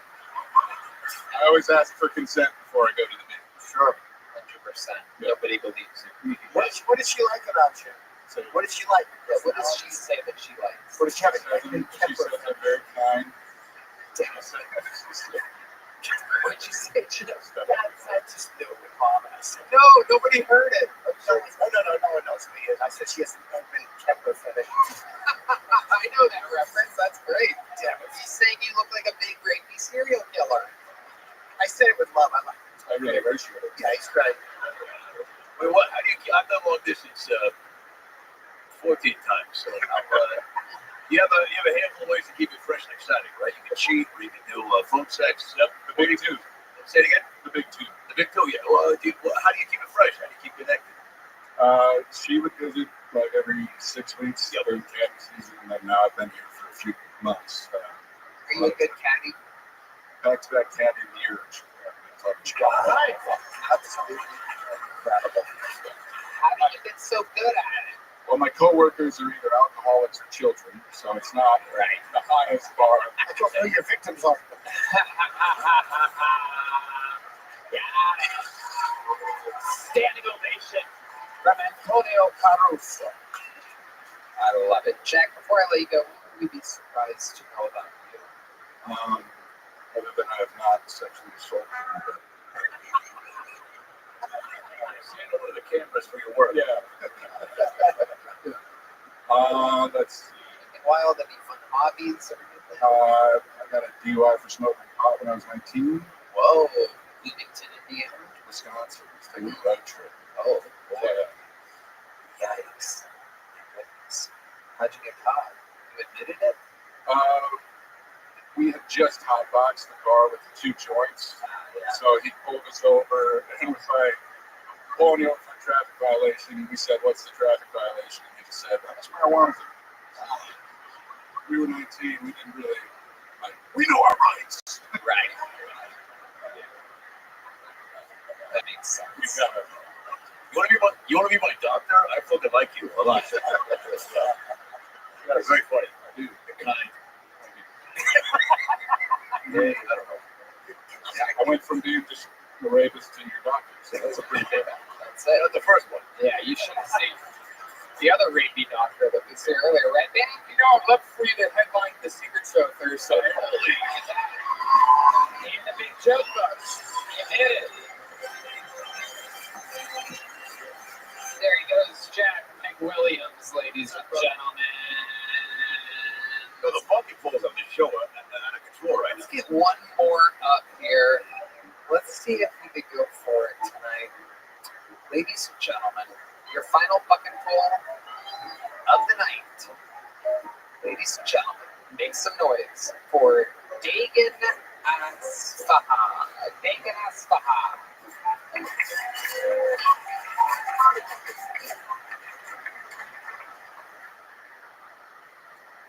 So, I live in a gentrified white neighborhood.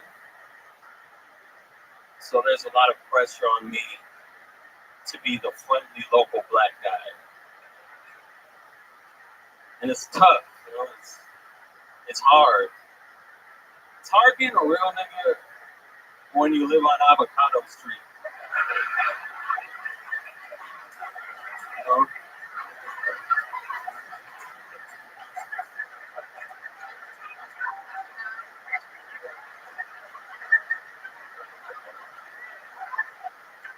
Hard because people don't understand race, you know? Like one time I was at a comedy show and I was watching a black comedian perform. He was saying the N-word a lot. And this white woman next to me turned to me and she was like, "Am I allowed to laugh?" I was like, "Absolutely not."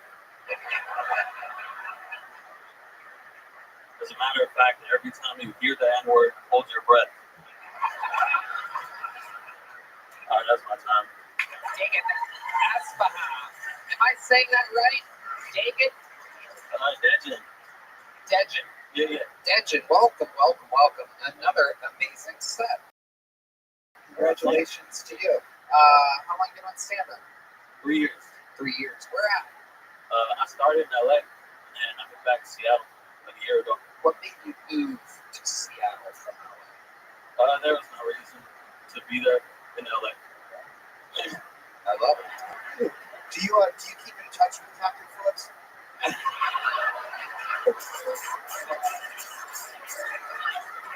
already knew that shit was coming. You might as well play the Lion King music now. Well, you know what? Let me just. All right.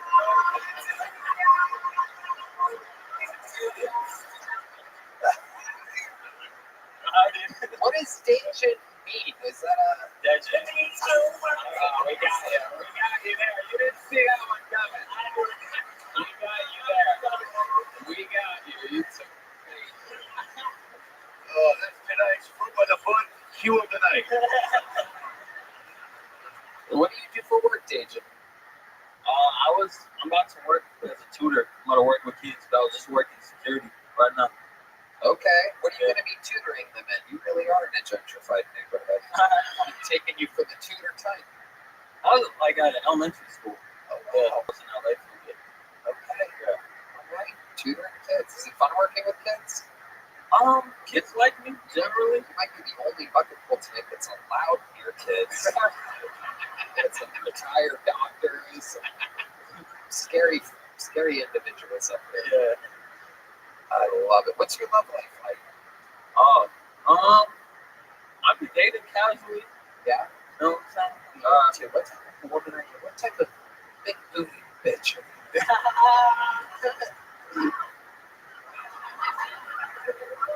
What was that noise? That was the noise of a pig. That was laughing after him. It thinks that big booty bitches implies they are heavy eaters. Man, that's crazy. You said I do like a fat ass. I don't know how I guessed. I just really just a hunch of some kind. I don't know. How fat? Can you do like a thing with your hands? Like how big? I mean, I like grabbing it. You know, I like. Is she on top? Yeah. What the fuck did you just do? What was that? What was that? Yeah, I'm taking her back with credit. She on top. I'm doing this. I don't know what that is either. Yeah. Well, maybe you don't know something. No, I'm a stand against the wall guy always. No sitting down. Once I sit down, I'm going to bed. No doggy style. My knees can't handle it. I'm up against the wall, the closet, and the fridge. And you know when you do doggy style, you're not supposed to be on all fours. You know that, right? All right, Tony Robbins. Jesus Christ. Can I just fucking have a conversation with Saquon Barkley, whoever the fuck this guy is? Now, you said you were security for who? You said you were security for who? Panera? No, nigga. Who? Who are you security for? You said security.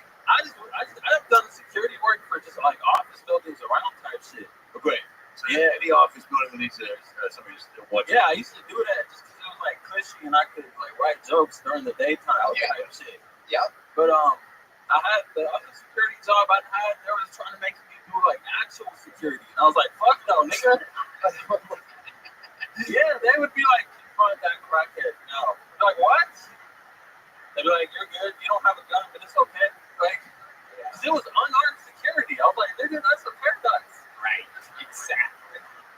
There's skateboarders and shit. Damn. Right. Yeah. That's the name of my next special. N-word, that's a paradox. Can't say it. All right. Hell yeah. Hell yeah. What else do you do for fun, Dejan? I mean, it's hard to have hobbies because I'm constantly doing this shit. Yep.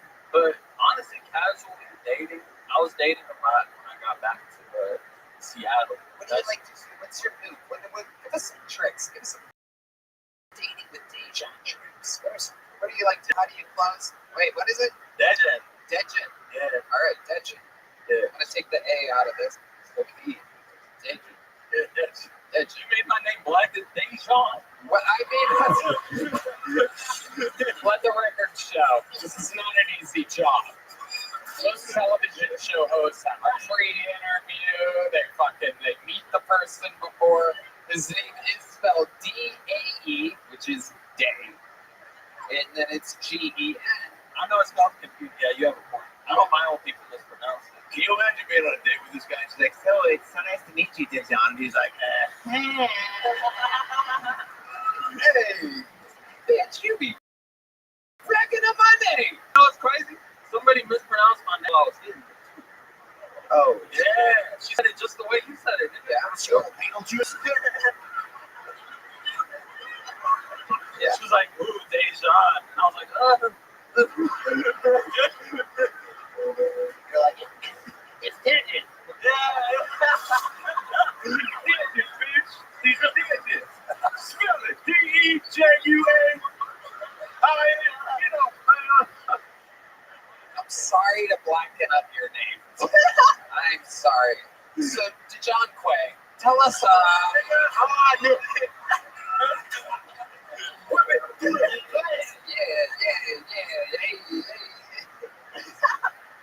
what are some dating tricks of yours before I get you out of here? You gotta, if you're talking to her, you gotta. Yo, what up, fam? Schedule the date ASAP, like within the first 5 messages type shit. Yo, how you living, baby? And then you meet her in person. Why? What's wrong?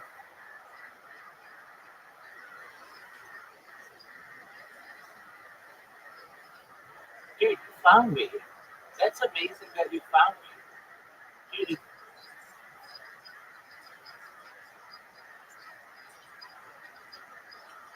Dude, I love you. Yeah, you're exactly right. They suspended me because they suck. But I'm back, baby.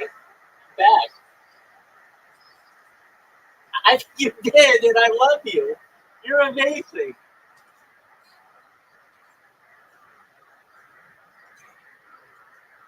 Oh, I'm sorry. I wish I could help you, my friend. I really do. It's a terrible situation. I know I met your family, and I want to help them. Let me ask. I mean, like, the only thing that I know to do is, have you gone to other people's Discord, or apologies, their Twitter spaces, and asked them for food or money for food?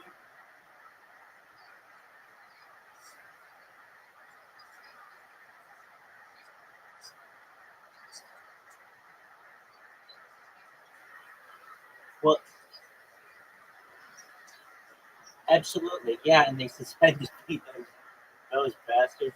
Um, and they do it. It's done by AI, so there's nothing I can do about it except I just create more accounts. Okay, so here's what you do. Here's what you do. You go to other people's spaces and you say, "My name is Awa. I am living in the Gambia, and I need food. I'm willing to work on your project. I'm willing to do graphic design. I'm willing to shill your project for you all day, but I just need a little bit of food. Is there any way that you could send me some money or send me some cryptocurrency, and that will allow me to be able to feed my family?"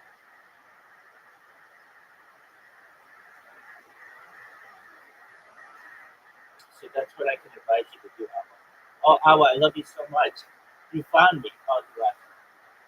Well, he found me. Dude, Awa found me. Yeah, baby.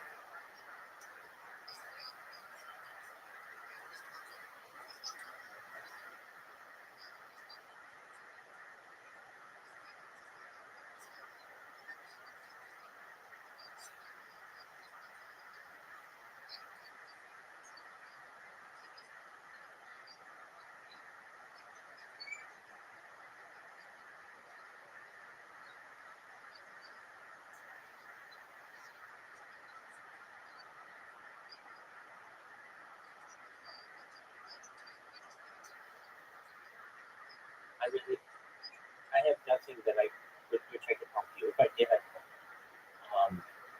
think maybe in the future I'll be able to, but right now I can't. But if I could, I would.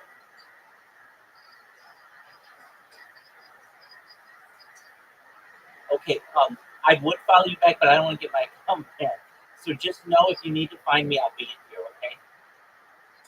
Okay, I love you, Awa. Take care. We'll be friends.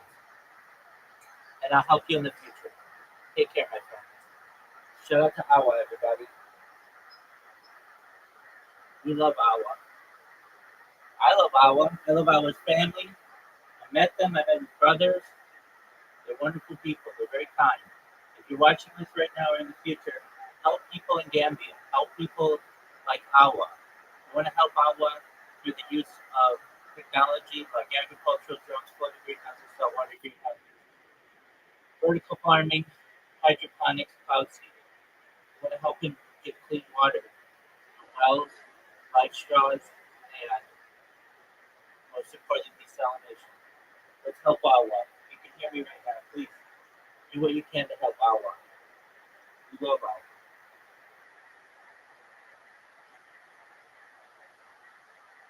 Stay strong, man.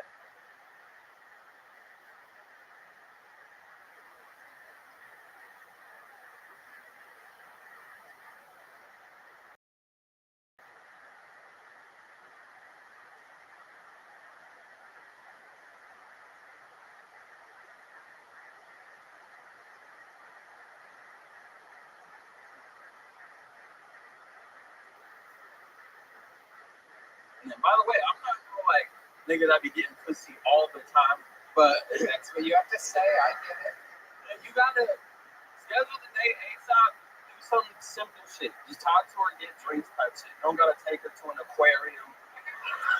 You're goddamn right. You're goddamn right. You don't gotta. Oh, yeah. And introduce the idea of sex ASAP. That's what I like. Absolutely. My early 20s, I fucked that up. I never Yeah, you would go to the aquarium. Yes. Aquarium is your brother's name, right? Oh my God. You are fantastic. What's the longest thing you've ever done, Dejan? 20. 20 minutes? You on the secret job. Okay. Big joke, good. Unbelievable performance. Dejan has arrived. What an unbelievable bucket night of bucket pulls we've had. And before we put a ribbon on this thing, I think it's time we bring to the stage someone to give us a little violent performance, everybody. Ladies and gentlemen, make some noise for Jake Kennedy, everyone. I think it's Jake Kennedy, right? Where the fuck is it? Oh my God. How adorable is this?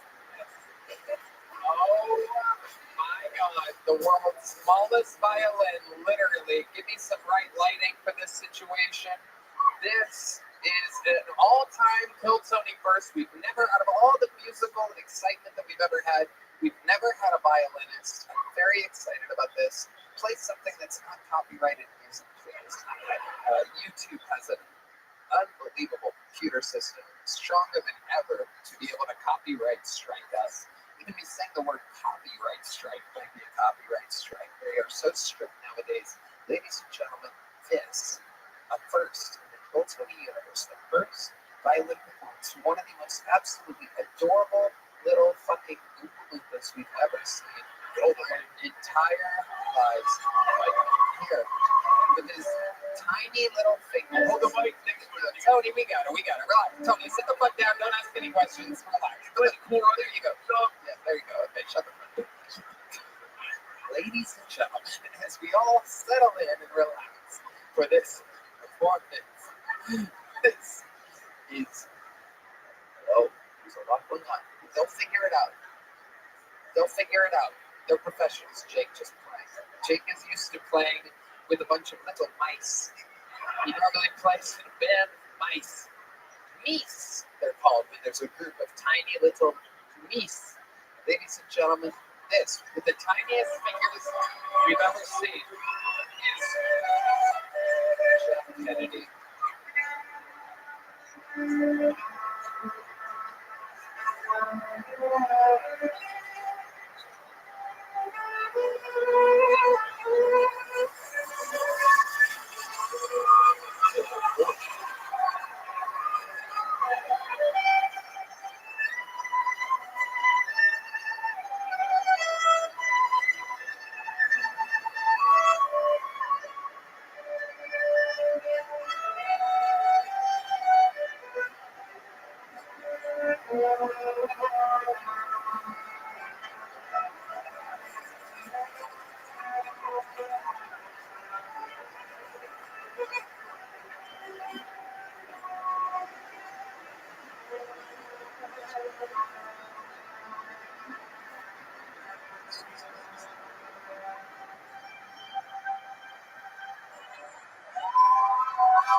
One of the greatest musical moments in the history of the show. They are on their feet here in the live music capital of the world. Tony Caruso's going to throw his jacket out there. He's got a big joke book. He's got a little joke book. He's got the musical performance of a lifetime. More time for Jake Kennedy, ladies and gentlemen.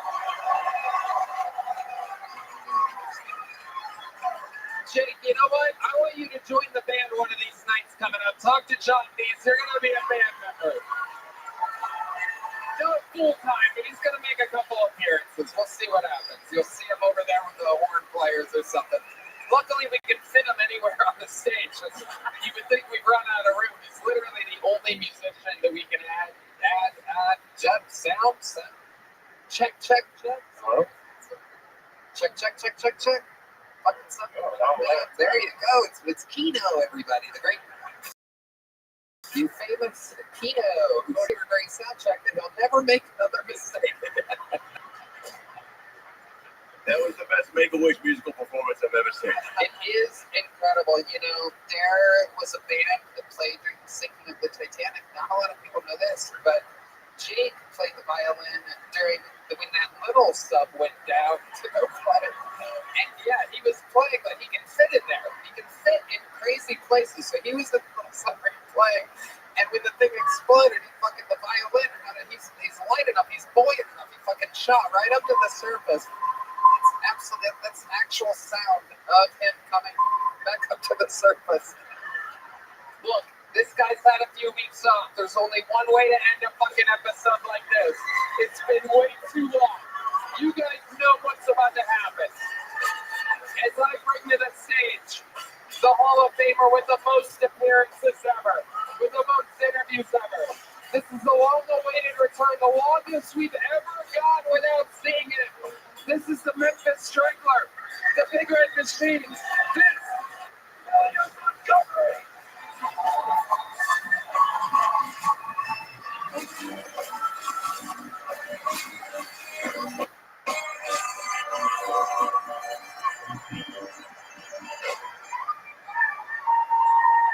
When Trump's people took over, they discovered Biden had budgeted $50 million for condoms in Gaza.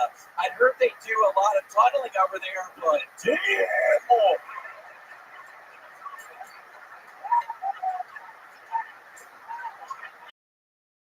They just found Mark that is 66 million years old. Red man, you know, for cavemen. Because when somebody does so bad as stand up, the people in the audience vomit. That's what I was going for. So I've got a rebranding opportunity. Instead of Goldman Sachs, Goldman Sachs. It's not about your asset size, it's your circumcise. A woman recently went blind when she accidentally put nail glue in her eyes instead of eye drops. I'm not a doctor, but here's some advice. Don't do that again, you stupid bitch. Okay, that's my time. Exactly. 59.99 seconds. Almost the man with the all-time record. The man who's done it more than anybody else. William, we have missed you. Welcome back. I know. Thank you so much. It really is so nice to be back. This is kind of honestly, this is a very cautionary tale. I was playing too much Call of Duty, and it made me depressed, Tony. So I stopped playing it, I think 3 weeks ago. Now I'm back working out and reading books, trying to get out of my funk that I have in my brain. Because seriously, if you're out there grinding for these camouflages on your weapons, it turns into this really sad, depressing nightmare. So if you're one of these people doing this, stop immediately, start working out, start reading books, do something different for your brain. Because it really, Tony, turned very dark for me. It is true. It is true. Video game addiction, the closest you would get to doing anything else would be to look out your blinds and complain about whatever your neighbors in the parking lot were doing. It became a cautionary tale. You went down a rabbit hole. Well, I'm reading next to my window, so I'm still able to look out. And Tony, somebody recently moved into one of the apartments and they weren't supposed to. This is now the second time I've got a homeless person moving into the apartments next to me. So I've still got my eyes on it. Wow. Look at that. Some things never change. I know, I have to have a purpose. How do you break a Call of Duty addiction? How do you break it? Just start shooting real people. How did you wean yourself off of it? You were in very deep. Yeah, I really, Tony, was feeling horrible in my brain. I was so horribly down, and I would like to think I'm going to blame it all to Call of Duty, and things are better now that I'm not playing the Call of Duty. But seriously, I was playing, I don't know, 15 hours a day. It's a real thing. I don't allow myself to have a legit video game system. Yeah, don't ever do it because it's so fun. I know. It's really fun, but it's very, very easy to just sit there and live a life in fantasy. Yes. And there's perhaps a lot of people out there listening right now, I'd imagine, that look up to you. And, you know, which is absolutely insane to me. Well, there was one sweet guy on that Instagram post I did. He's like, "Oh my gosh, I was going through bad times. For comedy's really helped me. I was going to kill myself or something." And some piece of shit said, "We should have killed yourself, you dumbass." Because I don't know. Well, in my defense, I was drunk when I wrote that, so I didn't think you were going to read it. So tomato, tomato. But if you, by the way, seeing a guy play Call of Duty with a Sesame Street live shirt, that's got to be the most terrifying thing. And then you bring a Postmates driver dropping off soup to you. You walk out being like, I just lost 6 more of my friends. And he's like, all right, man, you look like a guy going to Nam to look for lady boys. But, you know, you're just doing it. Well, I got this at Disney World. And Tony, I went to Disney World at the beginning of the year. Nobody ever go to Disney World or Universal Studios in January because everybody was sick and ended up with the flu for 2 weeks, Tony. I got at 104 fever one of the nights. And I was almost getting in the ice bath in my bathtub, almost getting my girlfriend to put rubbing alcohol on my body. I didn't know what to do. Wow. What ended up solving your problem? It just went down the next day, so I didn't have to go to the doctor. What's your favorite ride at the D-World? It's a small world. Yeah. I love that one. It's real nice. Just all the cultures coming together. It's chill. Okay. I love it. Absolutely. Absolutely. What are your big plans for 2025? Sir, I believe first time seeing you this year. Is that correct? Yeah, it's been January on. We missed you, William. You're a staple of the comedy world, and you're one of the funniest guys on the earth. I mean, you just took 20 years off. What the fuck do you know? I've got you too. Yeah, I don't know. This is my first time meeting you, but I get a good sense of you. That you're needed. You're needed. Fuck you, Tony. Yeah, you're talking to like a fellow. You're talking to a fellow Kill Tony Hall of Famer. Yeah, well, I feel like he brings a lot to not only the show but to the world. So it's fantastic. I could not absolutely agree more, William. You are a ridiculous superstar. You are our Conor McGregor, our Hulk Hogan. You are the man. Make some goddamn noise for the one and only William Montgomery. Is that violinist still back there? Is he still back there? Is that his little fucking tiny instrument? Does he? Is he? Violinist? Yes? He left? No, that's a shame. Well, then our normal band will play us out. Thanks for tonight's episode, everybody. Make some noise for Jim Norton. Jim Norton, kids. Save you. Available everywhere. It's a new, unbelievably awesome fucking show. Tony Caruso is on tour with Adam Ray, believe it or not. Incredible. Adam has such an open mind, one of the great creative forces of the world. He has Dr. Phil on tour. He has his own stand-up tour. He kills it everywhere he fucking goes. Everything he touches turns to gold. Dr. Phil with Dr. Phil on Netflix. A lot of other unbelievable things happening. So for you to get to work with Adam Ray is incredible. How about one more time for the Kill Tony debut of Tony Caruso? How loud can this place get for the great Jim Norton? The driver Ray, you know what I said, it's incredible. Let's see what Chris Rogers did tonight. Oh, it's me. Ooh la la, look at that. A dehydrated me, filled with testosterone and a lack of water. This episode is brought to you by ZipRecruiter and Nicotine Couches. That's NYKD. How about one more time for the best damn band on the land, everybody?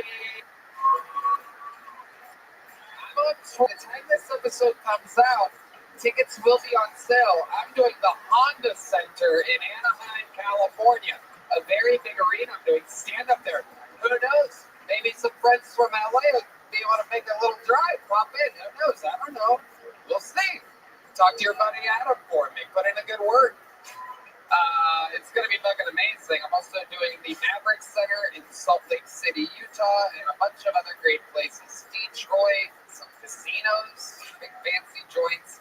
All of it's at TonyHinchcliffe.com or Ticketmaster. There's still, I think, a couple tickets available for the Kill Tonys in Nashville at the Bridgestone Arena April 4th, 5th, and a lot of other fun stuff, right, man? You know, William has a podcast called The William Montgomery Show with their friend Casey Rockin. Check it out, guys. Yes. Support everyone in the Kill Tony family. We love you. We love you guys. You guys are the heart and soul of it all. Good night. Thank you. We love you. Goodbye, everybody.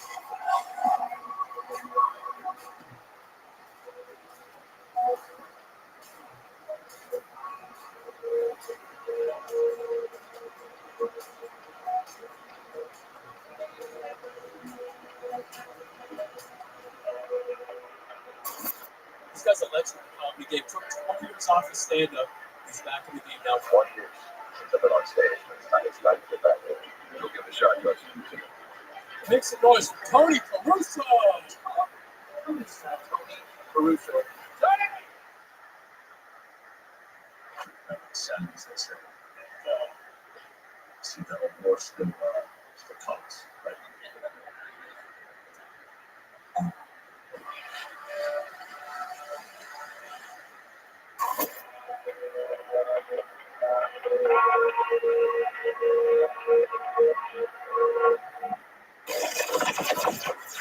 The Sunset Strip Comedy Club in Austin, Texas is now open. Check out Red Man's secret show every Thursday. Go to sunsetstripatx.com for tickets.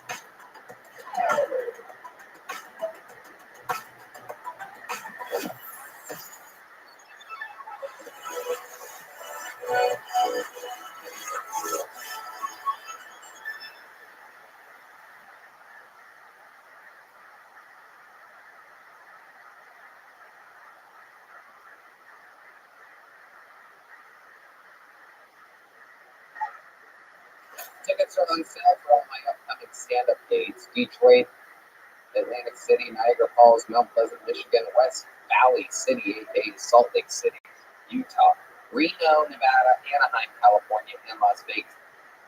Nevada tickets are still now for my stand-up comedy featuring some of the prepared for the show, especially food. All tickets are at TonyHitchcock.com right now.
Who's ready for the best fucking night of their lives?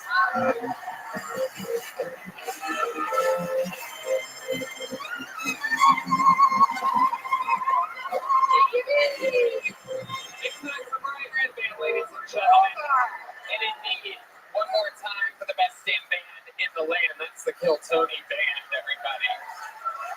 Brought to you by Vaya and Blue Chew. That is indeed Groupline Horns, Fernando Castillo, Raul Vallejo, and Carlos Sosa. Nachos Belgrande. That is Big Mike, Michael Gonzalez on the drums. He came here all the way from the Gulf of America to be here, that fucking side of the stage. How excited. Officially changed on Google just an hour ago, everyone. I'm here to proudly announce that that bay is now the Gulf of America. That's Matt Mueling on the electric guitar, John Dees on the keys, and D Madness on the bass guitar. How about one more time for the real Marcus King that was just up here, huh? One of the best musicians in the world, here in the live music capital of the world, the live comedy capital of the world. And we will be right back. One of the amazing sponsors that made it all possible.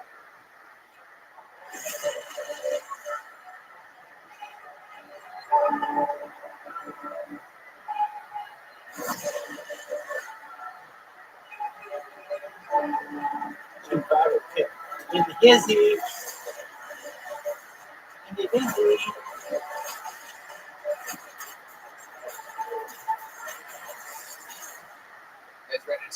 show? All right.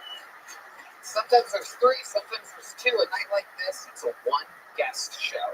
And the reason why is because this guy is truly one of the front runners already, the 2025 guest of the year. He is one of the funniest human beings on planet Earth. His brand new debut 1-hour special is out right now. It's called Hey America, and you can find it on Matt and Shay's Secret Podcast YouTube.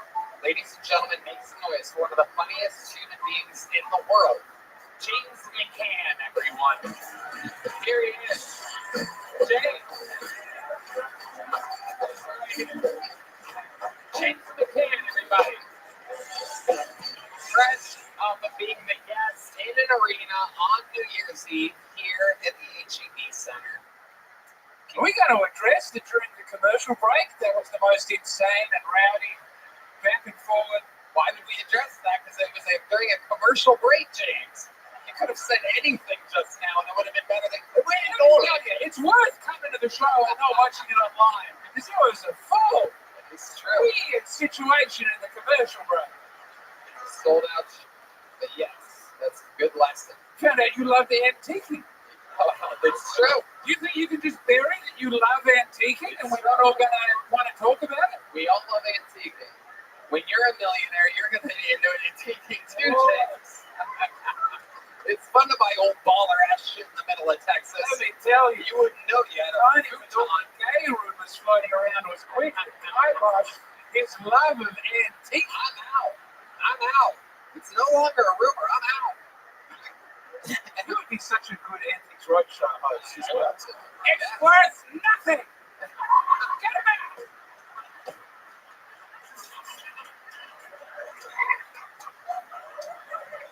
Antique Roadshow.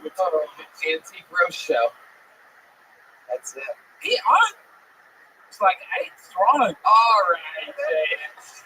It's free. It's free thrones. Hey America, out now on YouTube. Yeah. Comedy special. Yeah. So that he can buy a fucking throne. You futon and a coffee table having son of a bitch. That watches me on a fucking MacBook. We have the cheapest projector from Walmart so the children don't get addicted. It's a good policy. James is one of the greatest guests in the show's history. He is present. He is fucking hilarious.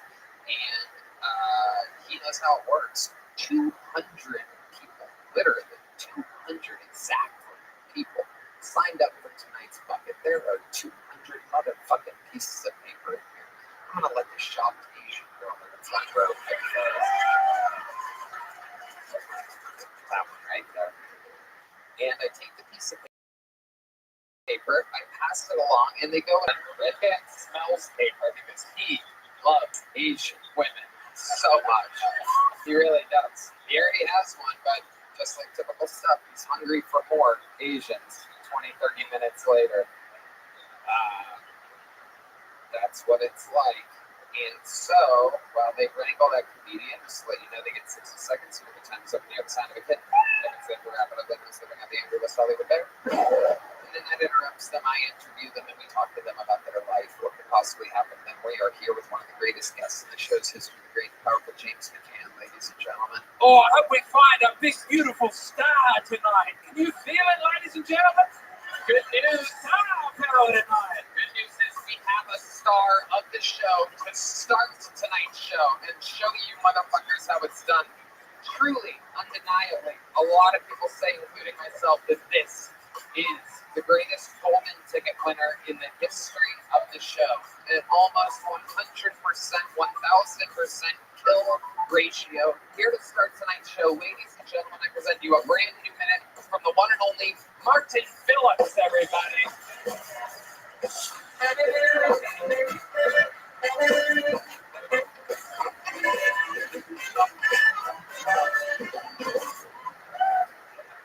What's going on? I have a big head. People say the piano hand, but I don't know how to play the piano, but my hands are ridiculous. I only play a forte,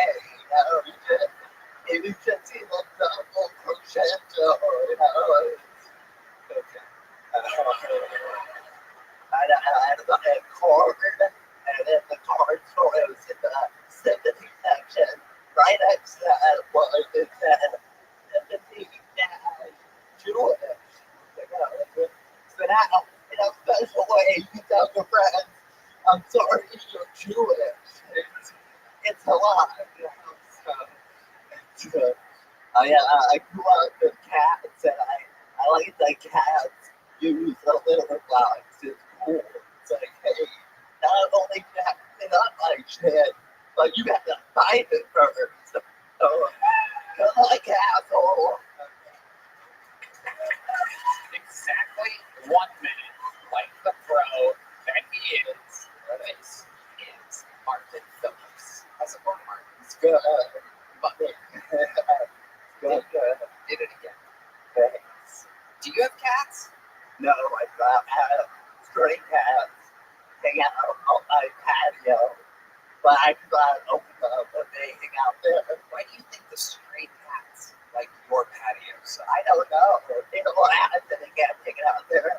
I lost them with beds. Now they have school. They have to put them. I'm the plug for the cat. I do not water any country. You gotta talk to them. But that's not them hanging out there. You alluring these cats. I know. It's actually like they hang out there. I never see them. They run away. It's like I actually own a cat in a way.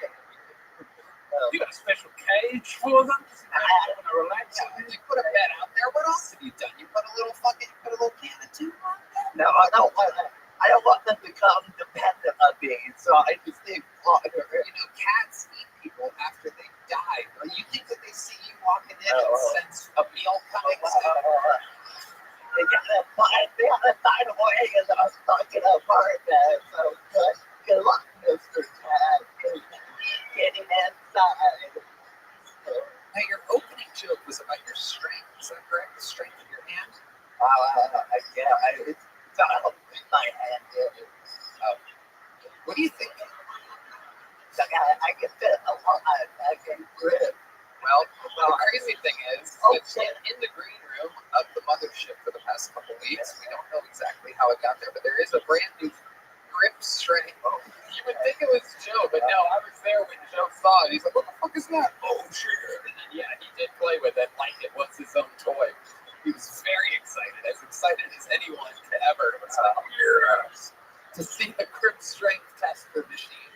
And I don't know, what do you think? Should we give it a little test? See what kind of fucking You can't handle this hard.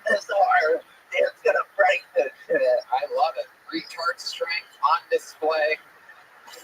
Here, with cerebral palsy, ladies and gentlemen, using his good hand. This is for science. Oh, he's squeezing it. Oh my God. Oh, it looks.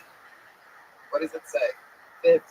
Oh, that's actually a lot. No, it's not. Yeah, try the other one. Give me another drum roll. Big mic on the drums. Whoa. Here we go. Let's find out what happens here. Still 57.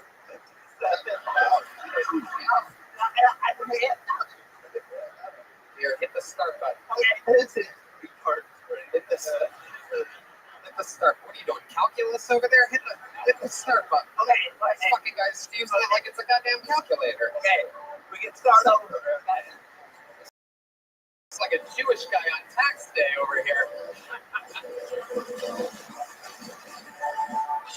What we got? I don't know.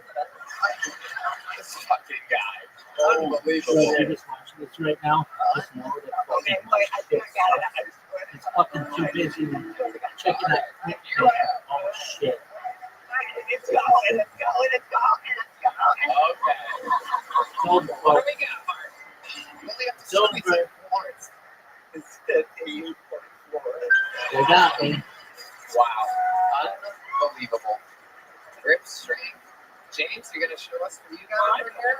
Are you sure? I gotta say, Oh, it sounded for very sure. nice. It's not. No It's fucking not doubt. those 96.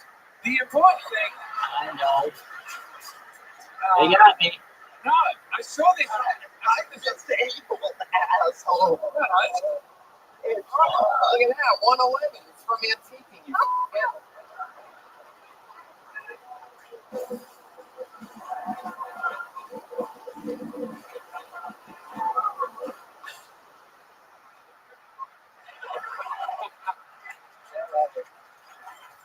I read this on Twitter. This was a white nationalist talking point that I didn't like, but I saw it. And apparently white guys have the strongest grip strength, and black guys, on average, have very low grip strength. I read this. And apparently one of the theories is this is why people don't do handshakes. It's all slapping and fist bumping. They're not exposed. But every black guy, I tell you, every black guy in the green room is crushing this. That's not true at all. What do you mean you're black, Martin? I'm just saying, I have the silver grip. The black person. And you both do crip walks sometimes. Hey, what is this, the halftime show? Look at this fucking guy. This is crazy. Yeah. Martin, how has life been going for you? What else is going on? I've been traveling around a lot and doing shows and whatnot, and pretty busy, always going somewhere.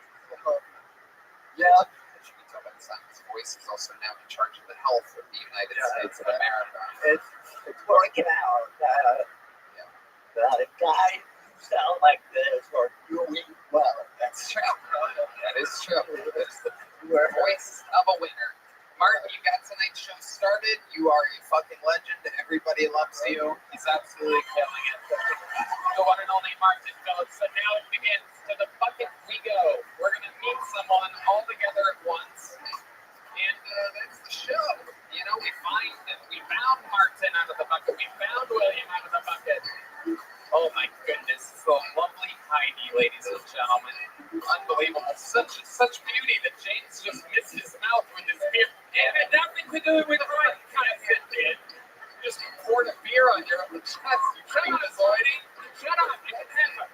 What a pervert you are. My God. I treat all women with dignity and respect. Let's move on, please. Jesus Christ almighty. What's that?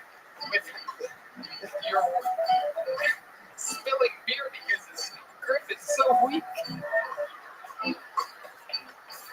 Ladies and gentlemen, your first bucket full of the night. A brand new minute. We're going to meet them all together. Make some noise for Kojak Kareems, everybody. Kojak Kareems. Here comes Kojak. Yeah, go Birds. We got him, baby. We got it with the twist push. It's my favorite move. So, hey, what's good? I'm black, I'm gay. I know what you're thinking, man. Think of struggle already, brother. Black or gay, you're having a body pressure for everyone. But imagine being me, right? Half the country's racist, half the country's homophobic. And here I am, right now, taking it from both sides. And I'm taking it good, too. I'm like the Gaza Strip. My asshole's being bombarded so much you think it was a hospital. And all because I like Yemen. Yemen. You think that was controversial? My Haitian friends calling for an all-out ceasefire. All right, thank you. That's my time. Wow, Kojak. Kareems, everyone. Welcome. Black, gay, and bad at comedy, I hope. That's incredible. You got everything against you. Kojak, you were very excited to promote the Birds, the Philadelphia Eagles. Are you from Philly? Go Birds, that's right. Go Birds, Philly. Okay, we hear. Are you from Philadelphia? I am. Wow, so you have a lot in common with... there we go. That's Celtics. I thought that was... It's a Steelers Nation, baby. There are no gay people in Pittsburgh. Or black people, actually, come to think of it, it's not a big deal. But that was big for you, the Super Bowl? Oh, yeah. Great. Okay. All right. I already do the questions. Right, there you go, yeah. So, what's it like being from Philly and basically being Meek Mill without the rap skills? It just means you're black and gay, man. I'm just reminding everybody that you're black and gay. You brought it up. Here we go. You get any good antiquing lately? No, I might fly back to Philly for the parade, though. You're gonna go back for the parade. Yeah, make the post up in the Target. Do you? I'd imagine you Wait fly for around. Oh, you go. Go ahead. You must have something up your sleeve. One big punchline. Go ahead. Do you fly a lot to different parades? See, it's fun with the comedy stuff. Anyway, what do you do for work, Kojak? I'm a waiter. Oh yeah, what are you? Where are you waiting at? A fancy steakhouse in the city. Okay, very good. Absolutely. How long you been doing that? 3 years. Okay. Must be a big steak. Tomahawk. What do you mean? He's been cooking that steak up for 3 years. Must be huge. Boy, that wasn't worse than geese fire. It wasn't worse than geese fire. You are correct. You are correct. Kojak, you live here in Austin? I do. Right. And what else are you into, Kojak? What do you do for fun? I play Street Fighter 6 with my boyfriend all day. Okay. Street Fighter. You have a boyfriend. Damn right, 3 years. You know what's interesting? He's Puerto Rican. We have a lot of gay guys that get pulled out of this bucket, but very rarely do we have gay guys that are in a relationship. Most of you guys just stay single and butt fuck everything that moves. That's so interesting. How long have you been with your boyfriend? 5 years. 5 years. What do you think the secret is to your wild success of having a long-term gay relationship? We play video games together. Wow, yeah, you guys play gay games. Wow, so you guys just play video games and fuck. That's right. Sounds awesome. Yeah, it's amazing. It's amazing. It's Red-Band is figuring out his new lifestyle. A discount at the steak place, awesome. This is the life. Come check me out. I'll take care of you. Hell yeah. He exclusively eats at the restaurant. At the restaurant. Come to the restaurant. I'll take care of you. Okay. All right, James. It's business and pleasure at that restaurant by the sounds of things. Goodness me. You suck one dick on accident. They call you gay. Tell me about it. You did seem over eager to hear about how a gay relationship could work. Well, it is exciting. Like I said, there's never a gay relationship. Lesbians manage to do it every single time. Exactly. Lesbians are straight into a relationship. Gay guys, very, very rarely. Wait, where would you meet them at? Back home in Philly. We're both from Philly. Yeah. Where in Philly? Like, what were you guys doing? Let's see here. Off a website or something? Yeah. Instagram. You saw me on Instagram. Hit me up. Okay. And then what happened? They're like, hey, come to my place. I said, hey, come on over. I paid $50 to the room. Wow, you remember that? I remember that part. Yeah, I only had $100 to my name. Wow, you're willing to spend half of your total net worth in order to have your ass filled with a dick. Correct. That is just unbelievable. I got to tell you, as much as we joke about me being gay, I simply cannot relate to that type of mentality. Half of your entire money just to fucking, it seems painful. Get the Hallmark Channel on the phone, because I think that is their love story that they're ready to immortalize. Incredible. Half of your money. Where'd you get home? I spent the other half here. Oh my God. Oh, 5 years we've been together. That's love, baby. Oh, that's love. That's real love. Okay. And he doesn't drive. I drive him to work back and forth every day. Oh, so you're the mama. He's younger. He's Puerto Rican. Okay, yeah. Okay. Since he made the joke, he takes out the trash every night. I bet he does. Every night. So you have a younger partner who doesn't drive, who you financially take care of. If you make some very small changes, the Muslim world is going to embrace you. What is your ethnicity, Kojak Marines? Ancestry says that I am 70% black and 30% Scottish. Oh. Wow. Look at that. Those are the numbers. What do you think? Our senior Scottish correspondent, James McCann, is here. No, it's just to get those numbers, you have to have that happening repeatedly. It seems like a weird combination to happen through the generation. Am I wrong? No. 50-50, you go, I understand that. 75-25, even that, it kind of checks out. 70-30 is, it's got to happen like 4 times in different ways, back and forward. Black and Scottish. He's mostly black. He's like Travis Scottish. All right, well, Kojak, anything else crazy we should know about you before letting you go? Let's see here. I got kicked out of Bible college. Why? No, I can get some. Yeah, no, we know why you got kicked out of Bible college. How exactly did they catch you?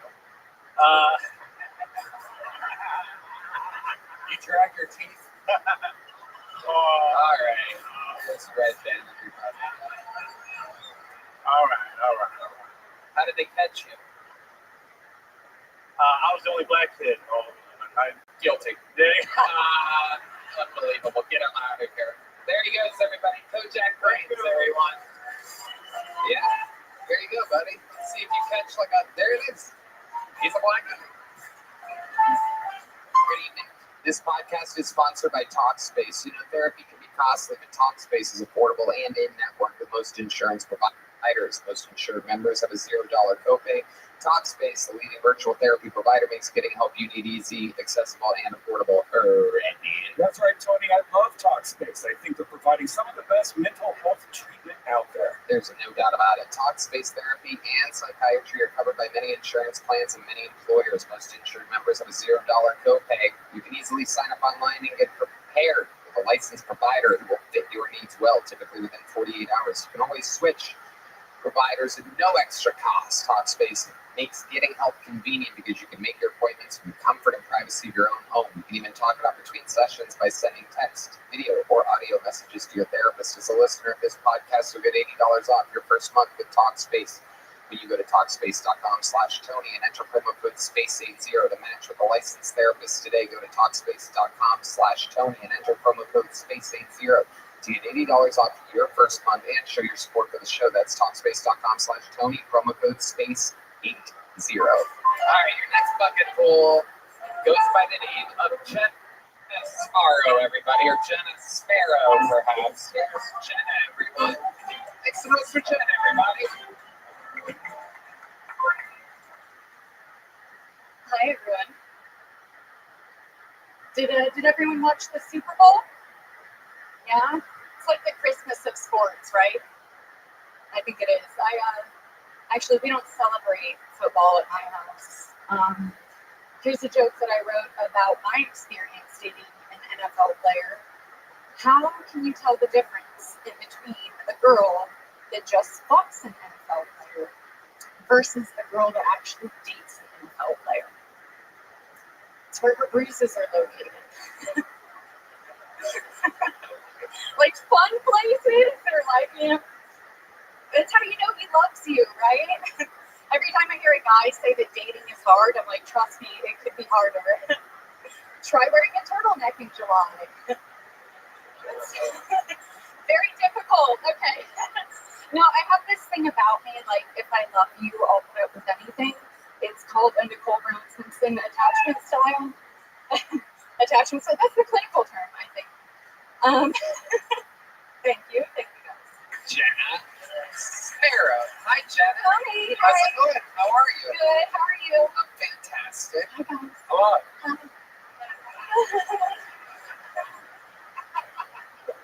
Welcome, James. You do an art podcast.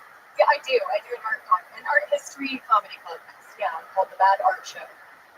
Yeah. How do you know that, James? She said she would have me on, and then she never got in contact with me again. Whoa. Oh my goodness, you're excited to do this. I think I have interesting things to say about the post-war period. Yeah, tell us. What's interesting? Tell As us. the civilization falls apart. Yeah. Man's inhumanity to man. No? Anyway, it's probably not good on a comedy podcast to talk about that. No, you know what I'm talking about? You go to a museum, you go to the art museum, and like you walk in and it's all great. It's all like Greek stuff. Wow. Medieval paintings of little naked children. That's really good. And then World War I happens and it's just fucking nothing. I think we know exactly what topics we're going to cover with you. Yeah, you like anything post-war? I've got a whole plan. No, I hate it. I'm saying it's bad. No, we're going to have you on to talk about how much I cannot wait to listen to this podcast. I'm going to get one of the deepest sleeps that I've had in such a long time. I'm so excited to hear you guys talk about art on walls. Did you know that the vision was built in Chicago in 1974? All right. If that art is a couch, though, Tony, we'll talk about it. Because nothing better than listening to people talk about art. It's a comedy. Oh, okay. Well, it's a shame your set wasn't. Oh. If it's as funny as your 60 seconds, oh boy, REM sleep is amongst us. Jenna, how long have you been doing stand-up? Almost 4 years. Almost 4 years. Where at? LA. I started in LA. Okay. What do you do for a living? Art podcast. Art comedy podcast. Wow. I do. You make a living doing that? I make decent money. Wow. God, that is anybody can do anything. It's absolutely incredible. I love it. What do you do for fun, Jenna? Well, I'm sober now, so not that much. What'd you do? I come here and put myself in front of you for fun. What did you do to where you needed to get sobriety? How did you know that you would hit bottom? Ooh, slow burn. I think being an alcoholic at 15 was probably the first sign. Holy shit! How long? What made you start at 15? I'm from Florida. I think maybe I should have done that material. You guys would have connected more with it. Do you remember what your first drink was? Ooh. Mine was a Lynchburg lemonade made by Jack Daniels. It was pre-bottled alcohol, and my older brothers let me have one. We were frisbee golfing in Columbus, Ohio. I was 13, maybe 12. And I liked the way that it made me feel. We should all just celebrate our first drink, but I remember my first drink. It was a vodka cruiser. You have those here? Oh, what's that? It's like vodka and pink lemonade. It's very curly. Ooh, yeah. Yeah, I don't know. Girly drinks are how the party starts. Red Man, what was yours? A bowl of mashed potatoes? Old Milwaukee. Old Milwaukee. Wow. Oh my God. I think I was vodka with like orange juice chaser, I think is what it was. Yeah. What was that on the surprise? Thanks. I would never do it. Yeah. But I think it's good. How about towards the end? Did you get into anything crazy? Did you do drugs or anything? Oh yeah. Well, again, I'm from Florida, so there's a lot of cocaine in Florida. Lots of it. I got a couple of DUIs over the years. There was some stuff that was not ideal. Deep Madness loves a good DUI. They pull him over every time he tries to drive. 100%, you're swerving all over. Do you have any old photos that you're trying to get taken down from the internet or anything like that? No, I scrubbed it. What? Brian, why are you asking that question? Disgusting. He's just a bad person. Jenna, tell us more about your life. What else would we find interesting about you? Well, you hate art, so I'm not sure you're going to find anything about that interesting. Okay. What else other than the art podcast? What do I do other than the art podcast? I work out a lot. I like pit bulls. I'm a dog person. Yeah. What do you like about pit bulls? They're like I like pit bulls because I like men, just like a violent liability. Yeah. Does that make sense? I like a dog that's like dangerous. It's great. Yeah, you pick James. What is the overlap in the fine art world between that and I think of that as a golden retriever fish. I think of pit bulls as more of like Cadillacs bouncing up and down. Yeah. No, is that not right? Yeah, sure. They're a good dog, you know? No, I think they kill children every year. Are they legal in Australia? No, they kill so many children. I think they're big parts of the world. They're dogs. You might think it's dangerous. You have a weird sex thing for the dog. No, I have a girl dog, to be clear. I have a girl dog. You can meet her. She's very nice. It's a pit bull? Yeah. Okay. And can it be around other dogs? Not really, no. Right. Yeah, great. What a great animal to have. Something you can take outside and scare everybody to death with. I do have a cat, and it's very good with the cat. So there's that. Has your cat been crawling up on Martin Phillips's porch at all? Do we know about this? Do you have a tracker on him? Your cat might be sleeping at a tremendously weak-gripped man's porch. Anyway. Yeah, I don't know. Well, Jenna, congratulations. You made your Kill Tony debut. Thank you. Yes, I thought you had a little Oh, it was so close. I don't know where it went. So close, right? I think you were aiming for my tits. I mean, it's a small target, but yes.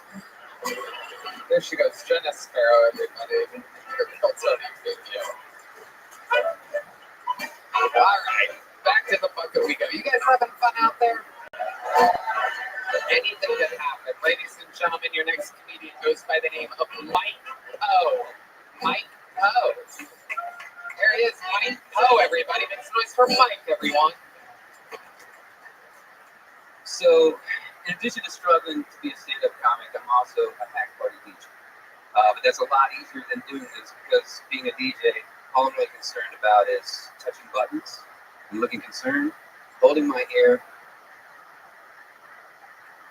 Somebody in the audience you would hope we're connecting with. That's a lot more difficult to do as a stand-up comic, obviously. So in addition to being a DJ, I also volunteer for the Holy Shelter, and that's where I get most of the funny stories that I talk about, like the guy who stole my entire bag from me, who I had to track down in the street and explain to me that, unfortunately, he's on drugs, but Jesus loves him. But 90% of him is on drugs, and only 10% of him is actually taken care of by Jesus. I really thought that I was gonna come out here and have a little bit better of a story to tell you about these guys. Sorry, I apologize for that. I really should have been on point here. Okay, wow, holy shit. Oh my god, you made Jenna Sparrow look like a fucking Richard Pryor up here. Good Lord almighty. Just talked about nothing, but you looked hip. You're like an old guy that seems hip. Thanks for no comedy. You're basically Mark Maron. It's incredible. And you just kind of dress like you're younger. You look kind of cool. And then the words coming out of your mouth are just boring and nothing and complaining. And I do this for her. But did you make that extremely scary noise happen halfway through the set? Because if you did do that, that would be very impressive. Oh, I wish, brother. Oh, I didn't do anything impressive. There was something. Hey, you look after the unhoused, which is not a word I would usually use. But wait, what are you talking about? He said he looked after the unhoused. What do you mean by that? Bums. Street bums. Where I come from, I volunteered to help in a shelter. Where do you come from? Little Rock, Arkansas. Little Rock, Arkansas. Okay, you still live there? Absolutely. Well, I'm working on moving here part-time. Why do you want to move here? Because I'd like to be better at this. Okay. We don't know if we can help you. It's a tough situation. Not everyone has the open, we lock the gate sometimes here. For sure. So how long have you been attempting stand-up comedy? I've done a couple dozen open mics in the past couple of years, and I did a couple dozen about a decade ago. You look like you'd be fun with the glasses, you have a red beard. You're like James McCant. See what I did there? That's all right. James McCant. I believe in you, but step off the look. Step off the what? Don't you bite my style, friend. How old are you? 52. Wow! You are a great 52. Thanks, man. No, he's not. I thought you were a You're being really bad 40. You're being tricked by a jacket right now, James. The jacket is throwing you off. I do love the jacket. Mike, what do you do for a living? I'm a DJ, for real. A real DJ in Little An Rock? event DJ. Yeah, event DJ in Little Rock. You do that for a living. Yeah, for 14 years now, nothing but. Wow. And MC, I think sponsors more than tell jokes. I'm just like a host. Okay. What types of things are you hosting exactly? Lots of festivals. Like in Arkansas, we have like a cornbread festival, or you have like a beer Can you give us festival. an example of how you would host a cornbread festival? Like some things that you said. Look out there and pretend like you're hosting a cornbread festival. Go right ahead. Okay. Hey everybody, welcome to the 14th annual Cornbread Festival. I'd like to thank everybody for coming out here tonight. So there's a lot of people in the crowd I can tell are super excited about cornbread, and I'm one of them because I absolutely adore cornbread. Whether it's with beans or if it's with peas or it's just by itself, I absolutely adore cornbread. I do not like corn, however. I'm not fond of corn whatsoever. But bread's where you got me. So cornbread is absolutely one of the most phenomenal things that you could be eating with your mouth right now. I think we found your calling, Mike. You are built for cornbread festivals. Thanks. They didn't give me the gig this year, though. Yeah. First time in 35 years somebody didn't honor their confirmation. You stick with it. You keep working on that event, hosting a DJ, and I believe that one day soon you could be at a second tier basketball game shooting at a t-shirt from a cannon. I believe in you. Thanks, man. I would love that. Not for the comedy, but for the announcements and events. You're smooth. You could host FM breakfast radio. I did that, yeah. You did do that? I did that, yeah. I'm trying to be uplifting here. You gotta help me. You are, absolutely, dude. Nothing bothers me more than old people trying to be hip. You're 52. What else, like, are you into? You have like a vinyl record player, right? Of course. I've been playing records since 1989. Yep, exactly. What else is hip about you? You have like a fucking unicycle or something like that? What's your weird form of transportation? I can tell you have one, like an electric scooter or something. So I have a news van that I'm selling when I get home because I need to pay for my police van to get repaired. Pedophile. Trading a van for a van because on another van they're coming catching onto my van. I think if I get a police van, no one will know. Wow, that is master level pedophilia. Holy shit. You called it right. Yeah. Are you in love right now? Do you have a relationship? It's been single for a while. 9 years. You ever been married? No. What's the longest relationship you've ever been in? 4 years. 4 years. Longest? Yeah. 52. Why do you think that is? Man, just a lot of curveballs in life. It happens. What kind of curveballs? Can you explain some of the curveballs that you've had in your life? All right. I'm just curious. I'm a federal witness. Okay. What does that mean? Yeah. Are you on witness protection? I'm not protected. Okay. At all. Why are you on I'm not hiding either. I wouldn't tell you my name. Okay, that's all good. Can you just tell us the ballpark of what you're a federal witness about? This seems like a very compelling part of this interview. And I appreciate your open honesty. Sure. I'm a survivor or a witness to homicide.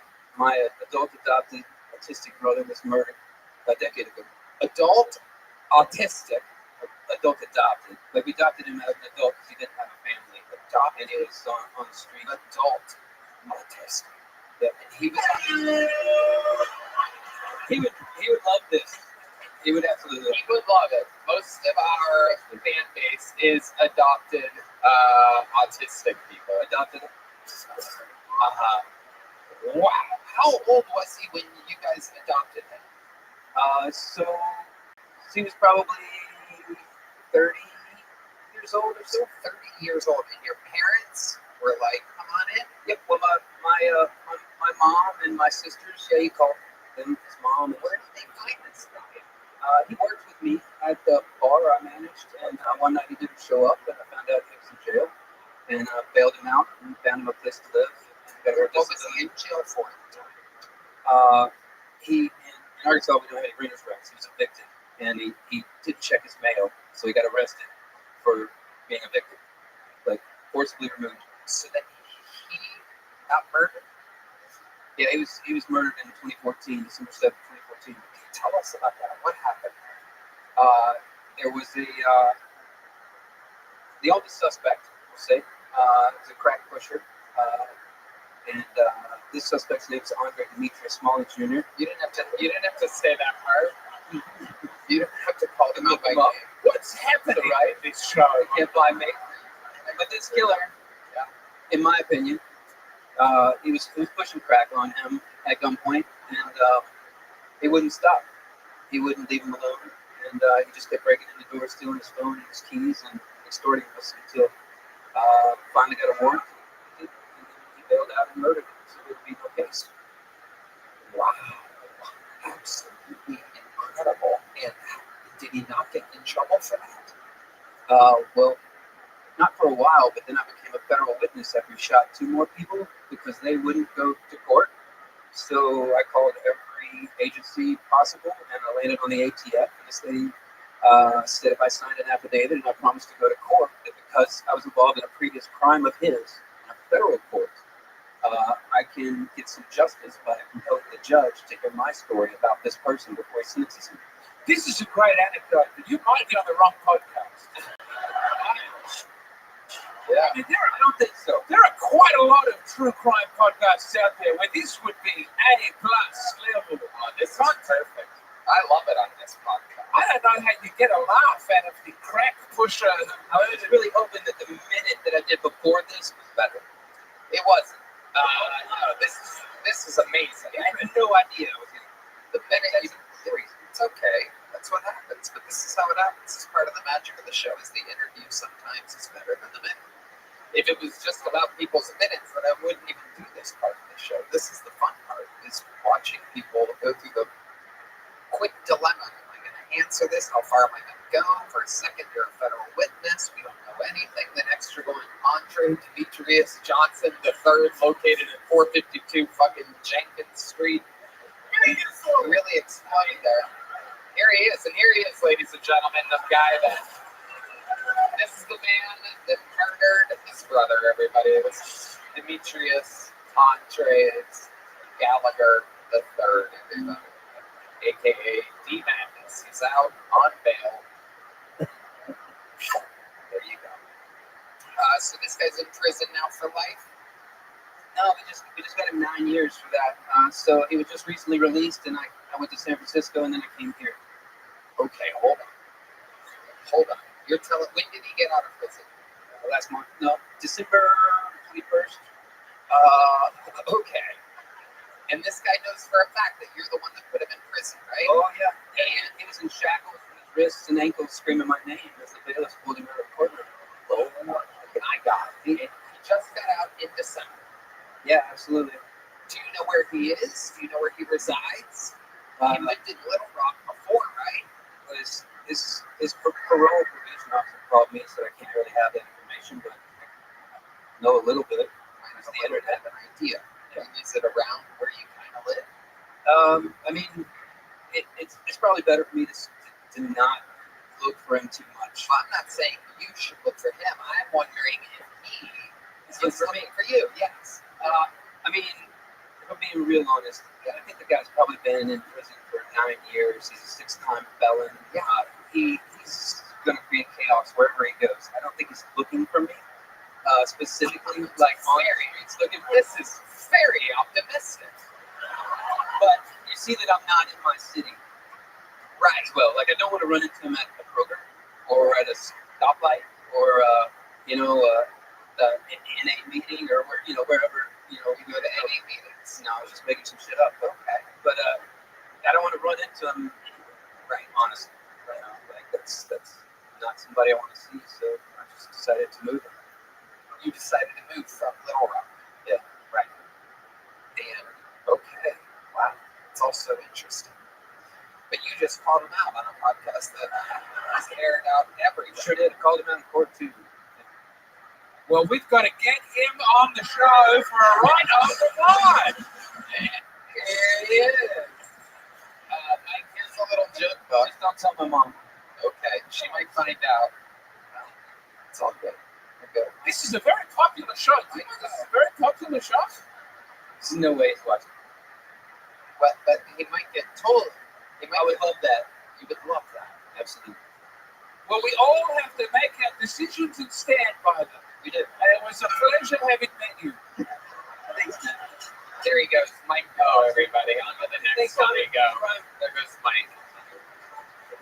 It's unbelievable the people's stories that we get out of this show, out of this bucket. There he goes, everybody.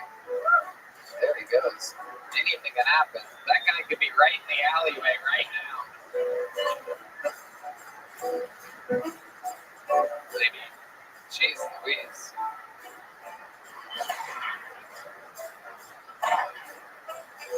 Mike Poe just got shot, everybody. He's dead now. Hi, this podcast is sponsored by Shopify. When you think about businesses that are selling through the roof, like all birds are skins, sure, you think about a great product, a cool brand, and brilliant marketing.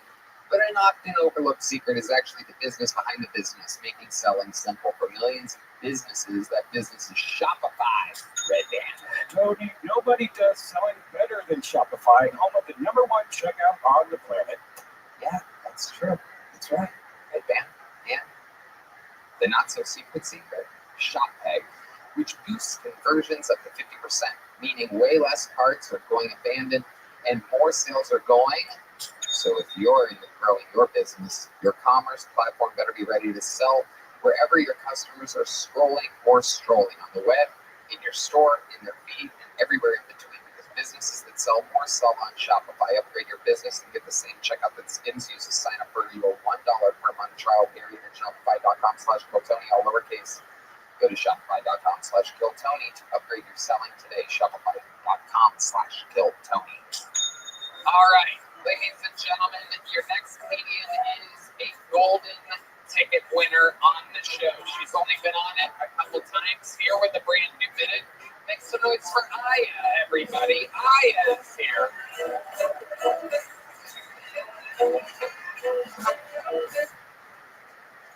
My mom's Muslim, but she still likes to have a good time with me. So sometimes we'll go out for mocktails, and she'll always order for us. She'll be like, "Hey waiter, 2 virgin mojitos, please." And I always have to secretly find him and be like, "Hey dude, leave the cum in my drink, please."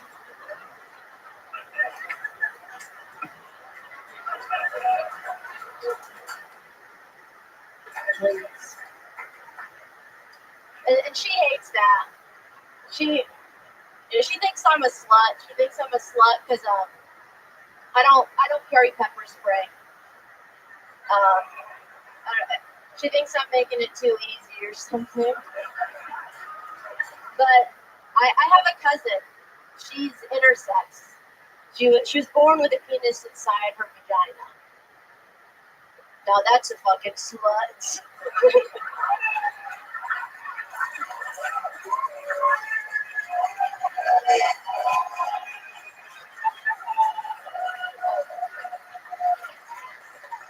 Absolutely unbelievable. Aya has done it again. One of the funniest jokes of the night so far. Making of your own dear sister. No, cousin. Oh, cousin. Yeah, but she is like a sister to me, right? Or a brother, but depending on. Yeah, she can do it all. So that really happened? Oh no, I made that up. Perfect, great premise. I love it. Yeah, but my cousin, she told me she was born with her vagina like locked. Ah. So. Wow. Are there any safe crackers out there? So they had to like cut it open and stuff. Yeah, and there was a whole vaginal hole on the other end. Yes, there was. Sealed off. Yeah, it was sealed like yogurt or something. That's gotta be that's like a Muslim parent's dream, though. Yeah, it is. It is You don't have to go and get the village woman to come and do it for you. Yeah, it is nice. Let your husband open it up for you. Hell yeah. It's cute. Romantic. Absolutely. Get the party started. It was so funny. I forgot that we heard witness, which I really. Oh yeah, no, that's actually pretty scary. I don't want to talk about it. Yep. It was. There wasn't a vagina locked up there, and it was a human being. Yeah, imagine they put him in there. They put him in her. No, I'm sorry. But yeah. Yeah, absolutely. Naturally funny, ridiculously likable. How's life going on? Tell us about it. It's good. I just had a birthday party this past weekend. It was so lit. My mom, I was like making pizzas for my family, and my mom made okra pizza. It was so cute.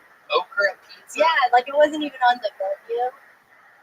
But she just made okra. And she's like, I want it on my pizza. Put it on my pizza.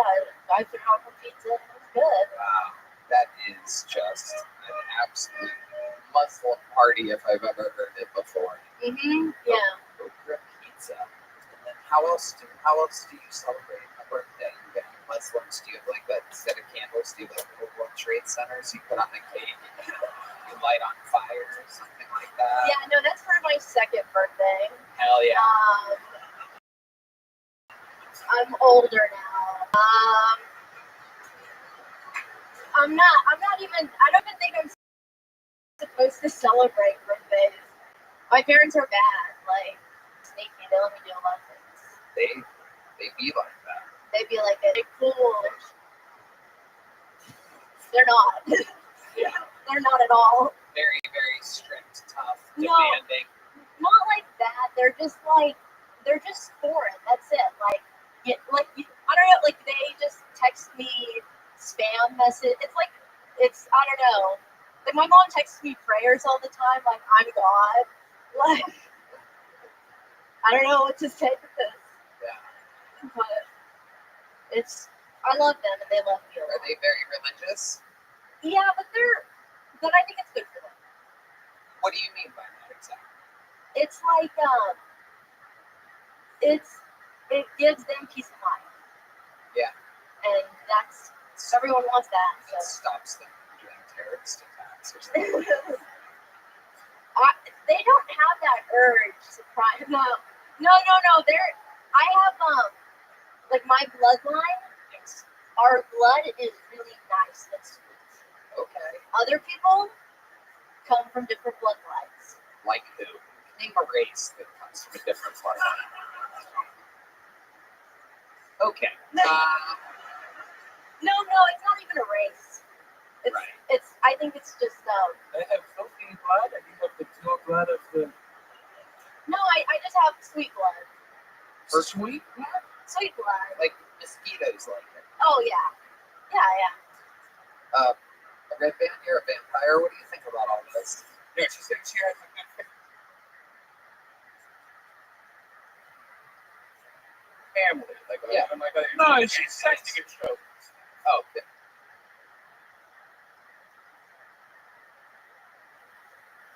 There you go. There's some of that. Yeah, I'm trying to be nice to them. Wait, you come from a fancy bloodline? No. I come from like regular people. Like I'm not like royal or anything. Are you Persian? No, I'm Moroccan. I'm African. Oh, well, it's filthy, evil blood. No, it's not. I don't know. I'm just kidding. I'm just having fun. I can tell by people's eyes their bloodline. Like Tony, you have very blue eyes, and that's not royal. That's like peasant. Yeah. That's peasant eyes. Yeah. And but I have black eyes, so I don't know. They're kind of scary. This is like word for word a conversation I had with an Indian cab driver once. That's really? What's in my blood? Yeah. I don't know. I'd have to check it. But look at James's eyes. Tell him. James's eyes are like regular. Like you're just like one of the people. So wait, I'm just a fucking peasant over here? No, just your bloodline, your eyes. This doesn't make any sense. This is why nobody likes Muslim people. That is not true. I don't know. Wait, does Donald Trump like Muslim? Of course he does. Okay. No, because like Muslim people like Donald Trump. Yeah. Because he's like the first president who doesn't have like a dog in the White House. Yeah. Muslims don't like dogs in the house. That's true. He doesn't play games like that. Yeah, angels are back in the White House. That's right. What do you mean? What do you mean by angels? So, like, if you're like Muslims believe if you have a dog in the house, then the angels get scared and leave. Wow, that is unbelievable. I just learned so much about. That's crazy. What a fake religion. I mean, I'm sorry. Who could look into the eyes of a sweet, beautiful dog and say, angels hate you? They're just scared. Catholics would never do that. We've done other stuff, but we would never make that. We would never make that particular mistake. I'm sorry. We need to go back and take over the Holy Land again so that dogs can run wild and free through the streets. No, we want them on the streets. They're good on the streets. Yeah, that's where we want them. Street dogs. Street dogs, yeah, like the street hot dogs, but they're alive and they walk. Yep. And not for sale. That makes sense. All right, Aya, an unbelievable new minute. We fucking loved it. One of the young rising legends of this show. And now back to the bucket we go, ladies and gentlemen, because your next bucket full goes by the name of Gary Gia, everyone, or Gary Gia, perhaps. It's Gary, everyone. Just like fucking peasantized. Yeah, so I just moved here from Alaska. Yeah, that's right, dude. I never understood why people would have sex with animals. And then I moved 99 miles away from the closest Hinge profile. Get me checking out this salmon like, oh. So you're a Pisces, huh? Wait, you got how many kids? You got some... kind of smell like my ex-girlfriend. Yeah, but I love my ex. I love my ex because we had chemistry, you know? We knew what we liked. We loved rough sex. So I agreed we're in the bedroom that our safe word is the N-word. No, because I won't even say that shit behind closed doors, man. You know, like fucking anything goes, man. You know, like that's a terrible word. I obviously shouldn't even joke about it. Every time she said it, I just slapped her again. Just, you know, I'm about to be 40, which is cool. This old lady, she's told me that I had a very nice skin condition. I was like, you want to know my secret? Omega threesomes. Wow. Holy shit. We have some real fucking unbelievable bucket pulls here tonight. Gary, how's it going, Gary? Dude, if I had a tail, it would be wagging. I'm so happy to be here. You're happy still after that performance? Oh, god damn it. Yeah. How long you been on stand-up for, Gary? Well, funny to ask, Tony. I started maybe about like 7 or 8 years ago, and then I bombed really bad, so I took a break. So I've been doing it for about 2 years. Altogether. You did it 7 or 8 years ago, and how long did you do it before that big bombing? About a year. About a year. Yeah. And then you bombed so hard that you took a few years off. What happened during that bombing? How bad could it have been compared to what the fuck we just saw? God damn it. That your tail would be wagging about. Dude, no, I mean, like, I really picked up some steam. I was doing very good in stand-up comedy. And then I was just, like, at a fucking huge show with a bunch of fucking, and now I was talking about having sex with, like, kids and stuff, which is still not funny. No, it can't be. It can be funny. It can be funny, but it wasn't done that well. Right. Okay, Gary. Are you gay? No, I get that a lot. No shit. Yeah. Fucking A. Yeah. Dude, like, seriously, I started working this job, and yesterday I came in with a girl, and, like, my coworkers were like, oh my god, I thought you was gay. Yeah, I can see that. Fucking no, I'm hella straight. God, am I this fucking gay? No, D-Venice. Stay on my side. I'm straight. You can have me. It's okay. D decided long ago. I saw D. Yeah, you're not looking at anything right now. It's okay. Making fun of a blind man. Yeah. Good God. Gary, relax, Gary.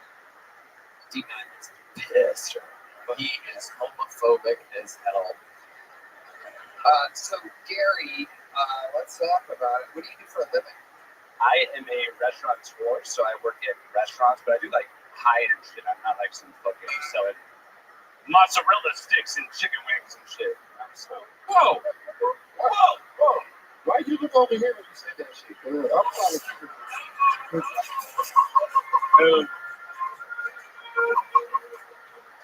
All right, Gary. So you're a restaurateur. So do you own a restaurant? No. I am a server at a restaurant off of South First called Nomade. which does like Yucatecan style food. It's quite fantastic. Like the video game? Sure. No, what do you say? So like the Yucatecan Peninsula, but like Guatemala, people all my size. But just like, yeah, it's a different style of Mexican food. Okay. What do you do for fun, Gary? I'm into like backpacking, nature, and shit like that. I like to play high stakes poker on like LSD, like very small amounts of fucking hallucinogens, and play very high stakes poker.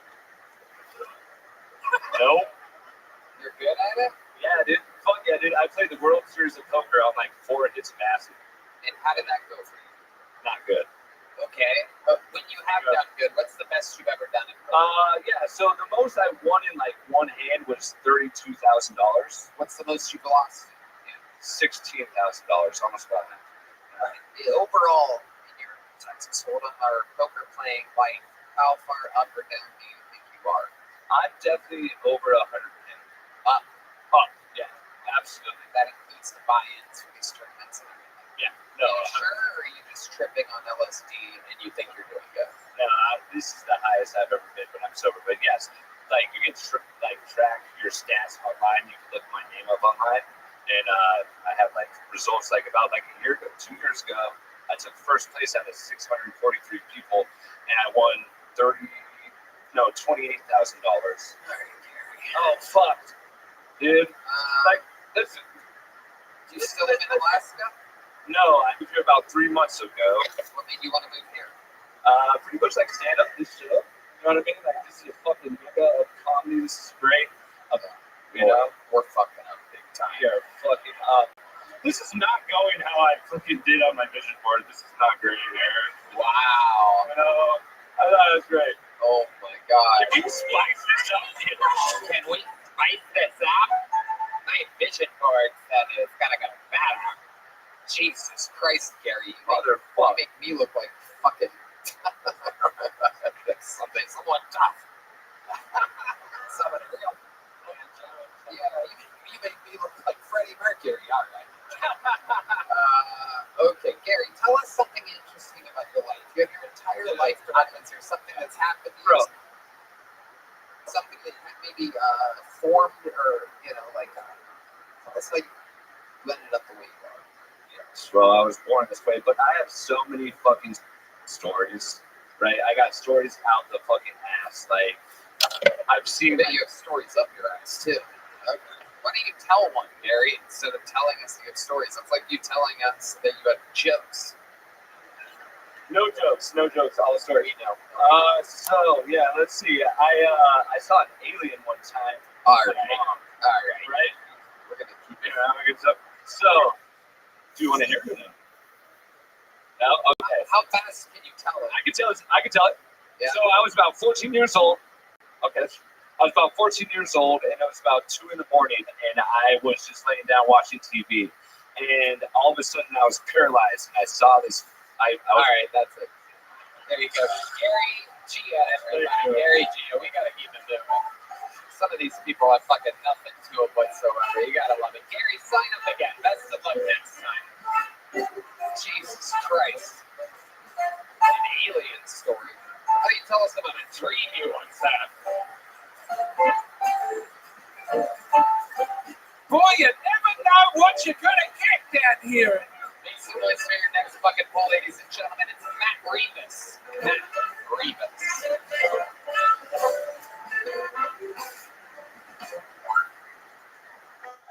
Hey, my name's Matt. You guys ever been a Mexican Jewish person before?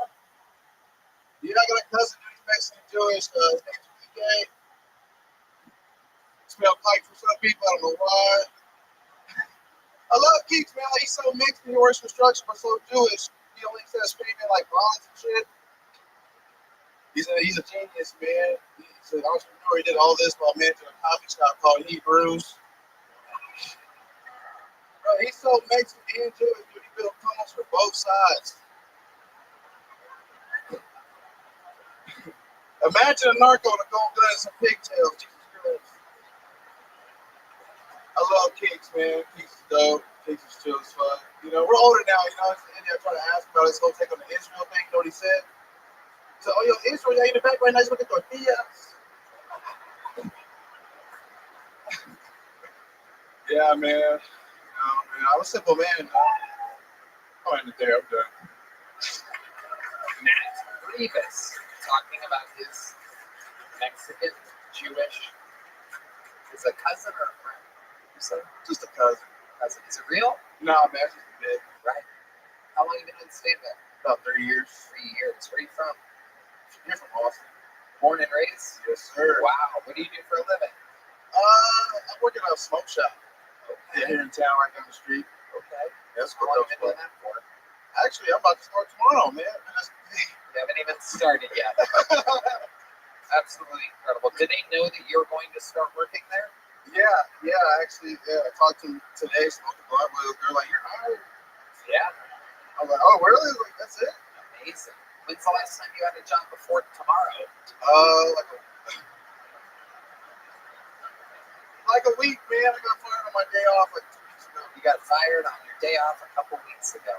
What was that job? I was served at this waffle shop. Okay. It's not Waffle House. Right. The Waffle House. You fucking see.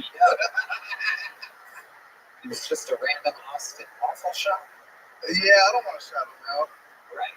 You know, it's a spot. It's like ran by a bunch of Mormons. Oh, people, great people, fired me. Okay. What did they say they fired you for? I didn't show up for work one day. Okay. And then, that'll do it. You know how it is. No, I didn't know how I never got fired. No, I've been fired. I've been fired that way from a lot of fast food restaurants in my time. I was at Subway, I was at McDonald's, I was at some ones you don't have over here. Like what? Billy Baxter's Cafe.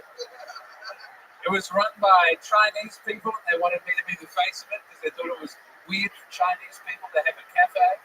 And it was just like 6 old ladies who would sit in the middle and frown at me.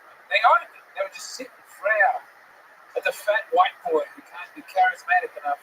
Were they? Who's laughing now, Billy Baxter's Cafe? No, they went into business. And that was in Australia? Sweet Adelaide, Australia. I think you're a charismatic man, and I think you can do better than a smoke shop. I think you'll go further than that. Thank you, man. I appreciate that. Also, I find the smoke shop weird and disturbing. I don't like them. They're a little unsettling. They're fucking in vans all over the street, peddling marijuana to young people. And I thought it was illegal in Texas. They're standing on the street trying to get people high. That's a pusher. Next thing you know, they'll be murdering some guy's autistic brother. I like the set. I appreciate you. You're welcome. You were the first act in a long time that I wasn't worried was going to die soon or was currently tripping. That was me last time I was there. I'll take over. So you've done it before? What did we have you do last time you were on the show? I was actually tripping, man. I was literally tripping. Oh, you crazy, man. I know. Hey, you're right. Do you have a girlfriend or anything here? I did. What happened? I'm not talented enough. In the bedroom? How'd you know? Come on now. It takes one to know one. No, I'm terrible. Right there. Get it, bro. This guy gets it. Gets it. Is it the Billy Baxter's in Arena Fair? No, it closed down. It was in Adelaide Arcade. Why? Have they still got one there? Well, we happen to read a Yelp review from Billy Baxter's Cafe. The food is consistently good. The breakfasts are terrific, but oh my goodness, the coffee is bad. 2 stars. It's weak, gray, soapy, and unpalatable. A double shot results in brown coffee, but bitter to the point of being undrinkable. Does the machine need a good cleanup? Does the staff need lessons in temperature control? A weird, chubby, red-headed man in a beard greeted us, which is strange because it seemed to be owned by Asian women who angrily stared at him from the front windows. 2 stars. After all the beautiful hosting work I was doing, you stitched me up. You have to to admire how long it takes Red Band to type words properly. As in Billy Baxter Cafe Yelp, I look over and he goes, "There is nothing." And I look and he typed in Billy Bass. Literally just big ass. It's really stuff. And then he spelled Baxter O-R at the end. There's a lot that goes on. It is a thankless job hosting this constantly sinking ship. Great fun. I know, the band plays while the ship sinks. It's the Titanic. All right, you fucking nerd. What are you? You're Mexican, right? Yeah, 100%? I'm 95, I'm a little Asian. Okay. A little Japanese. Little Japanese. Look at that. Barely. You see the eyes. So you love all kinds of rice, is that correct? Dude, not yeah. Okay. What are your parents like? Like they're all both Mexican like me. It's just like one What dude. does your dad do for work? He works for the city actually. What does he do for the city? He's like a HR representative for like APD and stuff. Oh wow, that's incredible. How about your mom? What does she She works for the state. Government up family. I know, it's crazy. Right? Doing this. What else do you do for fun, man? Smoke weed. That seems like a thing. How old are you? 24. 24, that makes sense. 25. So, yeah, that's all age. I know. You'll never believe what happens after that. Another birthday about a year later. Yeah, just a few months. Alright, well, nothing else crazy about you, man. I'm getting a feeling close to finding something out, but not asking. You ever been arrested? Me? Nah, I haven't. Me? You don't get that very often here. Wait, who, me? Suspicious answer. Yeah, you're the one getting interested. No, I would never get arrested. Why would I get arrested? What? No, I would never get arrested. Did you talk about yourself in the third I person? did. That might have been what was missing. Do you often talk about yourself in the third person? I feel uncomfortable, yes. When he feels uncomfortable.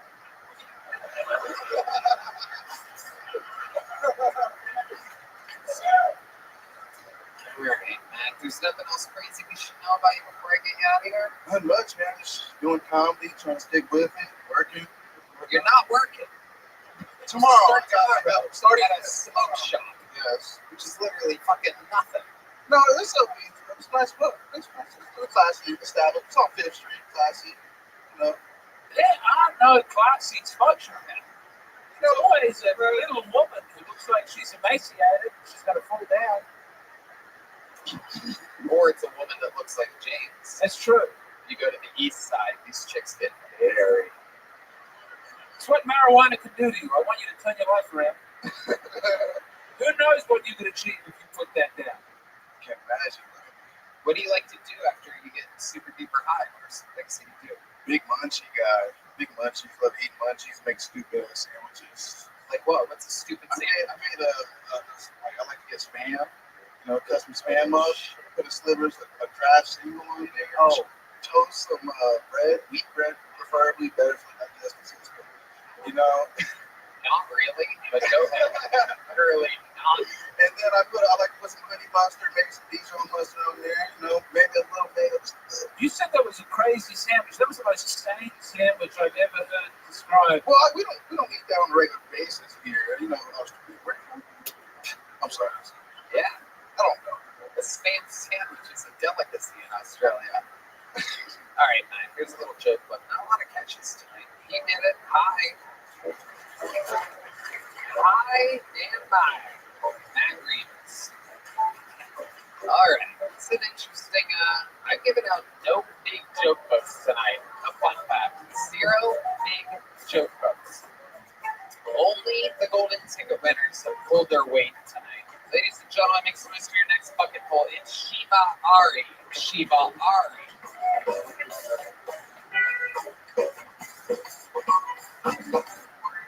Howdy. A little bit about myself. Watch a lot of porn. You guys watch porn? Yes. Good. I mean, I'm not watching so much porn that I'm commenting on the videos, but I'm reading the comments. That's kind of where I'm at. You know what? The one thing I do like about porn, nobody is ever like, the book is better. I do like that about porn. nobody's like Ass Blasters 3 was better than the magazine, right? Like that's. I like doing a lot of porn jokes mainly because I'm a millennial. You know what I'm saying? Like, we're not sensitive about sex, but we're sensitive about other things, right? Like if you want to describe millennials, we're kind of like the generation like eating ass and peanut allergies. That's us. Which you gotta hope. Hopefully those two rows don't cross, right?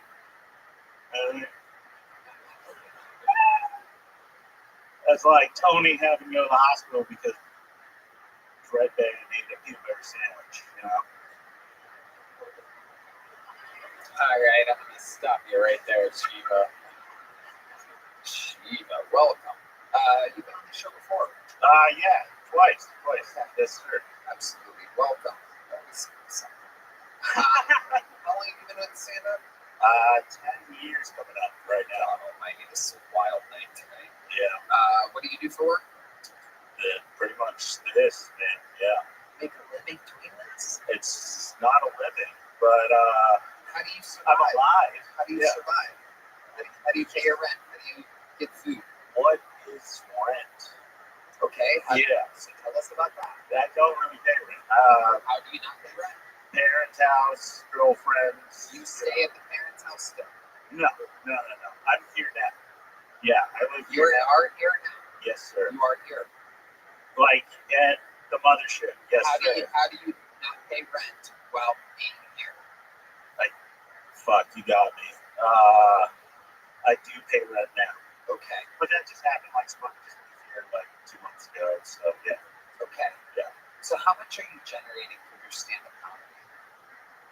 How much money do you make in a ballpark a week? I mean, probably like 500-600 a month. Oh wait, did you say a month? Yeah. Okay, so hold on. How much rent are you paying a month for the last 2 months? $800 a month. Now, I don't know if anybody's ahead of me on this. Yeah. No, you're nailing it. Right. So how do you make money to pay your rent? I've done enough shows. I mean, before I moved into the place, I saved a bunch of money. How much exactly did you save? How much? Turning into a financial crisis. Yes. Look. How much did you save exactly? People are going to find this unbelievably fascinating. There's a lot of people out there wondering, hey, should I start? How much should I save? I live at my parents' house. Yes. Well, I definitely advise not to do stand-up comedy. Yeah. Well, I bet you would want nobody else to start stand-up comedy. Yes. I bet that would help your market share. Then I get to pay rent. Yeah. Okay, how much did you save? Like $2,000. $2,000. Absolutely. Yes. D-Madness cracking up. D-Madness literally verbally laughing out loud. The guy's blind and is like, don't you stand up comedy? Yes, 100%. You stated the very obvious there.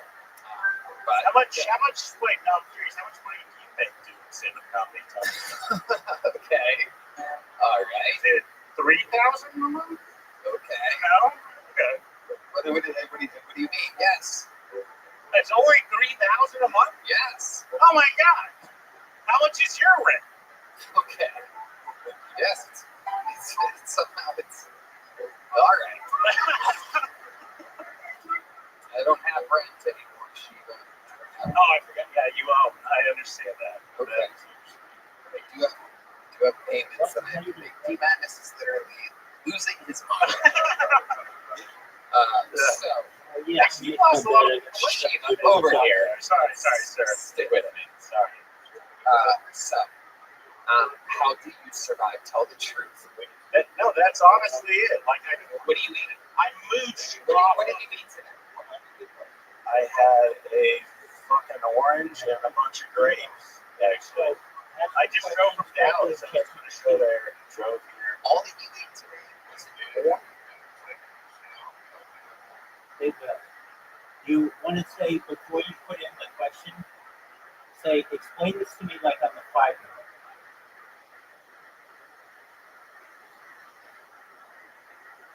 I won't. I'm here. Just, how about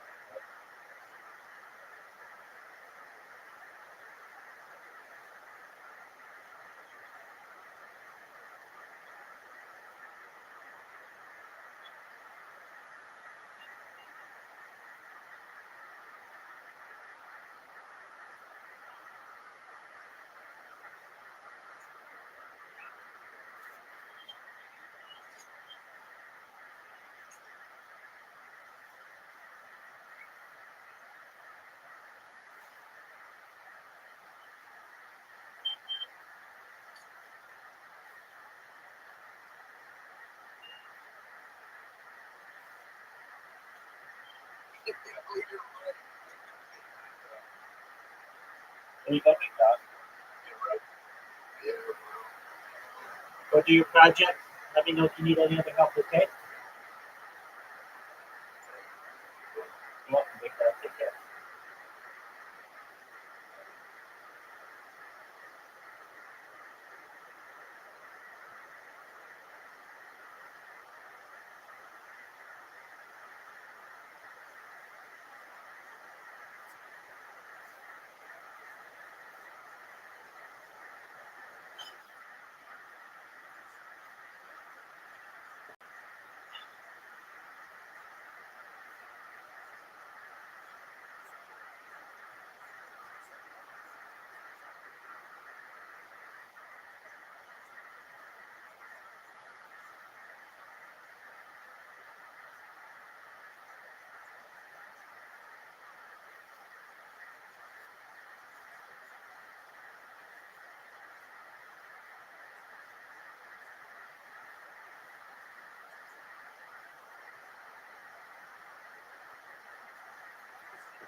Dude, that's all again.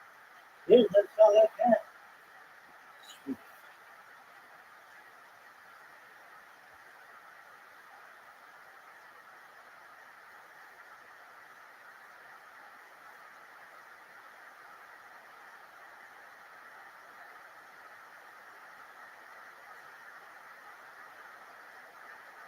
This may not be the greatest. You've seen folks from Rothschild. I really think that's apparent. It should be apparent to everyone. Everyone should recognize the sheer athleticism, sexy, hard-cracking, meal treatment, high-flying, gator-wearing, pussy-eating, high-flying, sex-having, dick-slanging, laugh-making,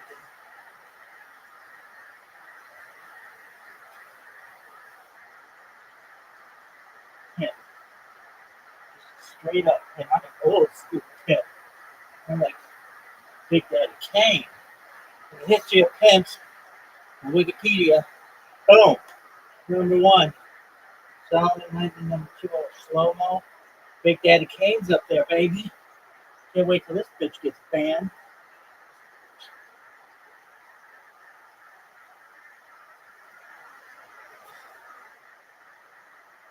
I love how out of breath I can get. I just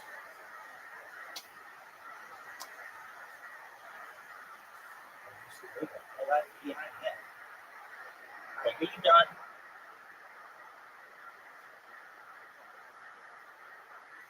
Look at that. Got my bootleg pedicure yesterday. Got that big fungi nail done. Got to chew on it. It's like leather. It's like a fucking guitar pick. Amazing.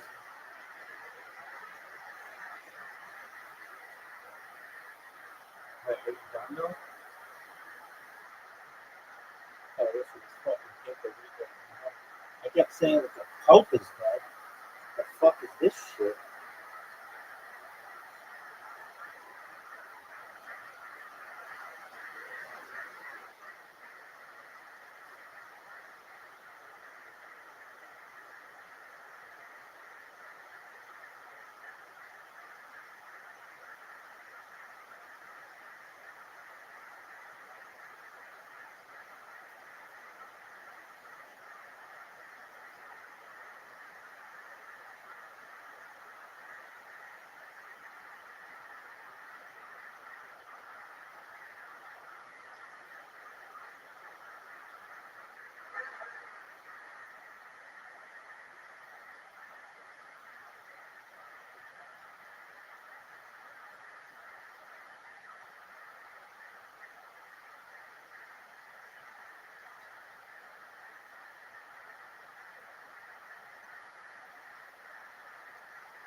lunchtime job. If everybody knows that. Sucks.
That sucks. Dude, if you could put a plate on this morning, it'd be fucking huge. Biggest tournament I've ever had. Without a doubt. Fucking cut this bitch. I hate it. Just like from that corner. Did it. It's worth it.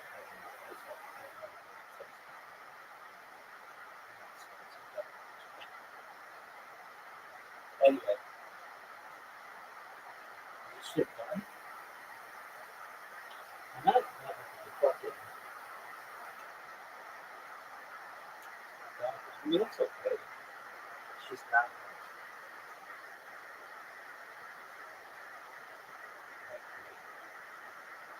Let's see if bitch gets on.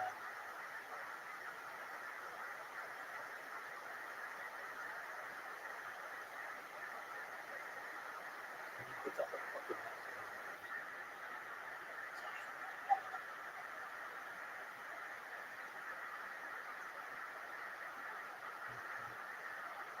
bullshit. This fucking bullshit.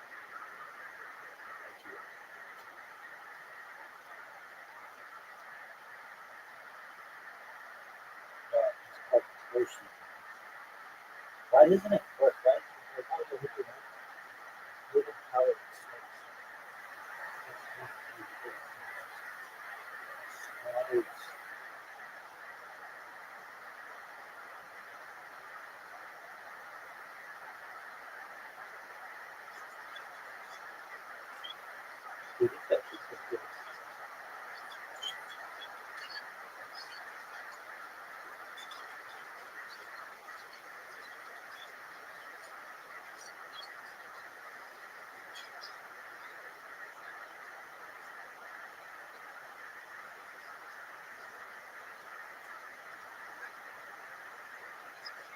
I think it's just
Avenue. It sucks. You know it sucks. What was that?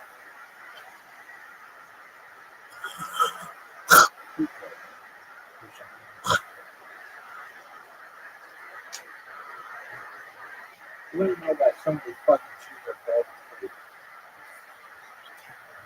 At least this one.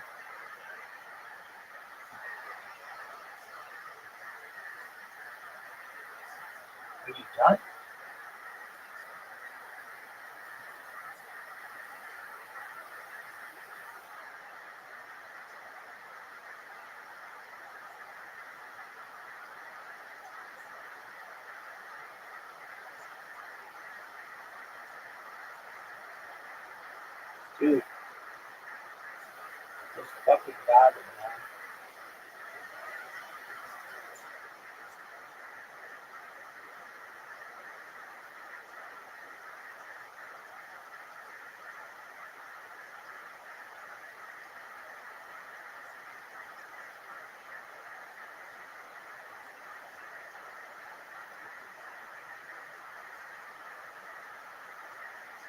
There you go.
Dude, what is up with this fucking station being off? It's time. It's time.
Orange and a bunch of grapes. Yeah. That's it.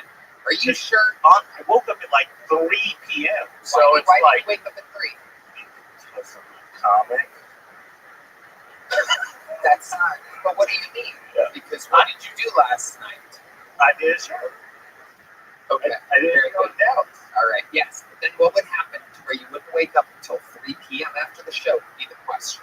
Yes, sir. Before I asked you what you did last night, you said you woke up at 3 p.m. I said, why did you wake up at 3 p.m.? So what happened last night? Other than your stand-up set, unless you listened to it afterwards. This feels like the end of Legally Blonde. I don't know what happened in Legally Blonde. I'm sure that's a alien or something. Okay, I'm trying. Yes, I'm trying to do an interview. I'm not good at this. I'm not doing it. Where were you last night at 2 a.m.? I was at the Capitol, dude. That fucking I just drove here. I got super drunk last night after the show. Shiva Ari, ladies and gentlemen. Shiva Ari. We are in a dry spell right now. We might have to go fucking turbo mode here. Ladies and gentlemen, your next minute tonight. Remind you, I have the thickest stack of big joke books I think I've had in the mothership era. Not a single one has been given out. And I have one little joke book left. This is unprecedented, ladies and gentlemen. Which is crazy because last week it was all, except for the first one, all unbelievable. 4 secret show editions last week, an all-star lineup. The momentum, run it, try it. Let's see if it starts here with the stylings of Anthony Ruan, everybody. Anthony Ruan. Let's see what happens here. Here's Anthony, everybody. I started dating this new girl. I'll be honest with everyone here, I really like her.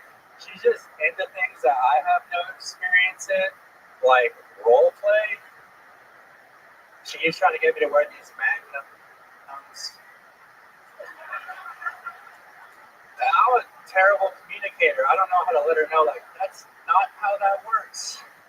No matter how dark this face paint is. Chill out. You guys are gonna feel much better when I tell you I ran that joke by that black gentleman right there. He told me he hated it. So it's much better than my last relationship. My last girlfriend, she broke up with me after we found out the apartment was haunted. I'll admit, it's scary stuff getting in a huge argument when you know you're too afraid to go sleep on the couch. But there's one time we're in the middle of this big fight. I was like, you know what? The lights started to flicker. I was like, you're right. That's it. All right. Anthony Ruan. Have you been on this show before? I have not. Okay. Well, welcome. How long have you been on stand-up? I've been doing stand-up for a year and a half. Okay. Where at? Phoenix, Arizona. And that's where you still live? No, I moved to Austin 3 weeks ago. Okay. And how is that working out for you? How's Austin treating you? Not as good as I thought it would be. Tell us why. Lots of mics, but no show time. I would do shows in Arizona, so I'm just trying to get back in. Right. Here you are. Here I am. You're on the show right now. Thank you guys. Well, there you go. Absolutely. What do you do for a living? I'm a cake decorator. Okay. There you go. Absolutely. That's amazing. How long have you been decorating cakes for? For about a year and a half, about as long as I could do stand-up. Amazing. And you decided to both start stand-up comedy and decorating cakes at the same time. What were you doing before that? I was driving semi-trucks. James. Sorry, how do you go from... You seem pretty young to have had a midlife crisis and said, I'm going into cake decoration. I'm so happy you have an interesting job that we can talk about your show. Yes. What cakes do you like to decorate? Wedding cakes, kids' birthday cakes? Do you do it at HEB or a fancy place? I'm fascinated. Tell us all about the cake decorating. I am so interested. It's Walmart. You gotta start somewhere. Wow. How does this start? How does one even get into cake decorating? It's the highest. What's one of the highest paid positions at Walmart? So you went to a Walmart. You're like, what kind of jobs are available? You looked at the pay, and you're like, oh, this take on cake decorating. Exactly that. Wow, incredible. Were you driving trucks for Walmart before that? No, I was driving for a beer company. Okay, what made you want to stop driving and start cake decorating? A DUI. Yes, that'll do it. Many of your favorite cake decorators were once truck drivers. Wow. Amazing. Where were you when you got the DUI? Were you getting high on your own supply out of the back of the truck? No, I was driving home from a New Faces comedy show at and I got pulled over while I was eating McDonald's. Is that a crime? If that's a crime, I'm in deep shit. If that's a crime, then Red Band's Jack the Ripper. I got pulled over when I saw the lights. I panicked and I dropped the McDonald's all over myself. Oh, yeah. And then my thought process was like, if the cop sees this McDonald's all over me in my car, he's gonna like assume I'm drunk. But you were a little drunk, right? Yeah, I hid the McDonald's in my pockets. Oh, I love this. Now we're fucking talking. Finally, a moment of an interview where somebody admits fucking something. Other than them being a federal witness against Demetrius Andre Jenkins III. Not this guy. Not you. So you're shoving like what? What are we talking about? Fries, burgers, are there sauces in your pockets? Like, what do you remember? McDoubles. Whoa! Oh my God! So is this while you're pulling over, or as it's approaching? No, I had them all in the pockets by the time I was pulled over. He didn't find them until he searched me. Oh my God! Oh my God! Wow, this is incredible. So, you're driving, you're eating McDonald's, you got McDoubles, no fries? You went straight to... Oh, yeah, use the app, you get a free.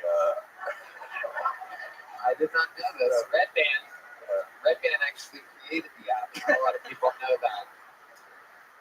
Okay, so you see the lights. You're eating McDoubles straight up. How did you get to eat some of the McDouble at least? Yeah, I was like halfway through that first one. Right, and then you took the second one out of the bag in its wrapper and put it in your pocket. I kind of had them like all laid out. How many McDoubles did you get? You just say, oh, I had three McDoubles. That is 6 hamburgers in between 3 sets of buns, ladies and gentlemen. That is true. That is to make sense. I want you to answer this question truthfully. Are you the hamburger?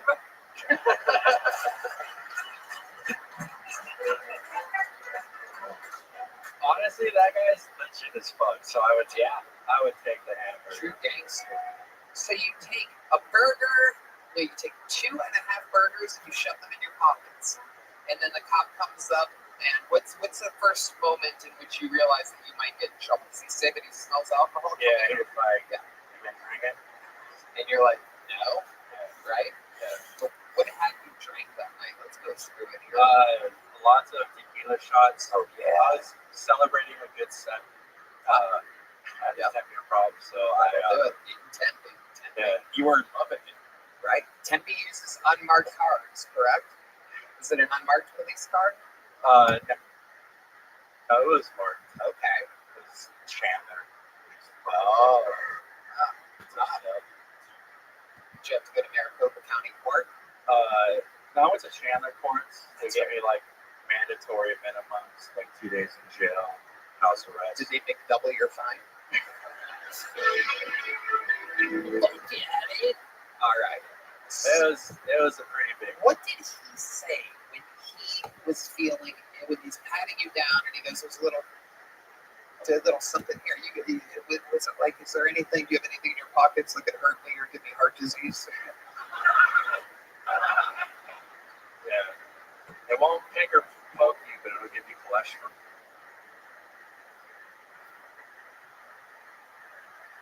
There you go. Yep. Yeah, his exact words.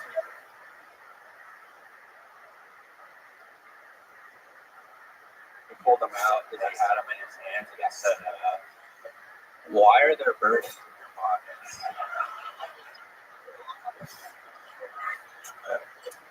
People ask Red Band that every day. And then what did you say? I said exact words. I said, "I don't know. Take me to jail." Brilliant. At least you knew, because I was going to say, you must have skipped the tests and everything after that, right? You admitted to being drunk? Yeah, I did. That makes sense. Wow. So from a high to a low, did you have to spend the night there? No, actually, they put me in the cell. They closed the door and they opened it and they let me go. And I was actually like less than a mile away from my house when I got out of the police department. I could see my apartment complex. Amazing. Perfect. Do you talk about this on stage, by the way? That's way better than anything you said. Yeah, I do. It's pretty much like just exactly what I said right now. It usually works. Yeah, no, that makes sense. Wow. So what's the craziest thing that's ever happened to you as a cake decorator? Weirdest cake you ever made? There's not like really weird cakes. I've had like people say they don't. Oh. Yeah. What did they not like? Your decoration part or the flavor? Honestly, I think they like it until they see me. And they like notice that I'm the one that made the cake. Has there ever been a time where you felt like, someone was going to rob you at the cake store and you started shoving cake in your pockets? Have you ever gone back to that? Have you ever put more food in your pockets before or since then? No, that was the first and only Were time. you stoned? Were you high? Did you smoke some weed that night? No, that was my honest. Just a night at Tempe, a wild night in Tempe, a hot night, lots of tequila, and you're shoving burgers in here. I can't imagine being that kind of drunk to where I'd be like, fuck, I burger is fucking burgers. Yeah. If he sees this burgers, he's gonna know I'm drunk. Like I would eat the burger and I would like try to fucking get a pickle. Some like Yeah. on my neck. Yeah. Smell alcohol. Exactly. Yeah, I'd rub the burger. I'd put it everywhere but my pockets. That's like the exact opposite of what I thought. Yeah. Did it feel good? Yeah. Would you ever do it again for leisure? Yes, in a heartbeat. In a heartbeat. I've often thought about putting a McGriddle down the front of the trouser. Yeah. If it was 2 hours later, it'd be a different story.